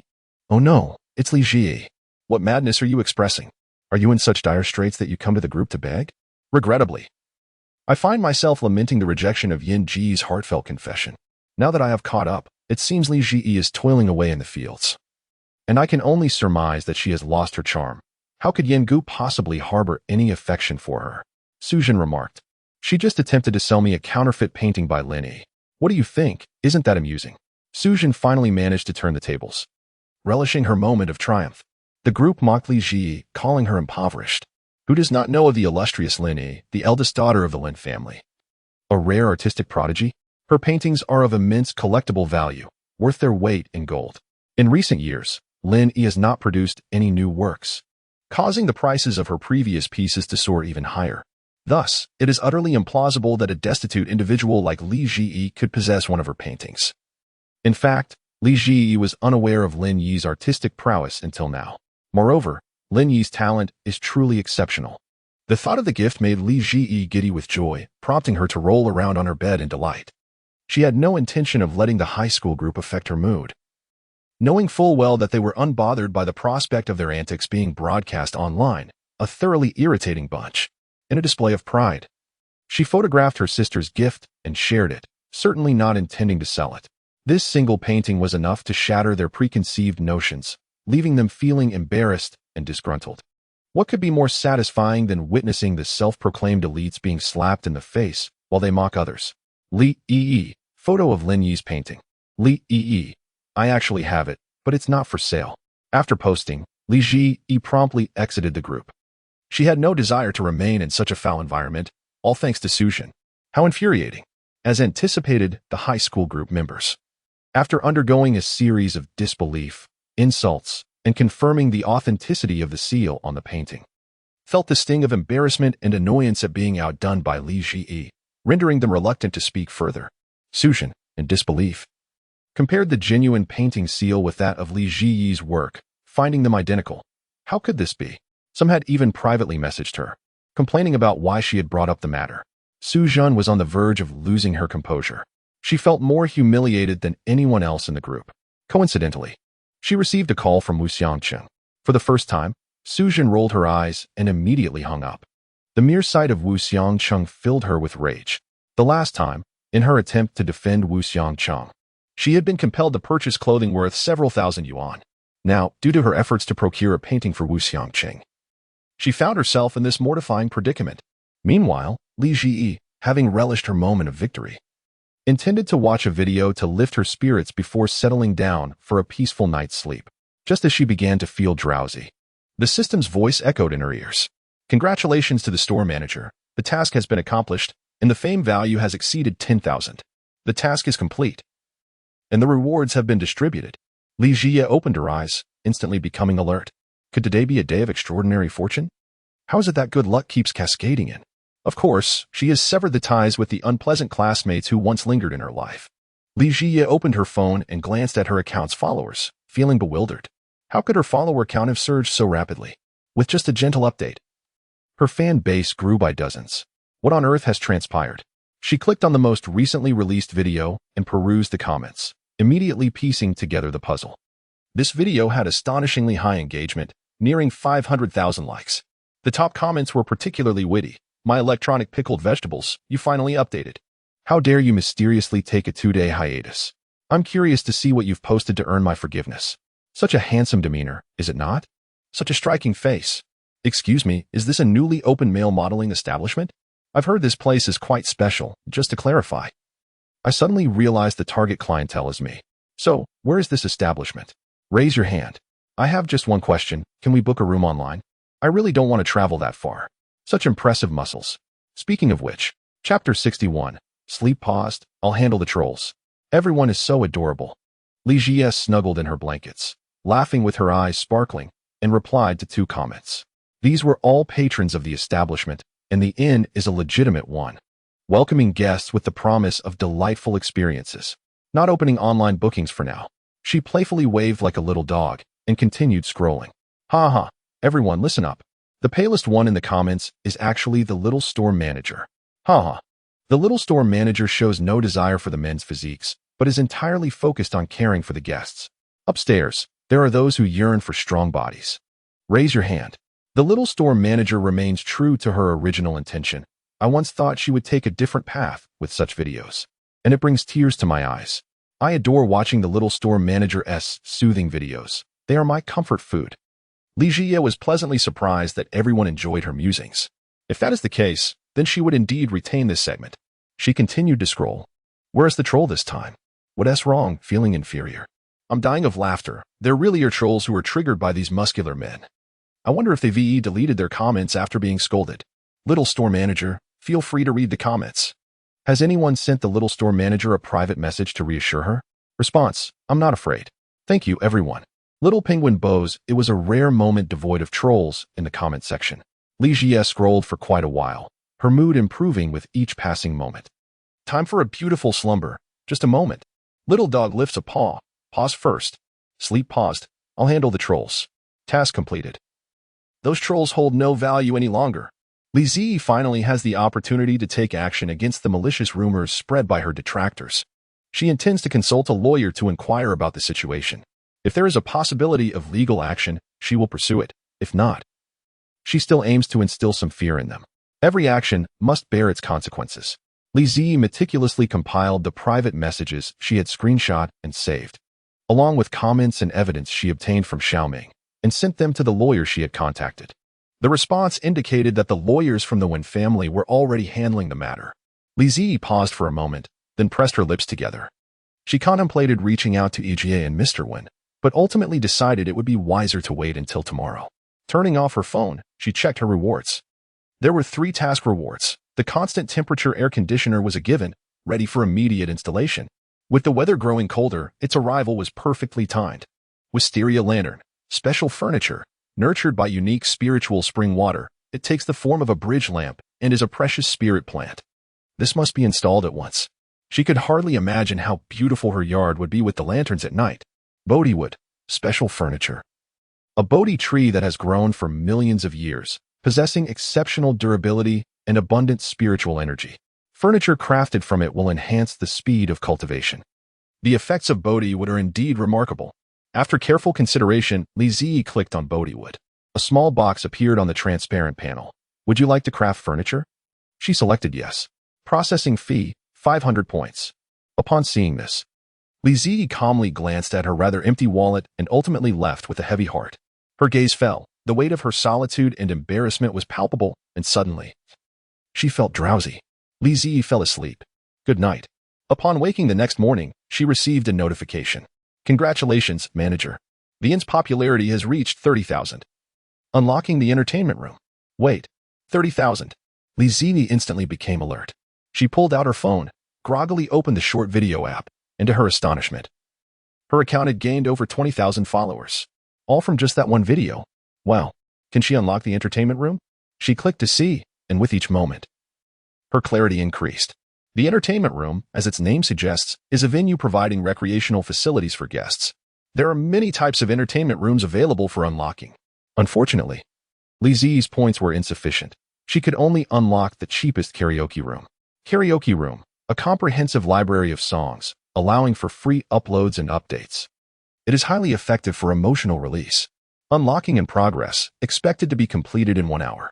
When the other guests awoke, they were first enchanted by the newly installed wisteria lanterns in the yard, and then captivated by the newly opened karaoke room managed by the young proprietor. However, what significance does a song hold? One can sing at any time and place. Appreciating the wisteria lanterns is far more important. A vast expanse of purple dreams enveloped the courtyard as night descended, casting a radiant glow akin to rubies upon the grand entrance, harmonizing with the picturesque flower beds reminiscent of an oil painting. The beauty of this scene was breathtaking, a rarity seldom encountered. After dinner, the group unanimously chose to linger in the courtyard, indulging in leisurely strolls and conversations. Li Ziyi initially sought out one and E for advice regarding legal matters, but was met with a sharp retort from E. You're being distant, aren't you? I knew it. In your heart, our relationship feels so estranged. Yet I consider you my sister. Flustered, Li Ziyi found herself completely enchanted by Sister Lin Yi, and after a series of playful squeezes, she assured Yi that she too regarded her as an elder sister and expressed her fondness for being Yi's little sister, which finally allowed her to leave. The little shopkeeper. You truly are stunning. When you don't renovate, it's fine, but once you do, you're simply breathtaking. Lin Qing marveled, capturing photographs while addressing the shopkeeper. Isn't this more beautiful than those trendy tourist spots? If you were willing to sell these ruby-glossed roses, they would fetch a fortune. His words elicited a swift slap from Lin Yi. Li Ziyi interjected, I wouldn't sell them. They are gifts from everyone and my most cherished treasures. She shook her head, her eyes glimmering, softening the hearts of those around her. Only Lin Qing lamented, had I known, I wouldn't have gifted fireworks. Such fleeting things. Li Ziyi exclaimed softly. Among the dozens present, only one foolish pup fell for Lin Qing's clumsy theatrics. Opening her phone, she reassured him, do not be disheartened, Qingzi. I recorded the fireworks you gifted me. Lin Qing felt somewhat consoled, but, lacking restraint, pressed on, little shopkeeper, aren't you into short videos? You should post the fireworks too. It would surely garner many likes.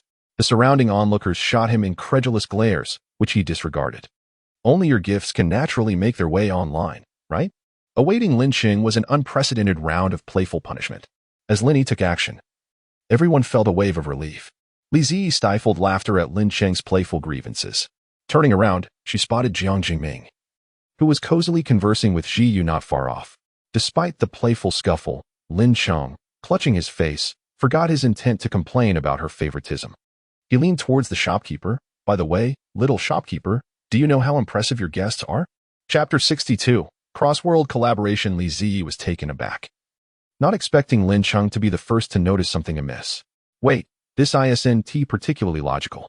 Confident pup, Ji Yu, you know him, right? His singing is incredible. Lin Qing exclaimed in awe. Xiaoming is currently trying to charm him, hoping to persuade him to record a new song. So that was it. Nevertheless, Xiaoming's actions left Li Ziyi a tad astonished, unveiling new possibilities. It appeared that guests from two different realms could collaborate in such a manner. Li Ziyi calmed himself and contemplated. But surely the guests won't leave the inn, right? How do you know he said that? Lin Qing replied with a mysterious smile. Well, Xiaoming has a bit of financial clout. As long as Ji Yu agrees to record, he will undoubtedly seek your permission to set up a recording booth at the inn. Just as they finished speaking, Jiang Jingming approached Li Ziyi with the news. Without hesitation, Li Ziyi agreed. However, would you like to take you to experience my newly established singing room? Sure. Jiang Jingming was indeed eager to hear the results, especially since all the facilities at the inn had always been commendable. Although the equipment in the singing room might not match his own, it would still be worth a listen. Thus, the group enthusiastically made their way to the newly built singing room. Ji Yu felt quite out of place, exclaiming, "What business do you all have here?" It was his first time displaying such bashfulness, and the members of the special abilities team could not resist seizing the opportunity to tease the old-timer, Ji Yu. However, they never anticipated that their intention to witness Ji Yu's moment of embarrassment would instead turn them into the spectacle. Ji Yu's singing was profoundly captivating. His song, narrated in a flowing manner, seized the attention of everyone in the room. Everyone. Tears streamed down their faces, rendering them speechless. Li Ziyi, clutching a tissue, leaned on Qi Yao's shoulder, sobbing uncontrollably like a little puppy. After finishing his song, Ji Yu surveyed the scene and began to question himself. Am I truly this talented? But isn't my gift merely the ability to manipulate sound waves? Can I really move people to tears? It seemed Ji Yu had suddenly discovered a new frontier. If this ability could be harnessed against zombies and other beasts, the implications were profound. He felt an epiphany dawning upon him. Yet, he first needed to ascertain whether his singing could indeed elicit such an emotional response. Ji Yu handed the microphone to the tearful Lao Yu, who choked back his emotions as he received it. What do you want? I can't sing. Despite his protestations, he could not help but sing a song dedicated to brotherhood. The atmosphere instantly heated up. After Lao Yu finished, exhilarated, he handed the microphone directly to Wen Qi. Wen Qi also performed a love song, albeit a slightly off-key rendition. Though not pitch-perfect, the sentiment was profound. Upon concluding his song, Wen Qi seemed to have expressed all his emotions and gazed deeply at Ae, cradling her in his arms as if she were a precious treasure, whispering his affection. The singing room erupted in a chorus of excited cheers. Ji Yu began to understand the situation. His singing evoked a different response compared to those of Lao Yu, and when he approached the teary-eyed manager and, feeling remorseful, said, I apologize, manager. I've realized that my singing seems to amplify emotional resonance in the room. Li Ziyi rubbed his sore eyes and quietly remarked, but neither Wen Qi nor Uncle Yu exhibited this effect. Could it be your special ability?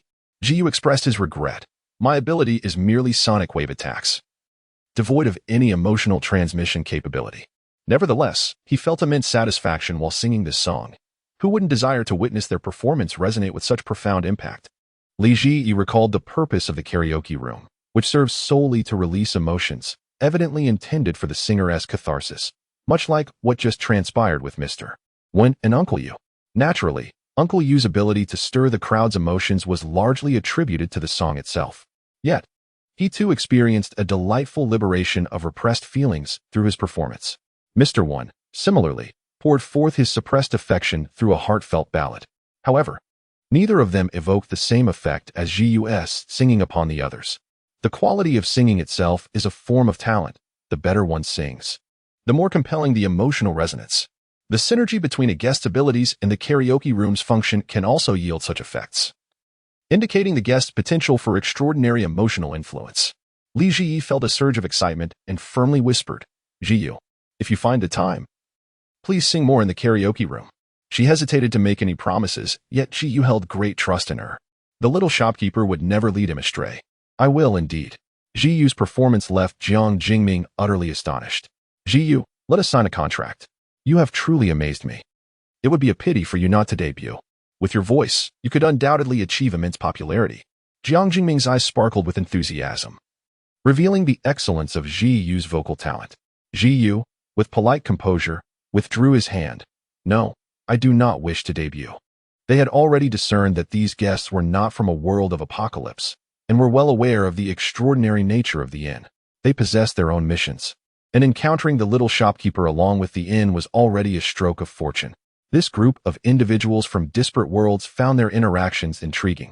Ji Yu and his companions felt grateful for their meeting in the inn, treating these guests as friends. However, embarking on a career in entertainment was unnecessary. Ji Yu's indifference did not dishearten Jiang Jingming. He proceeded to arrange for recording a song, utilizing the little shopkeeper's karaoke room. He discovered that the equipment here was remarkably superior to the expensive gear he had previously acquired. The little shopkeeper is truly remarkable, with his own singing, Ji Yu's vocal prowess, and the impressive equipment of the karaoke room. Jiang Jingming could hardly fathom the potential success of their song. No problem. The karaoke room operates 24 hours, allowing anyone to come and sing at their convenience, which is also immensely beneficial for emotional release. After Li Ji finished speaking, she waved goodbye and returned to the inn alone. She had just received news of new guests arriving. This guest hailed from an ancient world of cultivation. Former Crown Prince of the Great Phoenix Dynasty. Are you an immortal? Former Crown Prince of the Great Phoenix Dynasty. Can I ascend to heaven even after death? Shopkeeper. I am not an immortal. I am the shopkeeper of the inn. Guest. You are not dead yet. Store manager. Regardless of what transpires, guests must maintain confidence in themselves, as well as in me. There is still time to rectify everything. Li Zi felt a twinge of anxiety. For the transparent panel indicated that this guest's condition was dire. The guest from the Great Phoenix Dynasty was likely a visitor from an ancient world. His poor state was undoubtedly not akin to An Yi's initial situation, either excessive blood loss or a threat to his life. Li Zi promptly sent the method to enter the inn. Chapter 63. A perilous mission at long last. Upon arriving at the inn, the transparent panel displayed whether to accept the guest. She clicked to accept. Yet, the guest did not materialize. A familiar sense of unease resurfaced. Suddenly, the system's notification chime rang out. Mission: rescue the first guest from the New World. An unforeseen incident occurred as the guest was about to arrive at the inn. The manager must take swift action. Optional. Mission completion. Unlock rooms 202, 203, 204, and 205. Acquire spiritual spring upgrades, absorbable herb seeds, a phoenix feather blanket, and an infinite bookshelf. Click to view. Li Zi fixated on the optional task, her almond-shaped eyes gradually calming. System, do you require me to travel to the guest world? No. The manager can view the guest status video to decide whether to rescue. In the video, a man clad in a dark robe was attacked as he entered the door to the inn, collapsing inside while half his body remained outside. This meant that Li Zi did not need to venture into the guest's world. She merely needed to pull him through the door. The sole danger appeared to be that the otherworldly guest might harm her upon her arrival or drag her into their realm. Realizing the guest's precarious condition, Li Zi resolved without hesitation. She quickly wrapped a sharp fruit knife around her wrist with a bandage, then entered an unfamiliar space as directed by the system. Li Zi hastened toward the solitary point of light, her heart racing the closer she drew. At last, she beheld the guest lying at the threshold. Filled with excitement, she quickened her pace toward him, but as she sensed a glint of cold light, she instinctively raised her arm, swiping at the hand reaching for her. Looking up, she met the gaze of the man outside, whose eyes brimmed with shock and greed. Upon seeing Li Zi, he lunged at her like a ravenous hyena, his rough hands attempting to seize her, but halted by an unseen barrier. Realizing he could not reach her, he swiftly altered his approach, tugging at the fallen guest. He sought to coerce her into his world through this method. Li Zi scarcely had time to contemplate. The urgency of the situation escalated, with the assailant prepared to threaten the guest with a knife. Without hesitation, Li Zi lifted her hand, still bound with the knife, and swung it outward. The knife must have wounded the man, causing him to recoil in pain and finally release his grip on the guest. Seizing this opportunity, Li Zi exerted all her strength, perhaps fueled by the terrifying visage of the approaching man, enabling her to pull the guest into the safety of the room just in time. At last, they had returned. In the fleeting moment the door closed, she caught a glimpse of the man's furious face, cursing as he charged forward. The preceding events felt like a surreal dream. Once certain that she had successfully brought the guest back, Li Zi felt her strength drain away, collapsing onto the floor. The system's voice brought her back to reality. Brave little innkeeper, congratulations on completing half of your task. However, the guest's condition remains perilous. Instantly, she steadied herself to rise. The situation was dire. She could not bear the thought of another mishap occurring within her inn. From the torn fabric of the guest's clothing, it was evident he bore multiple wounds. Immediate action was required to staunch the bleeding. Yet, given the guest's imposing stature, removing his clothing proved to be quite the challenge. Fortunately, Sister Chi Yao returned just then, and upon seeing the bloodstains scattered across the lobby, clearly originating from the unexpectedly aggressive man, she felt a wave of relief wash over her. Without a word, she stepped forward to assist. Do you need to remove his clothing? Yes. With Qi Yao's help during this critical moment, Li Zi finally managed to wrap emergency bandages around the guest's injuries. At last, she was left pondering the depth of animosity that man must have harbored toward the guest. There were 5 deep gashes, some exposing bone, across the guest's body, on his back and abdomen. The knife wound closest to the heart seemed to have missed its mark. Otherwise, the guest would not have endured thus far. Dear system, will this suffice to save the guest? Indeed, congratulations to the courageous innkeeper for flawlessly completing this optional task. Task rewards have been distributed. The moment she confirmed the guest was safe, Li Zi collapsed, too fatigued to check her rewards. She needed a moment to recover before she could hit the ground. Qi Yao caught her and gently placed her on the sofa. Sister Qi Yao, you're so admirable, she exclaimed weakly, her voice a mere whisper of affection. Perhaps having just navigated a harrowing ordeal, tranquility had finally settled in. Li Zi instinctively expressed her endearment, covering her face to reveal only her bright, clear eyes. Qi Yao recognized the innkeeper's shyness and playfully pinched her cheeks. The earnest little innkeeper always made her feel genuinely needed and cherished. By the way, sister, you should become our new guest, Li Zi said, rubbing her face. I must wait for him to awaken. You should go to sleep now. Qi Yao shook her head. I'll stay with you. She was not at ease. Very well. Li Zi's heart was filled with joy.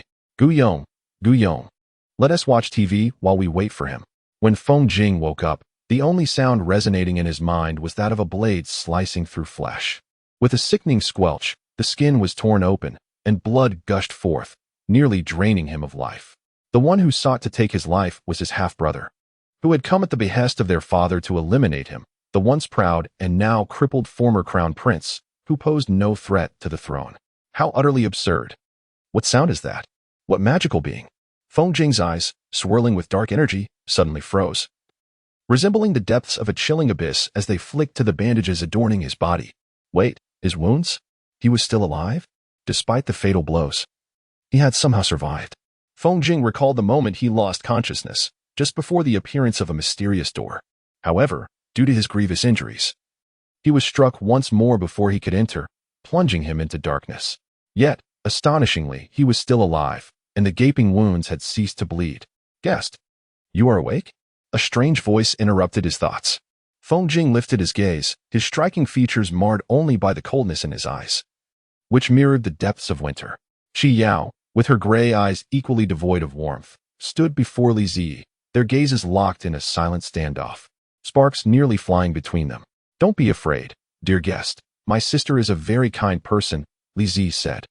Wrapping himself in a blanket he had pulled from the room, inching closer to Qi Yao, his almond-shaped eyes sparkling with innocence, utterly unafraid of him. Hello. I am the manager of the Two Rabbits Inn. Do you remember contacting me about your stay? Chapter 64, A New Guest Checks In. Li Zi patiently inquired. Feng Jing's expression remained unchanged, yet he did recall finding a peculiar piece of wood.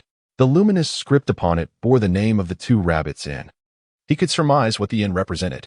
At that moment, he had been fleeing for his life, desperately trying to survive, and in a moment of dire urgency, he had attempted to use this magical wood to contact the inn. His choice had indeed proven fortuitous. She is the manager? Does that mean she is the owner of this extraordinary piece of wood? Memories flooded Feng Jing's mind, recalling the details of using the wood and the identity of the person who ultimately saved him.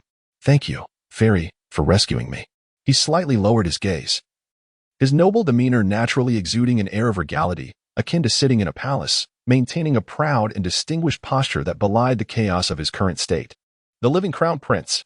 No wonder he is fit to be a prince. His presence is truly remarkable, Li Zi exclaimed, her excitement palpable as she clenched her fists, feeling as though she was witnessing a character stepping out from the screen. Dear guest, there is no need to refer to me as fairy. You may simply call me the store manager or little manager. Li Zi promptly introduced the topic. Are you considering staying in our establishment? Every room in our inn possesses the ability to invigorate and rejuvenate, hence the pricing is somewhat elevated. Please, take a moment to select which room you desire. Li Zi was confident that the guest would not refuse to stay. Indeed, Feng Jing readily agreed to the accommodation, affirming that all rooms were identical, and casually chose room 201. The price for room 201 was 70 points.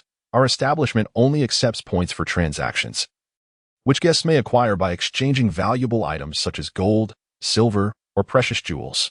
Within moments, Feng Jing reaffirmed that this place was certainly not the celestial realm. The entrance was indeed extraordinary, perhaps resembling a form of spatial anomaly. Nonetheless, he had no choice but to temporarily reside here, as it was the safest option available. How absurd it was! As the former prince of the Great Feng dynasty, he now found himself without a single refuge. Without hesitation, he removed a remarkably exquisite pendant from his waist. The pendant, crafted entirely from gold, displayed intricate artistry, resembling a lifelike dragon. Its scales finely detailed and undoubtedly of significant worth. The points acquired from the exchange left Li Zi utterly astonished. 300 points, surpassing that of a high-grade crystal core. After securing his room card, Feng Jing settled into room 201. With the guest finally accommodated, Li Zi felt a wave of relaxation wash over her. A profound fatigue enveloped her, and she sensed an overwhelming weariness. To avert any discomfort the following day, she retreated to her room, freshened up, and fell into a deep slumber. The following morning, Li Zi awakened upon brushing against the pendant, stirring memories of the previous night's events. She had intended to examine the intricate carvings on it, but fatigue had overtaken her before she could do so, leading her to succumb to slumber. The pendant had remained undisturbed beside her. As she caressed the pure golden pendant, a sudden realization struck her. This was indeed a gold piece, convertible into currency in her world. However, the matter of whether to exchange it for money could wait. The Great Feng dynasty was a name she had never encountered before. Could it be that she, a modest scholar, had simply forgotten? This raised questions regarding whether the pendant might be an antique. To exercise caution, Li Zi first searched for information about the Great Feng dynasty on her phone but found nothing. It was likely not an antique. If it wasn't an antique, she could rest easy. Selling it or keeping it mattered little. Li Zi carefully placed the pendant aside and opened the backpack section on her transparent panel. As she had yet to claim the rewards from last night's task. Upgraded Spirit Spring, Rare Spirit Spring Fountain, suck grass seeds, rare grass seeds, when fully grown. They are beloved by beasts, Phoenix Feather Blanket, special furniture, beneficial for cultivation, infinite bookshelf, special furniture, endless collection of books. Wow. After reading this, Li Zi felt an immense sense of relief for having chosen to embark on the quest yesterday. Had she missed out on these rewards, she would have been filled with regret. The upgrade to the Spirit Spring must have automatically selected the fountain, so Li Zi clicked to upgrade. She placed the Phoenix Feather Blanket and the infinite bookshelf in the grand hall. Once everything was arranged, she hurriedly got up to freshen up. Before knocking on the door of room 201, she couldn't resist taking a moment to admire the hall. The Phoenix Feather Blanket was breathtaking. The intricate patterns of the reddish-orange carpet were exquisite, enhancing the hall's beauty without being overly ostentatious. Moreover, the vast carpet could accommodate many people, its soft and smooth fibers forming a remarkably sturdy blanket. Sitting on it was exceptionally comfortable. The infinite bookshelf appeared unassuming at first glance, yet it was truly magnificent, occupying the space of an entire wall where the old bookshelf used to be. The books were tightly packed, and when Li Zi tried to pull one out, she instinctively thought it was a classic, only to discover it truly was that very classic. Could it be that one can draw forth whatever they desire? This was astonishing. Did infinite imply that it contained every book in the universe? Not quite. Infinite means it can hold all the books read by the guests of the inn. That was impressive in its own right. Li Zi was astounded. This also meant that as long as she diligently operated the inn, the greater the number of guests, the more diverse the bookshelf's collection would become. Just as Li Zi knocked on the door of room 201, it swung open from within. "Guest, it's time for breakfast. Let me first teach you how to use the appliances," she said, as she hadn't had the chance the previous night due to the late hour.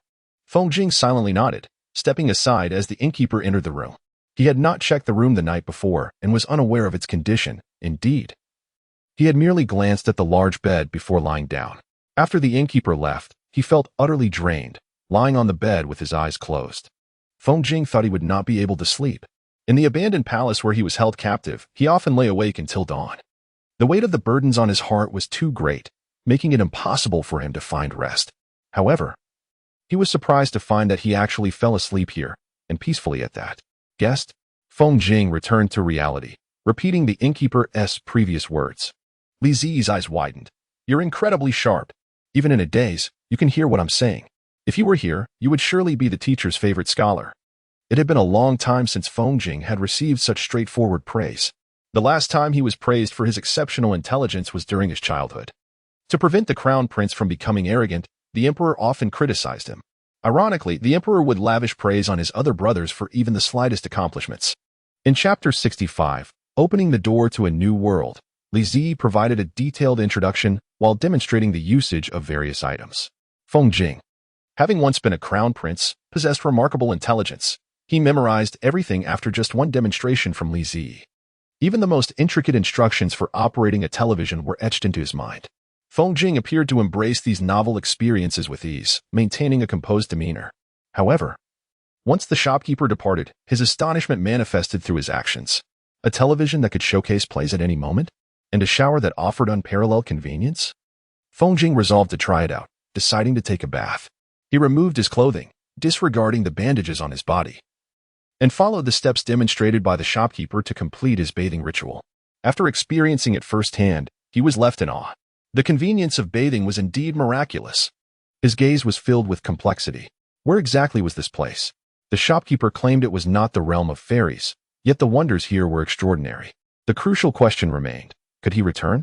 As time passed, Li Zi instructed Qi Yao to dine first while he waited downstairs for the guests to finish. As he was unfamiliar with the way, where could the guests be?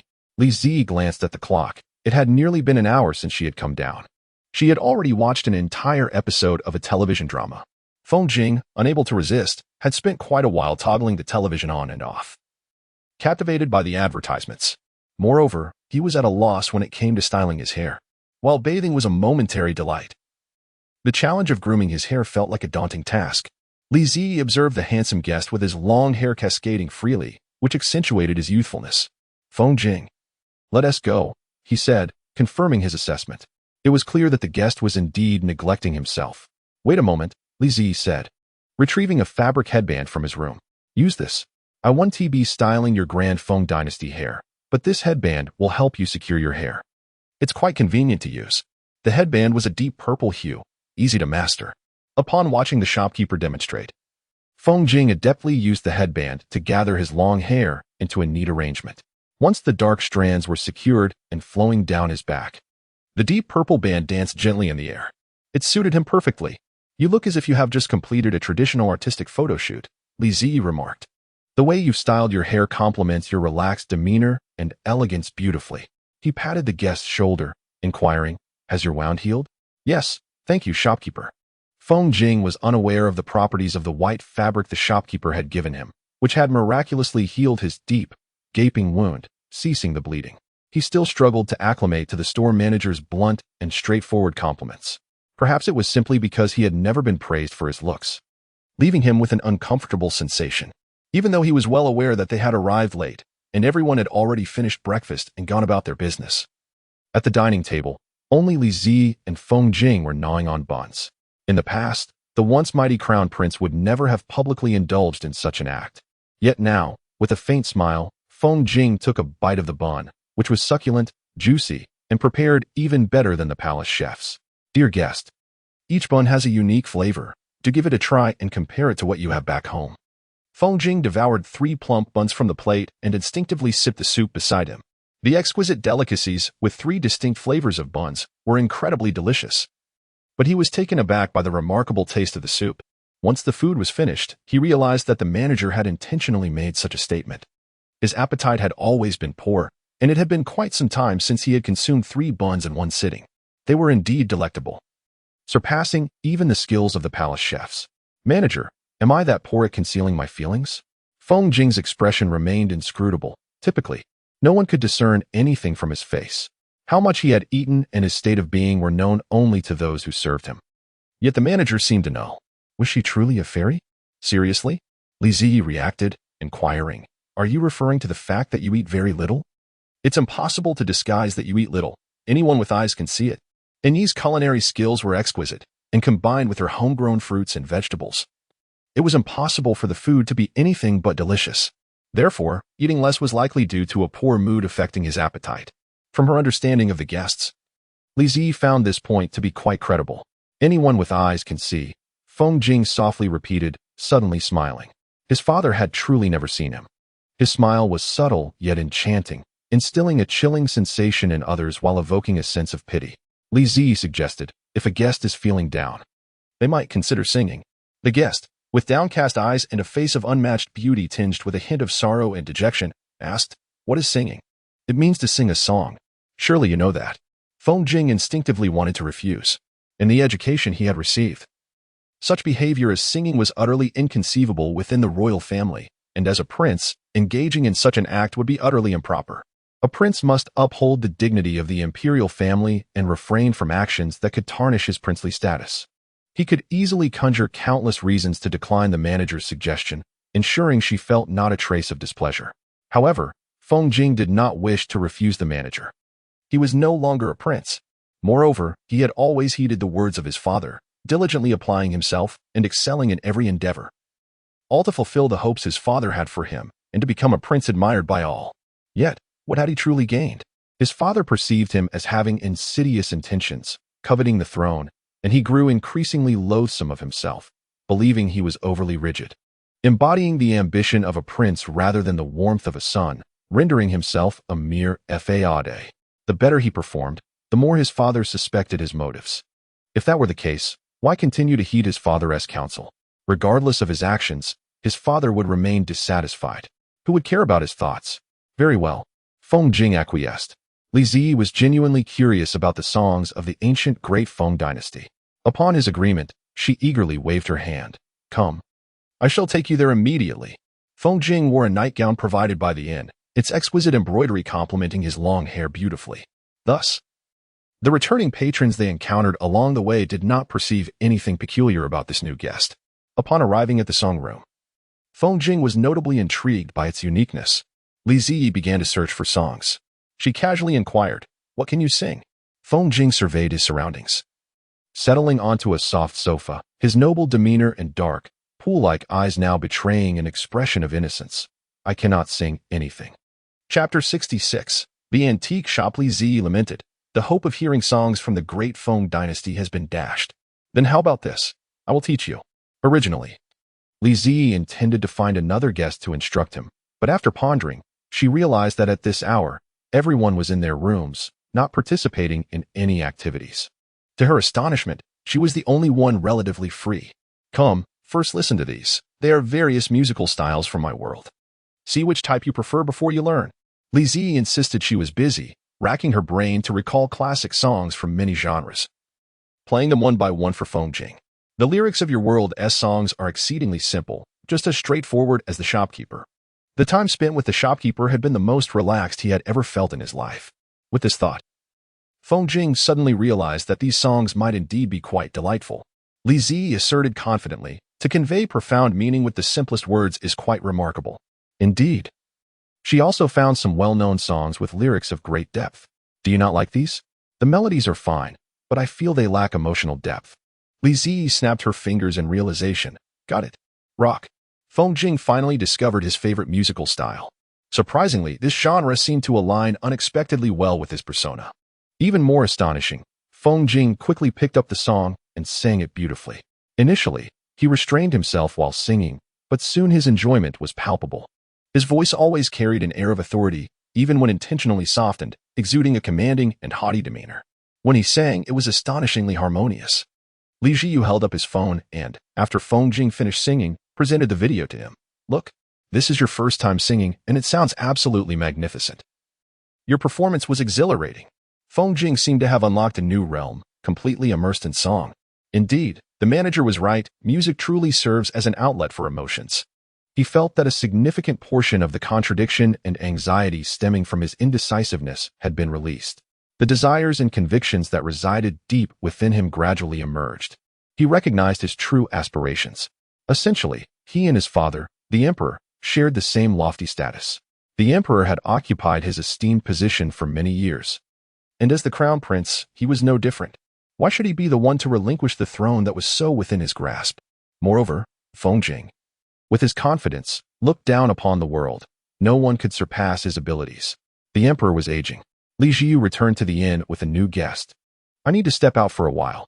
If you need anything, go to the inn and find Aunt Jiang and an E." An E is a handsome young man with a veil over his eyes. "You should be able to recognize Aunt Jiang." Feng Jing inquired, "Can I accompany you?" He discovered that, although this place was not a celestial realm, the manager's world was exceedingly intriguing. He wished to explore. That is not permissible. You are a guest of the Great Feng Dynasty. Upon leaving the inn, you will automatically return to the Great Feng Dynasty. Li Jiyu stated earnestly, as a guest. You may do as you please within the inn, but harming other guests is prohibited. Serious offenses will result in expulsion from the inn, or even a permanent blacklist, meaning you will never be permitted to enter again. Feng Jing understood the gravity of this matter and acknowledged it. You mentioned there are televisions. Could you help me find something interesting? The new guest's adaptability was remarkable. Was this characteristic common among ancient people? Li Jiyu searched for several popular television dramas for Feng Jing, encompassing modern idol dramas and historical pieces, unsure of what specifically Feng Jing wished to explore. She provided a comprehensive selection. After all, he could not influence the progression of her world. Technology beyond his realm was beyond their reach. Thus, she also found some variety shows he might enjoy, including educational programs. Li Jiyu rode a tricycle to town, cradling the pure gold pendant Feng Jing had used to pay for his accommodation. Upon reaching the town, she transferred to a vehicle heading to the nearest city to Qianxi town. Having prepared an itinerary for the journey, she took a taxi to a renowned antique shop. After alighting from the train, Gulaigo, a young man stood before a display case, admiring the collectibles. Hello. I have a piece I would like you to examine. Upon hearing the voice of a young girl, Yan Shuo turned around and, seeing her with a hat and mask, slightly pouted, his demeanor casual as he replied, Follow me. Where is it? Place it here. Li Zi sat on a stool beside the cabinet, retrieving the carefully stored pendant. This is it. Upon seeing the exceptionally exquisite pendant, the man, as previously indifferent demeanor, shifted slightly, though not significantly. He casually picked up the pendant, examined it briefly, and scoffed. The craftsmanship is indeed impressive, the pattern's intricate, but you don't honestly believe this is an antique, do you? It holds no value. It's far too new. He understood why individuals like her didn't sell such items at a gold shop. While gold prices are indeed steep, how much could one gain from a pendant made of gold? She likely perceived it as resembling an antique and hoped to strike luck here for a better price. I've encountered many like you, who believe a worn trinket is a treasure, dreaming of overnight wealth. There aren't that many antiques around. Here's the deal. If you insist on selling, I'll buy it at today's gold rate. Li Zi's purpose for coming was to ascertain whether this truly constituted an antique. If she confirmed that the pendant was not an antique, she would contemplate selling it. However, not in a place like this. I won't sell it. Li Zi took back the pendant and turned to leave. She wasn't foolish. Why would one sell gold at an antique shop instead of a gold store? Moreover, even if she were to sell to an antique shop, it certainly wouldn't be to him. Hey, why are you in such a hurry? I already said this pendant won't fetch a good price, and I'm willing to buy it. Yet you're leaving. Xiaoyan, what mischief are you up to now? An elderly man with white hair slowly entered, fanning himself. The moment Yan Shuo spotted him, a headache began to form. Could you refrain from your nonsense? When have I ever done something unscrupulous? Enough of that. If you're not selling, just leave. It's merely a shabby pendant. Why treat it like a treasure? The elderly man stealthily peered at the tightly wrapped girl. What pendant? Where is it? Show me. Li Zi found the old man somewhat familiar, as if she had seen him recently. Yet, she hadn't made a point to remember, so she couldn't recall. This one. Li Zi remained composed. The old man, initially calm, grew increasingly agitated as he observed it. Wait a moment. Where did you get this? Yan Shuo interjected with a sharp sound. Old man, spare us the theatrics. As if this were truly an antique. Who are you trying to frighten? It's a family heirloom. The elderly man's expression turned serious, and after scrutinizing the pendant for some time, he returned it to Li Zi with a smile. I have a hunch about this. Young lady, if you trust me, would you accompany me to my place for a discussion? Chapter 67. 2 million Yan Shuo suddenly sensed trouble brewing. This old man's expression was not right. If this truly were an extraordinary antique, his master would be furious if he learned that he let it slip away. Hey, wait. My eyesight isn't great. My master is returning shortly. Let him take a look. Look at what? Your master is of no consequence. You mustn't meddle. I'm old. Stay away from me. Young lady. Let us leave quickly. The old man remains the same, with an operation as fierce as a tiger. Li Zi successfully followed the elderly gentleman out of the antique shop and arrived at another establishment a few hundred meters away. This particular antique shop, though modest in size, was adorned with a more refined elegance. After verifying that it was indeed a legitimate shop, Li Zi finally exhaled, relieved. She had nearly fled in fright. Had it not been for the resume of the shopkeeper displayed at the entrance, she would have run away. Upon reaching their destination, The elderly gentleman even offered to fetch a chair for her, but she quickly pulled one out for herself. Once seated, he kindly smiled at her. Yet, for some reason, Li Zi couldn't shake the feeling that beneath his amiable demeanor lay a hint of excitement. Do not be afraid, my dear. This is a reputable antique shop. Please take out the pendant so I can examine it. This time, Hong had donned his glasses and, using a magnifying glass, meticulously scrutinized the piece. After a considerable time, he finally removed his glasses, a spark of excitement brightening his aged face as he inquired, My dear, where did this pendant come from? Li Zi pondered for a moment. Judging by the old man's expression, it seemed the pendant was indeed extraordinary, although she had not found any information online regarding the Defeng dynasty.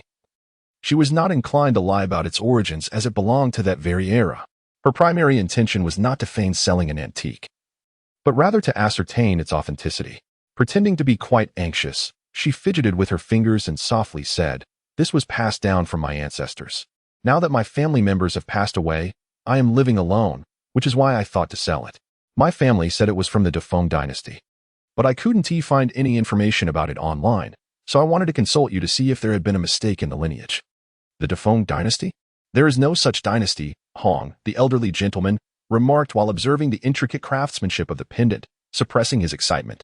My dear, if you trust me, I sincerely wish to acquire this pendant. I assure you, I will not deceive you. How does 2 million sound? 2 million? Li Zi was momentarily taken aback, astonished that the pendant could be valued at such an amount. While she had suspected it would be valuable, she never anticipated it to be worth so much. In an instant, she regained her composure and asked in disbelief, Why is this pendant worth so much? From which dynasty does it originate? Having encountered many individuals who inquired after making an offer, Hong had grown accustomed to such questions. Were it anyone else? He might have wondered if they were simply insatiable. However, this pendant was exceptionally rare, and even if the buyer wished to raise the price, he would still accept it, because it was worth it. I shall not conceal anything from you. Its exact age still requires authentication. Nonetheless, the craftsmanship of this pendant is truly extraordinary, employing a nearly lost special technique. The skill demonstrated in the patterns is remarkable and based solely on this craftsmanship. It undoubtedly justifies the price. Hong's admiration for the pendant was genuine. He sincerely wished to acquire it. Thus, while the exact dynasty of the pendant remained uncertain, the uniqueness of its craftsmanship was indisputable. As Li Zi contemplated her thoughts, she was mistaken for hesitance. A sharp voice suddenly pierced through from the back room. Why are you so tedious? Do you not understand what your father is saying? With all this unnecessary chatter, how can you be dissatisfied with a mere pendant worth 2 million? A young and beautiful middle-aged woman emerged from the back room, her gaze directed at Li Zi. Filled with disdain, Li Zi's train of thought was abruptly interrupted, her expression darkening. Yet, in the next moment, she heard the old man's voice questioning, Who are you? Who permitted you to enter my shop? The inexplicable disdain that had ignited her anger dissipated in an instant. She widened her eyes slightly, bewildered. What was happening? Surely, she could not be a thief. Before Li Zi could comprehend the sudden turn of events, the young woman shyly addressed the old man. Dad, I forgot to introduce myself. I am your son's girlfriend. We are about to get engaged, and he brought me here to meet you. Dad, I know you have a good heart. But look at this pendant he showed you. Such a piece, at most, is pure gold. If you like it, I can buy you dozens. But please don't let anyone deceive you into frivolously spending your money. It was clear that she was concerned about the expenditure, and Li Zi could see that. The old man, too, perceived the situation clearly, his face turning red with anger. Hong Lu. He slammed his hand on the table. I am not dead yet. This is my shop. Who allowed you to bring outsiders here? This declaration, although directed at Hong Lu, only served to bring tears to the eyes of the so-called daughter-in-law. While she wallowed in her own grievances, she unjustly blamed Li Zi. I am merely stating the truth. This is just the simplest gold item. It is inappropriate to demand 2 million, especially since she sees how agreeable you are and is likely to inflate the price. I have encountered many such people, Dad. Why can't you recognize a good-hearted person? With that statement, the old man was finally roused. Dad, what is the matter? A middle-aged balding man approached, casting a disdainful glance at Li Zi before scoffing. Xiao Tu is your daughter-in-law.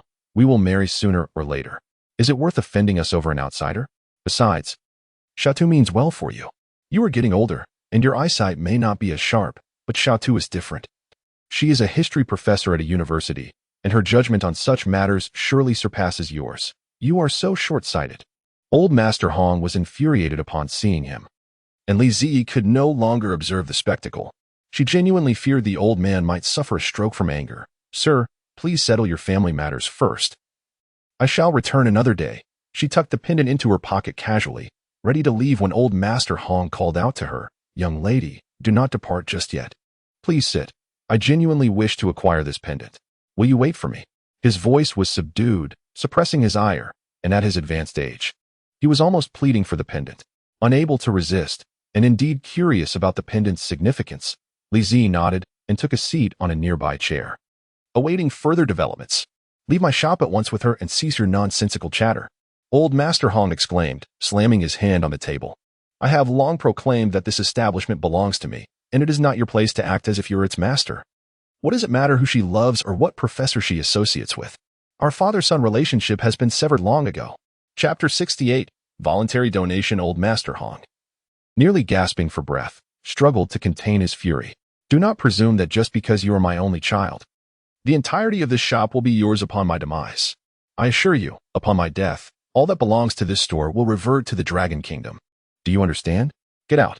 Hong Lu had initially intended to return and mend his relationship with his father. He had borrowed his father's title to establish an antique shop. Yet due to his lack of discernment compared to his father, his business had faltered over the years. His new girlfriend insisted that since they were family, this antique shop would eventually belong to him. Thus, he brought her back with flattering words. However, to his dismay, she had messed things up. Hong Lu's patience wore thin, and he quarreled with Xiao Tuesday. You dare to threaten me? Who do you think I'm doing this for? I'm doing it for you. You deceived me. I believed that your father's shop would be yours, and that your father would part with 2 million. Are you not at a loss? How could I not be anxious? It is merely a worthless pendant, brand new, at most worth 50,000. How could it possibly be valued at 2 million? I am saving you money. She even wanted to raise the price. Just ask. The two, consumed by their own schemes, inadvertently drew in Li Ziyi. She lifted her gaze and, having ascertained the stances of the three parties, smiled faintly. Old Master, why are you willing to spend such a considerable sum on this pendant? Is it an ancient artifact? Old Master Hong, weary yet invigorated at the mention of the pendant, responded, Indeed, but I cannot ascertain its exact period. However, the most valuable aspect of this pendant lies in its craftsmanship. Such unparalleled artistry is certainly not common. My preliminary assessment leads me to believe that the craftsmanship of this pendant is a rare and lost art, thus it holds significant value for the Dragon Kingdom. He could not help but lament. Currently, we have unearthed too few artifacts of this craftsmanship, and due to the discontinuity in techniques, it touches upon historical and cultural dimensions. The audacious little nation dares to encroach upon our artistic heritage. So that is the case. The Great Phoenix Dynasty likely does not exist in her world as history. 2 million, do you agree? No. A sudden silence enveloped the surroundings. Huh, I knew it. She merely seeks to extort a fortune. Father, you unjustly accuse Xiao Tuesday. How about this? Give me the jade bracelet from your collection as a gift for my wife, and I shall forgive you. Amidst the shrewd calculations of the two, Li Ziyi's voice rang out clearly. I am willing to donate it to the nation without charge. Her declaration struck like a thunderbolt, starkly contrasting against the greedy tones of the previous two, delivering a resounding blow to their faces. Old Master Hong's face was beaming with joy, overwhelmed with excitement. Are you truly willing? This represents a considerable loss. Without hesitation, Li Jian nodded affirmatively. Yes. You mentioned that the craftsmanship of this pendant holds significant cultural and historical value for our nation. I am willing to donate it to the state without compensation. Her declaration saved the shop a staggering 2 million in expenses. Xiao Tu and Hong Lu were rendered speechless, unable to comprehend the situation. How could she so casually give away something worth 2 million? Was she a fool? Or was the item truly a treasure? Yet, the more precious it was, the more it should be valued, right? Their minds struggled to grasp this logic. Hong Lu, still stubborn, insisted that the item was worthless, urging his elderly father not to be deceived. However, before Li Jie could intervene, Old Master Hong had already expelled both him and Xiao Tu from the shop. Once they departed, the shop fell into a tranquil silence. Noticing Old Master Hong's discontent, Li Jie quickly supported him, guiding him to a chair. My dear girl, I apologize for what just transpired. You need not apologize, she replied, her eyes clear and untroubled by the earlier events. After a brief pause, she added, Of course. Had you been truly related to those individuals, I would not have bestowed the pendant upon you. Old Master Hong's laughter rang like bells. It seems I made the right decision to sever ties with them.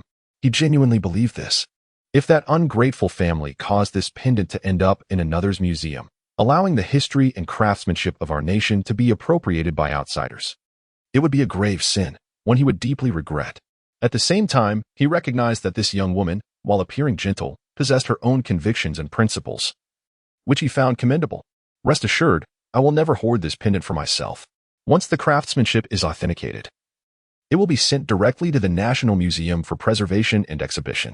Your donation will provide significant support for our nation's historical culture and the origins of its craftsmanship. That is splendid. I trust you, Li Jie replied. Old Master Hong discerned no hint of regret in her eyes. Losing 2 million seemed of no concern to her. He admired her spirit deeply. Such selflessness was truly admirable. In truth, Li Jie was not entirely indifferent to the loss. 2 million was no trivial sum.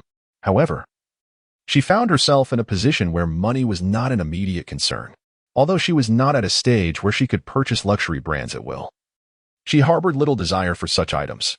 Her expenditures were minimal, primarily consisting of occasional hospitality towards guests. The construction of her inn required more system points than cash, making money less critical. Most importantly, she would soon be hosting ancient guests, as long as their accommodation fees did not involve particularly rare artifacts. She felt justified in selling them. Having donated a culturally significant artifact to the state, Li Jie felt an immense sense of fulfillment. Old Master Hong held a profound admiration for the young descendant before him. He inquired, "May I ask why you placed your trust in me?" A hint of concern flickered in his eyes. The elderly gentleman reclined slowly against the back of his chair, feeling that this youthful individual was perhaps overly trusting of others. Though kind-hearted, the youth seemed rather naive. What if he were a rogue, capable of absconding with such a valuable pendant? Unbeknownst to Li Jie, the elder was already fretting over her susceptibility to deception. She glanced at the introduction of the store manager laid out on the table and smiled. "Old director, I was once a student at the university as well. During my freshman year, I attended one of your public lectures." Li Jie had come across the old gentleman's background during a quarrel. This venerable figure had previously served as the dean of the College of History. Throughout his life, Dean Hong had been a paragon of integrity, making significant contributions to the field of history, including the selfless donation of several antiquities of great importance to the Dragon Kingdom, information that Li Jie had heard during her time at school. She had learned that he ran his own antique shop in a small locality after retirement, and piecing together this information, she was certain that the individual before her was indeed Dean Hong. "You are from the university? Truly commendable." Dean Hong's gaze was filled with admiration and satisfaction. The young lady, though dressed modestly, spoke with unwavering confidence and determination, which was truly admirable. "Rest assured, this pendant will not be taken by the nation without due recognition." Chapter 69. Could you grant me a piece of land? Li Jie did not take this comment seriously. The dean was donating her antiquities to the nation without expectation of recompense. The university would likely merely present her with an award or a banner of appreciation. Since she had resolved to donate to her country, she was indifferent to any subsequent accolades. This was her expression of gratitude as a citizen of the Dragon Kingdom, motivated by nothing else. Thus, upon returning to her lodging, Li Jie cast aside thoughts of the matter. However, Dean Hong was unable to contain his excitement. After accepting the pendant, he hurriedly closed the shop and set off for the city. 2 hours later, he arrived at the Dragon Kingdom Antique Appraisal Center by plane. Having arranged for his visit in advance, the staff specializing in the relevant techniques awaited his arrival with a mixture of anxiety and anticipation. Among them, the most knowledgeable in this craft, Qin Xia, paced nervously upon the arrival of Dean Hong and the unveiling of the carefully preserved pendant. The entire appraisal center held its breath. This exceptionally rare craftsmanship, upon a mere glance, was nearly unmistakable to Qin Xia. Yet, in the spirit of thoroughness, she proceeded with the formal appraisal methods. "It is authentic," she exclaimed with excitement.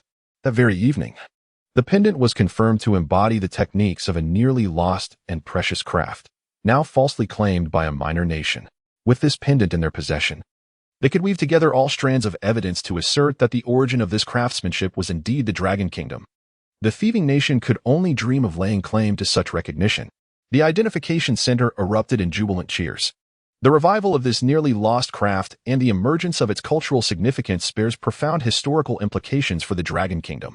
Thus, Upon learning that this precious artifact was selflessly donated by a young girl, the attendees in the conference room displayed expressions of astonishment, especially when Director Hong mentioned that this girl was the sole remaining member of her family yet still willing to donate such a significant pendant to the nation. The assembly fell into deep contemplation. Her spirit of altruism is truly commendable. The woman seated in the center remarked, Director Hong, please reach out to her and inquire about her needs. We shall strive to fulfill her requests as best as we can. Upon receiving this news, Li Jie was utterly perplexed. I just want a piece of land, she lamented, regretting the scarcity of available space. As she pondered this, she responded, could I possibly have a plot of land? No one could have anticipated that this girl, who generously donated a priceless artifact, lived in the remote Qinshi town. Moreover, despite her challenging circumstances, she sought no monetary compensation or anything else, merely a piece of land. Qinshi town is exceedingly isolated, and the land there is not particularly valuable. One might even say that due to its remoteness and lack of developmental potential, the land is incredibly inexpensive. Should we encourage her to reconsider? Children are often naive, unaware of the importance of money. If she speaks up boldly, I will personally assist her in applying for a reward, several high-ranking officials suggested. Director Hong then conveyed. She stated that she does not desire money. She only wishes for land. The audience reacted with disbelief. In light of her donation of the pendant, they instinctively rationalized her actions. Perhaps, despite her hardships, she found a way to manage and did not wish to burden the state. Truly, what a remarkable child. Their admiration for her soared. Although Director Hong hoped that the girl would realistically consider her situation, he could not help but feel a swell of pride upon hearing her resolute response.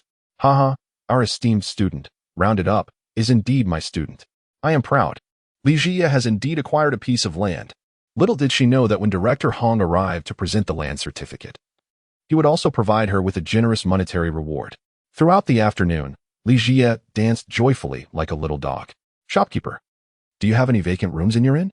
An assistant, who had come to help record songs, approached with a wink, not to mention from the outside. The inn appeared quite unique, but beyond that, he couldn't discern much. The reason he wished to stay there was his genuine craving. His boss was enjoying such exquisite meals. Absolutely delightful. Not only superb, but free. Wow, what does that even mean? No wonder his boss had visibly gained weight. He chuckled to himself. I am truly not envious. The assistant, having accompanied his boss to savor an array of exquisite delicacies, assessed that the meals provided by the inn were indistinguishable from those of a private chef, if not superior in flavor. The assistant gazed at the shop manager with anticipation. The young manager nodded, acknowledging that the remaining room charges were rather steep. The assistant, brimming with confidence, replied, It's of no concern. Having worked under the formidable master for so long, I've saved a significant sum. Money, after all, is meant to be spent. This is precisely the moment to utilize it. The cost for one night was 70,000. The assistant lamented, the budget has crumbled. 70,000. Wasn't it 30,000 before? If memory serves me correctly, with 30,000, one could indulge in 3 sumptuous meals that surpassed the private chef's offerings, which seemed exceedingly worthwhile. 70,000, while not entirely unjustifiable, primarily posed a problem due to his lack of funds. The core issue lay with him. The assistant waved dismissively, a cold despair washing over him. Farewell. You must depart with dignity and never look back. The young manager queried, What are you up to? To which the assistant replied, Going to eat. At that moment, Li Ji was called back by Jiang Jingming, who had concluded the recording. Dinner, dinner, dinner. The assistant, ignored, muttered, crumbled to dust. Just as he entered the vehicle, preparing to return to the studio for overtime, resentment brewing within him, he received a message from his disgruntled boss. The overtime pay had been credited, 50,000. Woohoo! Work is splendid. I adore my work. The young manager remarked, You have no idea how magnificently Jiyu sings. He is destined for stardom. Li Ji glanced at Jiang Jingming. Are you crying again? Jiang Jingming, defensively, explained, I am merely emotionally expressive. My romantic life is vibrant, which is why I am single. Isn't it normal to reminisce about an ex? Li Ji, taking on the role of a relationship guru, encouraged him. If you still have feelings, then pursue her. Jiang Jingming shot her a look of incredulity. I weep not for lost love, but because I realize I have never truly loved anyone. Approaching 30. He occasionally felt an inexplicable sense of loneliness and envy at the fairy tale romance of Yi Jie and Wen Qiyet. This emotional outpouring led him to a profound understanding of his own nature. He might never be capable of genuine love. Fortunately, he had come to terms with this realization and refrained from rekindling a romance with his ex, thus avoiding further pain. This mindset inspired him to compose a song that diverged from his previous style. Jiang Jingming, dismissive of any pre-release hype, only agreed to stagger the release of his new song due to the assistant's insistence. Tomorrow marked the day of the creative maestro's return to the music scene. Chapter 70. It is difficult not to be infected. Li Ji approached Feng Jing's door to knock. He had remained indoors since noon, having his meals in his room. She came to inquire about his dinner plans for the evening. Feng Jing, I have already had dinner. If you wish to dine in your room, you must arrange for it to be brought from the inn. After calling out, Li Ji waited for a moment before the door finally opened. The person who had spent the entire afternoon in the guest room appeared disheveled, with red-rimmed eyes. She was not mistaken. It seemed the guest had been crying. Listening to the sounds emanating from the television, Li Ji soon discerned that it was a historical drama from Longhua, currently depicting the downfall of the deposed crown prince. Connecting this to the guest's identity, he was indeed the deposed crown prince of the great Feng dynasty. Li Ji found the situation rather unsettling. Thoughts raced through her mind, offering words of comfort. Dear guest, I hope you find joy in your stay at the inn. Resolute, she brightened her gaze and declared, allow me to recommend a few exceptionally amusing variety shows. Or perhaps a comedic drama. Feng Jing, engrossed in the drama he had been watching for the entire afternoon, was unaware of how long he had been staring at the screen, his eyes weary and reddened from rubbing. When the shopkeeper knocked on the door, he had just finished watching that episode, and with the progression of the plot, his emotions had involuntarily intertwined with his own experiences. Had he not accidentally found himself at this inn, would his fate as a deposed crown prince not lead to a similar conclusion? The victors and the vanquished. The new ruler ascending. There was no place for him, the deposed prince. Yet, that position was rightfully his. No one in the entire great Feng dynasty surpassed him in merit. But alas, his father would not relent. Why was he the one cast aside? Why was he compelled to relinquish all that belonged to him? Why? The resentment surging within him threatened to engulf him. Each time he recalled the day he was deposed, the cold, emotionless gaze of his father pierced through him like ice. Until the shopkeeper's words broke through his reverie, he returned to himself, his lips pressed together, and a flicker of a different emotion crossed his dark eyes. The notion of hoping for his happiness. Li Ji enthusiastically recommended several well-known comedic variety shows, sharing snippets for Feng Jing to watch. Initially, his spirits were low, but as he unconsciously finished viewing, he fell silent. It's a bit insane, yet strangely captivating, he mused. Let me tell you, when I'm feeling down, a little diversion like this mindless comedy can lift my spirits. I once laughed so hard I fell off my bed. Li Ji shared her method of finding joy, aiding Feng Jing in unlocking the door to a new world. The comedic variety shows proved to be immensely entertaining, and Feng Jing found himself watching several clips in succession. Suddenly, he realized that this exaggerated laughter stirred something within him, and to his astonishment, he felt himself smiling. What had become of his princely demeanor? What had happened to his dark thoughts? Feng Jing felt as though he were under the influence of some peculiar force. As a perspective heir, he cannot be swayed by emotions. Thus, he steadied his gaze and subjected himself once more to the painful recollection of the fleeting scenes that had just flashed through his mind. He was being pursued, his father, who had elevated him to his lofty position, coldly repressing him with laughter. The sinister laughter emanated from the ears of the shopkeeper. Li Ji covered her mouth, her eyes narrowing with mirth, exclaiming, "Look at this, it's utterly hilarious. Guests need not overthink. Within the inn, one can truly be oneself." Li Zi's eyes sparkled with joy. Feng Jing remarked, "It is hard not to be infected by such laughter." He leaned in closer, watching the amusing video on his phone, unable to restrain a smile from gracing his lips. It did indeed seem quite amusing. In the brief span of a day at the inn, Feng Jing's long-suppressed emotions appeared to have finally found an outlet. He felt his feelings singing, dining, watching television dramas, and even achieving tranquility while conversing with the shopkeeper. After enduring the torment of repressed emotions for so long, the day filled with lightness and calm allowed Feng Jing to fully embrace this peculiar place. Li Zi also noticed that the guest no longer carried the same air of aloofness as he had the previous night. He remained handsome, yet he no longer held himself so rigidly. Despite his distinct aura, he seemed more at ease among them. How wonderful it is. Both the inn and its atmosphere could offer guests a sense of relaxation and tranquility, which is truly remarkable. Dinner was served in the dining area of the inn. The moment Feng Jing beheld the multitude of diners, he instinctively adopted the refined demeanor of a noble prince. Li Ziyi did not notice the sudden change in the new guest. Her steps halted at a table, where a woman embraced her. "Thank you, shopkeeper." The woman was Lulan, the wife of a family that had recently arrived at the inn, her eyes brimming with excitement. Her arms no longer bearing the burdensome weight of pollution that had plagued her upon arrival.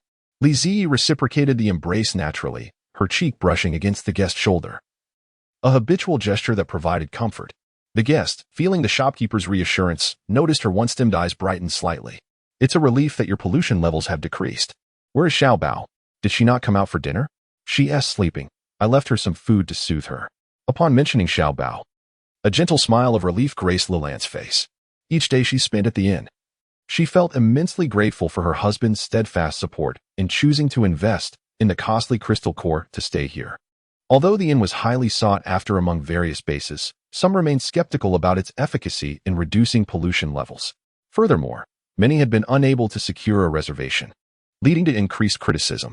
Detractors claimed that spending such a significant amount of crystal cores was unwarranted, insisting she should not subject her child to such distress. Fortunately, she remained unperturbed by the idle gossip of others. Fortunately, they did not leave the child alone at the base, but brought him to the inn. Upon their arrival, their thoughts were consumed by the notion that, even in death, they would face it together as a family. Leaving behind a remarkably gifted but still young child in a post-apocalyptic world was a heart-wrenching thought. They had prepared for the worst. Yet they were pleasantly surprised by the inn's exceptional quality.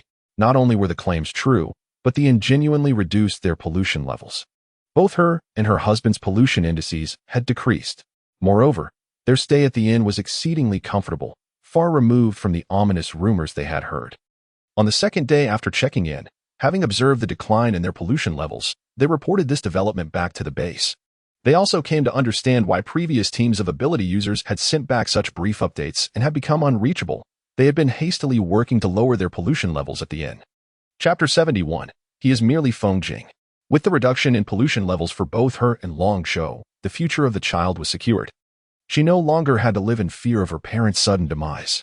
Now, she felt a sense of relaxation and joy that far surpassed her experiences at the base. Her face finally adorned with the carefree happiness of a child, no longer burdened by secret tears. Li Ziyi relished listening to these tales. Perhaps she herself was unaware. But whenever she heard guests speak of the positive changes at the inn, her attention became rapt, and the satisfaction and pride in her eyes seemed ready to overflow. Suddenly, Lalon exclaimed, "Hey, little manager, is this a new guest?" He is quite handsome, with his dark, slightly tousled hair and remarkable aura. It was clear he was a striking figure. Where had the little manager found such a guest? Surely, he was not from this post-apocalyptic world.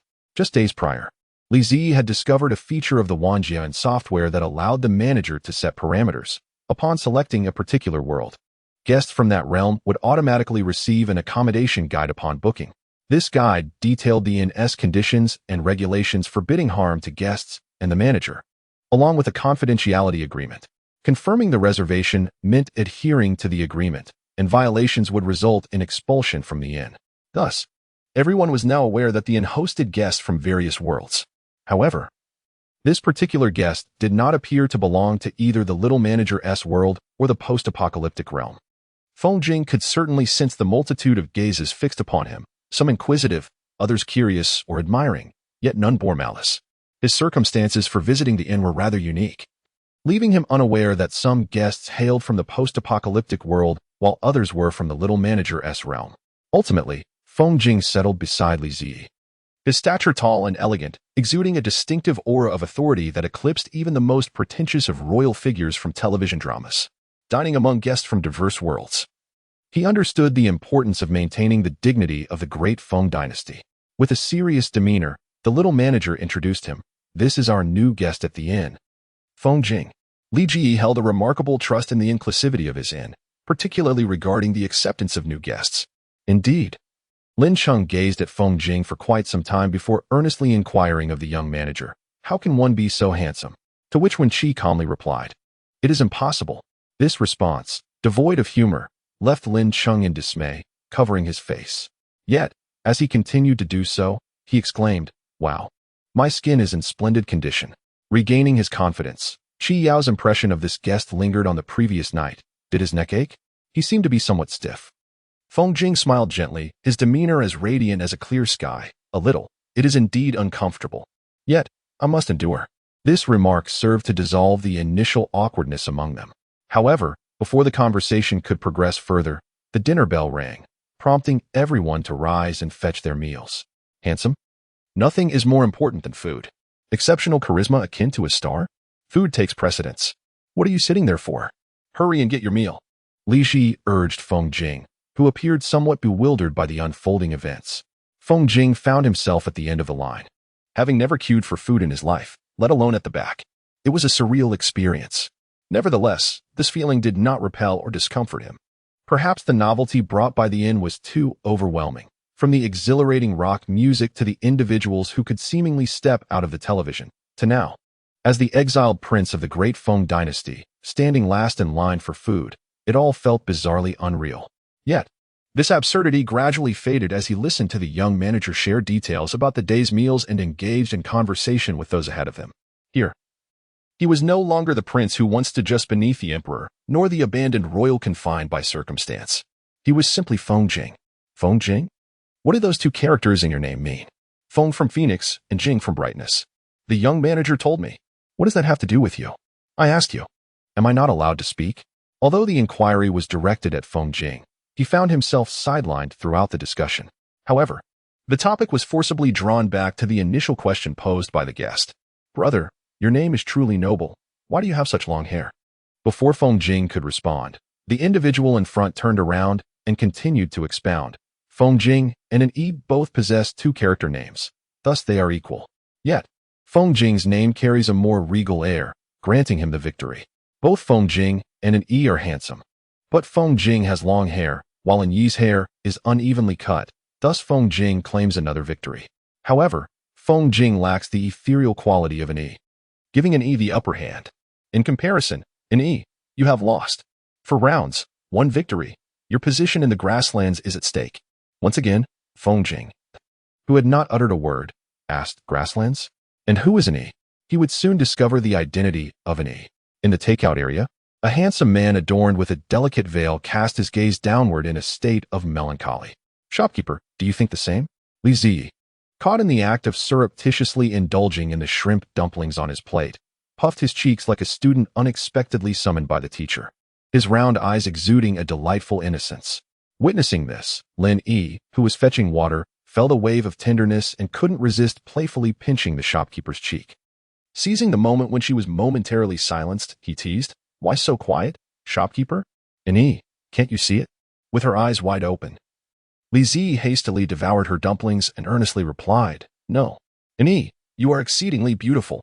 When I first laid eyes on you, I was truly astonished by your beauty. And E took the shopkeeper's meal out, allowing her the convenience to sneak a bite. Upon hearing this, despite the veil, it was evident to anyone that pride shimmered in his eyes, especially when he smiled at Feng Jing. Did the shopkeeper fall for this? Returning to his seat with the meal tray, Feng Jing's gaze lowered slightly, his eyes clouded with uncertainty, transforming his aura into one of fragility and ambiguity. The once formidable and radiant prince, now deliberately displaying vulnerability, was undeniably captivating. Yet, no matter how alluring he appeared, it paled in comparison to the dinner before him. A true foodie, he savored every bite. The eggplant was simply delectable. Harvested fresh that day, it was extraordinarily delicious, leaving him utterly astonished upon tasting. Although Feng Jing's performance failed to capture the shopkeeper's attention, he couldn't help but find it somewhat amusing upon reflection. How absurd that at his age, he was still competing for affection, and what was more, he had failed. A sense of despondency washed over him.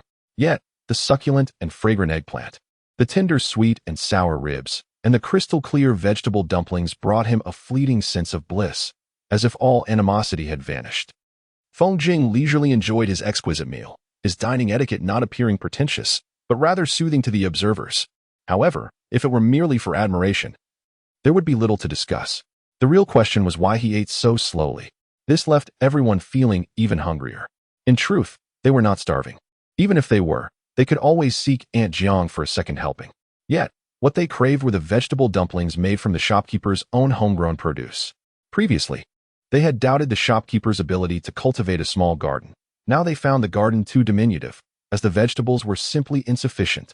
Chapter 72. It turns out life can be lived like this. Each person had only a few dumplings, and they had already finished theirs. Turning to glance, they saw that this brother was still eating. Did he eat slowly because he was lacking in taste and didn't wish to indulge? Lin Cheng couldn't restrain himself any longer. Brother, if you can't finish, I can help you. Upon hearing this, everyone looked on with a mix of anticipation and irritation. Feng Jing hastily devoured the last dumpling, placing it beside him before casually stating, "No need, I can finish." His intention was to return to watching dramas after his meal. It is often said that those embroiled in a situation are blinded, while observers see clearly. Feng Jing realized that although these television series were fictitious, they nonetheless provided him with valuable insights, particularly as the plot unfolded smoothly. The obscure truths surrounding the father-son relationship had finally become apparent to him.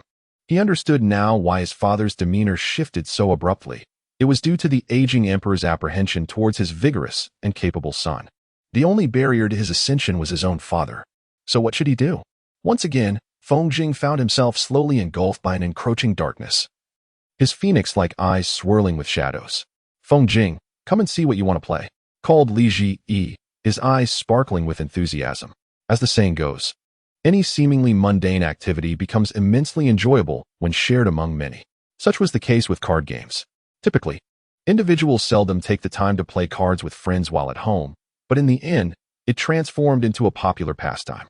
Feng Jing discovered that within the inn, there was no time for dark thoughts. Just as he began to succumb to them, he was consistently interrupted by various individuals. One evening, Feng Jing seamlessly integrated into the group. The affable Lin Cheng and Jiang Jingming approached him. "Feng Jing, do you play basketball?" "No. You don't know how?" The perfectly skilled crown prince of the great Feng dynasty smiled slightly. "Sure." However, he was given a racket he did not recognize. Dismissively, they said, "Never mind. I'll teach you." After 10 rounds, Feng Jing executed a slam dunk. Jiang Jingming, astounded, exclaimed, "I'm done." After tiring from the game and contemplating the narrative he had been studying, he overheard a boastful guest nearby proclaim, "No one can counter this move. If you don't believe me, try it." Suddenly feeling a surge of confidence, Feng Jing responded, "I'll give it a shot." And indeed, he excelled. He had once led thousands into battle and emerged victorious thrice. His prowess was exceptional, and his lightness of foot remarkable. While it was prudent to remain inconspicuous, once revealed, he was surrounded by a throng of eager admirers, pleading, "Teach me." Ultimately, Feng Jing found himself utterly exhausted, sitting with the innkeeper beneath a wisteria lamp, sipping tea and enjoying the scenery. Unbeknownst to him, he had unconsciously shed his previous demeanor, adopting a remarkably relaxed posture that he had never experienced in the great Feng dynasty, listening to the chatter around him. The conversation revolved around trivial matters devoid of substance, reminiscent of the mundane topics he often encountered in the imperial edicts reviewed by his father. Ironically, the exchanges were even more tedious than the customary greetings. Yet, there was a profound comfort in it. He realized that life could be lived in such a manner. Li Zi had previously entrusted the legal matters concerning the online critics to the legal team of the one group. She insisted on compensating them for their services.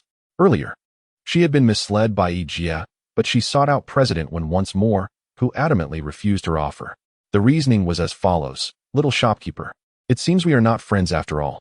President Wen, lacking the finesse required, could not grasp the essence of an E. Much like the little shopkeeper, who fails to perceive others, he finds himself in a rather amusing yet endearing predicament. However, the situation with President Wen is far from charming. It is, in fact, distasteful, as accused by Lin Cheng. Fortunately, Li Zi remains quite taken with this dynamic. They are friends, yet this matter truly imposes an inconvenience upon her. This is her affair and does not concern President Wen. It is inappropriate to trouble friends lightly. Moreover, this differs significantly from Lin Yi lending her a place to stay. Pursuing the critics is a protracted endeavor. Li Zi possesses her own principles and cannot unreservedly accept assistance. Nonetheless, President Wen is a man who holds his friends in high regard. He is eager to assist the little shopkeeper, partly due to her commendable relationship with Lin Yi and himself, and partly due to the enchanting nature of the inn. Yet, out of respect for their friendship, he refrains from putting her in a difficult position. In summary, the matter concerning the critics will be resolved by others. Today's task is to support Xiaoming's new song.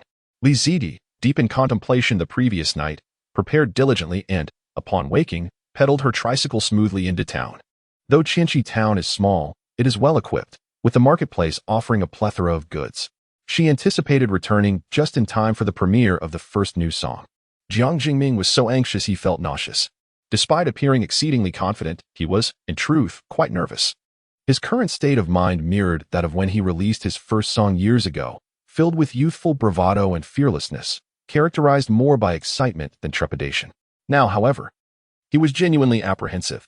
This song held profound significance for him, comparable in importance to his debut track. It represented a rebirth. As he had suffered a decline in his songwriting abilities during several months, plagued by health issues. For someone as exacting as he is regarding his work, this was undoubtedly a considerable blow.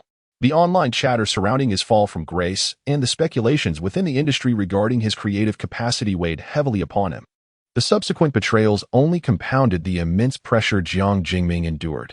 It wasn't until he arrived at the inn that he began to experience a resurgence, both physically and creatively. Thus, this song holds extraordinary meaning for him, encapsulating his sentiments towards the inn and the solace it provided during his periods of anguish and uncertainty. Xiaoming, what time is your new song launching? I've been refreshing but haven't seen it yet. Jiang Jingming, a new song? He snapped back to reality, 6 o'clock in the afternoon. All the guests eagerly awaiting the music. What? Jiang Jingming was momentarily taken aback by their unanimous response. And upon regaining his composure, he gazed at the crowd in the hall, bewildered. Why are you all here? At this hour? Everyone should be retreating to their rooms or heading out. What are you doing here? Lin Yi, speaking on behalf of the group, retorted with a hint of annoyance. We're here to accompany the launch of your new song. Jiang Jingming felt a wave of nervousness. As if he were being seen through by familiar faces, their overwhelming concern leaving him somewhat flustered, yet he stubbornly replied, You all can just attend to your own matters. Chapter 73. The New Song's Impact. Jiang Jingming. Jiang Jingming had miscalculated the situation. Waiting around like this was not ideal. Fortunately, the inn was equipped with numerous recreational facilities. They decided to treat it as a team-building exercise, engaging in various activities while they awaited the release of Jiang Jingming's new song. Before the 2 new tracks were unveiled, several previously popular hits had been reinterpreted by an obscure newcomer, rather than the renowned Qian Weiyun. This revelation sent shockwaves through Qian Weiyun's fanbase. However, the initial mockery quickly dissipated, replaced by enthusiastic feedback from casual listeners. Wow, this is my first time hearing Xian Xiangsong's voice. It's delightful. The consensus was clear. The prowess lies not solely in the performer, but also in the songwriter. With a different vocalist, the songs resonated even more beautifully. Feedback was predominantly positive, reflecting this sentiment. Qian Weiyun and his followers had prided themselves on the belief that only through collaboration with the prodigious Jiang Jingming could they achieve the best musical outcomes. Now, their confidence was severely shaken. This was a direct response from Jiang Jingming, who demonstrated that true talent requires no excessive words. He shattered Qian Weiyun's illusions. Despite their falling out, Qian Weiyun presumed that his vocal talent would guarantee a bright future, dismissing Jiang Jingming as he plummeted from grace. The current reality proved that he was never the ideal choice for Jiang Jingming's compositions. The songs had elevated him instead. Qian Weiyun's fans remained defiant. It's just one song. My darling has a unique charm. Moreover, this Xian Xiangsong is evidently of the same ilk as Yun Ge, and sings quite well. What is the problem? They speculated that Jiang Jingming must have held a grudge against Yun Ge, given that even the new artists he selected bore a resemblance to him. Their arguments had not spread widely when, soon after, the second, third, and fourth songs, all performed by various new artists, were released. Each rendition was distinct, showcasing unique vocal styles. Most importantly, they were exceptionally well received. Perhaps it was the freshness of these new voices, but many fans found themselves preferring these novel interpretations of the songs. Concurrently, Jiang Jingming's clear declaration of the end of his collaboration with Qian Weiyun, alongside the release of several lesser-known artists performing his works, led to rampant speculation online about the emotional toll it had taken on him. The relationship between former collaborative singers and songwriters has been tumultuous, particularly with Jiang Jingming's rising reputation. Many netizens, eager to join the excitement, tuned in and were pleasantly surprised by the quality of the music. A series of songs propelled several relatively obscure artists into the public eye, causing a surge in popularity. Even before the official release of new songs, Jiang Jingming and the names of the artists associated with him dominated trending topics. The feedback was unexpectedly positive, with numerous fans drawn to Jiang Jingming as a songwriter expressing their desire for him to collaborate with a variety of artists in the future. This atmosphere propelled the release of his first new song, which reached unprecedented heights of popularity. Jiang Jingming's healing new song, featuring the lesser-known singer Ho Lin, captured the attention of listeners who rapidly increased, garnering exceedingly high praise. Apart from a few contrived critiques, there were no negative reviews. The blissful sentiment resonated with many, as they felt transported back to their childhood dreams of idyllic living amidst babbling brooks and fragrant wooden houses. One colleague even inquired about the reason for my gentle smile during a meeting, as I found myself lost in thought, utterly enchanted. Upon first hearing Jiang Jingming's arrangement, I was struck by its divine quality. The shifts in melody perfectly aligned with my emotional state, soothing the wounds life had inflicted upon me. Ho Lin's voice was truly captivating, and one couldn't help but wish for her vocal talents to be safeguarded, alongside Jiang Jingming's brilliance. Who is this Ho Lin? A hidden gem from the depths of the entertainment industry, and why has she only now been discovered? Her voice is absolutely extraordinary, a perfect match for the song. Ho Lin, an obscure singer, held high hopes and nerves about this collaboration, her first with such a renowned songwriter. The opportunity was a rare gem, and while recording it, she could hardly believe it was truly her singing. Thus, when she learned from her manager that the song had become a sensation with a stellar reputation, she couldn't hold back her tears. Had it not been for Jiang Jingming's insistence on her participation and her manager's strong recommendation to seize this chance, she would not have achieved such remarkable success. In just an hour, she gained 200,000 followers, all genuine and still increasing, with each refresh bringing in thousands more. She excitedly sent messages of gratitude to her manager and to Jiang Jingming. Meanwhile, Qian Weiyun, in a fit of rage, shattered everything in his room, exclaiming, "What are you doing? Weren't you supposed to sign the contract?" His manager retorted, "You should be asking yourself if you've offended someone." Several endorsement deals had abruptly fallen through at the final stages, or were abruptly cut off mid-discussion. This situation did not seem coincidental, but rather as if someone was conspiring against him. "What have I done? You clearly lack the capability yourself. Had I known it would come to this, I would never have heeded your advice and severed ties with Jiang Jingming. You are truly inept." After Qian Weiyun and Jiang Jingming had a falling out, the situation did not unfold as he had anticipated. Instead, Jiang Jingming has now found someone to replace him. He can no longer even bear to glance at trending topics. Qian Weiyun is filled with regret. Had he not confronted Jiang Jingming, it would undoubtedly have been him gaining popularity on the trending list this time, not this group of people. Now, it seems he has lost both his reputation and his career. The live performance is off the table, and there is indeed someone who can take his place. How could Jiang Jingming be so ruthless? He shows no regard for their past. How could he know that he could create such excellent songs? Could he not grant him a chance? A flicker of annoyance crossed his manager's eyes. However, since they are inextricably linked, for the sake of his career, he must assist him in regaining his footing. For now, we must proceed as such. At this moment, Jiang Jingming is at a celebratory banquet prepared for him at an inn, feeling both moved and frustrated. Wow. Congratulations to Jiang Jingming on the tremendous success of his new song. It just keeps getting better. Scale new heights, through the winds and the storms. You will always be Daddy's little darling. Go away. Familiar gatherings never fail to be devoid of genuine sentiment. Li Jia was laughing joyfully when her phone buzzed with a notification. It was a new entry alert. Upon seeing Jiang Jingming's name, she clicked to investigate. She expected yet another announcement regarding his new song, only to find it was a rumor entry. Frowning, Li Jia heard Lin Cheng behind her say, "No need to worry. Little store manager, Xiao Ming has a plan, so rest assured." His unwavering confidence brought her some solace. The news of Jiang Jingming staying at an adult-themed inn surged to the top of trending topics, starkly contrasting with the barrage of praise for his new song below. Chapter 74. In trending online, however, netizens remained vigilant. Where is the evidence? I will remain silent until proof is presented. Isn't this the same music fountain video I came across earlier? No way, don't tell me this is Jiang Jingming's account. It seems someone has uncovered something, indulge me. This is the publisher of the music fountain video, and the comments on the video claim that this inn offers adult services. Yet, there is no substantial evidence. They merely assert that the prices are exorbitantly high, suggesting there must be something dubious about it.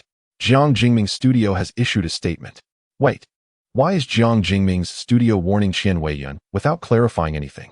Haha, take my brother Yun away, not interested. Could it be that my brother Yun urged Jiang Jingming to visit such places? Ridiculous. Can't men control their lower halves? Now, I even find his songs beginning to sound unpleasant. As the situation escalated, Jiang Jingming remained silent, failing to clarify anything. This has led even those who firmly believed he would never engage in such behavior to begin to harbor doubts. Is it possible that the more one feels something is impossible, the more likely it is to occur? Ho Lin and others have stepped forward to speak on behalf of Jiang Jingming. Could it truly be a misunderstanding? Uncertain, yet this situation lacks any concrete evidence. Furthermore, the charming innkeeper is utterly delightful, someone who truly understands me. Innkeeper, why have you not released a video yet? We eagerly await updates. It has been several days. And I genuinely miss my beloved pickled vegetables. Are there still fans from the official account here? How peculiar. The little innkeeper is genuinely adorable. And the videos she shares of the inn are breathtaking. You should take a look, and don't forget to turn up the volume. Ah, she's back. Such a healing video. Who is spreading these rumors? Initially, Jiang Jingming's studio was monitoring public sentiment, never anticipating that it would escalate to involve the inn. Nevertheless, since there are no criticisms at present, let us patiently await the second new song slated for release at 8 o'clock tonight. 8 o'clock is just perfect. 5 minutes later, the trending topic exploded once again. Jiang Jingming, apologize to me.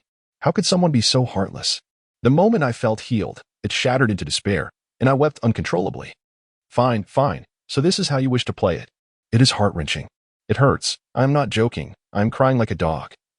Having never felt such the pain of heartbreak in my life. Is this right? Even I, who have severed emotional ties, am in tears. Who is singing this song? It is truly impressive and beautiful. Which obscure artist is this? To answer the earlier inquiry, I searched and found no trace of this individual. Can you believe it? Initially, everyone assumed this song was an ordinary expression of feelings, and some even felt that Jiang Jingming's two songs differed too greatly in style, expressing mild dissatisfaction with the latter's perceived lower quality. However, those with such thoughts were soon silenced. A song rich in emotion can stir deep feelings within the listener, leading to resonance. Yet, no matter how resonant the experience, it could not reach this level of infectiousness. The heartfelt essence of the song, as if one were journeying alongside it, encapsulates an extraordinary emotional transformation. Those who have listened have wept, smiles through tears. This is genuine sorrow. I cannot articulate this feeling, but I am deeply grateful for this song. After listening, I was finally able to cry, thus bidding farewell to that scoundrel, wishing him a swift reincarnation. Ah, you must go watch Yin Song's birthday livestream today. Having heard this song, I could not stop crying. Sisters, I swear this is not an act. Yin Song lacks the acting skills for such a performance, but he truly experienced heartbreak. It is utterly hilarious. His assistant mentioned that he was deeply affected by the breakup, wandering around like a zombie, neither crying nor sleeping. Yet the crucial point is he still has work to do, and she worried that if this continued, Yin Song would neglect his responsibilities. Now that he has finally cried, his assistant is particularly pleased and smiling. Ah, it turns out that even celebrities experience heartbreak, just like I do. Assistant, a miracle worker. Jiang Jingming is indeed a miracle worker and has made it to the trending topics. A wave of skeptical onlookers was irresistibly drawn in, only to return in tears, overwhelmed by their emotional response. Am I the only one curious about who actually performed this song? The Jiang Jingming studio, what a delightful sound. I am truly enamored with this voice and its captivating power. I long to hear a live rendition. How magnificent it would be to experience it in person. The studio staff, driven to frenzy, finally received directives from their boss. Jiang Jingming Studio, the performer of the second new song, is a friend of the boss. Not a professional artist, hence there will be no live version?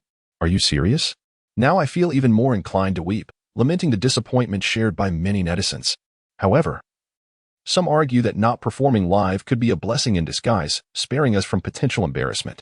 Regardless of whether this friend's singing is commendable, I find solace in the fact that I enjoy it as it is.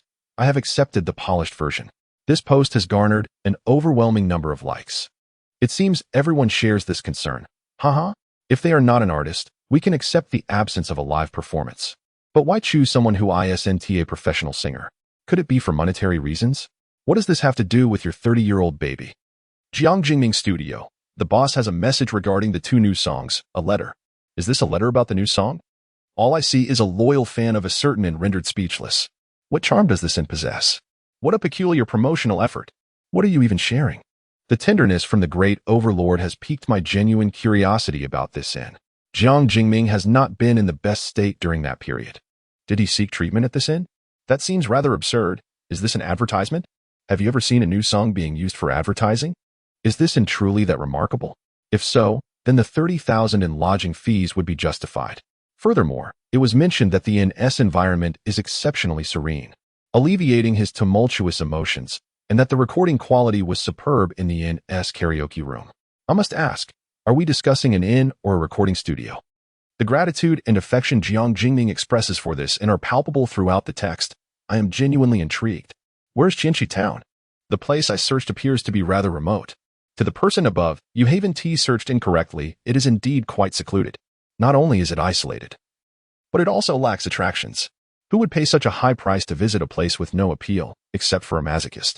I've seen videos from the innkeeper that are somewhat enticing. The environment of the inn is truly beautiful, especially the floral arch. I am curious about the type of roses. They resemble diamonds and would surely photograph beautifully. Yet, the innkeeper does not offer online booking services, stating it is unnecessary. How audacious. One lively night, the narrative shifted unexpectedly from Jiang Jingming to the little innkeeper. The studio released a statement addressing the allegations, and Qian Weiyan re-emerged in the spotlight. Qian Weiyan has slandered Jiang Jingming, which led the star to personally confront the critical blogger. A certain inn has taken center stage in this unfolding drama. Li Ji never anticipated that the inn would trend on social media. Today, she received a message from her lawyer, discovering that the mastermind behind the slander was Qian Weiyan. This prompted her to log in for a brief moment. To her surprise, a certain inn had also made it to the trending list, with the plaza bustling with requests for updates. Without hesitation, she rushed to edit a video. Chapter 75. Invaluable. Indeed, proud little pup. She had learned video editing and mastered the art of sophisticated transitions. The new video featured wisteria lanterns, which, under the enchanting filters and transitions, appeared even more beautiful. The comments section was instantly captivated. Without further ado, shopkeeper, where can I purchase those wisteria lanterns? Without further delay, shopkeeper, quickly open online bookings. I will stay there during my vacation. Wealthy sister upstairs, let us connect. I must admit, the wisteria lanterns are stunning. Absolutely breathtaking, so mesmerizing that I could hardly look away. However, I would never stay in a room that costs 30,000. After posting the video, Li Zi exited the app, neglecting to check the comments. Consequently, she missed a private message from a prominent figure in the capital's social circle. The prominent figure, darling, what kind of flower is that? So beautiful. The prominent figure, is there a high-definition image of the enlarged screenshot of that flower?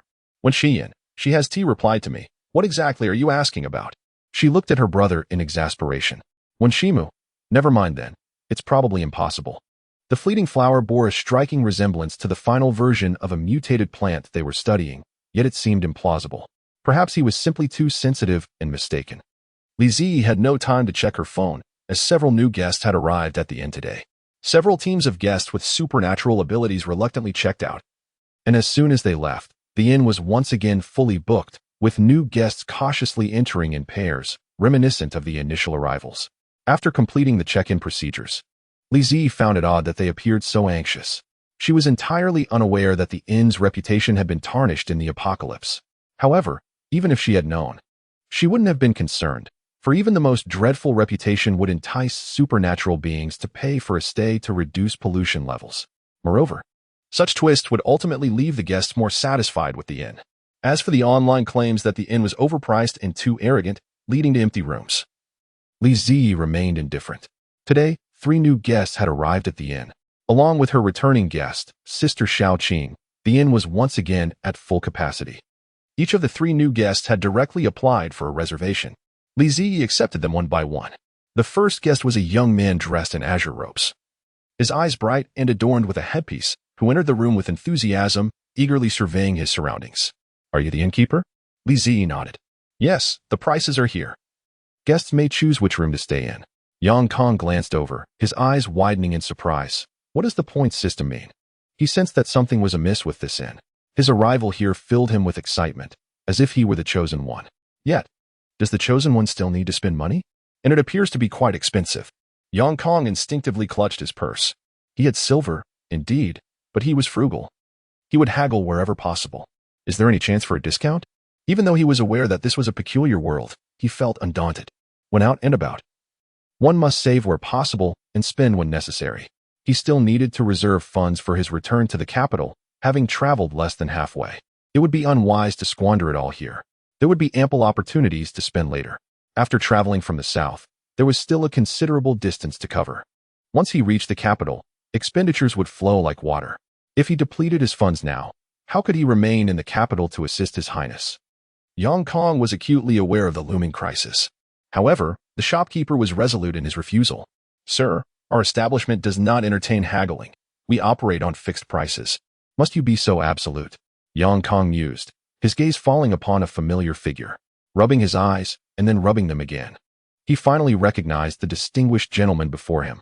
He instinctively took a step back, nearly bolting, his fingers trembling, before promptly returning to kneel on one knee. Looking up with tears in his eyes, exclaiming, "Your Highness, I have finally found you." Feng Jing felt a twitch in his temple, wishing to lift his leg and kick him away, urging him to silence. Yang Kong immediately ceased his outburst. A subordinate with fully developed skills must possess such awareness. "Your Highness, I have come to rescue you." Feng Jing truly wished to face-bomb. "I do not require your rescue. I am perfectly well." Feng Jing was exasperated. This fool had returned to the great Feng dynasty yesterday, managing to send word to his trusted confidants to inform them of his survival. Yet today, he found himself confronted by this same simpleton. Yang Kong nodded, visibly relieved. "As long as your Highness is alive, I can rest easy." Feng Jing glanced at the shopkeeper. "Shopkeeper, it is you who saved His Highness. I do not require lodging. However, please accept this wealth." Li Zi stifled a laugh for a moment, observing the jingling pouch placed on the table, inquiring, "How much is in there?" Yang Kong pondered briefly. "I am not certain. It is my entire fortune, approximately 1,000 taels of gold." "So much?" Li Zi concealed his surprise, responding, "Sir, you might as well stay here. Otherwise, if you give me this money, you will have nowhere to go." Yang Kong replied, "I can share a space with His Highness." Feng Jing gritted his teeth. "I have no desire to share a space with you." Young shopkeeper, please convert all of this into points and secure a room for him. Very well. Yang Kang's fortune was exchanged for 300 points. Your Highness, why are you dressed so peculiarly? However, His Highness appeared far more joyful than when I last saw him. Indeed. Thus, Yang Kong felt no regrets. He was willing to resign from his post and remain by your side. It mattered not if you stayed here, for your Kong has arrived. I shall reclaim the throne. I vow to follow you to the death. Li Jiyu did not intentionally overhear.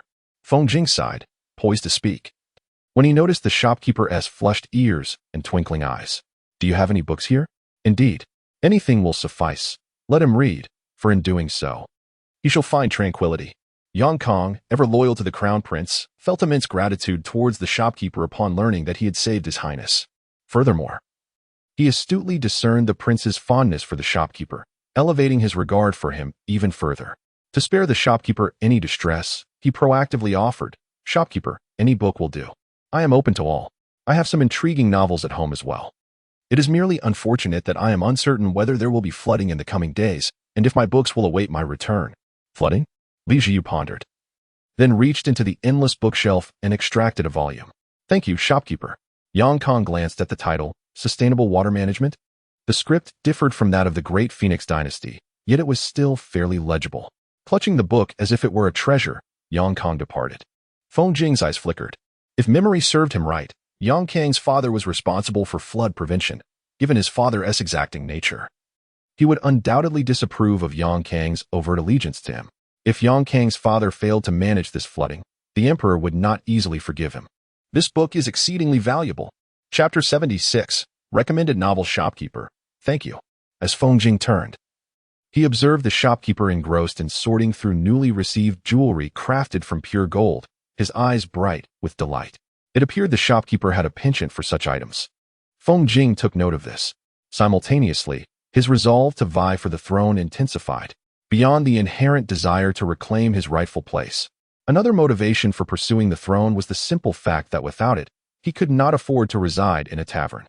Although he had only spent a few days in the inn, those days had afforded him an unprecedented sense of relaxation and peace. Notably, his legs had not troubled him at all. "Shopkeeper, this is my payment for an extended stay." Li Jiyu snapped back to reality, noticing a pendant resting on the table. This pendant, intricately carved from jade, gleamed with a luminous sheen. Li Jiu found himself captivated. It was exquisitely beautiful, depicting a tiger, the jade's hue brought to life. Exuding a fierce majesty, the craftsmanship remarkably lifelike. Observing the shopkeeper's infatuation with the piece, Feng Jing reaffirmed his initial intuition. Li Jiu completed the check-in for Feng Jing, placing the tiger jade pendant away. Meanwhile, the other two guests had yet to arrive. Li Jiu grew anxious, fearing a recurrence of the earlier situation with Feng Jing. Yet the system did not issue any related tasks, until a faint voice echoed from the entrance. "Help me." Had it been night, Li Jiu might have thought a ghost was at play. The voice was faint and weak. Without much thought, Li Zi hastened her steps toward the source of the sound. Her eyes narrowing. At the entrance of the hall, she saw a guest collapsed on the floor. Li Zi rushed over, exclaiming, "Guest, I do not wish to die." The guest grasped her wrist, appearing tattered, with dark circles under her eyes and a pallid, gaunt visage that suggested she had not eaten for quite some time. A cup of sweetened water was consumed, followed by 2 pieces of bread. The guest ate rapidly, yet with great difficulty.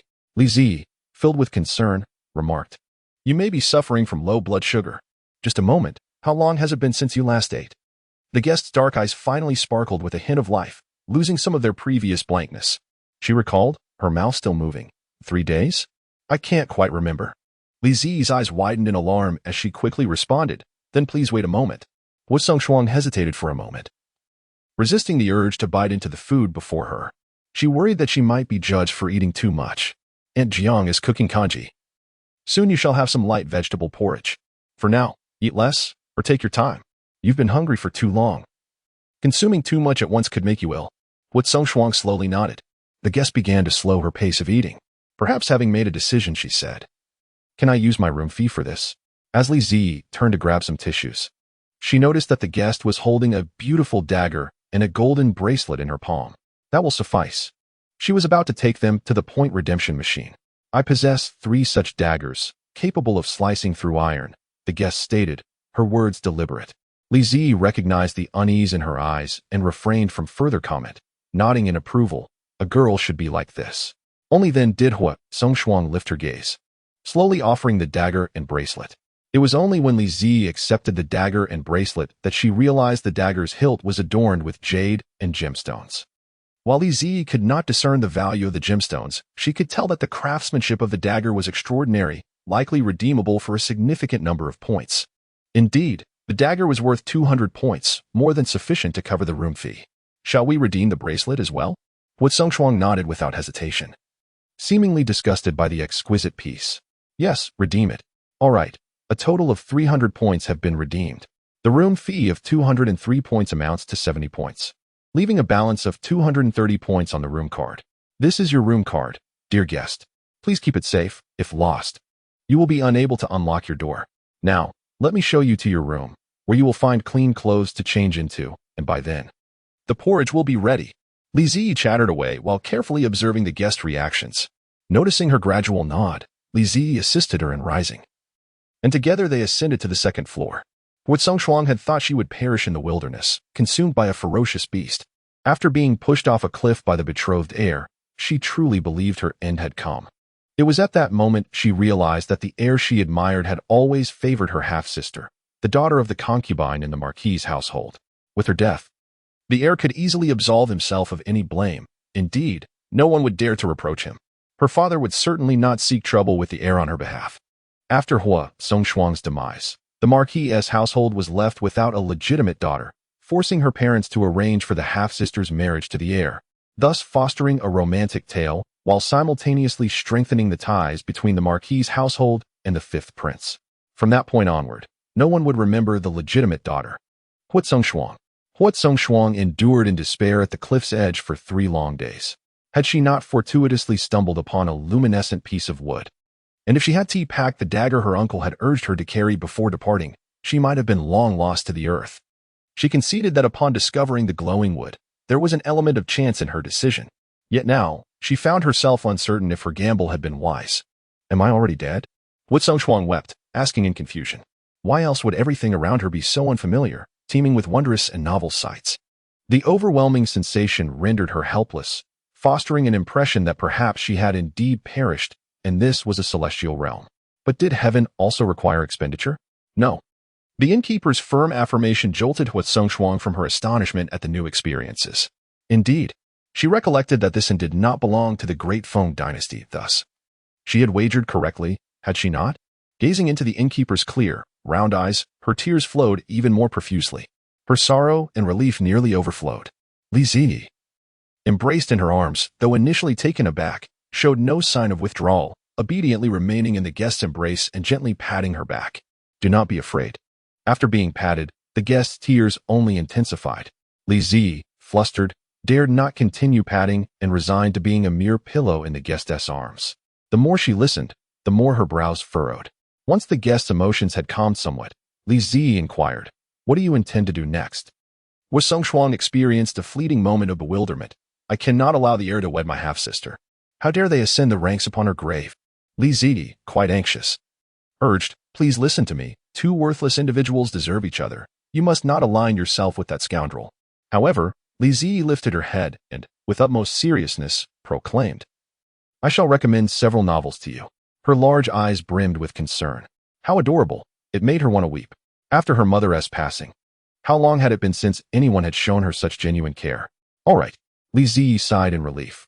Once the guest had concluded her tears, she bathed as instructed by Li Ziyi, donning a clean nightgown before emerging from her room. Li Ziyi had already selected several highly rated novels about the rebirth of legitimate daughters.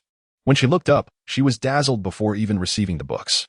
What an exemplary beauty of ancient style, even in modern attire, her aura exuded an antiquated charm. How exquisite! Moreover, how lofty it is. Li Ziyi's focus is somewhat intriguing, though it is but a fleeting moment. I have procured the book for you. Let us first indulge in some porridge, which is perfectly warm. Aunt Jiang, who has just delivered the porridge, did not utter a word upon noticing the new guest, nearly nodding with a smile. As she departed, she pondered on whether to prepare some nourishment for the young innkeeper. Why is it that one does not grow? The child is not picky with food, and at 20 years of age, one ought to gain some weight, if not height. Unbeknownst to Li Ziyi, Aunt Jiang was concerned for her. She observed the guest sipping the porridge while discussing matters related to dining at the inn. Hua Songchuang originally had no intention of partaking in the porridge. It was not due to her being finicky, but rather a delayed sense of discomfort that washed over her. However, just as she was about to decline, a delightful and enticing aroma wafted towards her. The source, astonishingly, was this bowl of light vegetable porridge. Once she tasted it, she was utterly captivated. It surpassed the culinary skills of the chefs at the Ho residence by leaps and bounds. Her taste buds were enraptured. Hearing the innkeeper mention dining again, Hua Songchuang listened attentively while savoring her meal. "We shall dine in another hour. You may return to your room for a brief rest," the innkeeper suggested. Hua Songchuang nodded, reluctantly finishing her last spoonful before retreating to her room. She had initially intended to try out the television that the innkeeper had mentioned, but fatigue overwhelmed her. After days of fleeing in the dense forest, she had not dared to close her eyes. Now, at last, she could indulge in a peaceful slumber. Downstairs, Li Ziyi pondered where to place a jar of wine. This wine was payment for the lodging from the third guest. His arrival had startled Li Ziyi. He reeked of alcohol, the scent particularly potent and acrid, giving the impression of intoxication. Nevertheless, his awareness seemed intact. In any case, the check-in process proceeded smoothly, and payment was made with a jar of wine, which undoubtedly held considerable value, as it exchanged for a full 700 points. Furthermore, given that this guest was the son of a master brewer, the wine was surely extraordinary. Li Ziyi regarded the jar with reverence. After searching for a suitable spot, she gingerly placed the bottle on the shelf, treating it as a treasure. She planned to inquire about the wine once the guest had regained his senses. At that moment, Aunt Jiang entered, announcing, "Young innkeeper, someone seeks you." Following her was a familiar, kindly elder. Li Ziyi's eyes sparkled with delight as she approached. "Ah, it is you." Old Master Hong looked at the pristine, youthful girl before him with a sense of admiration. "I have come to deliver the land certificate." Initially, he had wished to assess her needs and, in passing, provide her with the bonus she had applied for. Throughout his journey, he had imagined that the young girl lived in poverty. However, it was now evident that his concerns were unfounded. This inn had clearly broadened his horizons, especially the building they were currently in, which must have required a substantial investment. His respect for her only deepened. Along the journey, he exchanged a few words with the person accompanying him. From her, he learned that this establishment had been sustained solely by the diligent efforts of the manager. who approached her responsibilities with utmost seriousness. A freshly graduated young woman, managing a quaint inn in such a remote location, must possess considerable capability. Moreover, under the circumstances of single-handedly running an inn, one would presume she would be in greater need of financial support. Yet, upon realizing the significance of her contributions to the nation, she resolutely declined the monetary offer he extended, even rejecting the bonus. Such sincerity is truly moving. Upon hearing about the elder's background, Li Jiyi's eyes sparkled with excitement. She eagerly accepted the land certificate, and her exhilaration only deepened after reviewing it. There would now be a place to establish the inn. The elder, Mr. Hong, could see her genuine delight and understood her appreciation for this reward. "How much is it, old sir?" she inquired, momentarily catching him off guard. Then, it dawned on him that she was asking about the cost of purchasing the land. Her heartfelt integrity and refusal to take advantage of the situation were remarkable. Mr. Hong chuckled heartily. "There's no need for any expenditure. Firstly, this is not a tourist area. Although it is near the mountains, this plot is not situated atop them. Moreover, the land here is quite affordable. The matter of the pendant carries significant meaning, and the state can indeed afford to reward you with a piece of inexpensive land. However, you must not engage in buying or selling this land." Li Jiyi was taken aback by the generosity of the reward arranged by the elder. Nodding in agreement, she assured him, "Rest assured, I will not do that." For her, this opportunity not only allowed her to give back to her country, but also granted her a piece of land she had long desired. She could hardly be more satisfied. Now, she need not worry about the lack of space for future constructions. After presenting her with the land certificate and the bonus, Mr. Hong intended to take his leave. "Old sir, it's almost mealtime. Why not stay for a meal before you go?" Mr. Hong discerned that her invitation was sincere, not mere politeness. Many had sought to invite him for various reasons, and he could easily discern their intentions. Yet, this young lady genuinely seemed to feel bad about his trip and wished to treat him to a meal before his departure. Under normal circumstances, he would have gladly accepted. However, this time was not fortuitous. "Perhaps next time. To be honest, I must head to the airport shortly." Mr. Hong expressed his regret, and just as he spoke, he suddenly noticed something on the table, his gaze fixating. This bracelet. Following his line of sight, Li Jiyi saw the beautiful gold bracelet she had yet to put away. "Little manager, is this bracelet for sale? Does the state require it as well?" Li Jiyi could not discern the craftsmanship of the bracelet. She could only appreciate its beauty, which was why she had not inquired further with Mr. Hong. He felt rather embarrassed, as he had come under the pretext of offering land and a bonus. What transpired was that, with an audacious demeanor, he absconded with a bracelet, a treasured heirloom passed down through generations, without spending a single penny. During the return journey, he made a phone call. "You mentioned you brought back another bracelet." On the other end of the line, the astonished leader inquired, "Weren't you supposed to deliver the land certificate and bonuses today?" Old Master Hong succinctly recounted the events, expressing his firm belief that the craftsmanship of this bracelet was consistent with that of the pendant. Although less ornate and intricate, it was unmistakably related. "Does the young lady possess any other items?" "Not at the moment. I trust she speaks the truth. She is an exceptionally sincere individual." "Well, has she expressed any desires this time?" "No. She merely stated that should she find any antiques in the future, she would reach out to me." This young lady truly understood the unspoken words. Li Jiyi remained oblivious to the elevated perception of her image within the Antiquities Bureau. Had she been aware, she would not have suddenly lamented her height. Chapter 78. A craving that drives him mad. I am so short. As Li Jiyi escorted her guests to dinner, she silently contemplated the unlikely possibility of growing taller at 20, and the conclusion was a resounding impossibility. With a wistful sigh, she lamented her predicament. Feng Jing approached, initially intending to inquire about the manager's well-being. However, upon hearing her words, she quietly retreated. It is indeed challenging to comfort the immutable. In truth, Li Jiyi was not particularly short. She had never perceived herself as such, considering herself of average height, around 160 centimeters. Yet, among the towering guests at the inn, she felt somewhat diminutive. This was merely a fleeting thought, not a source of distress. Her height was inconsequential, though she contemplated purchasing a neck massager, lest her cervical spine suffer in the long run. Hui Songshuang was taken aback to discover that while she pondered how to console the manager, the latter had already uplifted her own spirits. Now, she radiated exuberance.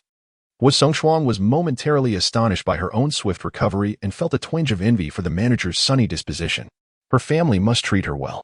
The manager reminded her of a close friend from the past, whose parents had cherished her and nurtured her in a protective embrace. Her demeanor was serene and optimistic. Yet, Wu Songshuang felt distinct from them all, like a proud plum blossom enduring the snow, momentarily melancholic. As she lowered her gaze, she spotted the young manager dashing towards the enchanting wisteria lanterns in the rose-adorned archway. "Dear guests, if you wish to capture this moment, I can assist you with photographs." Feng Jing was the first to respond. "It seems I have never taken a picture here. Manager, could you please help?" Nearby, Yang Kong spontaneously recited a poem, the essence of which Li Jiu could not decipher. However, she grasped his meaning. How beautiful! He was extolling the beauty of the inn's floral arrangements. As Wu Songshuang pondered, she felt a sudden wave of melancholy dissipate when the store manager's hopeful gaze fell upon her.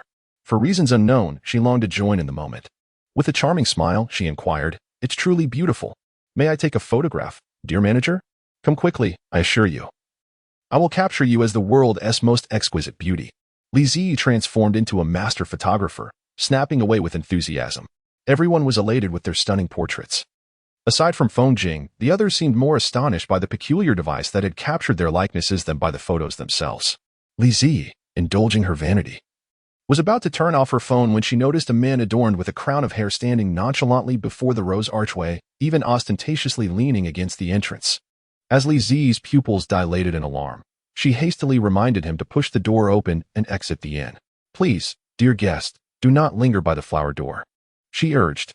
No sooner had she spoken than the guest vanished once more from the inn. The crowd gasped. Li Zi's eyes widened as she observed that this time Sin Sherwei was not as fortunate. Upon his return, he bore dark circles under his eyes. "Did you get beaten?" Li Zi inquired. "I was indeed hit," Sin Sherwei confessed, "and I fell while trying to escape." Once again, the crowd reacted. The unfortunate Sin Sherwei had unwittingly found himself in this place to evade his father. He was not jesting. Although he did not fully comprehend the concept of depression, he felt genuinely despondent. Often besieged by impulses to end his own life with a wine barrel, it seemed the most straightforward solution, saving him from his father's incessant criticism, labeling him a fool lacking talent for winemaking and even for cultivation. Reciting and applying spells was arduous for him, his progress slow, and he was deemed unambitious, hardly measuring up to others. Each time he heard such remarks, they gnawed at his spirit. Before arriving here, he had quarreled fiercely with his father. The root of their dispute lay in the imminent celestial sect elections, during which his father insisted that if he could not succeed, he should seek the elders to intercede on his behalf. Yet, for reasons he could not articulate, he stubbornly resisted. After a heated exchange, his father, exasperated, retreated to another room. Sin Sherwei felt anger but could not pinpoint its source, prompting him to drink. Eventually, inebriated, he stumbled upon the wooden planks on the ground and made his way here without hesitation. But where exactly was this place? It seemed to be described as another world.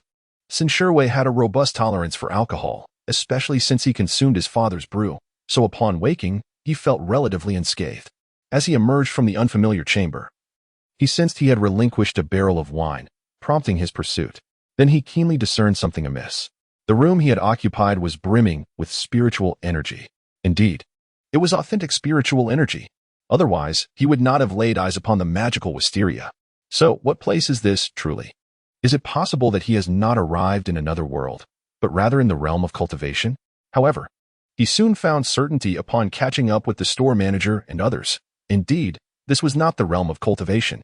This was a world brimming with abundant spiritual energy. As for that jar of wine, considering the rich spiritual essence it contained, he could never shamelessly demand it back. Thus unfolded the earlier scene. A single jar of wine had cost him dearly. Sin Sherwei rubbed his eyes with an egg, seated in another room, observing the peculiar attire of those around him with a hint of curiosity.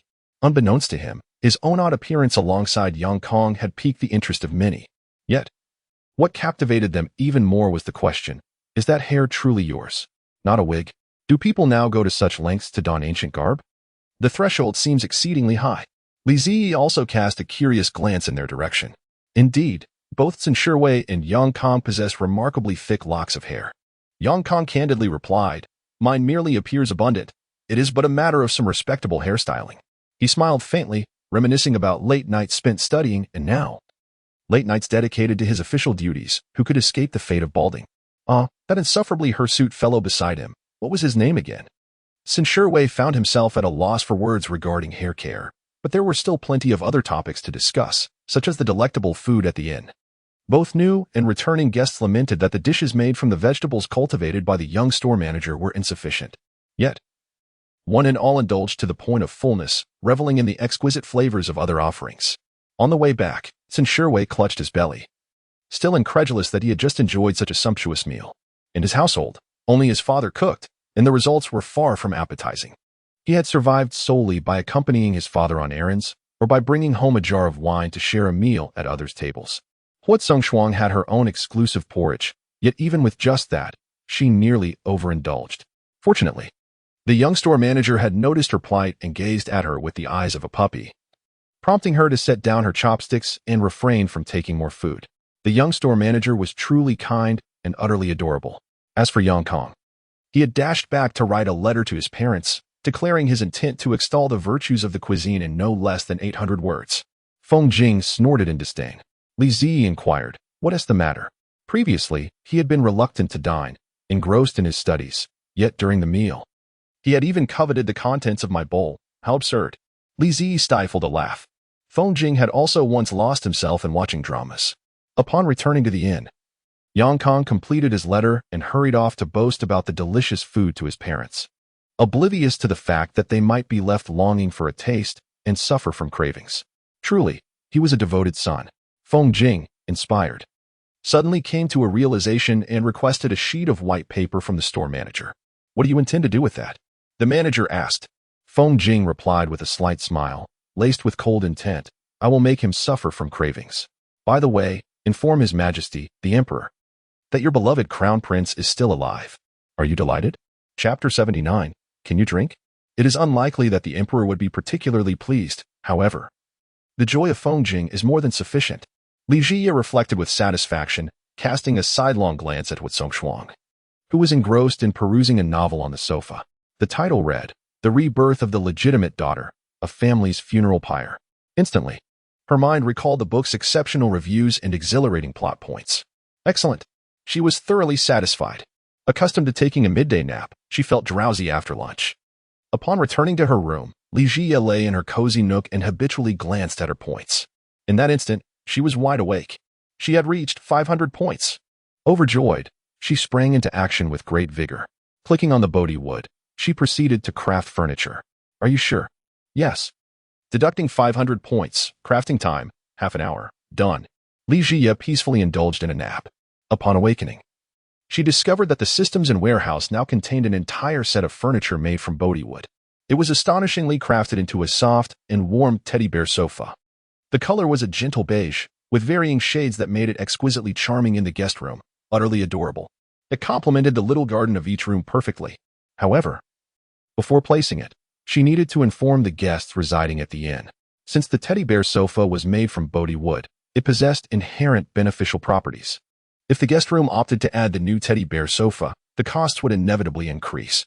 Just then, as she stepped out, she encountered Feng Jing and Huat Songchuang descending the stairs for a drink. Upon hearing the little manager inquire about the new batch of teddy bear sofas, they promptly agreed after a brief visit to the manager's room to see the new furniture. Feng Jing, a significant points holder, was particularly decisive. An increase in room rates? No problem, charge away. Upon returning to his room, he eagerly experienced the Bodhi wood teddy bear sofa. His first reaction was sheer delight. It was so soft and comfortable. As the Crown Prince, he had always enjoyed the finest comforts, and now residing in the inn, he certainly did not hesitate to ensure his own comfort. Of course, all his expenditures came from his personal treasury. His mother had passed away but left him a considerable inheritance. He would never draw upon the national treasury for personal affairs. Rather, he felt an intensified urgency to enhance the future national treasury. Economic development was imperative. The news on television continued to broadcast. He watched it daily, finding it quite insightful. Feng Jing had long been taught by his father that merchants were of a lower status. However, observing the little manager, the businessmen on television, and the high-ranking officials of the great Feng dynasty, who were undoubtedly wealthy, made him reconsider. While professing that merchants were inferior, in reality, who among officials and emperors did not possess immense wealth? The prosperity of the common people ensures the affluence of the nation's treasury. In essence, it necessitates that he establish businesses, engage in trade, and amass wealth. Feng Jing reclined comfortably on a plush sofa, with a time travel novel gifted by the store manager resting nearby. It occurred to him that his father had never experienced such comfort. He resolved to mention it in his letter. Huat Songshuang was the second to express a desire for the bear-shaped sofa, her gaze transfixed upon it. How adorably charming. It evoked a feeling that made her heart melt. She exclaimed excitedly to the store manager. With a beaming smile, the store manager remarked, "You are utterly enchanted by the bear sofa. No one can resist something so delightful." Little dog added earnestly, "Such endearing items can truly heal the heart." Li Ziyi concurred, only to have her cheeks pinched playfully. Hua Songshuang joyfully returned to her room, removed her shoes, and sought a comfortable angle before carefully curling up on the bear sofa. Oh, the soft yet supportive embrace of the bear sofa enveloped her, reminiscent of being gently cradled. That tender, buoyant sensation transported her back to the days when her mother was still with her, her mother's embrace always radiating warmth. She successfully recommended 2 bear sofas, but Yang Kong dismissed the idea outright. He had little interest in sofas, favoring books instead. Having finished the water management book, he borrowed several more from the store manager, directly requesting titles he wished to read. Upon receiving them, he hurried upstairs, only to bounce back down excitedly, exclaiming, "Manager, here is my room fee." Li Zi opened the box to find it filled with gold ingots. Yang Kong proudly declared, "My father believes my water management proposal is commendable. He has encouraged me to study diligently beside His Highness, to become his right-hand man, hence I must immerse myself in my studies." "Thank you, manager. This is my tuition from my father." Li Zi chuckled, realizing the weight of the box in her hands. Indeed, this was also a form of tuition. She converted his payment into points. The gold was added to the collection of other jewelry Yang Kong had previously paid with.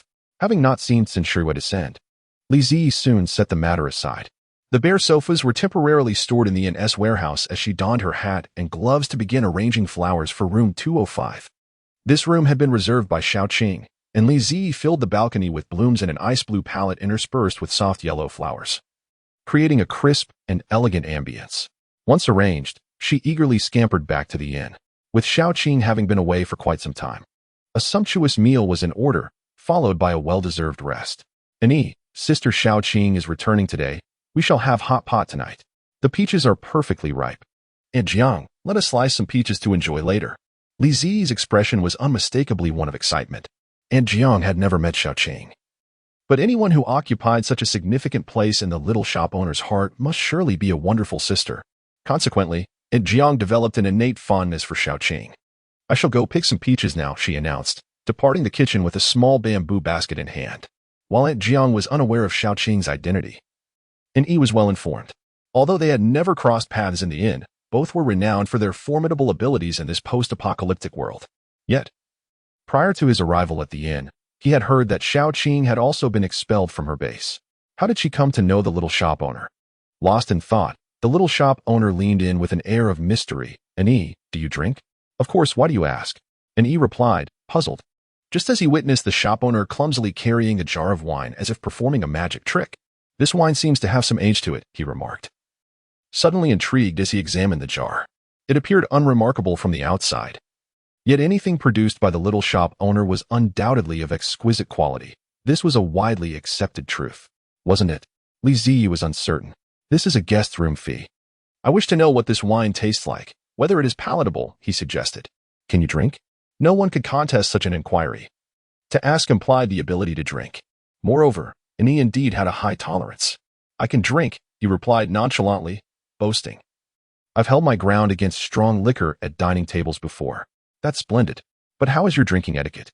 I hope you won't start acting foolishly after a few sips," she said, wrinkling her nose in concern. She truly disliked those who became unruly when intoxicated.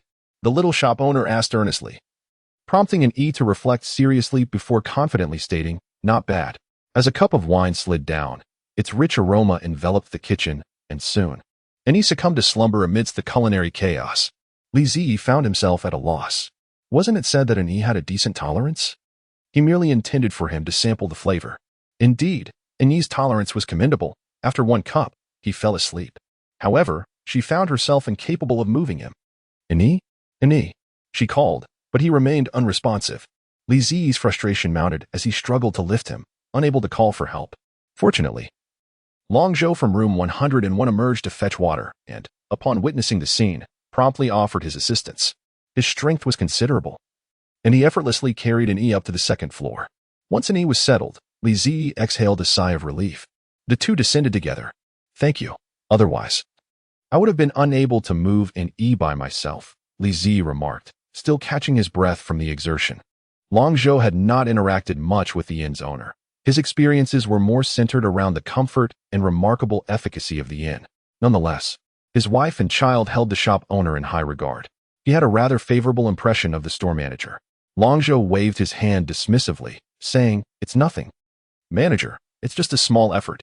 If gratitude were to be expressed, it should be the family thanking the manager for establishing this inn." Long Zhou took a deep breath, cheerfully heading towards room 101. Midway, he seemed to realize something. Raising his hand to sniff the air, Li Zi was about to inquire if Xiaobao was hungry and offer her some pastries made by Aunt Jiang when she suddenly heard Long Zhou mumbling. And he had actually gotten drunk. He couldn't possibly be trying to bolster his courage with alcohol. Long Zhou quickly dismissed the idea, stating that that's not his style. Li Zi, intrigued by the guest's words, asked, "Bolstering courage? Why wouldn't he need to do that?" Long Zhou, being his straightforward self, didn't dwell on the thought and replied instinctively. Because the base leader of the Divine Light base intends to take action against an E, and an Yi's abilities have failed. TSK, how foolish. Thinking that silencing him would make everyone forget what Yi Weicheng has done. He paused, the sound of his neck cracking echoing as he stiffly turned his head. "Little manager. Did you hear the air speaking?" The atmosphere grew tense. Li Zi blinked, quickly extracting the crux from a flood of information. Someone was planning to act against an E. Yet, she had not been attentive to an Yi's emotions. Perhaps this manager was too carefree. "No, I heard you talking," Li Zi replied, slightly frustrated.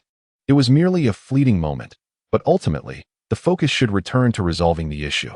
She had learned that if an Yi's eyesight were restored, his abilities would likely return as well. However, Li Zi was uncertain if the eye-protecting chandelier would be beneficial for an E. Firstly, an E had never mentioned it, and he had consistently kept the thin veil over his eyes. Secondly, she did not wish to poke at an Yi's wounds, so she refrained from asking. "Little manager, do not perceive an E as too fragile." Long Zhou scratched his head, for the first time lamenting his tendency to speak without discretion. In this apocalyptic world, are there high-level abilities available for hire? Upon witnessing the sudden shift in the manager's demeanor, Long Zhou finally understood why his wife and other ability users had such a high regard for her. She appeared delicate, yet her core was remarkably composed. Long Zhou quickly grasped the implication. "You wish to find someone to protect an E?" "Yes. I can pay with crystal cores or other forms of compensation." As the inn's manager, she had a responsibility to protect her employees. In a sense, Li Zi was simply being protective. And he was not just an employee, he was a friend.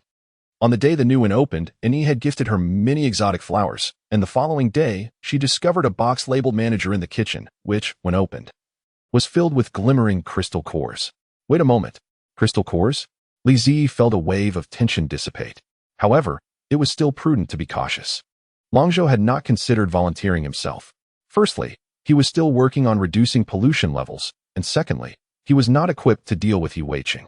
However, he could indeed assist the manager in finding capable individuals, as many would be willing to accept the terms proposed by the manager. Nevertheless, Long Zhou had not anticipated that before he could seek anyone, the manager had already assembled a team. This was a group of extraordinary individuals residing in the inn. Newly arrived guests. Their defining characteristic was their substantial appetite. Yet, isn't this a trait shared by most guests? Lulan remarked, calmly and truthfully. As she listened to her husband's assessment, Long Zhou paused momentarily. Indeed, but why would they voluntarily propose to undertake this task? I find it perplexing. Do they no longer wish to lower the pollution levels?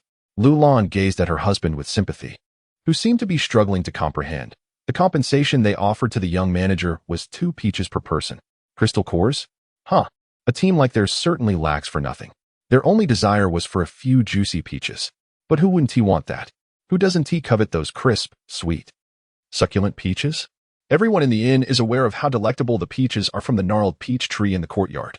Juicy, sweet, and delightfully crunchy. The flavor is simply exquisite. Even though the peaches grow rapidly and abundantly, the sheer number of guests makes it a challenge. 2 peaches per person is the absolute limit. Essentially, a single meal can deplete the entire peach tree's bounty. They must grant the tree some time to bear fruit, after all. Thus, peaches have become as rare as the vegetables personally cultivated by the manager. Long Zhou was profoundly shocked and subsequently filled with regret. Why hadn't he thought of this? Had he known, he still wouldn't have been able to go. What difference would it make for him to go and court death? Alas. Yet, the young manager is truly kind to Annie. Moreover, the young manager is equally kind to their little treasure. Long Zhou suddenly smiled like a fool, then turned over and stood up. In light of the manager's goodwill, I shall also speak with Annie. Annie awoke precisely at dinner time, as if by muscle memory, dreaming of cooking while battling extraordinary beasts.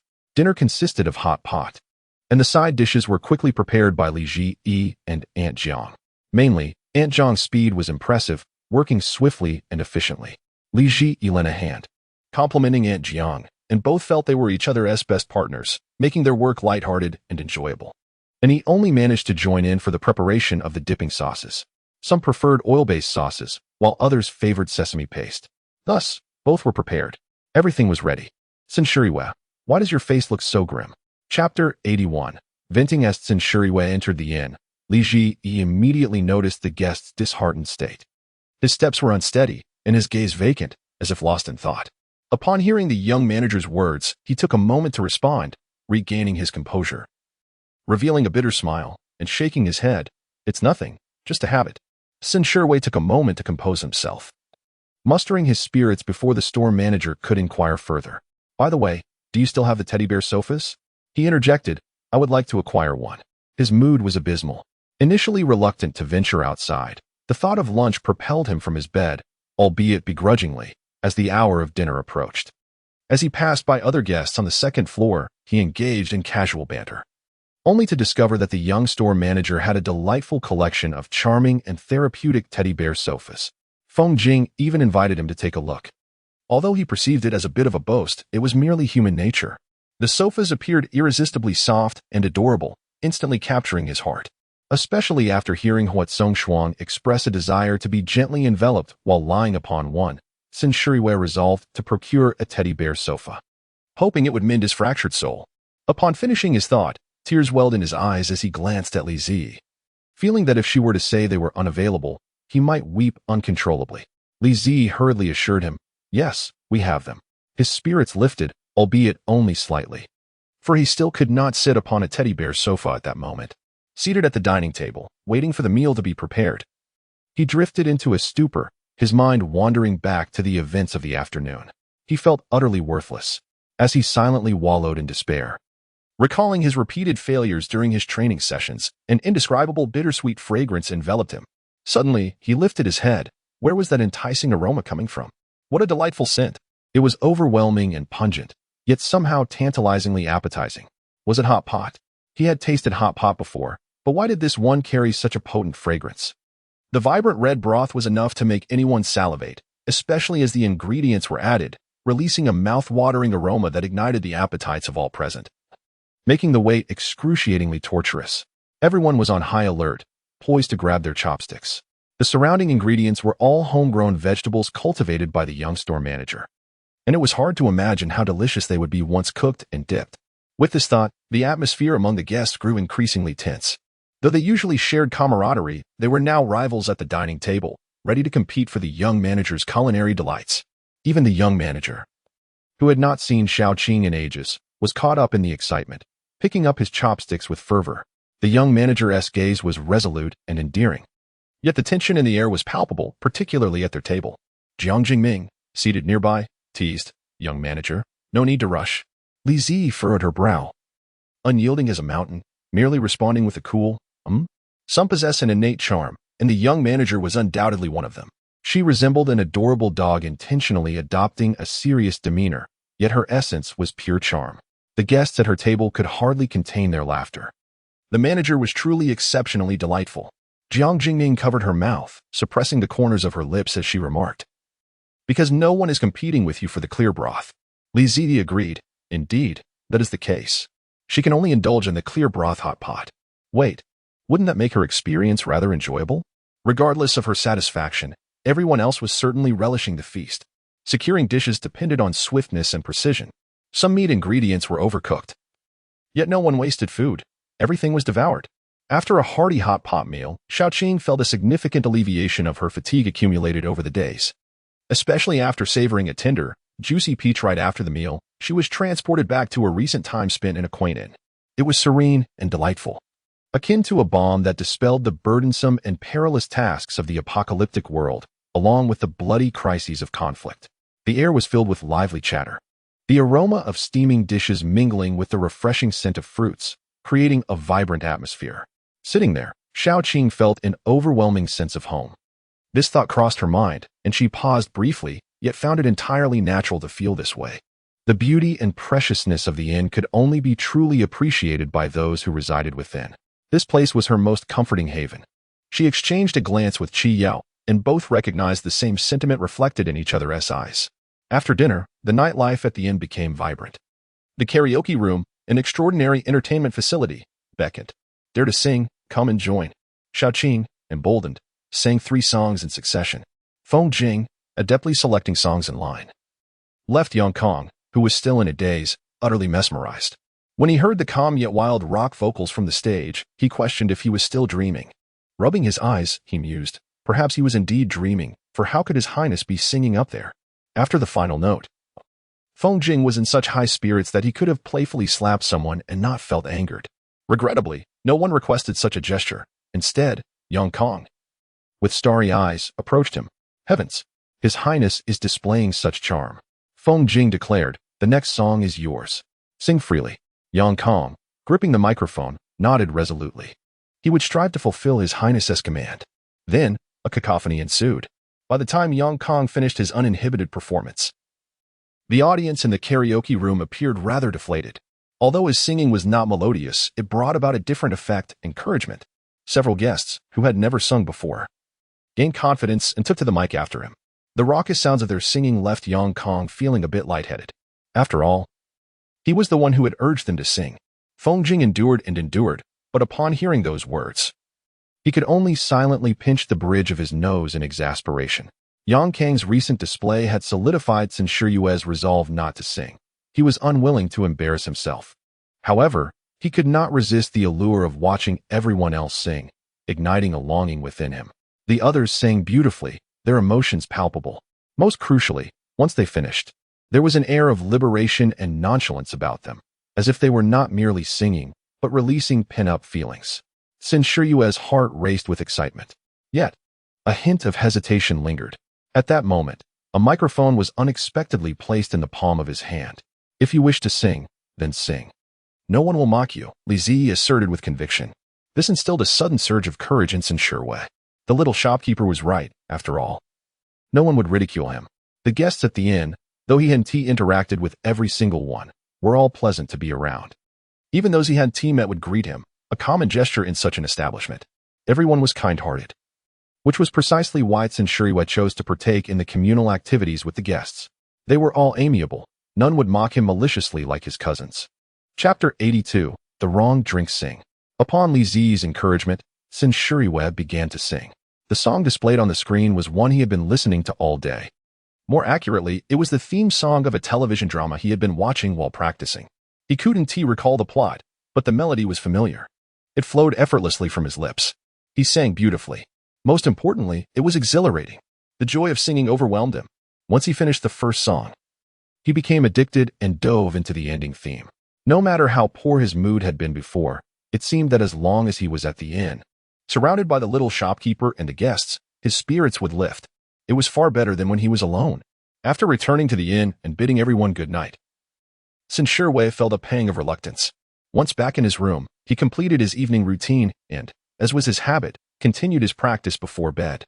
However, the sense of liberation and ease he had experienced in the karaoke room gradually faded, swiftly replaced by confusion, and he found himself enveloped once more by negative emotions. This again! Sun Shiyue clenched his teeth as a torrent of complex feelings, anger, impulsiveness, and resentment, erupted within him, prompting him to leap to his feet. Sometimes he truly wished he could proclaim to the world that he was merely an ordinary person devoid of talent. He had walked the path of cultivation for over 20 years, and it seemed that every step was particularly arduous. He had once wondered why. Despite his father being a master brewer, his own aptitude for cultivation was so inferior to that of his cousins. While others could grasp the incantations and their applications within 3 to 5 days, he might require 10 days or even longer. Sin Shuriwe was perplexed by the disparity between his father's remarkable talent as a master brewer and his own struggles in mastering even the simplest of spells, which often left him ridiculed as a fool. In his frustration, he once even renounced cultivation, only to be met with a severe reprimand from his father that swiftly subdued his rebellion. It wasn't until a few years ago that Sin Shuriwe learned, quite by accident, that his sluggish progress in cultivation was attributed to a poison inflicted upon him by his father's adversaries during his childhood. This revelation came from his cousin, who belonged to the main branch of their family. Although his father had devoted himself to the immortal realm, their family had risen in prominence, becoming the head of the Tsin clan. Cousins from the collateral branches had come to their household in preparation for the upcoming selection for the Immortal Gate. Yet Sin Shuriwe struggled to comprehend the implications of his cousin's words. He sensed something was amiss, yet his self-doubt and uncertainty about the future overshadowed his instincts. Was his cousin implying that all his efforts would be in vain? Due to the poison, the once promising talent of Sin Shuriwe might forever be stifled, rendering his diligent practice futile. Despite his father's relentless efforts to brew beneficial elixirs and seek out medicinal pills, nothing could alter his fate. In that dark moment, he nearly succumbed to despair, teetering on the brink of madness. It was the postponement of the Immortal Gate selection that offered him a glimmer of respite. Just 2 days before the selections, the announcement of delay brought unexpected relief, especially to Sin Shuriwe. However, as years passed, the Immortal Gate selection was upon them once more. He dedicated himself to rigorous training, yet his prowess remained drastically inadequate. The bleak realization of his impending failure weighed heavily upon him. This acknowledgement did not bring him solace. Rather, he understood that his father would find an elder from a suitable sect to ensure his selection. But what good would that do? If he was incapable, he remained incapable. A profound, unarticulated despair washed over Sin Shuriwe, draining him of all energy. The fleeting joy he had found in singing and dining was extinguished in an instant. With vacant eyes, he collapsed onto the couch. Ah, how wonderfully comforting this couch is. It truly deserves to be the first piece of furniture he insisted on adding to his room. Leaning against the plush bear-shaped sofa, he felt a modicum of comfort return to his heart, as if being cradled. Time slipped away as he remained motionless, his breathing steady, until he fell into a deep slumber on the cozy sofa. Upon awakening, Annie discovered her hair had turned black, and other guests soon noticed as well. "Annie, I want 5 vegetable buns. Your hair is black now," exclaimed Lin Chung, who had been diligently adhering to a routine of early rising and enjoying delicious breakfast since arriving at the inn, immediately catching the significance of the change. How did Annie's hair become so remarkably dark? His question drew the attention of other early risers at breakfast, and all eyes instantly focused on Inshin's head. Everyone was, of course, eager to witness a spectacle. Dyeing one's hair? And it was Inshin who had dyed his hair. How utterly amusing. Who doesn't know that dyed hair fades quickly and looks artificial? What on earth was Inshin thinking? Nevertheless, let them have their fun for now. Inshin, you dyed your hair? Haha, how burdensome you must feel. Yet, dyeing your hair only serves to make it appear more artificial. Why does your hair look so natural? Lao Yu's laughter lingered, and he nearly rushed over to examine Inshin's head. Wasn't this fellow's hair dyed? How could it be so dark and lustrous? Although it didn't shine as healthily as truly vibrant hair, it was certainly a marked improvement from how it looked just yesterday. Others shared Lao Yu's sentiments, their desire for amusement dissipating. Now, a singular thought occupied their minds. How had this fellow achieved such beautifully dark hair?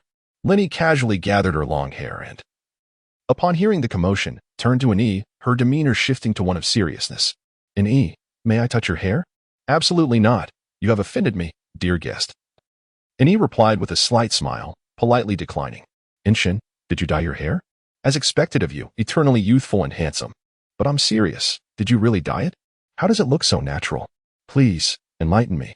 The patrons of the inn, having risen early, nearly surrounded Annie in their eagerness to pose this question. In the apocalyptic world, the guests' hair colors typically reflected a state of malnourishment, manifesting as a dull blackish brown. Previously, they had little concern for such trivialities. Survival had been the paramount issue, overshadowing all else. However, the current circumstances were indeed unique. The vitality of the inn seemed to possess a contagious spirit, rekindling in these seasoned survivors, who had endured the trials of the apocalypse, a newfound zest for life. During their days of respite at the inn, they too wished to spruce themselves up, Perhaps dye their hair to feel more invigorated. It's not dyed, and feeling increasingly exasperated, was about to retort when he caught sight of the little shopkeeper, who immediately averted his gaze, adopting an appearance of delicate vulnerability. What is going on here? Li Ji squeezed through the crowd and, upon noticing An Yi's demeanor, initially intended to speak but was then drawn to An Yi's hair. Exclaiming instinctively, An Yi, how did your hair become so beautiful, so dark and shiny? Propping his chin on his hand, An Yi tilted his head. When the little shopkeeper reached out to touch it, An Yi withdrew slightly and replied leisurely, It must be due to the peculiar wine you gave me yesterday. That wine was something else. Chapter 83. So fragrant. It must be the wine's influence. This was the only change that had occurred yesterday, and An Yi was nearly certain of it. However, Long Zhou held a differing opinion. What? Don't spout nonsense. Anshin. You cannot succumb to inebriation merely from a single glass of wine and then shift the blame onto the alcohol, remarked Long Zhou with a casual demeanor, eliciting a deathly glare from Anshin, albeit veiled by a sheer fabric. Lalonde covered her and her daughter's eyes, believing that out of sight would bring peace of mind. How foolish. How could she possibly be married to such a dim-witted husband? Yet, Long Zhou remained unfazed. Fear not. No one has the leisure to jest about Anshin. His words drew the attention of other patrons. Anshin drank? Alcohol? Where is the alcohol? Really, Anshin? I recall your impressive drinking capacity. If a single glass can incapacitate you, it must be of an extraordinary potency. Am I the only one curious about its taste? The guests in this post-apocalyptic world had neither the time nor inclination to mock Anshin. Rather, they were enticed by the prospect of wine. Although the end of the world did not render wine entirely extinct, good wine remained a rarity. Moreover, this was the inn's wine. The offerings at the inn, whether food or lodging, surpassed those at the base. Could the wine be equally delectable and rich? This was certainly worth anticipating. Little shopkeeper, you must not favor some over others. Let us sample it too. I am willing to exchange crystal cores for fine wine. A true connoisseur yearned for an exquisite drink. Having been deprived of flavorful wine for so long, with one person setting the precedent, others began to feign grievances towards the little shopkeeper. I too am willing. If it means tasting of fine wine, I am more than willing. Anshin, disinterested in the crowd, caught a glimpse of the little shopkeeper's contemplative expression and restrained the words that threatened to spill forth. Later, the inn would serve medicinal wine, necessitating a certain expenditure of points, allowing guests to anticipate the flavors and effects of such elixirs. Li Zi's proclamation incited cheers among the patrons. Li Zi was eager to experiment with selling this medicinal wine. Ani had mentioned the previous day that while the wine could easily intoxicate, its flavor was exquisite. Moreover, it purportedly possessed properties beneficial for hair care. She certainly could not miss the opportunity to earn points. Accumulating points would enable her to purchase goods, unlock further tiers of inns, and enhance their establishment. The inn was obliged to provide sustenance for its guests, yet beverages fell outside this requirement, particularly those imbued with special properties.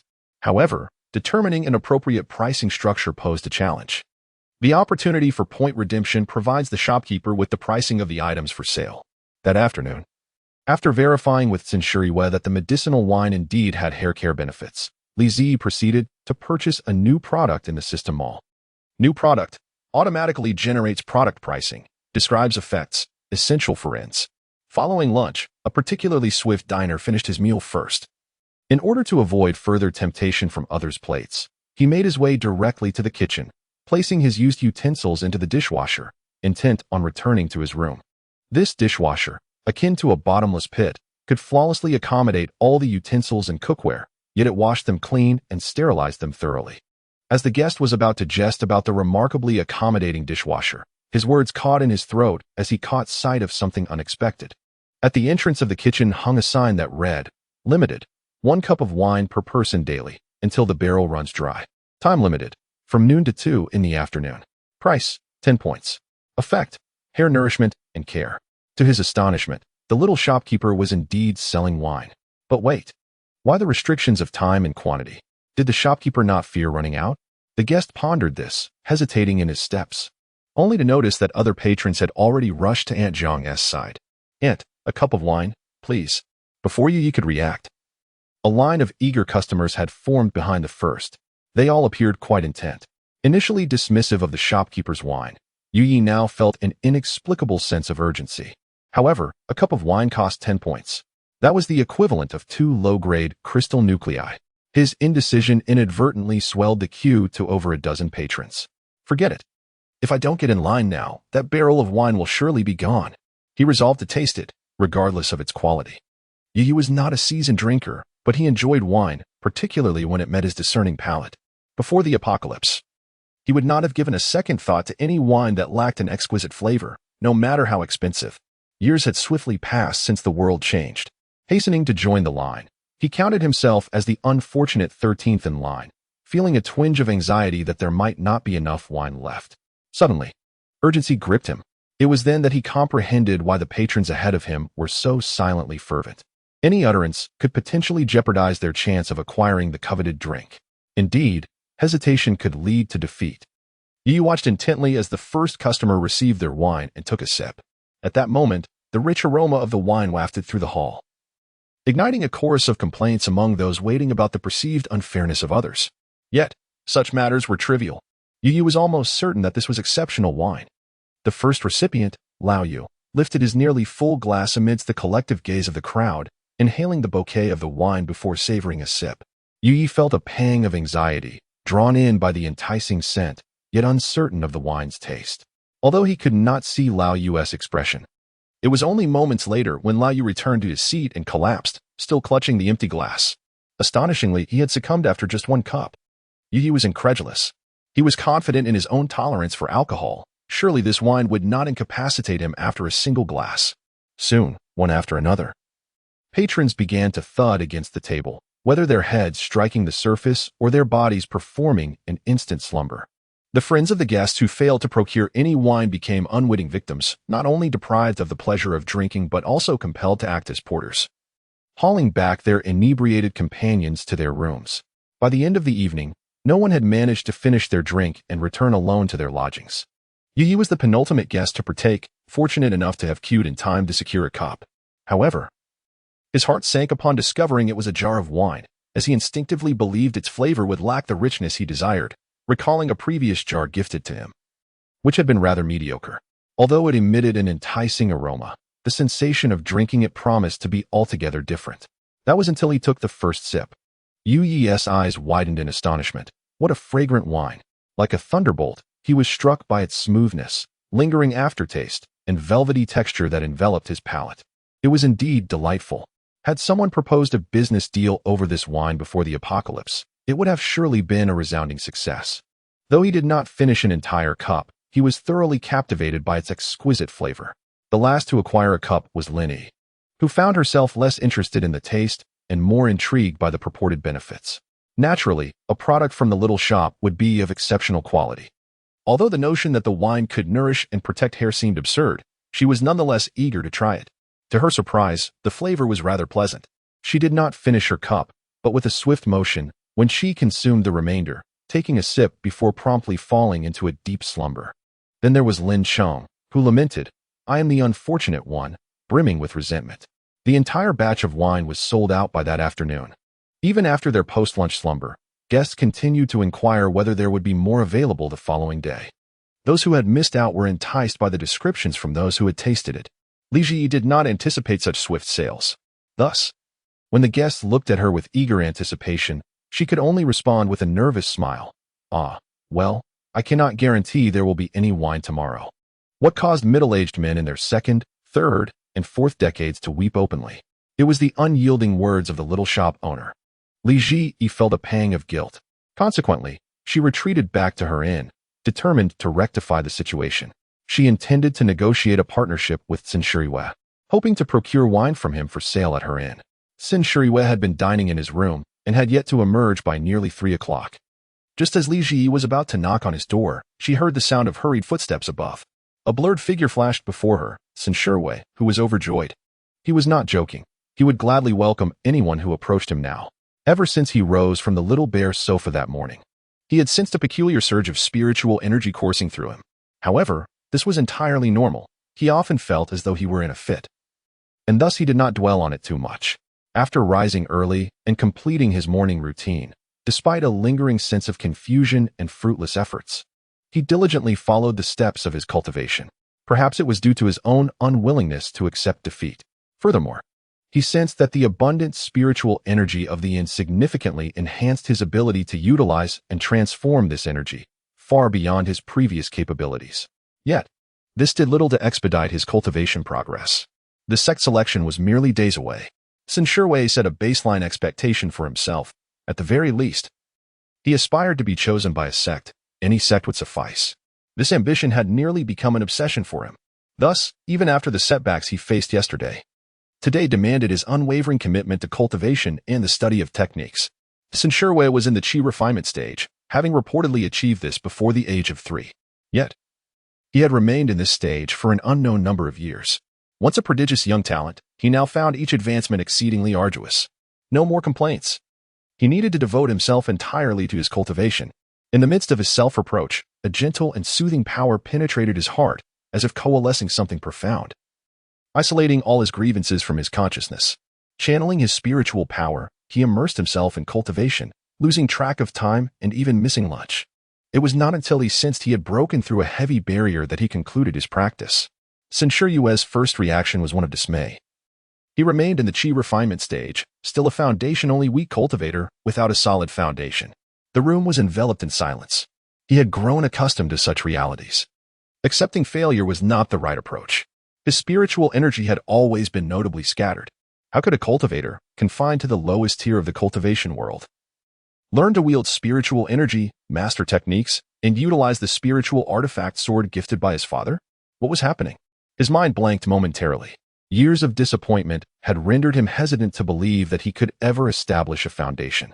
Indeed, he could now use magical artifacts, which meant he had truly established a foundation. He had transcended from the Qi refinement stage to the foundation establishment stage. Though it had taken many years, he had genuinely accomplished it. I have established my foundation. Little shopkeeper, I have established my foundation. Sun Shiwei exclaimed with fervor. Li Zi understood what foundation establishment meant. From the novel she had read, she learned that it represented the first crucial phase after embarking on the path of cultivation, akin to laying a foundational base. Before she could express her congratulations, Sun Shiwei declared, "My cultivation speed has undergone a qualitative leap. I must return and inform my father." With that, he exited the inn, returning to his own world, a major human city beneath the sect of the Great Phoenix Dynasty. Sun Shiwei suddenly emerged from the room, gazing at the familiar surroundings with a heart transformed. He had achieved the foundation establishment. If only the world could know of his newfound status. "Father." Sun Guyu strode over from the adjacent room, a jar of wine in hand, beaming with joy. "You little rascal, you've finally returned." Sun Shiwei vanished from his sight, leaving even the highly skilled Sun Guyu bewildered. This peculiarity compelled him to consult the Bagua master for divination. The result was astonishingly simple: great fortune. Sun Guyu felt a wave of relief wash over him. He had not anticipated that this mischievous boy would only be gone for a night before returning. A quick glance revealed that he was still whole, and wait, he could wield a magical artifact. Sun Guyu's hands trembled as he beheld the divine sword beneath Sun Shiwei's feet. After a nod from his son, he took a moment to compose himself, finally exclaiming with a hearty clap on Sun Shiwei's shoulder, "Excellent. Truly splendid. I knew my son could not be destined for a life of suffering. For those who practice cultivation, the ultimate pursuit is ascension. Thus, for Sun Guyu, the thought that his precious son, having been wronged and poisoned, could only reach the Dan formation stage at best, was indeed a bitter fate, especially considering his previous extraordinary talents. Quickly, tell me where you have been, what fortuitous encounters you experienced that allowed you to advance to foundation establishment so soon." His son was indeed blessed. This disappearance must have led to some divine encounter, perhaps assistance from an immortal?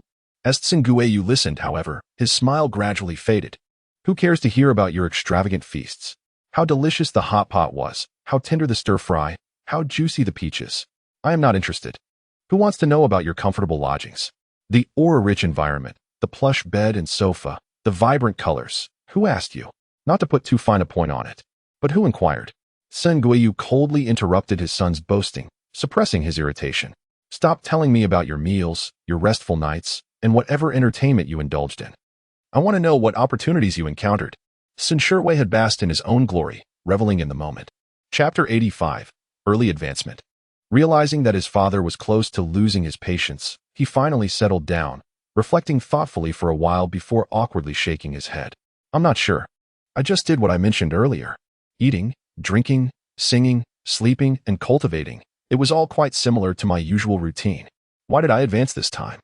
He recalled his father's mention of an early advancement. In other words, what could have caused the acceleration of his cultivation speed, allowing him to advance to the foundation establishment stage ahead of schedule? Singueyu nearly spat blood. His son seemed to be living quite comfortably, albeit with a rather dull wit. In moments of advancement, objects that convey a unique sensation to cultivators are undoubtedly perceptible. Taking a deep breath, he realized that being anxious at this juncture was futile and patiently began to describe the special perception to Tsunshuriwa. After pondering for a considerable time, Tsunshuriwa hesitantly remarked, I recently acquired a teddy bear sofa, father. I must tell you, it is incredibly comfortable. If you ever sit on it, you will surely fall in love with it. What nonsense was this? A teddy bear sofa? What on earth was that? I asked you to perceive special objects, and you are reminiscing about your comfortable life? A reprimand was in order. After receiving a sound thrashing, Tsunshuriwa returned to the inn. He sped through the streets, wielding his divine sword, and narrowly avoided crashing into the inn. Fortunately, his survival instincts prevailed, and he sheathed the sword just before any mishap occurred. Upon entering the inn, he boldly inquired, Little shopkeeper, does the teddy bear sofa possess any special effects? Li Zi, who was leisurely walking on the treadmill, paused, turned off the machine, and replied, Indeed, for cultivators, the teddy bear sofa can enhance cultivation speed. Tsunshuriwa erupted into a youthful scream. It was true. I must renew my subscription. After his outburst, he made the most astute decision of his life, his gaze resolute. I must renew. Who is stopping you from renewing? Li Zi blinked, cleverly swallowing that remark. All right. While handling the renewal process, Tsunshuriwa suddenly felt somewhat bashful, saying, Little shopkeeper, would you like some wine? My father brews a variety of beneficial wines. Upon learning of the inn's remarkable properties, his father had tugged his ear, commanding him to cling to the shopkeeper's leg and to bring along his finest brew as a token of gratitude. This was a piece of wisdom from his father's life experience, an invaluable lesson on how to raise a child while still managing to eat well. Just as Tsunshuriwa intended to earnestly recommend his father's exquisite wine to curry favor with the shopkeeper, she decisively nodded. Perfect. Customer. I would like to discuss a collaboration with you. If you agree, I wish to purchase your father's wine. Just 2 barrels a day would suffice. 2 barrels would be more than enough for daily consumption. She had a small request. If they could be of different effects, that would be even better. Without a moment's hesitation, Tsunshuriwa agreed. Excellent. No problem. He expressed his gratitude, saying, Given that your inn allows me to enhance my cultivation speed, my father said you could choose any wine you like. There will be plenty. Tsunshuriwa remained exuberant. Now that he had stepped into the foundation establishment stage, it meant he could essentially participate in the grand selection of the sect. This revelation lifted the heavy weight from his chest. Ultimately, the choice of sect and master must be dictated by one's formidable strength and spiritual roots. However, Tsunshuriwa felt an absence of the anxiety he had previously experienced. Perhaps the inn had bestowed upon him an unexpected sense of delight and confidence. He sensed that in a matter of days, his abilities could undergo significant enhancement. Thus, his gratitude towards the inn and its charming proprietor flowed endlessly, prompting him to assert without waiting for a response, I shall speak with my father at once. Li Jiu interjected, We have yet to discuss the matter of pricing. Tsunshuriwa had already returned home. Upon his arrival, Singueyu approached him with an eager demeanor, exclaiming, So, may I go? Tsunshuriwa's intended words faltered on his lips, and he found himself momentarily at a loss. Alas, he had forgotten to inquire. The awkwardness lingered. When his father heard him recount the delightful experiences at the inn, his curiosity was piqued about this intriguing place. He insisted Tsunshuriwa return to inquire how he might visit. The outcome was all too evident. Singueyu, with an exasperated glare, exclaimed, You didn't mention this? His frustration was palpable, and he nearly reached for the ruler. Had it not been for Tsunshuriwa mentioning the proprietor's fondness for his brewed wine, which he was keen to acquire, Singueyu would undoubtedly have imparted a lesson on responsibility to his son. Instead, he promptly instructed Tsunshuriwa to take 2 jars of superior wine to the inn. Meanwhile, Li Jiu received a notification from the system, Congratulations, proprietor, on securing your first collaboration with a guest from another realm. Mission accomplished. Unlocking 2 guest rooms on the 3rd floor of the inn and acquiring a plot of upgraded spiritual farmland. Upgraded spiritual farmland. The produce cultivated not only boasts delightful flavors but also possesses unique properties. Select land can be upgraded. Now, Her front yard was destined to transform into the picturesque garden of her dreams. Li Jiyu had her own vision for the garden's design. She adored the vibrant hues of a pastoral retreat. Whether cultivating flowers or vegetables, the once barren yard was gradually becoming a haven of vitality. Bursting forth with the most brilliant colors of spring, blooming magnificently in autumn. The thought alone was breathtaking. She designated the remaining plot as a vegetable garden. The flowers gifted to her by previous guests were already placed in the guest rooms of the inn. These flowers thrived in their new environment, taking root with ease and blossoming splendidly. System: will the food from the upgraded spiritual farmland be consumable by ordinary people, such as myself? Yes. It can be prepared as medicinal cuisine. For cultivators, these foods contain abundant spiritual energy, enhancing their spiritual power. So that was how it worked. Following this, the inn could offer medicinal dishes, either paired with wine or as standalone options, thus providing guests with a broader array of choices. After all, not everyone has a taste for wine, and many, like herself, could not consume it at all. Sin Shiriwes soon returned. He took 2 jars of wine, one purportedly beneficial for hair care, while the other was said to aid in nurturing the spleen and stomach, placing them boldly before Li Ji. Sin Shiryu clapped his hands and earnestly remarked, "My father mentioned that if you require it, he will brew a wine that is conducive to cultivation next time." The effects of his father's brew were indeed remarkable. However, it was essential that he could consume it. He had been too young to drink during his poisoning incident, let alone partake in his father's exceptionally potent concoctions, which caused him to miss the optimal window for detoxification. Following the onset of the poison, his condition became irreparable. His father often felt guilty about this, leading him to devote many years to researching wines that promote health. Another category was the wine that assists in cultivation. Yet such brews were exceedingly difficult to craft and only suitable for cultivators at a certain stage of their training. He offered a brief explanation to avoid any misunderstanding on the part of the innkeeper. However, Li Ji did not dwell on it, nor did she perceive the absence of precious wine as a slight against her. What concerned her was the cost of the 2 jars of wine. Sin Shiryu had learned much about the intricacies of human relationships from his father. The young innkeeper was never one to take advantage of others. Given the unique nature of the inn, even if she did gain an advantage, no one would harbor grievances.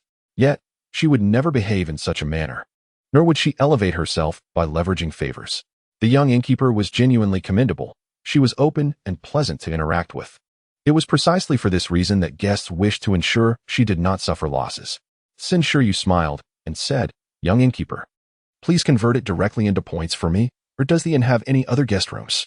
My father would like to stay as well." Chapter 86. A lack of exploratory desire. The young innkeeper nodded. "Yes, we do.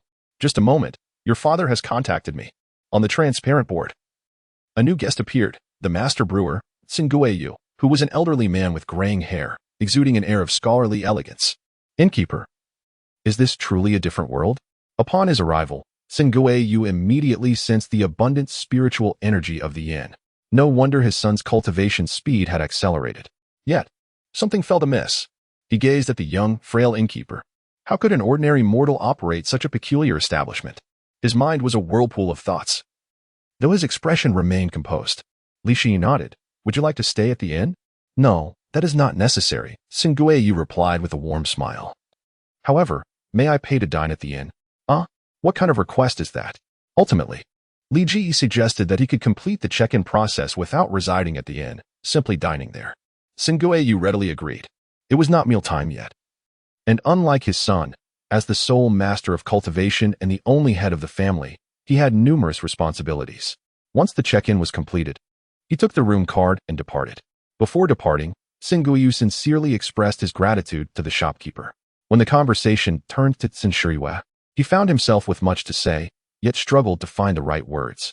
He instinctively considered recounting the challenges he faced while raising his son during his childhood. But then he turned to the young shopkeeper, whose innocent gaze revealed an age even younger than his son's.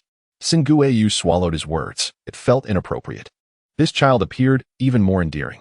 Unable to conjure an alternative topic, Tsingueyu pondered briefly.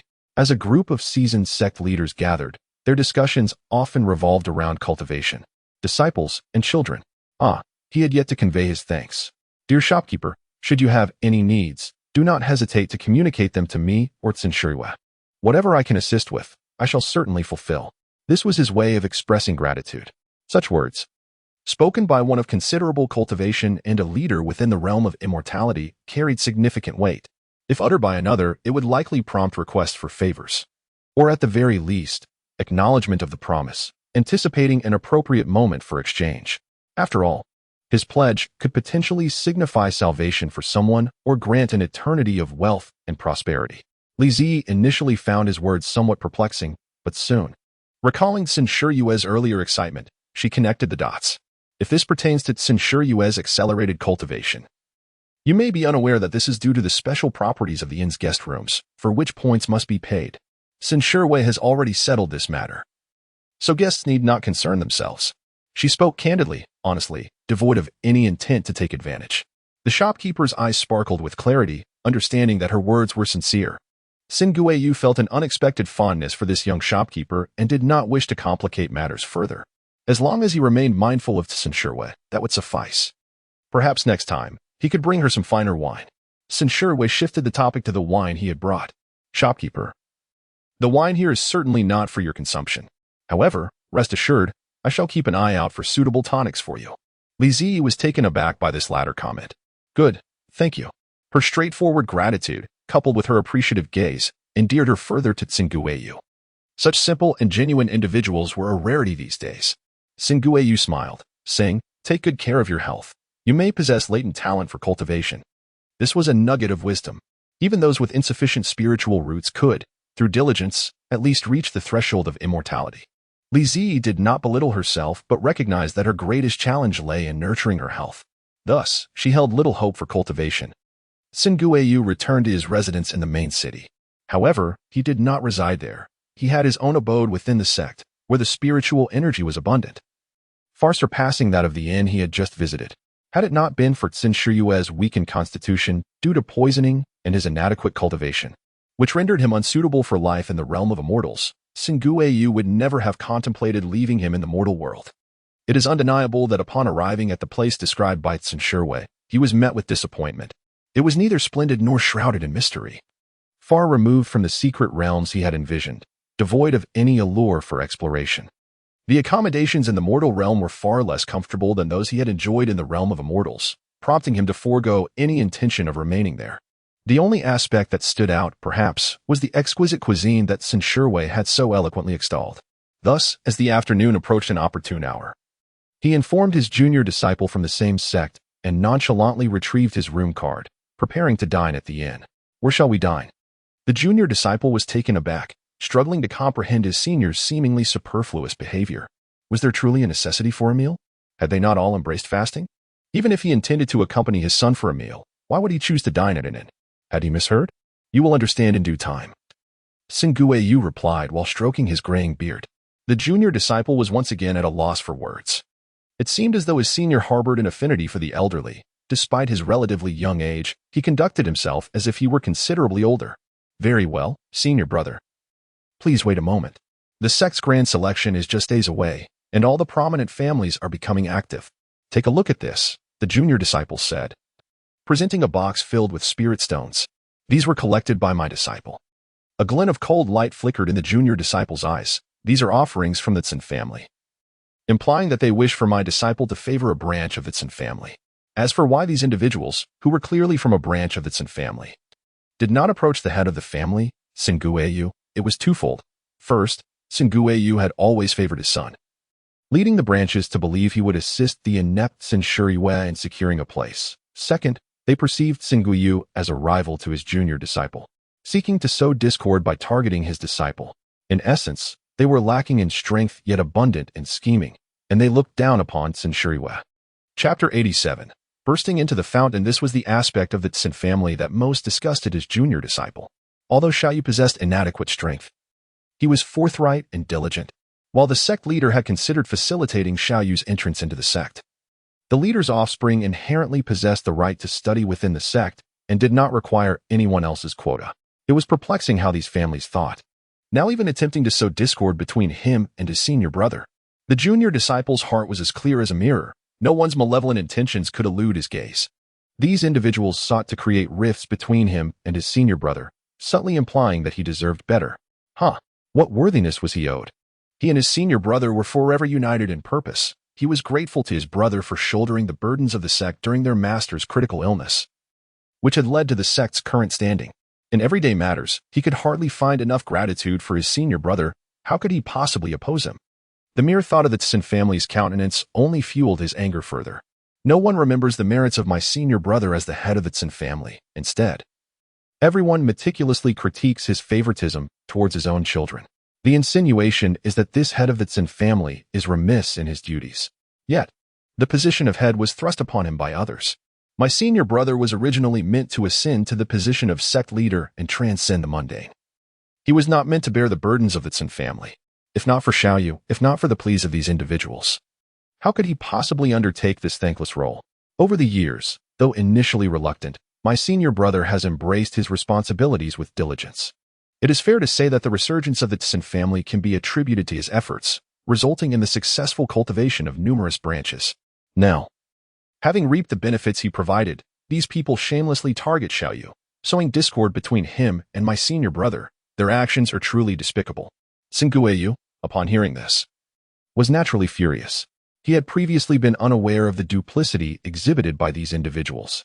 Now, they had even set their sights on his son. The members of the Tsin family's collateral branches are nothing but ungrateful wolves. Tsin Guiyu gritted his teeth, finally making a resolute decision. At the same time, he considered Tsin Shiyue's current cultivation level, and his anger subsided. With Tsin Shiyue's abilities, he could at least pass the preliminary trials. Ultimately, the outcome would depend largely on his spiritual roots. However, it mattered not. Despite the damage to his spiritual roots, he still possessed a commendable talent for brewing.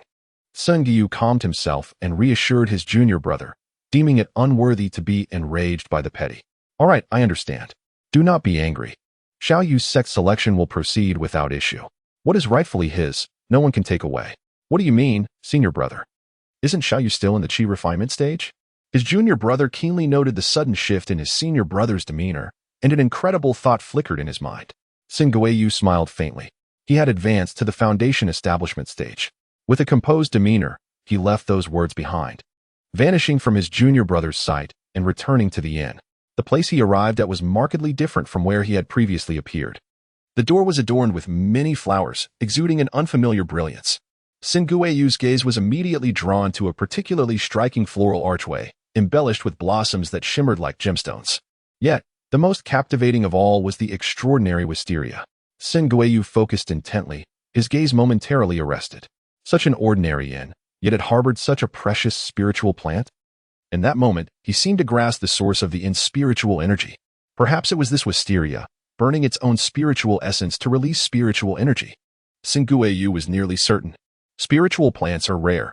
Even in the realm of cultivation, those of superior quality and abundant spiritual power are exceptionally precious. If the leader of a sect specializing in spiritual plants were to behold this wisteria, one could only imagine their astonishment.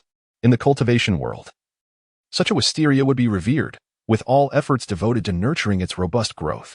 Yet here, one can only offer oneself. Although Tsin Guiyu mourned the impending demise of this rare wisteria spirit plant, he harbored no resentment towards the shopkeeper. In the pursuit of certain interests, sacrifices are invariably made. Just as he must utilize precious spiritual plants to brew exquisite liquor that enhances cultivation, Tsin Guiyu reflected thoughtfully as he took several more steps forward. The courtyard of the inn was indeed a treasure trove filled with surprises. The shopkeeper had arranged it most comfortably, resembling a pastoral paradise brimming with the essence of spring. Anyone who stepped inside would inevitably feel their spirits lift and savor the beauty of the surroundings, and Tsin Guiyu was no exception. Suddenly, his gaze fixated on a spring less than 5 meters ahead, utterly transfixed. Could that be a spiritual spring? Father? Guest? What are you doing? Li Zi sprinted forward, preventing a guest from plunging headlong into the fountain. Guest, this is a fountain. You cannot play in the water. You nearly scared me to death. Why would you suddenly rush towards the fountain? Tsin Shirwei had never witnessed his father behaving so inappropriately in public. Tsin Guiyu's eyes were almost glued to the fountain. It was only after hearing the shopkeeper's words that he gradually regained his senses, though the fervor and delight in his eyes overflowed. Could there truly be a spiritual spring here? The rarity of a spiritual spring is self-evident. Across the entire realm of cultivation, there exists but one natural spiritual spring, which is on the verge of depletion. To find such a precious spring in this inn, used even for the whimsical fountain, was astonishing. Had Singueyu not excelled in brewing and possessed a keen sensitivity to these liquid spiritual energies, he might not have realized it so swiftly. At that moment, Singueyu finally comprehended that this inn was far from ordinary. He had been the fool blinded by superficial appearances and incapable of facilitating his son's breakthrough. Imbued with special properties, could hardly be an ordinary establishment. The wisteria was not sacrificing itself. It was thriving, nourished by the spiritual spring, living more abundantly than he ever had. Singueyu, still brimming with fervor, turned to the shopkeeper and politely made a request. "May I have a cup of water?" Li Zi paused for a moment, then replied, "Of course, there is water in the house. I will fetch it for you." Just as he finished speaking, Singueyu added, "May I drink the water from here?" Li Zi looked towards the fountain he was indicating. The guest wanted to drink from the fountain? Sin Shuriwe felt a mix of embarrassment and confusion. His father typically did not engage in such peculiar behavior. What was happening today? Just as he was about to caution against drinking the fountain water for its lack of cleanliness, the shopkeeper acquiesced. "Yes. But please wait a moment while I get a cup." "All right," Sin Shuriwe thought, perplexed, as he watched the shopkeeper's retreating figure and then glanced at his father, whose eyes sparkled with fervor, utterly bewildered. Is his family lacking even a sip of water from his father? Before he could inquire, his father cast a disdainful glance at him. "Have you absorbed all your studies into the belly of a dog?" Sin Shuriwe, perplexed, furrowed his brows and asked, "Father, what do you mean?" Singueyu, exasperated, lamented that if his son could sense the existence of the spiritual spring, he would have informed him sooner, and they could have settled down here. Alas, he was grateful that he harbored no disdain for others, and was even more relieved that the innkeeper bore no grudges and was willing to accept him. Chapter 88. The inn is wonderful everywhere. Singueyu revealed to Sin Shuriwe that what appeared to be an ordinary fountain was, in fact, a rare spiritual spring. Sin Shuriwe was nearly left speechless in astonishment. But, didn't you say spiritual springs are exceedingly rare?" "Indeed, but you must understand that there are realms beyond realms. I cannot be mistaken.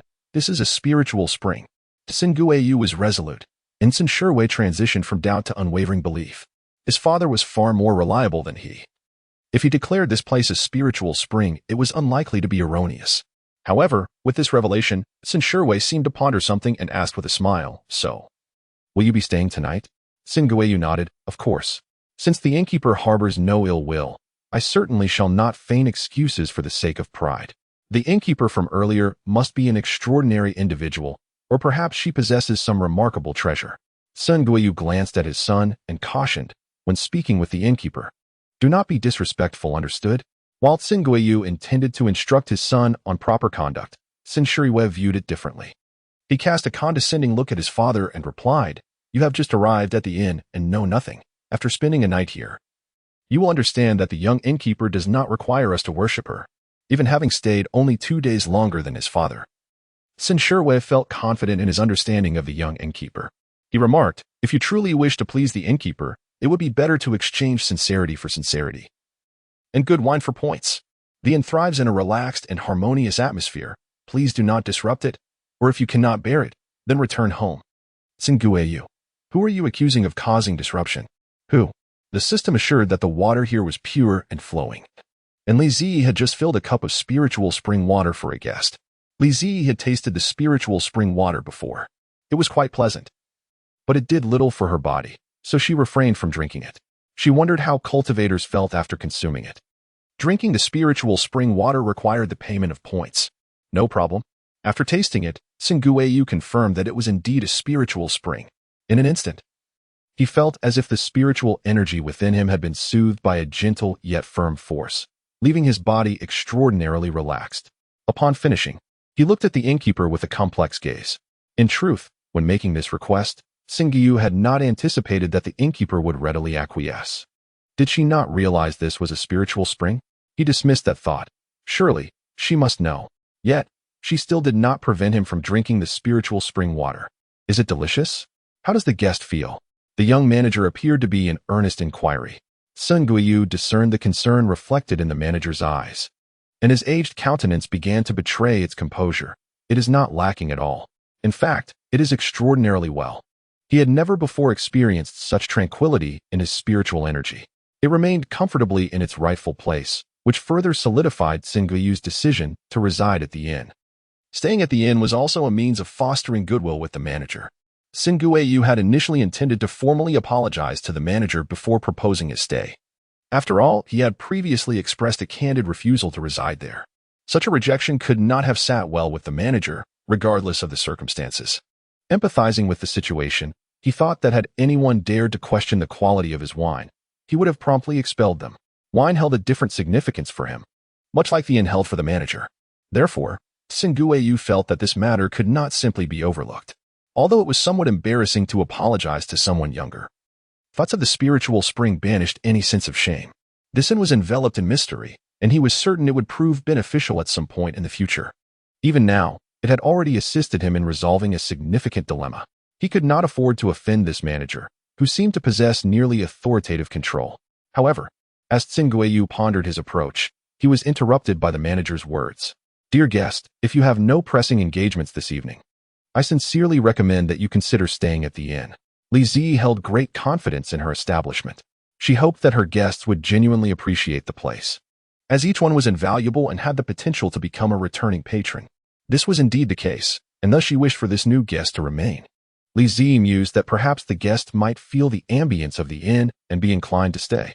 However, she paused, realizing that this guest seemed somewhat older and might not engage well with the other patrons. Yet Aunt Zhang managed to blend in seamlessly with everyone.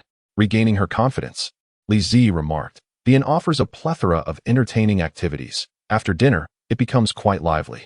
Moreover, the atmosphere among the guests is delightful. If you are not pressed for time, you might consider spending a night with us. The guest rooms are quite comfortable, and you may find them to your liking." Lively. This was not what he sought. A cultivator had no need for such merriment. The path of cultivation was a solitary battle with oneself. He had long since severed emotional attachments. His sole passion lay in brewing wine, his one true love. Over the course of the meal, Singueyu not only savored the inn's finest delicacies but also gleaned insights from the interaction between the guest and the manager, affirming Sinshuyue's words. This manager was indeed quite extraordinary. "Guest, would you care to join us for a game of ball outside?"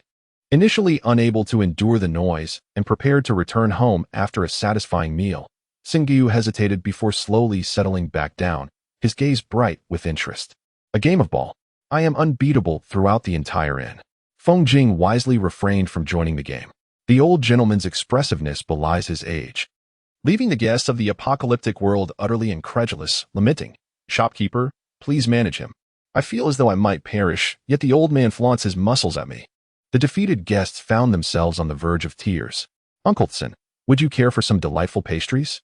Aunt Zhang has prepared flaky egg tarts today, rich to the point of crumbling." Singueyu gazed into the shopkeeper's bright eyes, finding her both endearing and considerate. They indulged in their merriment. And as the night wore on, none mentioned departing the inn. Singueyu resided in a guest room, enjoying a restful night. After a good night's sleep, he returned to the sect, confronting his junior with a heavy fist. "Junior, I cannot abide my room being a stark white." He had not anticipated the vibrant hues of the inn's guest rooms, which were indeed stunning. The varied colors of the furnishings within the room created a sense of warmth and fulfillment. He had slept remarkably well, awakening refreshed. The fatigue from his days of brewing significantly diminished. Singueyu was thoroughly pleased with the guest room. Everything felt just right. Naturally, upon returning to his own room at the sect, the blinding whiteness left him somewhat disoriented. "Senior brother, it's not as if you are demanding I procure everything pristine white to uphold our sect's prestige, is it?" he remarked with a slight smile tinged with menace. Was his task an easy one? Their sect had not been particularly upright in the past, but since his senior brother took charge, they had adhered to their master's wishes, striving to integrate into the righteous path. To fulfill their master's legacy, his brother initiated sweeping reforms, beginning with the sect's outward appearance. In no time, the entire sect was draped in white, a past he wished to forget. Chapter 89. Your shop holds full responsibility after starting to sell medicinal herbal wines. Li Zi experienced the true meaning of earning money while seated. Though she often enjoyed such ease, this time was genuinely different. The benefits of the herbal wine for hair nourishment and protection became apparent almost immediately. Apart from the inherently powerful abilities of the extraordinary beings, Lin Yi, after consuming 2 cups of the restorative wine, finally witnessed extraordinary results with her hair. It gleamed a deep, lustrous black, radiating a sheen akin to silk. It was breathtakingly beautiful. This brought her immense joy. She had invested considerable effort into her hair, yet its natural quality was rather mediocre. Coupled with her youthful penchant for perming and dyeing, maintaining her hair in its current commendable state had required a significant financial commitment. Little shopkeeper, your wine is divine. Ah, let this sister give you a kiss. Lizzie felt her head being tousled, and upon hearing those words, her ears flushed crimson. She covered her ears and shook her head, exclaiming, "Sister, please, calm down." In comparison to Lin Yi, the relatively petite shop manager ultimately could not escape being playfully squeezed and toyed with by the overly excited Lin Yi for quite some time before being released.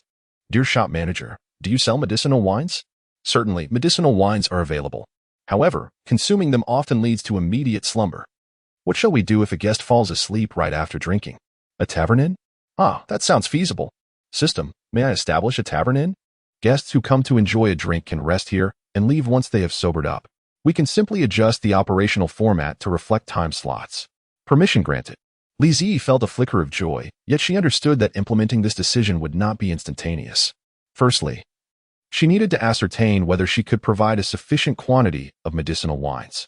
Secondly, a steady flow of customers was essential. Otherwise, opening the inn would be futile. She decided to gradually build her reputation. Lizzie silently tucked this idea away in her heart. She replied, "Not for the time being. As the medicinal wine has a high alcohol content, guests may easily succumb to slumber after just one drink. If they are not staying at the inn, there would be no place for them to rest." Lin Yi lamented, "Indeed. Never mind, I shall inquire with her." Her referred to a close friend of Lin Yi's. Recently, she had been lamenting about her severely damaged hair, as she was about to attend a red carpet event and feared public ridicule. The medicinal wine was reputed to nourish and restore hair, and she hoped her friend might try it. However, the issue lay in her friend's busy schedule. Thus Lin Yi could not confirm anything just yet. Upon returning to her room, Lin Yi dialed Jean Jinlin's number. "Darling, what's the matter?" The line was somewhat noisy, but since she was able to answer, Lin Yi felt assured to speak freely. Listening to her friend's fatigued voice, Lin Yi cut to the chase. "Have you seen the photo I sent you?" Jean Jinlin had not yet looked. She sniffled, having recently cried. Burdened with numerous issues and accumulating negative emotions, she felt overwhelmed. Hearing Lin Yi's words, she hurried to open the photo. "Not yet. I'm looking at it now." The moment the image loaded, her eyes were greeted with the sight of smooth, lustrous hair. Jean Jinlin paused, her gaze filled with astonished admiration. "Darling, your hair looks like silk." Realizing the implications, she quickly asked, "How did you achieve this?" Recently, she had been frazzled in preparation for the impending award ceremony, which was of paramount importance to her. This nomination represented a pivotal role that could transform her career. After 9 years in the industry, Jean Jinlin had faced 6 years of harsh criticism.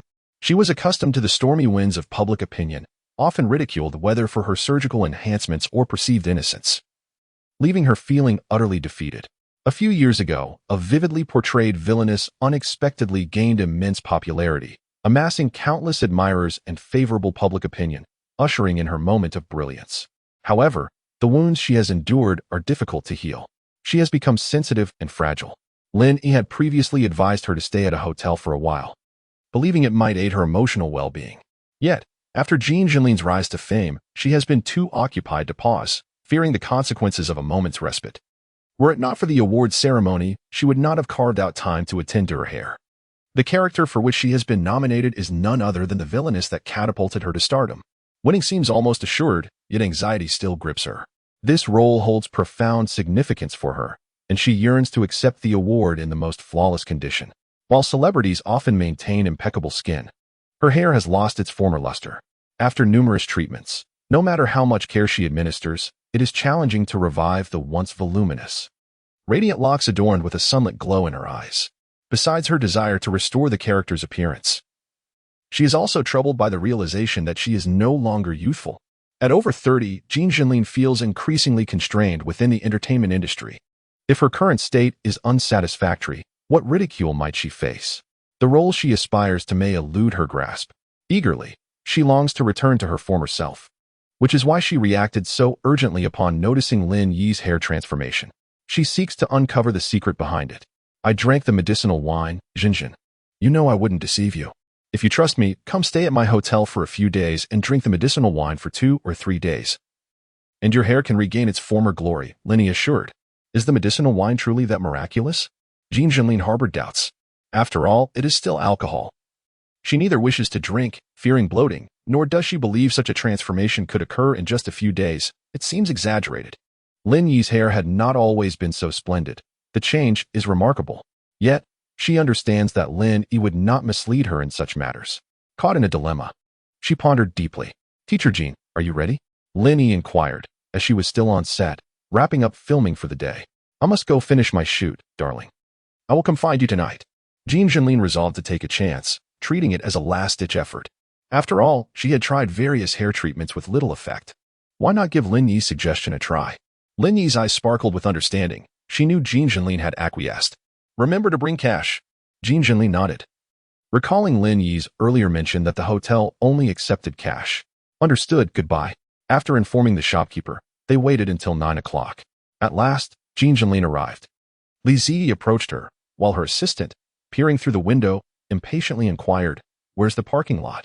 In this desolate place, far removed from civilization, one cannot help but wonder why Jean Jinlin chose to venture so far, disrupting the rest of others after a long day.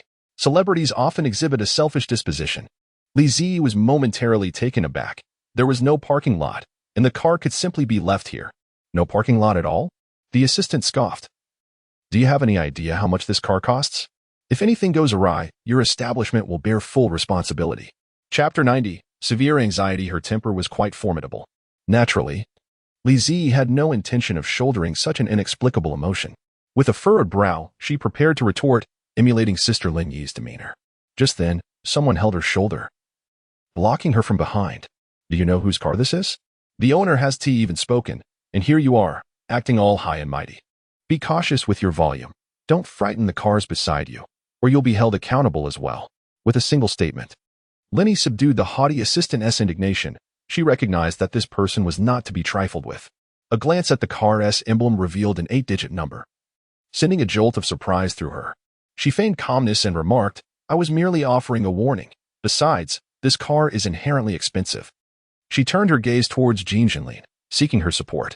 Jean Jinlin merely glanced at her and said, Li Ran, you may leave now. Li Ran, dismissed, wore a displeased expression and, no longer pretending before Jean Jinlin, rolled her eyes and retorted, Do you think I want to stay in this wretched place? My kindness is met with ingratitude. If it weren't for my aunt, I wouldn't be serving you at all. With that, she turned and entered the car, adding, Don't forget to pay me for the overtime. Otherwise, I'll have my father ask my aunt for it. The van retraced its route. Jean Jinlin suppressed her agitation, rubbing her temples, and first apologized to the innocent shopkeeper. I'm sorry, shopkeeper. I apologize on her behalf. The one who truly owes an apology is someone else. And you are not implicated in this matter. After all, Sister Lenny had defended her. Li Ziyi resumed her spirited demeanor, gazing in awe at the guest's face. Feeling a bit shy, she asked, Could you please sign for me? My friend is a huge fan of yours. Her smile was endearing, imbued with genuine shyness. Jean Jinlin nodded slowly and solemnly, a hint of a smile gracing her lips. Thank you. The trio returned to the inn, at which point Jean Jinlin noticed the door was adorned with what appeared to be rubies. Don't be alarmed. It's not actually ruby. It's a special type of rose that glows with a ruby-like hue at night. Isn't it beautiful?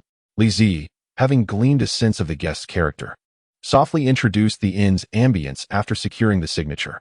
So lovely, Jean Jinlin exclaimed, nearly unable to tear her gaze away. The clusters of rose-like rubies embellished the antique door, and as she pushed it open, it felt as though she was stepping into a mysterious paradise. A mixture of nervousness and anticipation enveloped her. Unbeknownst to her, the sheer impact of the roses filled her with curiosity about the inn, casting aside her previous anxieties. She pushed open the floral door. The wisteria lanterns, visible to the naked eye, are 1,000 times more beautiful than what appears through the lens. Jean Jinlin recalled stumbling upon a video of this enchanting sight. After admiring it for quite some time, she managed to regain her voice. Are you the manager of this inn? Li Ziyi nodded in affirmation. Yes, in her mind. Li Ziyi called out to the system, I wish to purchase the dream mattress. She had just checked the status of this guest and discovered that she was suffering from severe anxiety. From the earlier interactions, it was evident that this guest possessed remarkable resilience. Her anxiety was likely a product of enduring too much. In such circumstances, only specialized furnishings could provide assistance. She decisively placed her order. Dream mattress, special furniture, allows one to dream of their innermost desires. Note, it can only change oneself. Li Ziyi executed her commands with great fervor. The other two remained oblivious to the little manager's secretive shopping spree. Lin Yi mistakenly thought she was simply fatigued, as she had yawned several times already. Let's proceed with the check-in, Jinjin. The little manager can't stay up late. She is quite tired. And you should indulge in some beauty sleep as well. All right. The floating design of the inn once again left Jean Jinlin in awe. Why was this inn situated in such a desolate area? It was anything but ordinary, truly fascinating. The check-in process was swift. And just as Jean Jinlin received her room card, she was informed, "Dear guest, your room is equipped with a dream mattress, which can alleviate fatigue and anxiety." Li Ziyi lifted her delicate face, exclaiming, "Dear guest, I hope you have sweet dreams tonight." Instinctively, Jean Jinlin reached out to pinch the manager's soft cheek, akin to a fluffy bun. She found it quite endearing. With a smile, she uttered an apology, followed by a sigh. I hope so, although she harbored little hope.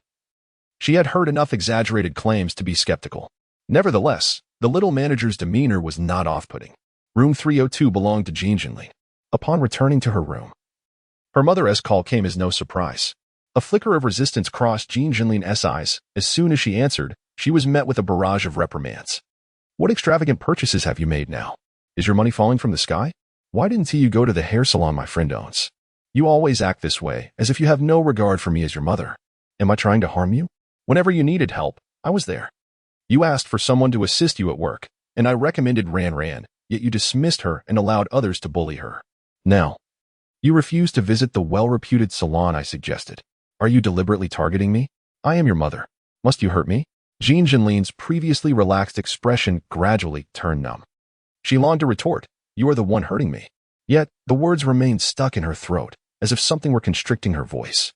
Jean Jinlin ultimately ended the call, silenced her phone, and rushed to the restroom, where she clung to the toilet and retched violently.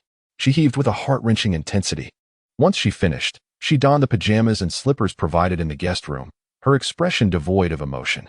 This hotel was indeed expensive, yet the attention to detail was commendable. The ambience was delightful, and the mattress quite comfortable. Jean Jinlin numbly climbed into bed and slowly closed her eyes. The pounding of her heart reverberated in her ears, causing her immense distress. Why must her mother incessantly compel her to bow down and submit? After an indeterminate amount of time, she opened her eyes to receive another call from her mother, identical to the previous one. Her underlying disdain surged to a breaking point. Jean Jinlin, without any restraint, unleashed the torrent of grievances she had harbored for so long. You are the one hurting me. You have always been in control of my life. Why must you pressure me like this? Are you only happy when you drive me to despair? In that moment, she finally vented her frustrations. I am dissatisfied with Li Ran because she is utterly incompetent, a complete failure. She causes trouble everywhere, nearly ruining my job. And I can't even speak against her because you always favor her. I detest my uncle and aunt. They introduced me to a boyfriend who is nothing more than a delinquent with a junior high education. You dragged me into this without a second thought. And when I resisted, they scolded me publicly for disrespecting my elders, claiming that I, being older, must marry soon. Why shouldn't I despise them? I refuse to visit the hair salon you recommended because your so-called friend merely sees your wealth and aims to exploit it. I am over 30. Why do you persist in controlling me as if I were a child? Are you afraid that I won't give you money? Fearing that you cannot provide for your brother's family? Mother, if you continue to impose such restrictions on me, I will immediately take my own life and donate all my inheritance. You will suffer greatly, and I will not witness it. Your threats will mean nothing. Let my uncle's family go beg for alms. Chapter 91. Congratulations on escaping the abyss in her dreams. Jean Jinlin remained timid. Torn between her deep affection for her mother and the threats of financial deprivation, she could not bear to see her mother suffer. Though she had contemplated such drastic measures numerous times, she ultimately always abandoned the idea. This dilemma was insurmountable. She truly could not bring herself to act on it. Yet, at that moment, it was uncertain whether it was the resolute dream version of herself or her heightened clarity that led her to consider a reckless course of action. Perhaps it would be best to turn a blind eye. Jean Jinlin spoke with conviction, initially intending to end the call once more. Articulating her feelings required an overwhelming amount of courage. However, to her astonishment, she heard her mother relent on the other end of the line. What are you doing? I won't pressure you anymore. Is that not enough? As those words echoed, Jean Jinlin opened her eyes. Staring at the ceiling, she reflected on the recent dream, her eyes gradually filling with tears. Some words she dared only to express in her dreams. Yet even then, the mother in her dreams softened only because she was deprived of money. How painfully realistic. Jean Jinlin lay on her bed, weeping profusely. Once her tears ceased, a sense of relief washed over her. She gazed at her phone for a long while, her fingers trembling gently. Suddenly, a hopeful thought struck her. Could it be that, akin to her dreams, this phrase truly represented her mother as Achilles' heel? Without fully comprehending her own thoughts, she shakily dialed a number. She voiced words reminiscent of those in her dreams. On the other end, her mother fell silent for an extended moment. Just as Jean Jinlin contemplated hanging up, convinced that her dream was mere illusion, her mother echoed sentiments strikingly similar to those in her dream. How could you do this? Fine, I won't pressure you anymore. Just live your life. Transfer the monthly living expenses on time. Honestly, what use is it to have given birth to you? The call ended. The phone in her palm slowly slipped away, akin to the shattering of shackles that had bound her for decades. In that instant, an overwhelming emptiness surged within Jean Jinlin. It was astonishingly simple. It truly was that easy. All she had to do was summon the resolve to take control of her own life. It became clear that her mother indeed favored her uncle and cherished money even more. But soon, her heart settled. Deep down, she had long recognized that she was not her mother's preferred choice. She had merely indulged in self-deception all along. After enduring such prolonged suffering, she was finally liberated from the need to exert effort or bear grievances. Contemplating this, a peculiar sense of exhilaration filled her heart. She wiped away her tears and messaged her agent, dismissing the cousin whose assistance had repeatedly tarnished her reputation. She then called her friend Lin Yi. Getting straight to the point, I told my mother that if she continues to pressure me into submission, I will end my life and donate all my money. The weight of that revelation was immense. Lin Yi instinctively replied, "Congratulations on escaping the sea of misery." "Thank you." Jean Jinlin smiled, feeling a sense of release as she languidly reclined on her bed, enveloped in comfort. This place is truly delightful. Being a star is fraught with challenges, and one must not resign to fate. Arriving here, she had managed to resolve a matter that had long troubled her, at least in her eyes. This resonated harmoniously with her aura. "You could have come earlier. It's not like you didn't want to." "Humph, dining at an inn." "Dining? No need. I must monitor my weight." She could suffice with merely a few leafy greens. Yet, no matter how resolute her determination, she could not resist the aroma of the vegetable porridge that tantalized her taste buds. Jean Jinlin devoured an entire bowl. She had entirely forgotten that she had come to inquire with the innkeeper about the availability of leafy greens. Li Ji, assisting in the kitchen, noticed the new guest seated at the dining table, visibly rejuvenated, with the tension in her brow significantly eased. She let out a sigh of relief and turned to ask, "Yi, has anyone troubled you in this apocalyptic world?" Li Zi's inquiry was earnest, his eyes filled with a stubborn determination and concern that seemed to implore, "If you have anything to say, speak up. I shall find someone to protect you." Yi was momentarily taken aback, warmth blossoming in her heart, accompanied by a twinge of guilt. He had never informed the shopkeeper that his eyesight had been restored. Uncertain of the extent of his recovery, he preferred not to celebrate prematurely, thus he chose silence. Even when he felt a glimmer of assurance, he remained reticent, accustomed as he was to solitude. Once the captain of a small team, his formidable abilities garnered genuine respect and obedience from his members, leading him to bear responsibilities alone. Yet, the shopkeeper was evidently different. In her eyes, he was not an omnipotent leader but an employee in need of her protection. This sensation of being safeguarded was rather pleasant. Yi smiled. "No, even if someone foolishly sought trouble with me, they would be no match." With such conviction, she ought to trust him. That was reassuring. Yi, with her ethereal beauty, radiated warmth like the sun breaking through ice when she smiled, a sight that Li Zi had grown accustomed to. However, for the new customer, Jean Jinlin, it was a revelation. My goodness! She had come to inquire about medicinal wine from the shopkeeper, only to discover the hidden talents within the quaint inn. First, there was the stunningly pure and bright shopkeeper, akin to a small son, just having finished breakfast. She had also encountered a group of impressively athletic young men. Although their looks were not exceptional, their charisma and physique were remarkable.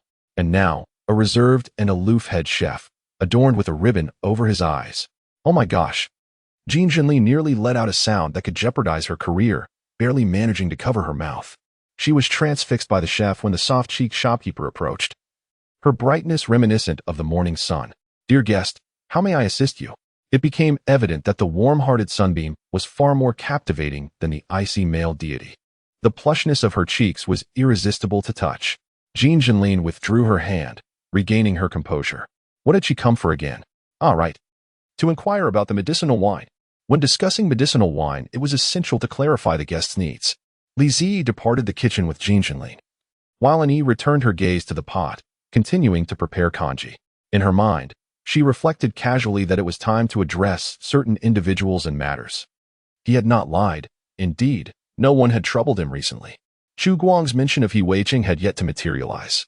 Annie had often found herself lost in thought over this issue. Chu Guang would not deceive him, and considering He Weiqing's mindset, it was inevitable that he would act against him, although he was perplexed as to why this individual had not yet sought him out. However, now that his eyesight has nearly recovered, it is time to settle scores and gain insights into matters that require attention. The mountain does not come to me. I must go to the mountain. Chapter 92. A poor reputation. After completing the introduction to medicinal cuisine and wine, the new guests returned to their rooms. One by one, the guests finished their breakfast and bid farewell to An Yi and Qi Yao. Li Ji commenced her work. Initially, a few tearful members of the ability teams checked out. No sooner had the rooms been vacated than the inn was once again fully booked. Excellent.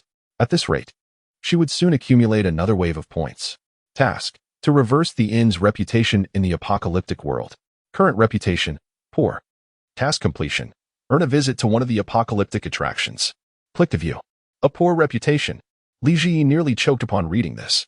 It was absurd. She managed to maintain her composure, yet she could not comprehend why the reputation was so dire. Previously, she believed that any discrepancies between the guests' expectations of the inn and reality would not matter and might even provide a sense of contrast. However, a poor reputation could drive guests away. This absolutely could not be allowed. Yet, she was baffled. Every guest in this apocalyptic world seemed to have a delightful experience at the inn. Were they merely putting on brave faces during their stay? Li Ji felt as though she had been struck by lightning, unable to fathom the reason behind it. The weary little dog perked up. This news had left Li Ji disheartened for a minute. She was puzzled until the arrival of new guests lifted her spirits. Welcome to the inn. Please proceed with the check-in process. Li Ji gathered her wits, and once again keenly observed that the newcomers in this apocalyptic world exhibited noticeable emotional fluctuations upon entering the inn. Xie Jin was extremely tense. Indeed, it was a place where guests faced inhumane treatment, a so-called and renowned for its dreadful conditions. He had discovered mutated bamboo in the courtyard. Mutated bamboo. Were not places teeming with mutated bamboo typically located in deathly forests? Was this not as terrifying as a death forest? Despair washed over him. Would he be killed by the mutated bamboo here before he could even lower his pollution levels? Are you all right? Why does the guest seem so tragically heroic? Li Ji hurriedly checked the guest's status. His condition appeared satisfactory. She had not seen a guest in such good shape for a long time. I'm fine. Xie Jin thought of the captain rushing to his side and gritted his teeth to endure. This place can reduce pollution levels, right? Yes. Excellent. Then I will hold out until the end. Captain, hurry. Xie Jin's pollution levels were not low either. This time, securing a room was the result of collaboration with high-level ability users from the entire base. Not long ago, the earliest team of extraordinary abilities that entered in and has returned. Everyone witnessed it with their own eyes, and it was finally confirmed that their pollution levels had indeed fallen below 90. This signifies that the inn possesses the remarkable ability to reduce pollution levels. Initially, this news was known only to those at the base of the extraordinary team, but due to various considerations, it was shared with major bases. This explosive revelation sent shockwaves through all the bases. The implications of being able to lower pollution levels are self-evident. It is a beacon of hope for all high-level extraordinary beings. Whether they must venture into the mountains or plunge into the seas, or even descend into hell, they would undoubtedly do so. It is worth noting that aside from the information regarding the inn's ability to reduce pollution levels, no other news has been disseminated. Other bases remain entirely unaware, thus their perception of the inn is still at the rumor stage. Nevertheless, this does not deter the frenzy that ensues when the inn next has available rooms. The competition is fierce and relentless. To expedite the high-level extraordinary beings' access to the inn and reduce their pollution levels, the base has fostered a spirit of unity, with everyone joining forces to secure spots for the most urgent cases. This time, fortune smiled upon their base, allowing them to claim the sole available room. The quota was granted to their team. However, as the captain had yet to complete the mission, he had to delegate the check-in process to another. An inn is renowned in this apocalyptic world. Aside from its miraculous capacity to reduce pollution levels, it brings nothing but suffering and torment. Everything is for the sake of lowering pollution levels. He must endure. Siejin silently urged himself. Good morning, little shopkeeper. A familiar voice wafted past Siejin. He opened his eyes, focusing intently, and saw Ji Dui. Siejin rubbed his eyes in surprise and confusion. Wait, is this person really Ji Dui? Is it true? He could hardly believe that after so many days apart, Ji Dui had not lost an ounce of weight, but seemed to have gained quite a bit instead. Yet, it wouldn't be entirely accurate to call him fat. He had merely become considerably more robust. Before entering the inn, Ji Dui had been tormented by excessively high pollution levels to the point of deterioration. His muscles had atrophied, and for a time, he appeared almost skeletal. But now, the transformation was so dramatic that Siejin scarcely recognized him. Jiyu? The captain has finally returned. Siejin excitedly turned, stepping aside to stand behind the captain alongside several teammates. However, Zhuang Yu could not spare a glance at him.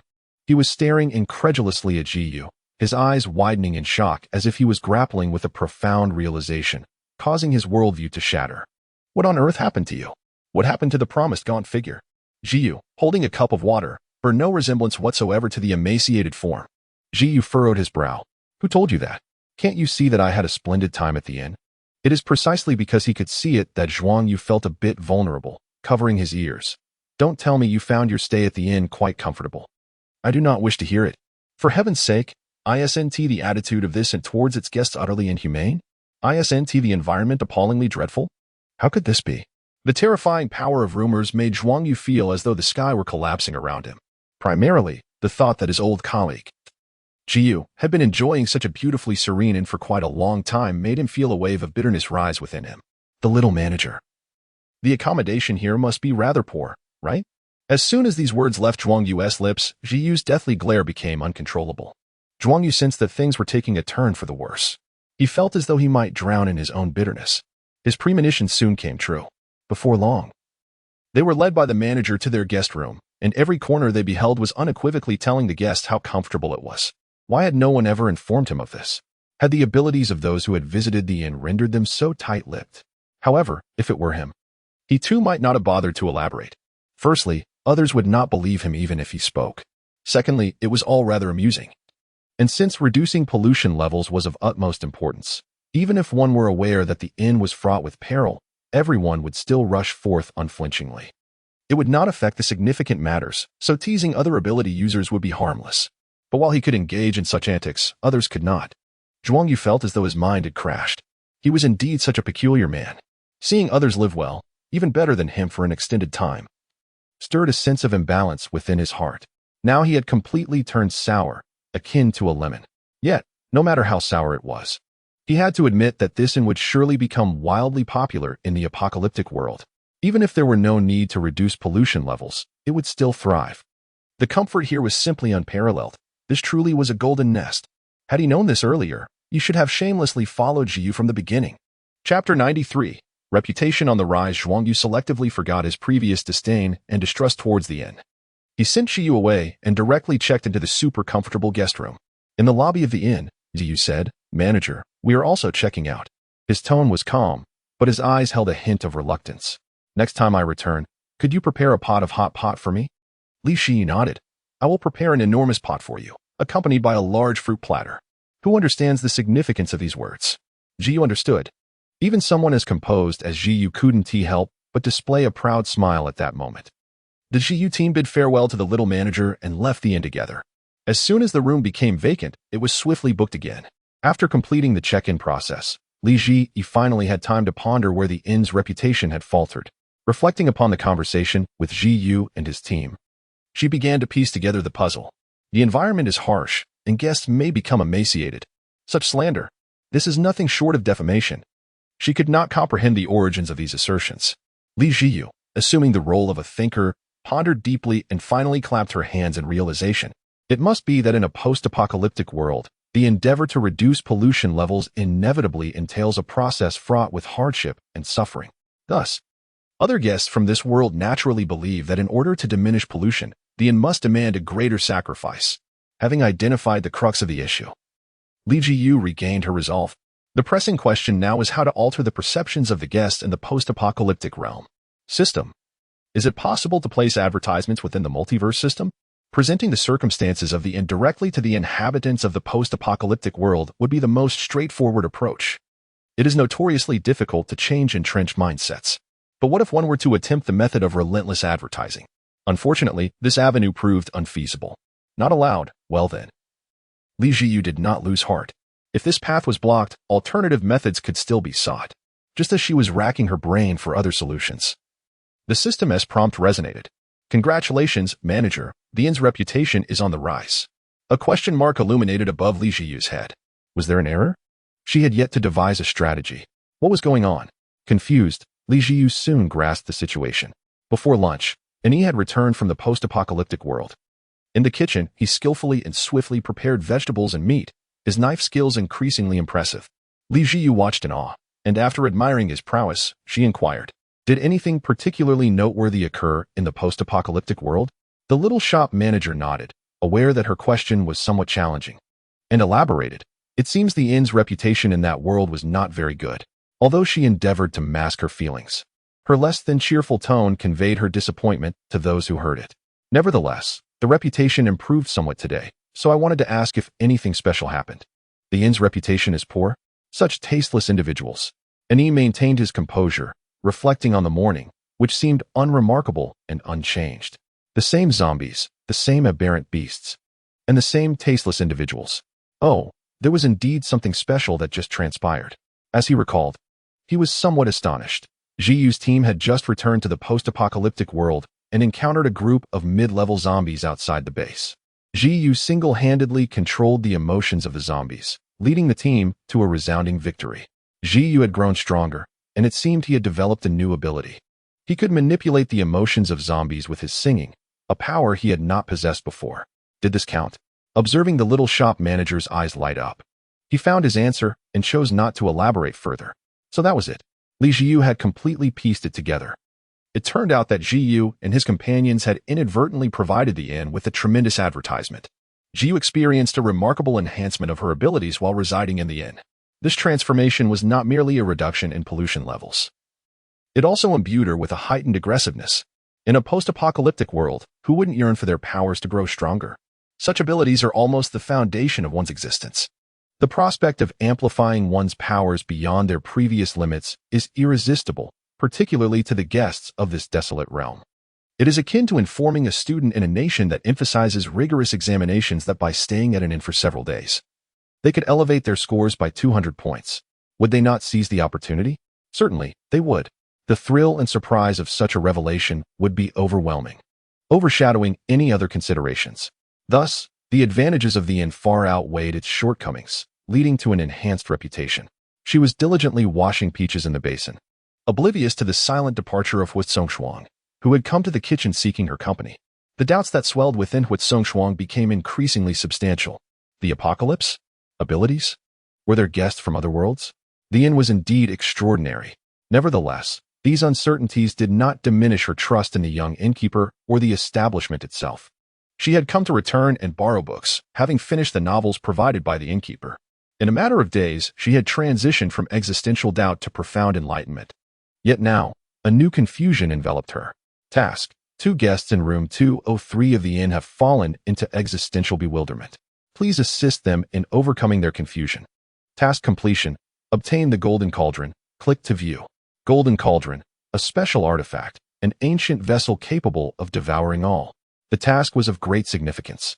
However, Li Jiyu's gaze could not help but linger on the reward. What was this Golden Cauldron? It appeared to be of no use to her. Dear system, how are task rewards allocated? They are selected based on relevance, chosen at random. It was rather convoluted. Nevertheless, Li Jiyu grasped the general idea. No matter. All rewards are beneficial. She believed she simply had yet to discover the utility of this reward. Once received, she would place it in her storage without a second thought. For now, she was off to find Shuang.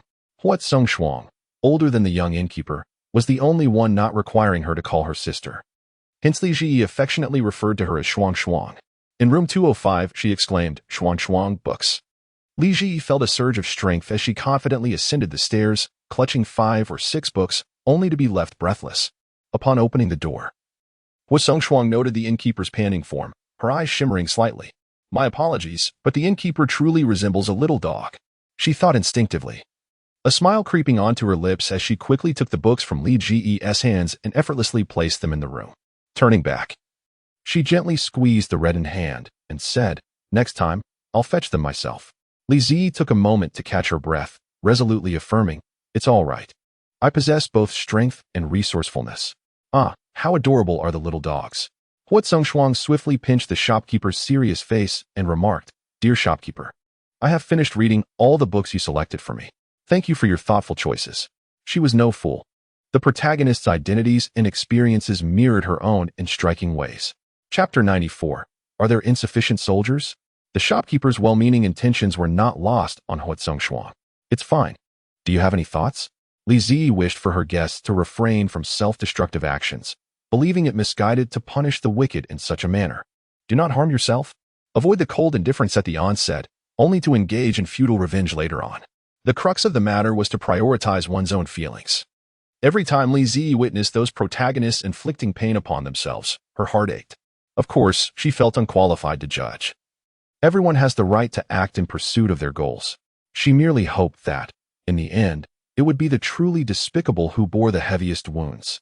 Her eyes sparkled with clarity, reminiscent of a gentle stream, yet they betrayed an undeniable worry. In that moment, Hu Songchuang suddenly grasped why characters in novels often resorted to extreme measures for fleeting moments of warmth. Such moments were precious and deeply cherished. After a brief pause, she softly declared, "I will not harm myself, just as I would not willingly plunge into filth. Those people are beneath even that." She would seek vengeance through other means. Hu Songchuang intended to visit her uncle at the distant border. The border? Yes, before I left the Ho residence, I received a letter from my uncle, urging me to find him. At that time, I was so overwhelmed by the prince's proposal that I declined.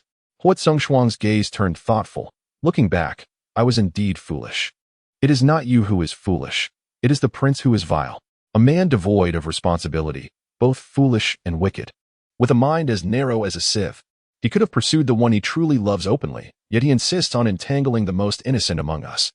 I suspect it is his superiors who compelled him to marry you. Your uncle is a general, undoubtedly wielding significant power.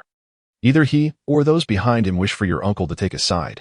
That foolish, wicked prince clearly lacks the courage to refuse, hence his pursuit of you.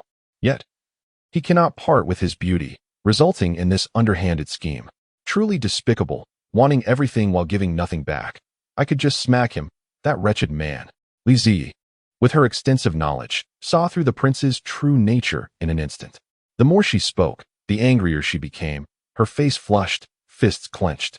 Do not be angry. Do not be angry. At that moment, Hu Songchuang's disdain for the prince reached its zenith.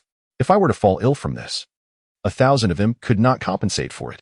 She spoke softly, I will seek out my uncle. The only concern is the distance and the dangers that lie ahead. Shuang, do you trust me? Li Ji, still fuming, looked up at her. Hu Songchuang was initially quite enraged, but now only concern lingered within her. She recognized that the shopkeeper was unwell, noticing the agitated rise and fall of her chest, and hurriedly assured, "Of course I believe you." "Very well. I shall take you to meet someone." Li Ji, fuming, clenched her fists. "We are going to find Fengjing." Fengjing was downstairs enjoying a meal. Just as he took a hearty bite of sweet bread, he spotted the shopkeeper standing before him. "Fengjing, do you lack troops?" "Indeed, I do." Fengjing replied with a smile. "Are you asking so because you wish to supply me with soldiers? That would be quite remarkable." "Yes." Fengjing, momentarily taken aback, was then directed by the shopkeeper to Hu Songchuang. "Can you send someone to escort Shuang to the border? She is going to find her uncle." "Weren't we just discussing sending him troops?" "Wait a moment. Her uncle is at the border?" Fengjing's phoenix eyes narrowed sharply, for the first time. He scrutinized the guest who resided next door with earnest attention. Her features indeed bore a striking familiarity. He spoke, adopting the tone befitting a prince. "Duan Jinying is your relation?" Listening to his tone, which starkly contrasted with his usual demeanor, and observing his imposing gaze, Hu Songchuang replied slowly, "He is my uncle." Fengjing's eyes widened in surprise, followed by a silent, carefree smile. "I will send someone to escort you all the way to the border." Afterward, he noted that Huat Songshuang's expression remained unchanged, subtly nodding to himself. It seemed she understood his words. The aromatic bread on the table was exceedingly tempting, its flavor intoxicating, leaving Feng Jing quite captivated. With the matter settled, he desired to revert to his carefree self and continue eating. Huat Songshuang nodded, performing a standard bow, and respectfully expressed, "Thank you, Your Highness. Wishing you eternal peace and prosperity." Feng Jing, who had just been indulging in bread with crumbs adorning his lips, froze, thinking to himself that was a rather prolonged reaction. He felt embarrassed, having believed the matter resolved, allowing him to return to being Feng Jing, only to have just taken another large bite of bread. Nevertheless, the title Your Highness had already ingrained itself in his being. He mused, even in death, upon hearing such an address. He would instinctively maintain the dignity and decorum of a prince. In an instant, his demeanor transformed. He straightened his posture, his gaze sharp as it swept across the woman who averted her eyes, as if reclaiming the authority befitting the crown prince of the great Feng dynasty. Nothing had changed, yet everything had transformed. The illustrious crown prince of the great Feng dynasty stood in stark contrast to the carefree Feng Jing of the inn, as if they were two entirely different individuals. Li Ziyi observed this metamorphosis in awe. The transformation was truly remarkable. Feng Jing casually grabbed a tissue to wipe his mouth, swiftly attending to the matter in an instant. In the inn, etiquette was not overly necessary. Finally, they confirmed their travel itinerary, with Feng Jing's assurance of protection and accompaniment. Huat Songshuang's safety throughout the journey was guaranteed. Moreover, during their breaks, she could conveniently return to her room at the inn using her key card to rest. The weight that had burdened Huat Songshuang's heart lifted, her confusion dissipated, and the path ahead became clear. She was profoundly grateful to the shopkeeper, overflowing with appreciation. Had it not been for the discovery of such an inn and the encounter with its proprietor, what fate would have awaited her? She might have long since met her demise. Moreover, she would not have had the opportunity to seek out her uncle and exact her revenge. Huat Songshuang expressed her gratitude to the innkeeper. In her eyes, while the inn itself was indeed wondrous, it was the innkeeper's pure-heartedness that enabled her to swiftly regain her composure and find her path. Early the following morning, before her departure, Huat Songshuang exchanged all her redeemable items, save for a single dagger, accumulating a substantial amount of points, which brought her a sense of relief. She then left the inn. Li Ziyi had acquired the golden elixir cauldron. Unsure of where to store such a sizable item, she opted to place it in the warehouse for the time being. The inn's reputation continued to rise, likely due to Jiyu embarking on another mission. Li Ziyi's conjecture proved correct. Jiyu was indeed engaged in a task. This mission's geographical location was notably complex, as it was situated amidst a gathering of remarkably intelligent zombies, posing a significant threat to the nearby base. However, due to the terrain, a direct assault could lead to many escaping, resulting in heavy losses for the base. Thus, upon learning of Jiyu's enhanced abilities the previous day, the opposing base had spared no expense in summoning him. At present, the situation was compounded by an overwhelming number of onlookers. Chapter 95. A godlike existence. Jiyu. Has your ability truly improved? One inquired. You know, I wasn't present yesterday. I have no idea. Weren't we supposed to be on the mission together? Another replied. But if an inn possesses such powers, then securing a room would become increasingly difficult. A disheartened observer remarked. The surrounding crowd fell silent, contemplating the despairing notion of a room-grabbing contest. I want to stay there too. Surely, I'll manage to secure a room eventually. The only speed-type ability user declared with conviction, receiving eye rolls from the gathered abilities users. Attention swiftly returned to Jiyu, who was somewhat disregarded during their conversation. Wait, am I the only one who thinks that Jiyu hasn't slimmed down but rather gained weight? Have you seen those muscles? A female ability user mused, resting her chin on her hand, before offering a sharp critique. Overtraining to attract attention from the same sex. Jiyu felt the vein on his forehead throb. He was tempted to exclaim, I've grown ears. Yet he decided against it, thinking it best to secure a room first. Who on earth is faster than me today? If the existence of such an inn were indeed godlike, and if Jiyu's abilities had genuinely improved, I, speaking solely for myself, would declare this and to be divine. Agreed. Agreed. Let us represent our base. The spotlight now rests on Jiyu. The crowd watched intently, while Jiyu felt an immense pressure. He could not afford to tarnish the inn's reputation. Upon confirming his position, he began to unleash his melodious voice. Drawing from his extensive experience of hundreds of songs in the karaoke room, he swiftly identified the most fitting one, a a ballad so poignant that it could rend one's heart, evoking tears that would leave one utterly exhausted. The zombies howled in agony, rendered immobile, suffering even more than mere fatigue.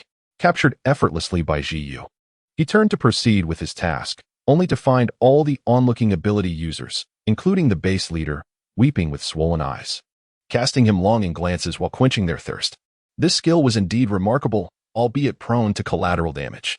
Once everyone had replenished their hydration, they finally grasped the most significant revelation: Jiyu's abilities had genuinely advanced. This signified that a humble and had ascended to divine status. Jiyu's mission concluded swiftly, and the extraordinary feat of an enreaching divinity spread like wildfire. Simultaneously, Li Ji received a notification from the system: "Congratulations, shopkeeper. Reputation soaring." This implied that if Jiyu undertook another mission elsewhere, it would likely be completed. Wonderful. The inn's reputation was steadily improving, and the task would soon be fulfilled.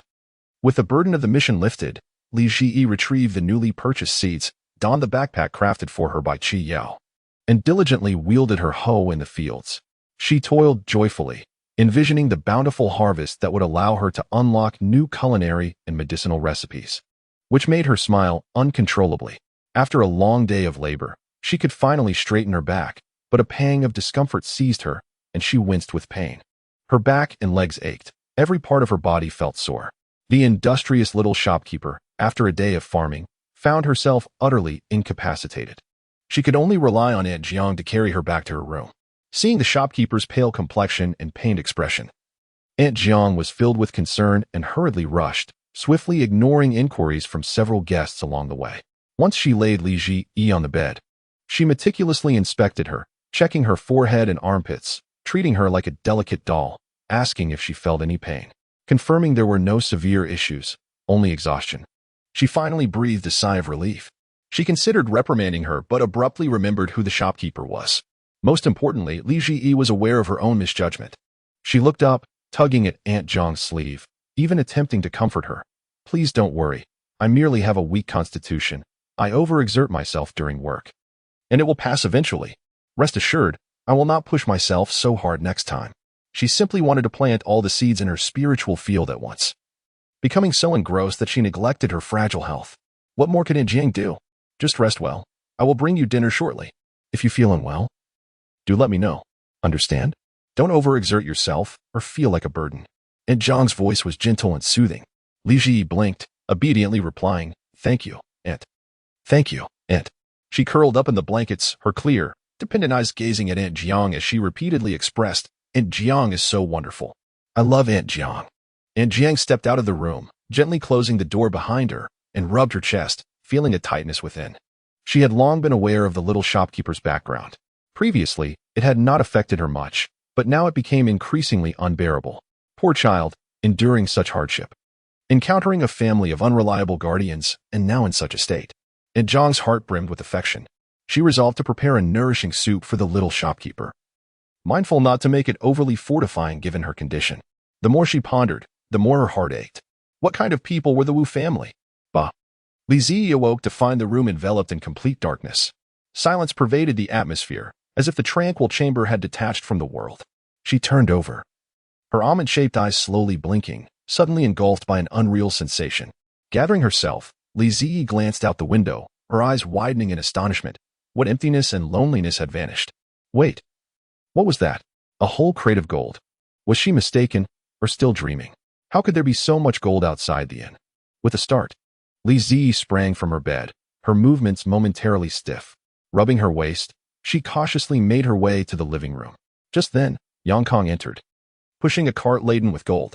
His expression was grave and solemn as he looked at the shopkeeper and slowly inquired, "Is there any way to treat the prince's leg?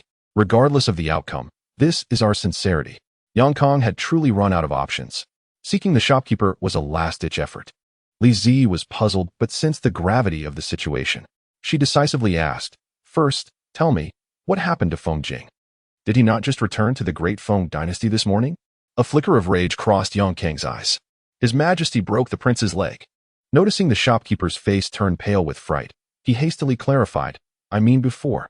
His Majesty, believing in slander, personally broke the prince's leg. A disabled heir cannot ascend the throne, and thus His Majesty naturally deposed the crown prince. Li Zi had not anticipated that Feng Jing had endured such trials before being rendered a deposed prince.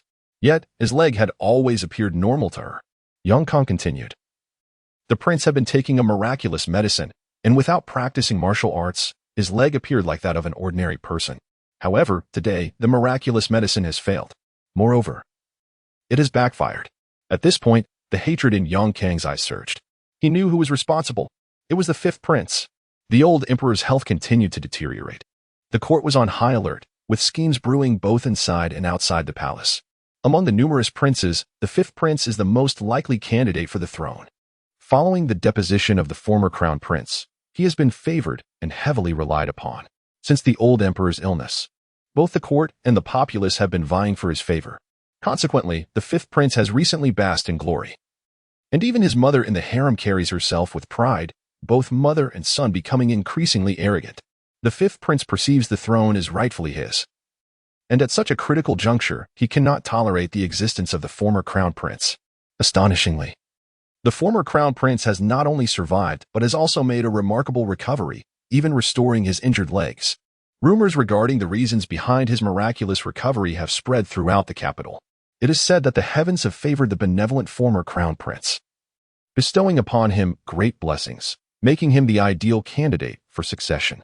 What the fifth prince finds most unacceptable is that, at this moment, his father has begun to regard the former crown prince with newfound favor. Their relationship seems to be rekindling the father-son bond from years past, leaving no room for a third party. The fifth prince, unable to endure this any longer, resolved to take action. He had contemplated eliminating the former crown prince as he had before, but the former crown prince seems to be surrounded by capable individuals who steadfastly protect him. Thus, the fifth prince resorted to desperate measures, aiming to cripple the former crown prince once more. As long as the former crown prince's legs are rendered useless by the time of the emperor's birthday, all rumors would be silenced. Naturally, no one would contest his claim to the throne. Currently, the situation for the prince is dire. He can no longer walk on one leg. Shopkeeper, can you? Yang Kong lowered his head, suppressing his hatred, but before he could finish, the shopkeeper interjected, I can. Quickly, bring the former crown prince back to the inn. There is no time to lose. Upon returning to the Great Phoenix Dynasty, Li Ji retrieved a therapeutic bath from the storeroom and placed it in room 201. When the former crown prince was carried back by Yang Kong, his complexion was as pale as a sheet, and his clothes were soaked through. Painful groans escaped his lips. Li Ji maintained a stern expression, instructing, place him in the bath. This is our only option. Yang Kong did not inquire about the effectiveness of this method. He had no other recourse, so he complied without hesitation. The former crown prince still had some awareness, allowing him to sit up in the bath, albeit in excruciating pain. The agony was overwhelming. He felt as if he were transported back to that stormy night when his father had broken his legs, merely due to a slanderous whisper. The aged emperor had believed he was coveting the throne and plotting rebellion. The thick rod came crashing down upon his legs with force. The emperor's twisted visage, illuminated in flashes of lightning, seemed to rend his heart asunder. The emperor later claimed it was a moment of impulse. A moment of impulse that shattered his legs, leaving him a cripple. The former crown prince remained silent, seated on a specially designed chair, his face pale as paper, devoid of any emotion. He had lost even the strength to mock, enveloped in a silence akin to death. In that moment, he truly felt as though his very sinews had been severed. He believed that his existence was destined to be confined within this narrow realm, the vitality within him nearly dissipating. It was a miraculous elixir that sustained his breath, allowing him to endure until now, to escape death, and to arrive at this end. In an instant, the swirling darkness within his eyes gradually receded, as if sunlight had penetrated the courtyard from all directions. His consciousness returned. Yes, he was back at the inn. The innkeeper was devising a means to save him. Feng Jing refused to succumb to fate. He would not. His body trembled like a sieve. The locations of his pain felt as though they were tearing him apart. An agonizing wave that ebbed and flowed, each resurgence more intense than the last. Yet, Feng Jing bore it all. Yang Kong, who had initially trusted him, began to doubt whether this large vessel could hold. His mistrust was not directed towards the innkeeper, but stemmed from witnessing the prince in such agony. He had never seen the prince tremble in pain to such an extent. Even when his leg was broken or in the face of death, he had never displayed such a tortured expression. Could this truly work? Your Highness, how do you feel? Yang Kong inquired cautiously. Much better, Feng Jing replied, his strength waning under the pain. Yet he could distinctly sense that his leg no longer felt as if it were plummeting uncontrollably, as if it were severed. He had placed his bet wisely. The young innkeeper indeed possessed a solution. Li Jie received word that the therapeutic bath was effective and that Feng Jing's condition was improving. She let out a sigh of relief. That is wonderful. Yes, I am forever grateful to you, innkeeper. Your immense kindness will never be forgotten by Yang Kong. Yang Kong had previously been on the brink of despair, truly wishing for death. This was not solely due to his vow of undying loyalty to the prince, but also because the fifth prince was utterly merciless and insidiously malevolent. Years ago, he had clashed politically with the fifth prince, and should he ascend the throne, it would mean a fate worse than death for him and his family. Rather than endure such humiliation and demise, he would prefer to sever ties with death, exchanging his life for a glimmer of hope for his family. Thus, the innkeeper's actions not only saved the prince but also rescued him. Yang Kang's gaze towards the innkeeper was akin to that of a devotee beholding a celestial being, albeit a youthful one. Li Jie remained unaware that in Yang Kang's eyes, she had become a deity. Yang Kong spoke no further. Placing the mountain of treasures he had brought beside the point redemption machine, a heap so large it seemed it could not be contained. The prince said, "These are for you to dispose of." "Oh, the prince is calling me. Farewell, innkeeper." He dashed upstairs, as if fearing that a moment's delay would result in him being ensnared by gold. "This is gold, not a ghost," Li Jie remarked as she retrieved Yang Kang's hand. Gazing at the pile of gold while seated, resting her chin on her hand. "Dispose of it as you wish?" So much gold. Li Jie had never imagined that one day she would find herself troubled by an abundance of gold without a place to store it. Goodness, how extravagant. With a look of astonishment, she cradled her face, her porcelain-like features marked with a hint of worry. However, she soon conceived a brilliant idea. Why not take the gold and silver jewelry given to her by Yang Kong and approach old Master Hong? Having connections certainly has its advantages, allowing her to dispose of these treasures without stepping outside. Li Jie decided to keep a few pieces of jewelry she particularly cherished while opting to sell the remainder. Unfortunately, old Master Hong informed her that he was away on a business trip and could not make it, asking if someone could come to the inn to collect the items instead. This was certainly manageable, and she promptly replied to his message. Just as she felt a sense of relief, a notification popped up on her phone. It was a friend request from someone named Yao Xian. Upon seeing that name, Li Jie's brow furrowed with discomfort, a flicker of unease crossing her eyes. She immediately rejected the request. Yao Xian was someone who had pursued her during high school, and it was her rejection of him that had incited his wrath, making her 3 years of high school quite miserable. Chapter 97. A head kick by a donkey. Li Jie had no interest in the sudden request from Yao Xian. Had she preserved evidence back then, she would have certainly reported him and his friends for bullying. How could she even consider having any further interactions with him? However, it was evident that Yao Xian had a different perspective. After being rejected, he continued to send her new friend requests, with messages such as, "Wu Ziyi, I am your high school classmate Yao Xian, let us connect." Followed by, "Still rejecting? Fine, I understand. I added you to inform you about the high school reunion." Another message read, "I know about your background now. If you're struggling, you can ask me for help." And finally, "Playing hard to get is fine. But if you keep this up, I won't care anymore." Such a nauseating tone. Yao Xian truly hadn't changed at all. He had always spoken to her as if they shared some unspoken bond, ready to develop something further, even when she barely knew him at the time. "Who needs your help?" Li Jie retorted coldly, clicking to reject the request. As he lost his mind, the system chimed in with a calm voice, infused with a peculiar sense of humor. "Host, what about your gold and jewels? You could throw them in his face." "Dear system, you are quite humorous. But throwing gold at him would only tarnish it." Yao Xian was the type who would concoct fantasies of her secretly harboring feelings for him with even the slightest response. Li Jie chose to ignore her phone thereafter. And Jiang, upon learning that she had awoken, brought her dinner. It included a soup she had prepared herself. How fragrant. Li Jie felt a profound sense of emotional value. She was genuinely happy and touched. This marks the first occasion that someone has prepared chicken soup solely for her. The steaming aroma wafted towards her, causing Li Jie to feel a slight pang in her nose. After taking a hearty sip, she exclaimed in delight, "This is exquisite. So fresh. Andy, your culinary skills are truly remarkable. This is the most delicious chicken soup I have ever tasted." She bubbled with enthusiasm, resembling a chattering puppy.